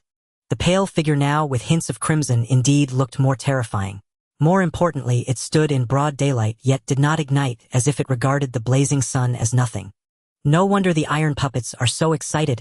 It turns out there are monsters here. Lu Yu appeared recklessly, but it did not aim its bow and arrow at him. Instead, it stubbornly pointed its bow and arrow in one direction. Lu Yu glanced over and saw a girl. The girl had already been hit by an arrow, which struck her knee, causing her to fall to the ground. At this moment, she struggled to move with no way to retreat. She was already on the edge of a small hill. One more step and she would fall. From Lu Yu's perspective, he could not see how high the hill was, but judging by the girl's pale complexion, it was clear she could not risk a fall that could cost her life. Little White pulled back the bowstring. The girl, already looking dreadful from blood loss, now wore a face of despair, her complexion turning ashen. Help! She uttered a hopeless cry for help, thinking there was no one around, merely a subconscious sound. Perhaps today would be her last. So the girl desperately closed her eyes. A glimmer flashed in Lu Yu's eyes. There was no time to rush in now. Lu Yu glanced at his backpack, where he spotted a bow and arrow he had used while fishing with Lin Xiaoming. It was left in his backpack after clearing a monster spawn with Little White. He quickly retrieved both items, drawing the bow. Just as Little White's arrow was about to go off, target Lu Yu's arrow was in his hand. His aim was precise, landing firmly in the hollow eye socket of the skeleton. It struck its head, causing the monster to stagger back. Instantly, the skeleton monster was enraged, shifting its attack target to Lu Yu. I am not dead. The girl tried to open her eyes, thinking she would forever close her eyes upon closing them just now.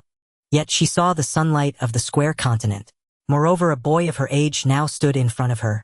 At this moment the boy was lowering his bow and switching the arrow for an iron sword.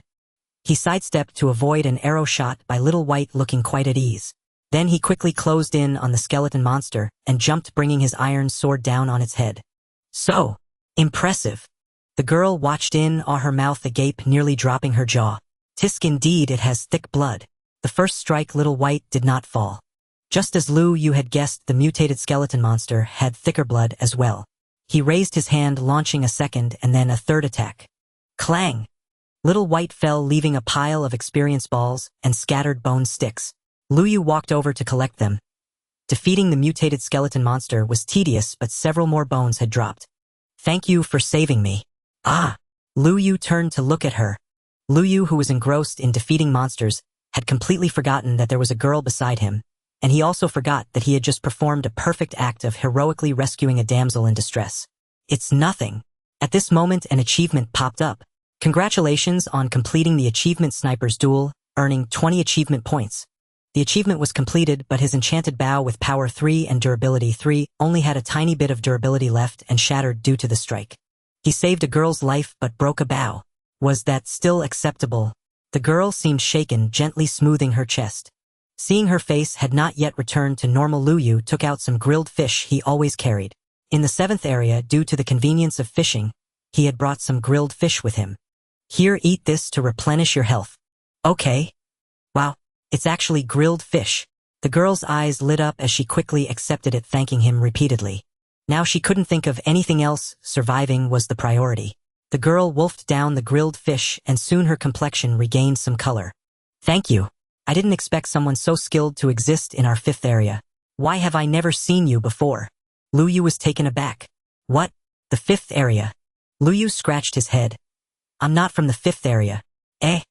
The girl was even more surprised than he was. But this is indeed the territory of the 5th area. Tisk didn't expect to wander around and end up crossing boundaries. The girl immediately regarded him as a rarity, circling around him in fascination.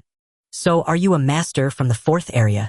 Lu Yu chuckled and replied, I'm from the 7th area. The 7th area. The girl cutely counted on her fingers. 5, 6, 7, wait a minute. The 5th area is adjacent to the 4th and 6th areas.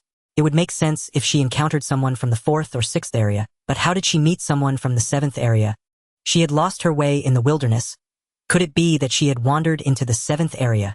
The girl pouted, nearly on the verge of tears. Why am I so foolish? Lu Yu stared blankly as the girl finished counting and began to scold herself. Although Lu Yu was not a math genius, he could still solve math problems within the 9 years of compulsory education. What can't you figure out? The girl replied with a sorrowful face. When I go back, Miss Ning Yao will definitely kill me. How did I get lost so far?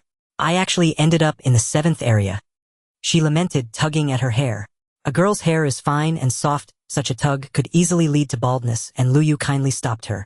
I think you misunderstood. I am from the 7th area, but this is not the 7th area. It should be the boundary between the 5th and 6th areas. Lu Yu used the girl's earlier response to address her current question. No meta-commentary. The girl blinked her big eyes and returned to her senses. You scared me.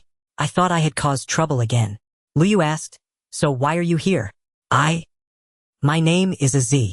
Az forced a smile and explained to him. We have been trapped underground for 7 days. We have consumed all the food supplies from the 5th area, and if this continues we will starve to death. We had no choice but to draw lots to send a few of us out to find food. Why were you trapped underground? Because, the girl replied, of the zombie tide. Is the 5th district also experiencing a zombie tide? This caught Lu Yu by surprise. However, according to Lu Ye's earlier deductions, since the 5th district is undergoing a full moon zombie tide, it indicates the presence of other players in their district. And could it be that their collective hiding underground is also the idea of that player? Lu Yu boldly speculated. However, asking a somewhat naive girl to leave the safe zone in search of food is indeed a rather disheartening task. Not to mention her own safety, the fact that they are sending someone out to find food indicates they have reached a desperate situation. Instead of finding someone who can ensure the safe retrieval of food, they chose to send a girl out. If she doesn't return, won't they starve underground? Is there anyone else besides you looking for food? Yes, there's another boy. He's gathering the leftover food from the villagers' homes in the village. Lu Yu let out a cold laugh, realizing they didn't let a Z do the relatively safer task, but instead sent her out to take risks. It seems the girl in front of him is not in a good situation in the 5th district. This sight inexplicably triggered memories belonging to Lu Ye's body. He was ostracized by Fang Ao and his lackeys in the village due to his lack of intelligence. Had it not been for Lin Xiaoming's assistance before his arrival, he might have been tricked into completing impossible tasks and died in the wilderness. Now he stood in Lin Xiaoming's position. Sigh.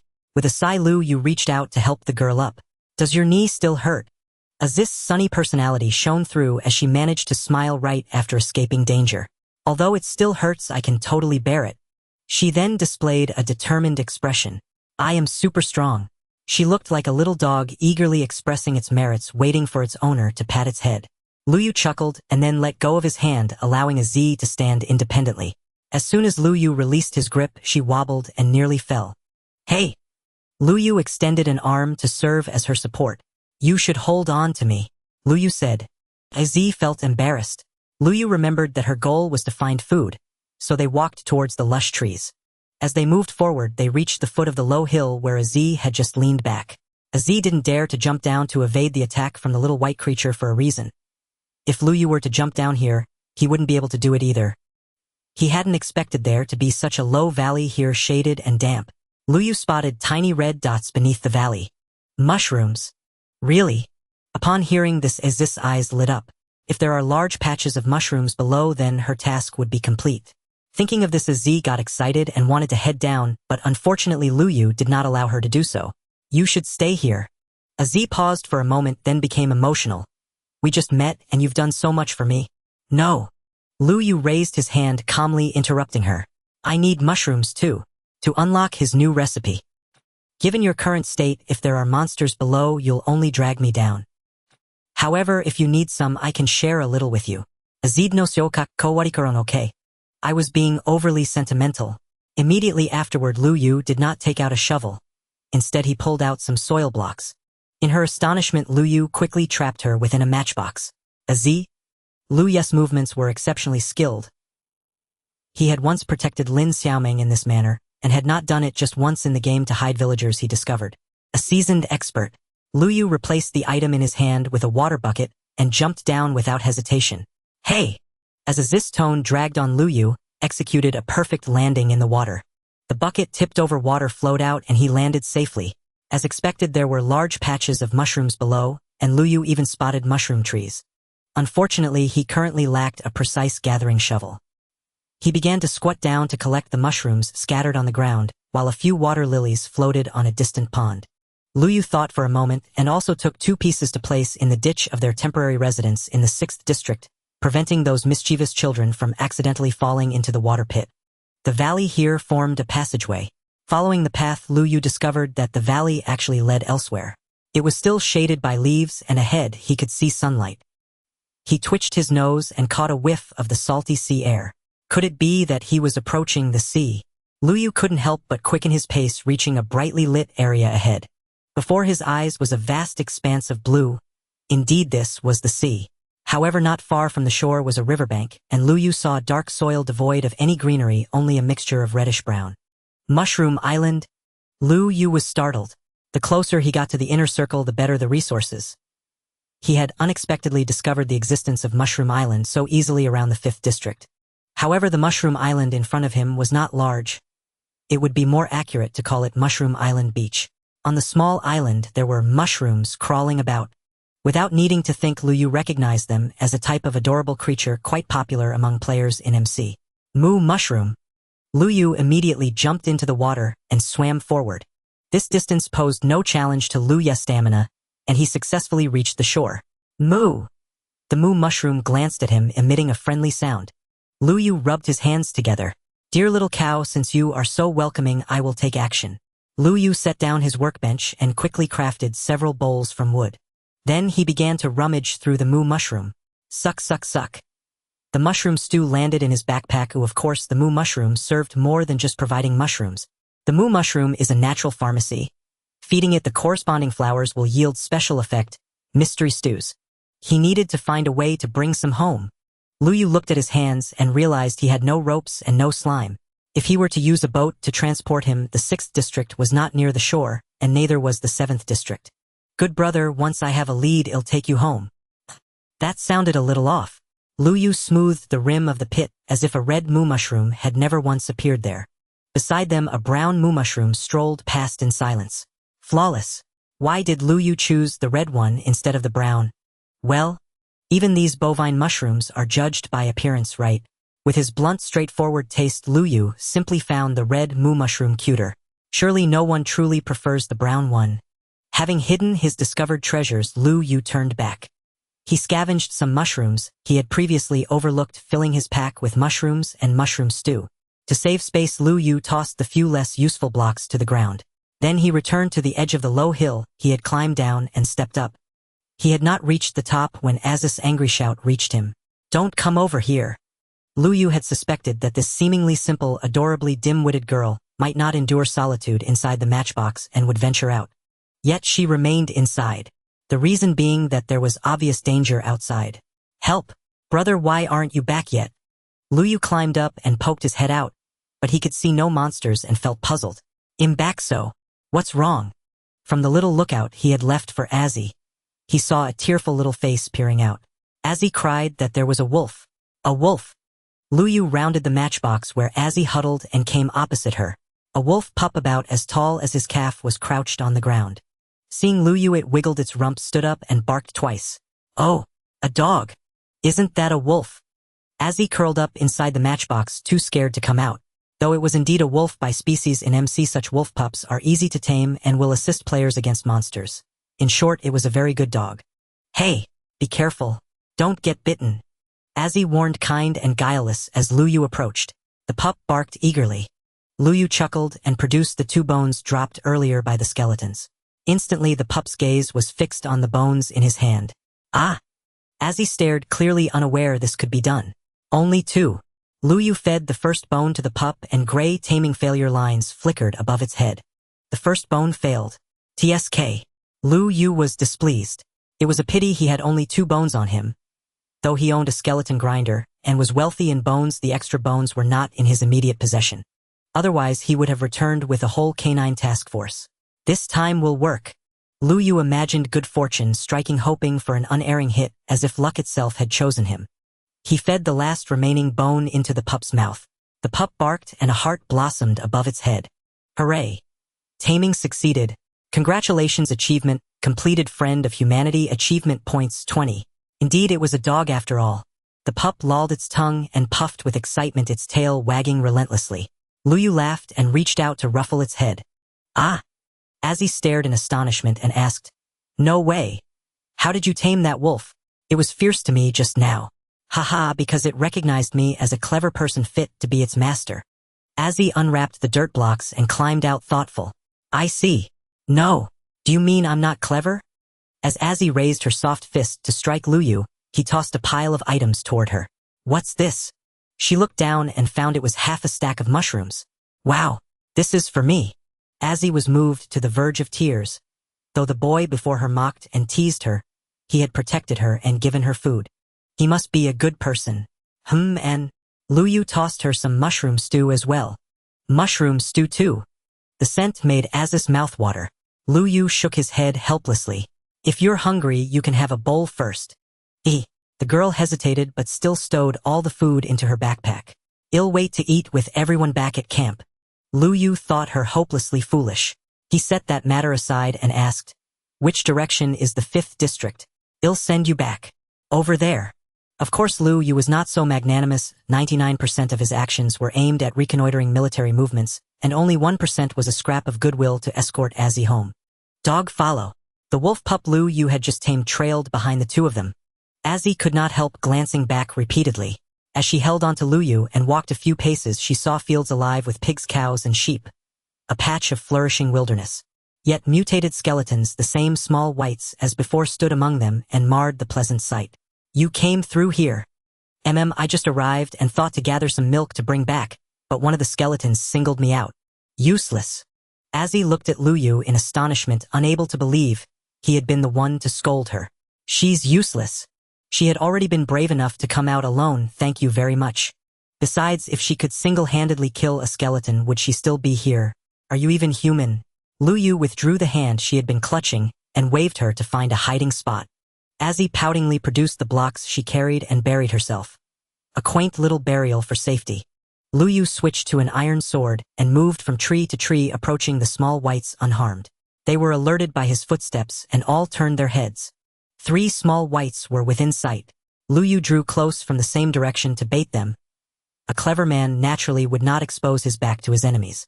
His baiting lured the 3 toward him. Lu Yu stepped out to fend off the first approaching skeleton, and then waited for the second to close in. The brave pup had already identified a skeleton as its quarry and leapt forward with jaws open. The skeletons still viewed Lu Yu as their primary target, raising bows against him. Lu Yu hurried behind a tree trunk. When he peered out again, he struck each of the 2 skeletons that had come close with a single slash. By then, the first skeleton had already lost half its health to the reliable adult dog. The third skeleton, which had been at a distance, now advanced. Lu Yu moved to the tree, placed a block at the second layer above the ground. An old classic footwork trick. Even the slightly tougher mutated skeleton fell under Lu Yu's persistent tactics and the dog's pincer attack. The 5th district was experiencing a full moon monster swell that could not hold a candle to the 7th district. The density and strength of the monsters here were unimpressive. Lu Yu easily dealt with the 3 small whites and then reached toward the nearby pigs, cows, and sheep. Wait, Lu Yu, you can't kill them. Lu Yu composed and unhurried stooped to gather the bones the skeletal creature had shed. Only then did he leisurely ask why. They belong to the village as livestock. If you slaughter them, you must report it. Lu Yu's mouth twitched and he asked, but aren't you nearly out of food, about to starve? That's true. Azzy frowned, effort turning in her small mind. But if we kill them all later, we will have no milk and no wool. Hearing that, Lu Yu was somewhat speechless. Then why not bring them back to the village and raise them? There is a very long river in front of the village. And you simply gave up? Lu Yu asked. Azzy answered guiltily. Then your village deserves to starve. If there had been a player like him in the 5th district village, that player would hardly have been seasoned. Her reasoning grated on Lu Yu. It was also possible that had he stayed in the 5th district village, he would not have thought to accumulate resources or pursue steady development. Lu Yu had always acted according to his own will. He would not let Azzy's protest halt his progress. Without hesitation, he chose his favorite, beef, and with a swing of his blade hacked it free. Seeing she could not stop him, Azzy gave up. Fortune smiled. Lu Yu had taken 2/3 of the herd, securing provisions and a generous supply of leather. Lu Yu again divided off half of the meat and handed it to Azzy. You're not going to eat. I will. Azzy accepted the meat without hesitation. They had only gone a few steps when Lu Yu looked at Azzy.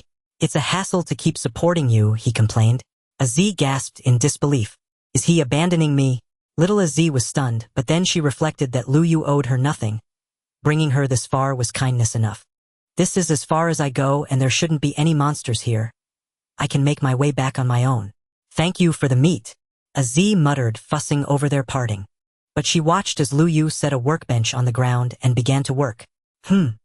Azzy was surprised. He fashioned a saddle from the leather. What are you doing? Azzy asked, puzzled. Wasn't he leaving? Why was he making things now? Lu Yu placed the saddle upon a pig. Little Azzy's jaw dropped. Get on. I want steady you. Ride yourself. You want me to ride a pig? She exclaimed. Her finger trembled as she pointed at the pink comical pig before her. What else would you expect? Lu Yu's expression suggested she had asked the obvious. I. Azzy hesitated. Well, get on. She whimpered and clambered onto the pig's back. Lu Yu expected stumbles, yet she sat there surprisingly steady. I never imagined you had a talent for pig riding. Azzy did not take it as a compliment. Then Lu Yu produced a carrot. The pig's eyes lit up at the sight of the carrot, fixed utterly upon it. To steer the pig, Lu Yu did not hand a carottenastic to Azzy. Instead, he held the carrot himself, using it as a simple lure. Lu Yu led on with a dog at his heels, a pig beside him, and the girl riding the pig. You suit pigs rather well. Shall I give you the saddle and pig? Azzy stammered. You. Too shy to retort. Ahead, as she had described, stretched an astonishingly wide river, or so it seemed. Her description was off. It was in fact another island. Buildings crowded the isle, yet no human figures moved. Only monsters wandered beneath the scorching sun, eerie and strange. It seemed the 5th district consisted of scattered isles, while the 6th and 7th districts lay on the mainland. Is that your village? Aziz nodded. How did you get out? We dug our way out. She answered, pointing to an opening at the riverbank. Around it all was earth. Only that spot bore rounded stone glaringly suspicious. Aziz shifted and prepared to dismount the pig and swim across. Lu Yu reached out to steady her. Why get down? Stay put. But isn't there water ahead? Well, lay something across. How hard can it be? Lu Yu rolled his eyes. Aziz warned, the water is very deep. He approached and saw that the bank had no sandy slope, it fell away straight down like a chasm. More importantly, the water's surface lay some distance below their current footing. It was indeed a troublesome problem bringing cattle and sheep here risked them tumbling to their deaths, and even crossing at water level posed difficulties on the far bank. Building a ramp to lead the animals home would be an engineering feat. Did they think making a bridge meant filling the river itself?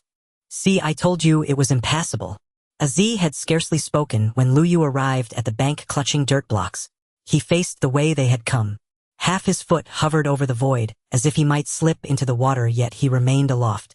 Braced at the brink, he set a dirt block upon the water, extending it toward the opposite shore. For the first 2 blocks Lu Yu placed them slowly. Aziz matched his pace, her heart in her throat. Soon it was no longer hers to fret alongside him. Lu Yu suddenly quickened, finding a steady rhythm. Stepping a measured distance, he set down another block with a muffled thud. Thud, thud. One by one, the blocks settled and Lu Yu was already upon the far bank. Aziz cried out in astonishment. How did you get across? Just like that. What's so difficult? Lu Yu shrugged. Aziz scratched her head, baffled that he had resolved her village's dilemma with such ease. Though she understood nothing of it, the first row of blocks provided a foundation and the second row was far easier. In time, Lu Yu had fashioned a suspended bridge 2 blocks wide across the cliff and river. Aziz could hardly believe it. In the blink of an eye, the bridge stood complete. What are you waiting for? Cross over. Aziz remained fearful, allowing the pig to lead her forward, hands pressed over her eyes, yet she could not resist peeking through her fingers. When she summoned the courage to lower her hands and open her eyes, she found herself standing in the very middle of the skybridge. Oh, she gasped. When a person is at a high place, they may experience a sense of dizziness which can create the illusion of impending free fall. Lu Yu was accustomed to it, but Aziz was not. She swayed along with her illusion, almost losing her balance. What? Are you prepared to jump into the river with a pig? No. Aziz straightened herself, staring ahead and refusing to look down. If you want to jump, that's fine, but please don't take my pig with you. Lu Yu chuckled, patting the pig's head. Aziz glared at him with wide eyes. Could it be that, as a girl, she was not even as good as a pig? Look, even the dog walks more steadily than you. Lu Yu pointed to the wolf cub, following closely behind him. Whining, although she was naturally easy to bully in front of Lu Yu, she inexplicably felt like the lowest tier of the food chain. After crossing the overpass, they finally arrived at the land of the 5th district. Lu Yu saw a low, small villa made of round stones, which was much more exquisite than those in the 6th district, but it appeared shabby in front of Lu Yu. In the neatly arranged houses, a few small whites were wandering in the village. They held bows and shot sharp, feathered arrows into the ground. The ground there was the color of bare earth with no grass growing. Ah! Aziz exclaimed in surprise, but then she instinctively covered her mouth. She quietly told Lu Yu, "That's the place where we hide." Lu Yu had seen similar situations before. Previously, it was the noise made by the villagers underground that led the monsters to discover their location and attack them. Clearly, the people of the 5th district had also exposed their whereabouts. The soil block at the top was already pierced like a hedgehog. If this continued, the soil block might not hold up. Lu Yu squinted and counted. There were a total of 7 small whites. Goodness, 7 arrows down from Tianshan. Just 3 seconds after Lu Yu's concern, the soil block on the ground cracked. Accompanying the sound of the block being destroyed, the next moment came the screams of the villagers, hidden underground. Ah! Help! They're coming in. Aziz anxiously grabbed Lu Yu's collar, pleading, "What should we do?" Lu Yu raised an eyebrow. "What else can we do? Just kill them." But Aziz clutched Lu Yu's clothes tightly, struggling with her thoughts. How could she let Lu Yu, who she had just met, take this risk for their villagers? For Lu Yu, killing a skeleton monster might be a simple task, but killing so many skeleton monsters in front of him was probably not that easy. No, it wouldn't be easy for anyone. Let go. Lu Yu stared at Aziz's little paw. Aziz shook her head, biting her lip and remaining silent. "I'm not going. Are you going?" This could be a method. Although little Az couldn't kill those skeleton monsters, she could distract them, allowing more villagers to escape, which was still a viable strategy. Az seemed to have made up her mind. She jumped off the pig's back and prepared to move forward. Luyu grabbed her by the scruff and pulled her back, his expression helpless. Come on with your skills, are you planning to sacrifice yourself? Guessing what the villagers might think of Aziz's actions, Luyu felt her doing so was not worth it. He even thought that letting such a narrow-minded group of people suffer a bit wasn't a bad thing. So Luyu squinted and said, "Don't delay me from collecting the skeleton monster's bones." This was certainly something Az hadn't expected. Could it be that in Luyu's eyes skeleton monsters were equivalent to cattle and sheep that could be easily killed for resources? Is that reasonable? This is unreasonable. Moreover, I have a helper who is more useful than you. Luyu jumped down from the low mound and entered the village. At this moment someone had already broken through the ceiling of the shelter from another location and escaped. The small whites immediately shifted their targets, shooting 7 arrows at the escaping blonde boy. Ah! That boy raised his voice to cheer himself on, unexpectedly dashing out and dodging most of the arrows. Unfortunately, he avoided most of them, but not 2. One struck his butt and the other hit his shoulder. Ugh! He cried out in pain, but his will to survive kept him moving forward despite the pain. At this moment his face turned pale, as if he were about to lose all his vitality. Thanks to this natural target, none of the 7 small whites noticed Luyu's approach. Luyu had already walked behind the small whites. He raised his iron sword and swiftly slashed 3 times at 3 skeleton monsters. The 3 were repelled and one just happened to fall into the pit, tumbling into the shelter. "We're dead. Help!" The residents were thrown into chaos, and Luyu heard the cacophony of cries. So many people. If one small white fell in, could it be that they couldn't handle all these people? Even the largest mantis, if it falls into an ant's nest, will become the ant's food. If they couldn't handle a single skeleton monster, then they were indeed a bit foolish as intelligent beings. Useless. The remaining 6 small whites aimed their arrows at Luyu, shooting 4 arrows. At such close range, Luyu had no time to dodge sideways and was hit by 1. He quickly retreated and took cover beside a nearby house. He took out a mushroom stew from his backpack and drank it to replenish his health. Clank, clank. The skeleton's footsteps sounded like they were about to fall apart at any moment, and Luyu glanced at the adjacent wall. The next moment he took out his manuscript and dismantled 2 round stones to enter the room, then casually grabbed other blocks to seal off the top. Clang! Clang! 2 arrows landed on the blocks Luyu had just filled. They were outside while Luyu was inside. Luyu smiled. This made things simple. Luyu dug out a section of the floor of the house. In that space Luyu saw 6 pairs of thin white legs. The legs of the small whites. Then Luyu swung his iron sword, starting to trim the sisters of the white legs. Of course his dog also pounced, biting onto the white legs. Woof woof. Under the combined assault of Luyu and his dog, 6 skeleton monsters fell. The delightful sound of experience dropping echoed, and Luyu returned outside to collect the dropped items. A dozen bones and 2 bows with only half their durability remained. Luyu was about to absorb all the experience. Where are the monsters? A villager poked half their head out from below. Could it be that they were all lured away by that one-how kid? What's happening outside? It seemed they were not completely useless. They had indeed dealt with that skeleton monster. Seeing how Luyu had eliminated 6 skeleton monsters, Az excitedly ran over from a distance. She bumped right into Az, who was coming up from underground. Facing them, the leading blonde girl immediately unleashed a stream of insults. "Why did it take you so long to return?" Az was nearly killed by a skeleton monster while on an errand. With Luyu's help she escaped, but still thought about the villagers who forced her into action, trying to find a way to bring food back.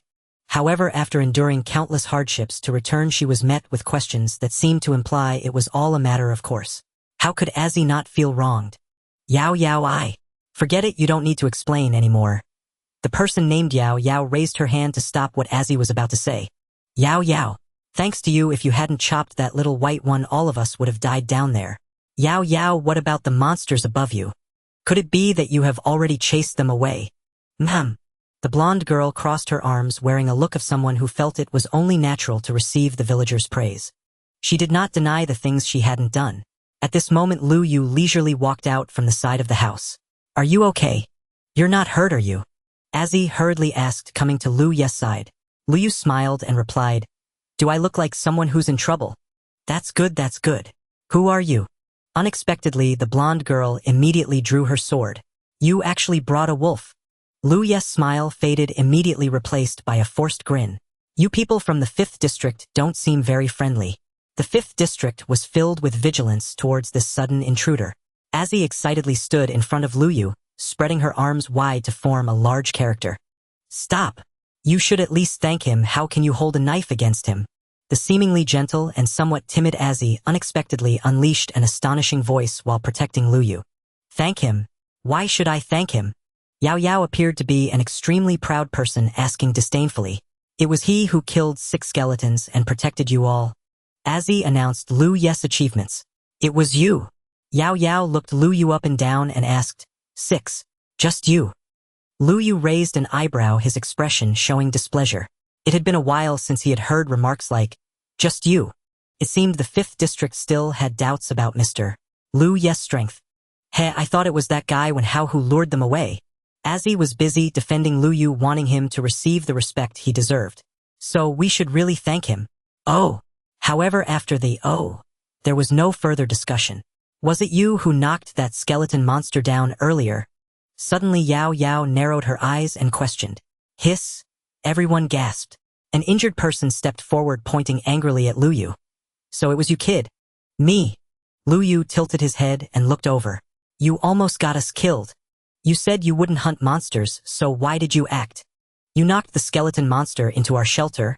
What about those of us hiding in there? Yeah, there are elderly and children down there. Why would you flaunt such abilities? Azzy was astonished. She never expected that Lu Ye's rescue of the villagers in the 5th district would lead to their accusations. Hee. Lu Yu faced their accusations with a smile rather than anger. That's very interesting. They seemed like an old lady on the street who, after being helped, would instead turn and bite the hand that fed her. Saving people is inherently a difficult task, much like performing CPR on a fainted patient on Blue Star, where strong compression on the chest could lead to broken ribs. At this moment, someone might question the doctor providing aid. I broke my rib. Oh, how will you compensate me? Consider it my mistake in saving you. Lu Yu sighed. Ah. It turned out that the owner of the house Lu Yu had just demolished was also present, heartbroken, as she pointed at the torn-down wall. Why was my house demolished? Azzy glanced at Lu Yu and replied, it was him, but it's you again. You not only threw the monster at us, but you also demolished my home. I need to go in and check. If anything is missing from my house, I will make you pay. Azzy, the person you brought back isn't a thief, right?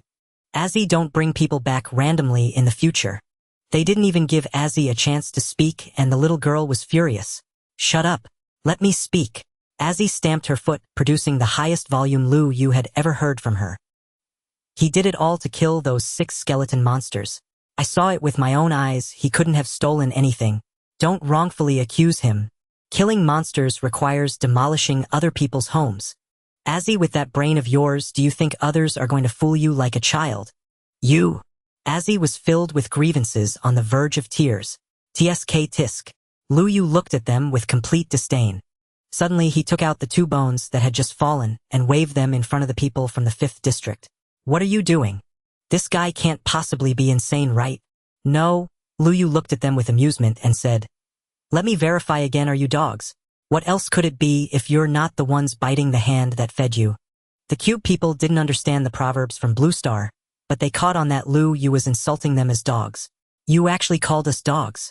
This group, fearing the weak and bullying the strong, saw Little White being obedient but turned to attack Lu Yu, who was also a cube person.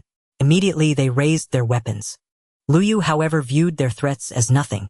He played with the bone stick in his hand with great satisfaction. You blame me for throwing the monster into the place you were at. You blame me for demolishing your house. Lu Yu shook his head. In the previous moment he was still smiling, but in the next his smile vanished. Why don't you think if it weren't for me would you still have mouths and tongues here to complain? If it weren't for me today you wouldn't be killed by monsters. You would starve. Silently Lu Yu replaced the bone in his hand with a sword. Lu Yu wished he could switch to creative mode right now and smash an ender dragon egg in front of them. Tired, let the world be destroyed. It wouldn't be impossible for him to execute it himself. He didn't believe a group of villagers who couldn't even handle Little White could do anything to him. What do you want to do? Lu Yu laughed. Since you all were supposed to die anyway, and you are unwilling for my help, then I can only help you return to your original state. Return to your original state. Yao Yao felt a chill run down her spine at the young man's sinister smile. What does that mean? Let you all die. You shouldn't talk big. Just you alone, what can you do? Indeed. Lu Yu felt that using a sword against them might be a bit merciful. Next Lu Yu took out a bucket of lava. Magma! Someone cried out in alarm. Even if most of them had never descended into a mine they had all seen, or at least heard of, molten lava. To fall into it was certain death. A fatal hazard in their eyes. In their understanding, pouring magma down would inevitably result in mutual annihilation. Don't act rashly. Even Yao Yao, the haughty one, could no longer stay aloof and stepped forward to plead. What if you burn your wolf alive? Lu Yu sensed her tone less a plea, more a veiled threat. That remark struck a nerve. If I dare pour it, I know how to escape. So tell me, what exactly are you afraid of? Isn't it true that you fear me shattering your home far more than death itself, and dread even more the sight of a skeletal monster thrust before your eyes? The 5th District fell utterly silent. Only then did they grasp the gravity of their misjudgment. Surviving at all under Lu Yu's aid was already a miracle. Yet they had dared reproach him for falling short of perfection. We were wrong. Utterly wrong. The elder's seasoned inflexibility swiftly bent and bowed. Young master, forgive us. We spoke hastily without understanding the full truth. A kindly-looking aunt approached Lu Yu and gently grasped his arm. Thank you for saving us. But Lu Yu accepted no gratitude. Instead his gaze locked unflinchingly onto Yao Yao, the very woman who had incited the crowd's condemnation. Ning Yao, apologize to our benefactor now. The aunt tugged her sleeve. Her eyes flickered warily toward the molten lava in Lu Yu's hands. Then with visible reluctance she spoke. I'm sorry. Humph. Her apology held no sincerity, nor did he grant her the dignity of acknowledgement. Seeing the tension ease as he seized Lu Yu's arm, beaming with relief. Wonderful, misunderstanding resolved. Lu Yu leaned close, murmuring privately, little fool. Haven't you realized yet? There isn't a single decent soul among your villagers. You mustn't say that, Azzy replied, forcing a fragile smile. They've always been kind to me. Azzy. A male voice cut in from behind. Turning, Lu Yu saw another guileless face. Azzy, you're back. Lu Yu noted the arrow still lodged in the boy's buttock. The same comical child who'd been struck moments earlier. You made it back safely too. Azzy rushed forward, radiant. Did you bring everyone's food? I did. Wenhao scratched his head, grinning sheepishly. Am I sort of impressive? Impressive. Azzy patted his head with mock solemnity. So these 2 innocent youths were the ones dispatched by the 5th District. Sent forth not as heroes but as expendable pawns. How bitterly ironic, too cowardly to risk themselves, too craven to shoulder responsibility. So they sacrificed the gentlest, most trusting souls. How absurd. As Azzy watched Wenhao unpack his provisions, she declared, Then I shall. Lu Yu seized her collar and yanked her back. You will not hand anything out. Azzy blinked up at him, mistaking his sternness for lingering anger. With Wenhao's rations now sustaining the villagers, her refusal mattered little. So she yielded. Very well. Yet Wenhao's haul barely sufficed to stave off starvation. Not sated. Each person received only a single slice of bread. Wenhao devoured his portion, yet his pallor deepened. His hunger unslaked, his vitality still dangerously depleted. Here. Lu Yu tossed over a steaming bowl of mushroom stew. The boy, oblivious to subtlety, boomed his thanks. Brother, you're a lifesaver. Lu Yu sighed, exasperated. Instantly every gaze in the 5th District snapped toward him. Eyes gleaming with ravenous hunger as they fixed upon Wenhao's bowl. Mushroom stew. Where did that come from? Realizing stealth was futile, Lu Yu shifted to open generosity. He produced another bowl and handed it to Azzy. Here. Thank you. Azzy accepted it obediently. Lu Yu heard stomachs rumbling, and the faint wet sound of mouths watering. Word spread like wildfire. Lu Yu possessed food, and plenty of it. Some began scheming how to claim it. Young man, do you have more provisions? Lu Yu turned. It was the very man who'd earlier accused him of demolishing his home. Lu Yu rose and flung several stones at his feet. What's this for? Oh, I thought you wanted me to return those round stones I pried from your wall. The implication hung sharp and scathing. Remember what you just did. How dare you beg from me now? His face drained of color. He dared not utter another word. Never mind. He slunk back to his place, humiliated. Halved, the 5th District watched hollow-eyed as Lu Yu and the 2 youths ate until their bellies swelled.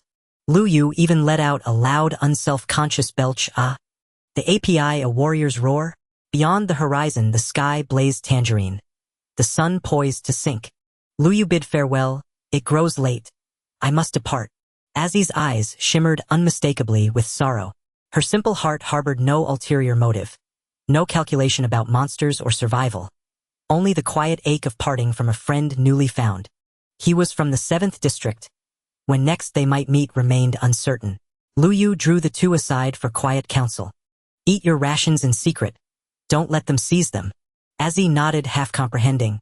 Then Lu Yu clapped when how on the shoulder. Boy, you run fast. Heh. He scratched his head bashful. Next time don't sprint in straight lines. If a skeleton chases you, zigzag and seek cover. The youth pondered, then brightened. I understand. You'll likely hide underground tonight. If any white ones discover you, dig deeper. They nodded in unison. Lu Yu merely passed on hard-won lessons from surviving zombie hordes. With his departure, no one dared revisit their earlier conduct. At last the 5th district exhaled. Relieved as though disarming a ticking bomb, Ning Yao approached Azzy and fixed her with a long, venomous stare. Yao, what is it? Under that serpentine glare, hungry to tear her apart. Azzy trembled, her voice faltering into stammered fragments. After a heavy silence, Ning Yao's features twisted with contempt. Azzy, how adept you are at ensnaring men. Yao, that's going too far. You all are still young girls, how can you say it's seduction? They might have just run into each other on the road. It's not as harsh as that. Although they were speaking up for a Z, their attitude was still trying to please Ning Yao. Ning Yao let out a cold snort. How annoying, this group of people actually meddling in her affairs. She opened the passage to the underground shelter and impatiently said to everyone, It's getting dark, hurry up and get inside. Of course there were still complaints about Ning Yao's strong attitude. Sigh, what kind of end is there to this life? There's nothing we can do. We can't chase off the monsters like that young man did today. We live like pests.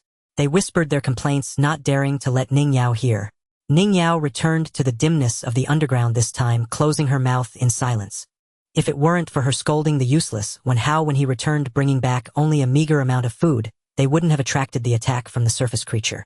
So this time she learned to keep her mouth shut. In the corner she hugged her knees and couldn't help but let her mind wander. What did those people mean just now? They were saying she was not as capable as that person earlier who could defeat zombies while she could not. As their current acting manager, she undoubtedly fell short. Damn it! A bunch of clueless people from another world actually dared to complain to me. Teaching you how to build fishing traps was already merciful enough. That's right, Ning Yao came from another world, the world known as Blue Star. She was also one of the players. Fortunately, she found a village at the start, at least ensuring her basic needs were met. However, she had not had much exposure to this game in her original world. She only caught glimpses when her game-loving college roommate played. By now, she could only rely on her memories to understand this world. Naturally, she did not possess Lu Ye's skills, and in this world where injuries could lead to real death, she dared not try to fight monsters. So she, like the native block people of this world, sought to avoid harm and seek benefits. Unexpectedly, she encountered a formidable figure today. That block person who looked decent had actually become one of Aziz's companions. Damn it, why is it that woman again? Ning Yao anxiously tugged at her hair. She hated that woman the most, who, according to the aesthetic standards of Block Continent, was a few points more beautiful than her, giving rise to feelings of jealousy. Yet Aziz always managed to capture people's hearts. That man was deceived by her. He actually said they were dogs. Ning Yao clenched her fingers, her long nails digging into her palm, bringing her some clarity. Wait, what did he say? Sure. Someone nearby reminded Ning Yao to keep her voice down. Ning Yao lowered her voice and confirmed. Do you remember what he said? What did the dog bite? Green. Something like that, not clear, probably a dialect. Lu Dongbin. Ah, that's it. Ning Yao's eyes widened. He is also a player.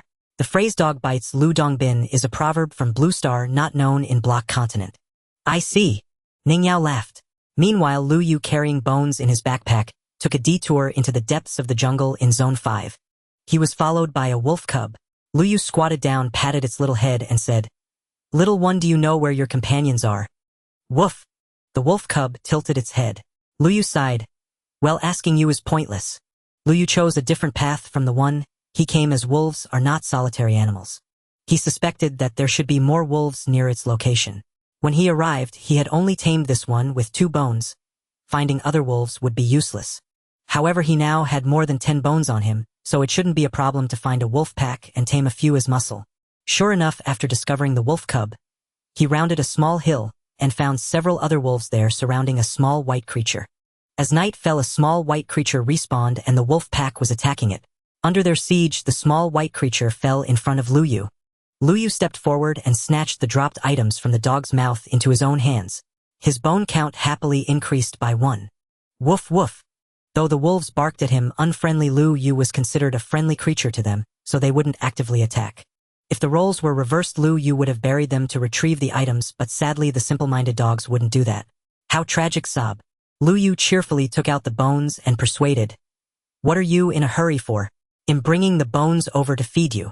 There were a total of 5 wolves. Luyu had over 10 bones on hand and he fed them one by one. The first ate 3 bones and was tamed. The second ate 5 bones and was also tamed. The third one ate. Damn! Just how big is your stomach? Luyu exclaimed in exasperation, stuffing the remaining bones into this fat wolf, and unexpectedly only after the last bone did a red heart appear above its head. NMD. Luyu cursed. Unfortunately, the last 2 could not be tamed and Luyu left with regret. This trip to Zone 5 was quite fruitful. He discovered dogs and found moo mushrooms. He exited Zone 5, jumped down from a height, and collided with the 4 coming towards him, who looked mournful.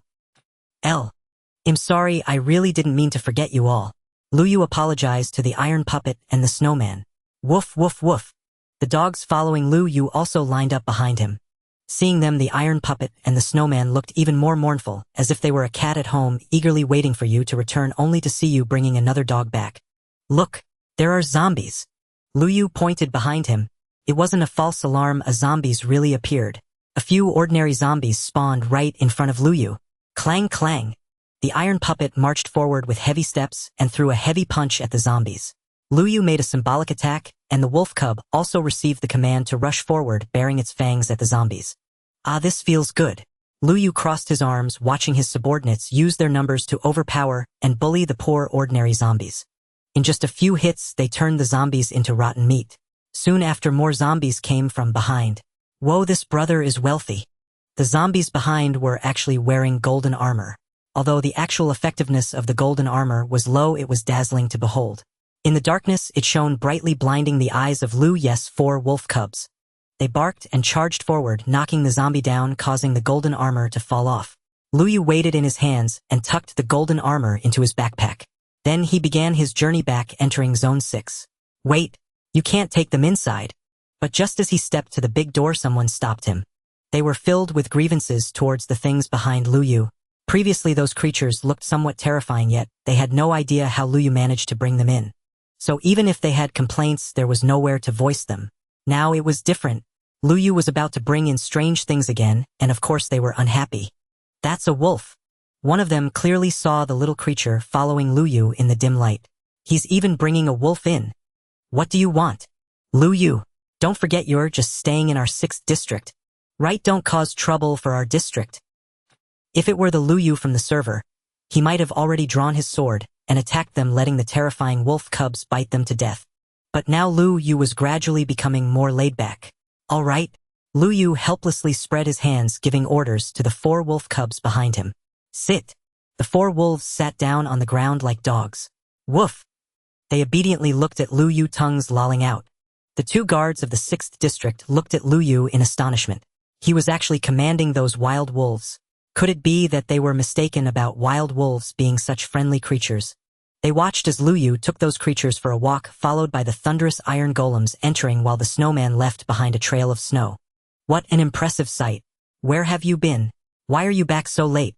Mother Taolan patted Luyu's shoulder, looking him up and down, as if verifying that he was unscathed. I just went out to find some food. As he spoke, Luyu suddenly remembered the treasures in his backpack. Mom, have you all eaten? Not yet. It just got dark and I was waiting for you to eat together. Taolan replied. Luyu chuckled. Well, those who haven't eaten are in for a treat now. What did you bring back, brother Luyu? The clever gray cub immediately pounced over.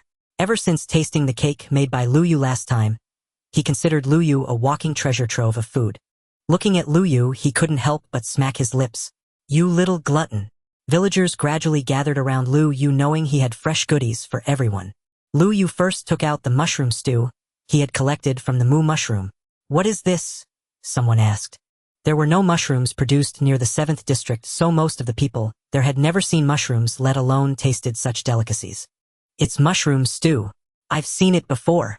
Lu Yu distributed the mushroom stew he had in hand. Mom, Grandpa Villager, you should try it. Tao Lan tried the mushroom stew and her eyes immediately sparkled. What a rich and fragrant flavor. Not bad, really not bad. The village chief nodded, repeatedly savoring the lingering taste in his mouth. Seeing both of them giving such high praise, the remaining villagers couldn't help but feel excited. Lu Yu, do we get a portion? Of course. Lu Yu finished distributing the mushroom stew and approached the workbench. He first took some wood from the nearby communal box and arranged them in a shape to form part of a bowl. Then Lu Yu placed the mushrooms inside and made another batch of mushroom stew. Congratulations on unlocking the achievement Chinese Little Chef, current progress 210. You can unlock the food crafting module by making 10 types of delicacies. The previous mushroom stew was taken, but this time was Lu Ye's first active creation of mushroom stew, unlocking another food item. Wow! Upon seeing Lu Yu take out more mushroom stew, everyone cheered. This child Lu Yu is great. He never forgets us wherever he goes. Lu Yu undoubtedly received praise from the villagers. Even the village shepherd who received the food from Lu Yu quietly said, "Thank you." Lu Yu, how exactly did you make this? The mushroom stew was simple to make, so Lu Yu shared the crafting recipe for the mushroom stew. But these mushrooms? Lu Yu smiled, found a patch of empty ground, dug a hole, and placed the remaining mushrooms into it. Just plant one. The villagers asked in confusion. Oh, this one can grow quite large, Lu Yu replied. The villagers who had never seen a mushroom tree scratched their heads, but unfortunately Lu Yu didn't have any bone meal right now. Otherwise Lu Yu could show them what a towering mushroom looks like. What are they doing over there? The guards on the 6th district's wall changed shifts repeatedly. Their original duty was to remain vigilant about the situation outside the wall. However, their focus had long shifted to the people of the 7th district. The 7th district people appeared to them as completely different beings, and they couldn't gauge what they would do next. Yesterday they had made a sweet-smelling round food, and today it had turned into mushroom stew. Do you smell that? I smell it. It smells so damn good. What if we asked them for some? What kind of unambitious talk is that? Don't forget our village looks down on them now. I know. If you associate with them, you'll end up being despised by the villagers just like those two orphans. All right, stop talking. The conversation between the two came to an end, and they took one last glance at the villagers joyfully enjoying the mushroom stew before turning away. They should continue to keep watch around. However, turning around startled the two. Damn it! One cursed.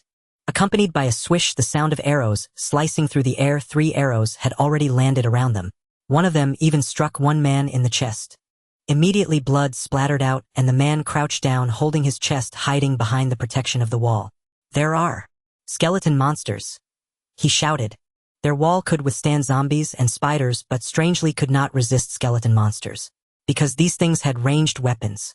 They had been on guard for so many years, yet it was the first time they had seen 3 skeleton monsters appear together. The two panicked, crouching in the defensive trench of the wall, holding their heads and crying. But the skeleton monsters outside the wall were not finished. Swish, swish, swish. Multiple arrows once again cut through the night sky, hitting the wall just a square away from them. The sound seemed to shoot directly into their hearts, causing panic and palpitations. What to do? Woof, woof. At that moment, the wolf cubs left outside the wall barked. Dog! The barking pulled their frenzied spirits partly free from the clutch of fear. The man's fear hardened into anger as he muttered, "What on earth are the people from Dichi district thinking? Leaving their dog here to make trouble at a time like this?" But soon they sensed something was wrong. The sound of arrows had stopped. No more bolts struck their wall. The two men exchanged puzzled looks. What is happening? They fell silent and strained to catch the sounds outside. Woof, woof. The barking, the clash of arrows, and the crisp snaps of breaking bones came from directly beneath their feet near the base of the wall. Wah! Woof! The wolf pups whined angrily. One of the men boldly poked out half his head, trying to see what was happening below. What he saw was this: the very wolf pups he had just cursed as troublemakers had leapt upon the skeleton monsters. They treated the skeleton monsters as prey, gnawing at the bones they favored. The two guards stared in stunned disbelief. Thighs! Meanwhile, Lu Yu, who had been enjoying a lively meal with the villagers, pricked up his ears at the sounds not far away. Skeleton monsters. What? Lu Yu, what did you say? Skeleton monsters. Where are their skeleton monsters? The villagers looked around warily, but the hardened folk of Dichi district no longer panicked blindly at the sight of monsters. Their confidence stemmed from Lu Yu sitting among them. Just because they had not noticed did not mean the puppets had not sensed anything. The villagers had wondered why the two iron puppets were pacing by the drainage stream. The constructs had detected danger in that direction, but unable to cross the water stood helpless. That confirmed to Lu Yu that there were monsters outside. He raised his hand and pointed at the wall.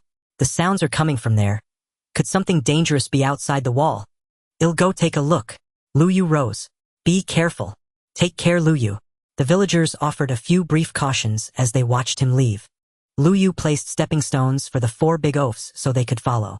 Near the wall, he could clearly hear bones colliding and his wolf pup's savage tearing. Oh! The 2 guards on the wall who had been panicked moments ago no longer showed that fear. They leaned over the battlements as if watching a thrilling action scene, exclaiming in admiration. What are you watching? Lu Yu asked with a raised brow.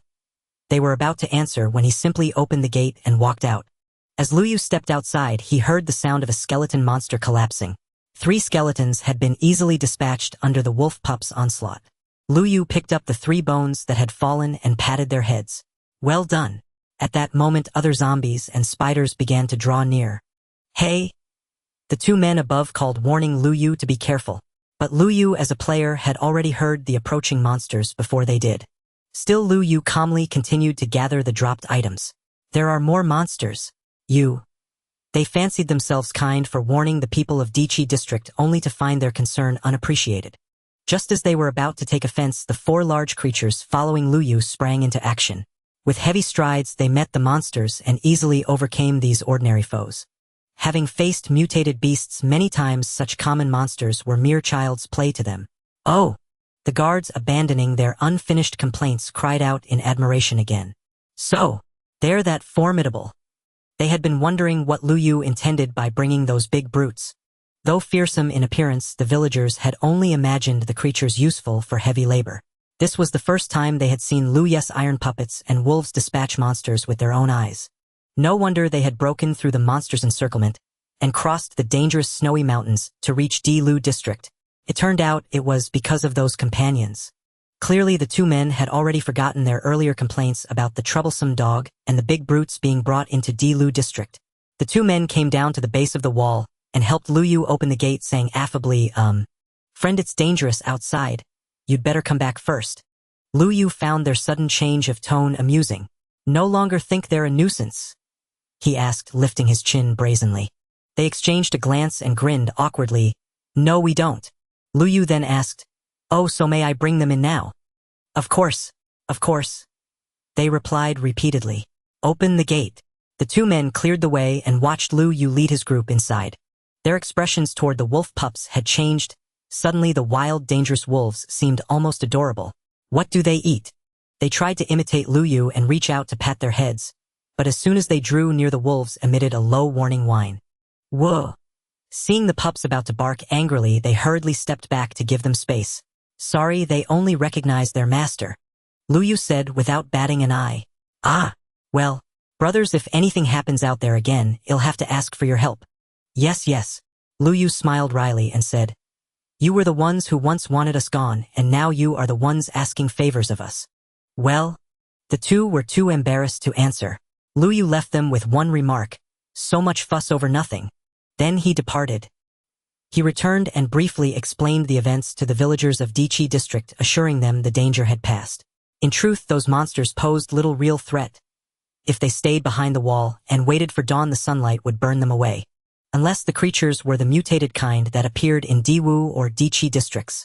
The villagers complained with Lu Yu about the guards' fickle behavior and then dispersed to rest. Lights came on in the treehouse Lu Yu had built. He crouched alone at his workbench, preparing to cook every ingredient he had to unlock achievements. At that moment, his chat group began to ping. Of course, the sound came from the system in Lu Yu's head. No one else could hear it. Lu Yu opened the world chat group and saw a message addressed to all members. No wonder he had been notified. Player 024, to all members. who visited the Diwu district village today. Lu Yu was momentarily stunned upon reading the message. Another player, besides himself, had somehow appeared in Sector 5. Judging by how the villagers deferred to her, without question she was almost certainly a player. Someone who understood this world far better than they did, and thus earned their deep respect. That explained why, when Lu Yu first encountered her, the people of Sector 5 had permitted her unchecked bullying of Azzy, and tolerated her unrestrained arrogance. Having narrowed down his suspicion, Lu Yu continued observing. A village? And no way, you actually have a village nearby. And such fortune ought to be shared. And senior, I'm starving and freezing out here, please save me. Ning Yao had unwittingly shot herself in the foot, exposing her most vital resource, the relatively safe village she occupied. After all, most of them were still barely surviving in the wilderness. How could they resist the allure of Ning Yao's secure haven? And brother, that's hardly fair. And Ning Yao's eyes flickered shrewdly before she replied, I'm a girl. A beat of silence fell over the chat group, then erupted into chaos. And a girl? And there's actually a girl among us? And holy hell. So we're not an all-male pack of stinkers after all. And like starved wolves catching scent, they swarmed the conversation, pouring out their pent-up longing for the first real girl they'd encountered since entering the game. This village took me forever to find. Please don't compete with a girl for it. And shifting tactics, Ning Yao adopted a playful, pleading tone. Naturally, most of the straight-laced men found themselves disarmed by it. And exactly. What are you grown men fighting over with a girl? If she doesn't want to share, don't pressure her. Moments the discussion veered entirely toward Ning Yao herself. Where's she from? How old is she? And is she a student? Or already working? And how did she end up inside this game? The group chat blazed with energy. Emboldened by their enthusiastic attention, Ning Yao grew increasingly forthcoming, soon revealing everything about herself. She was originally an ordinary female university student on Blue Planet, 20 years old, and only vaguely familiar with Minecraft, making her something of a novice. By her own account, she was no slouch in appearance. Just campus-level beauty. Of course, all such claims remained unverifiable. Now that they were all block-shaped avatars, truth had become a matter of faith. Judging by the response, the group was thoroughly charmed. And, poor thing, aren't achievement points transferable? Here, let me gift you some to get you started. A few points go a long way. I've saved up just over 100 so far. Same here. I clutch those 100 points tight, too scared to spend them on anything expensive in the achievement shop, only daring to browse the cheap ones like the one-click tree-chopping mod. Lu Yu, who had boldly unlocked the realistic furniture mod with 300 achievement points, remained silent, merely sending a string of exclamation marks. Isn't that the elite warrior from last time? And someone recognized Lu Yu's ID code 003, the very same individual who had mocked that arrogant fool during the previous challenge. Right. Senior, how many achievement points do you have? And enlighten us. And since others had directly asked Lu, you couldn't politely evade the question. Besides, having once flaunted his prowess so openly, suddenly retreating into silence would only invite suspicion of condescension. So Lu Yu replied, not many, just about 100 left. A collective sigh of relief rose. And so even the legend is at 100, just like me. And now I can relax. I thought I was utterly worthless. Wait. Didn't the senior say he has 100 left? And, did he spend achievement points before? Achievement points aren't like gold coins. Any veteran gamer knows achievements don't reset once completed. These points are finite, irreplaceable, and non-refundable. Of course the senior knows this. And since everyone has access to the achievement shop, surely you've all seen that final item. That 99999 point item? And with that, maybe, just maybe, we could return home. At the current rate, 10 points at 10 m, 20 at 8 p.m. When will we ever reach 99999? And what if, just hypothetically, all accumulated achievement points cap out at exactly 99999? That possibility can't be ruled out. And so I guard every point like sacred currency. And Lu Yu paused, turning the idea over in his mind. Then he smiled. And achievement points were simply proof of breakthroughs within the game. If they believed Minecraft was a narrow, bounded experience, they were profoundly mistaken. Minecraft was by its very nature infinite in possibility. Lu Yu never feared stagnation. He knew breakthroughs would come again, and so he spent his points freely, confidently. After all, as a game designer, one might set certain goals deliberately beyond players' reach. And yes, such things exist.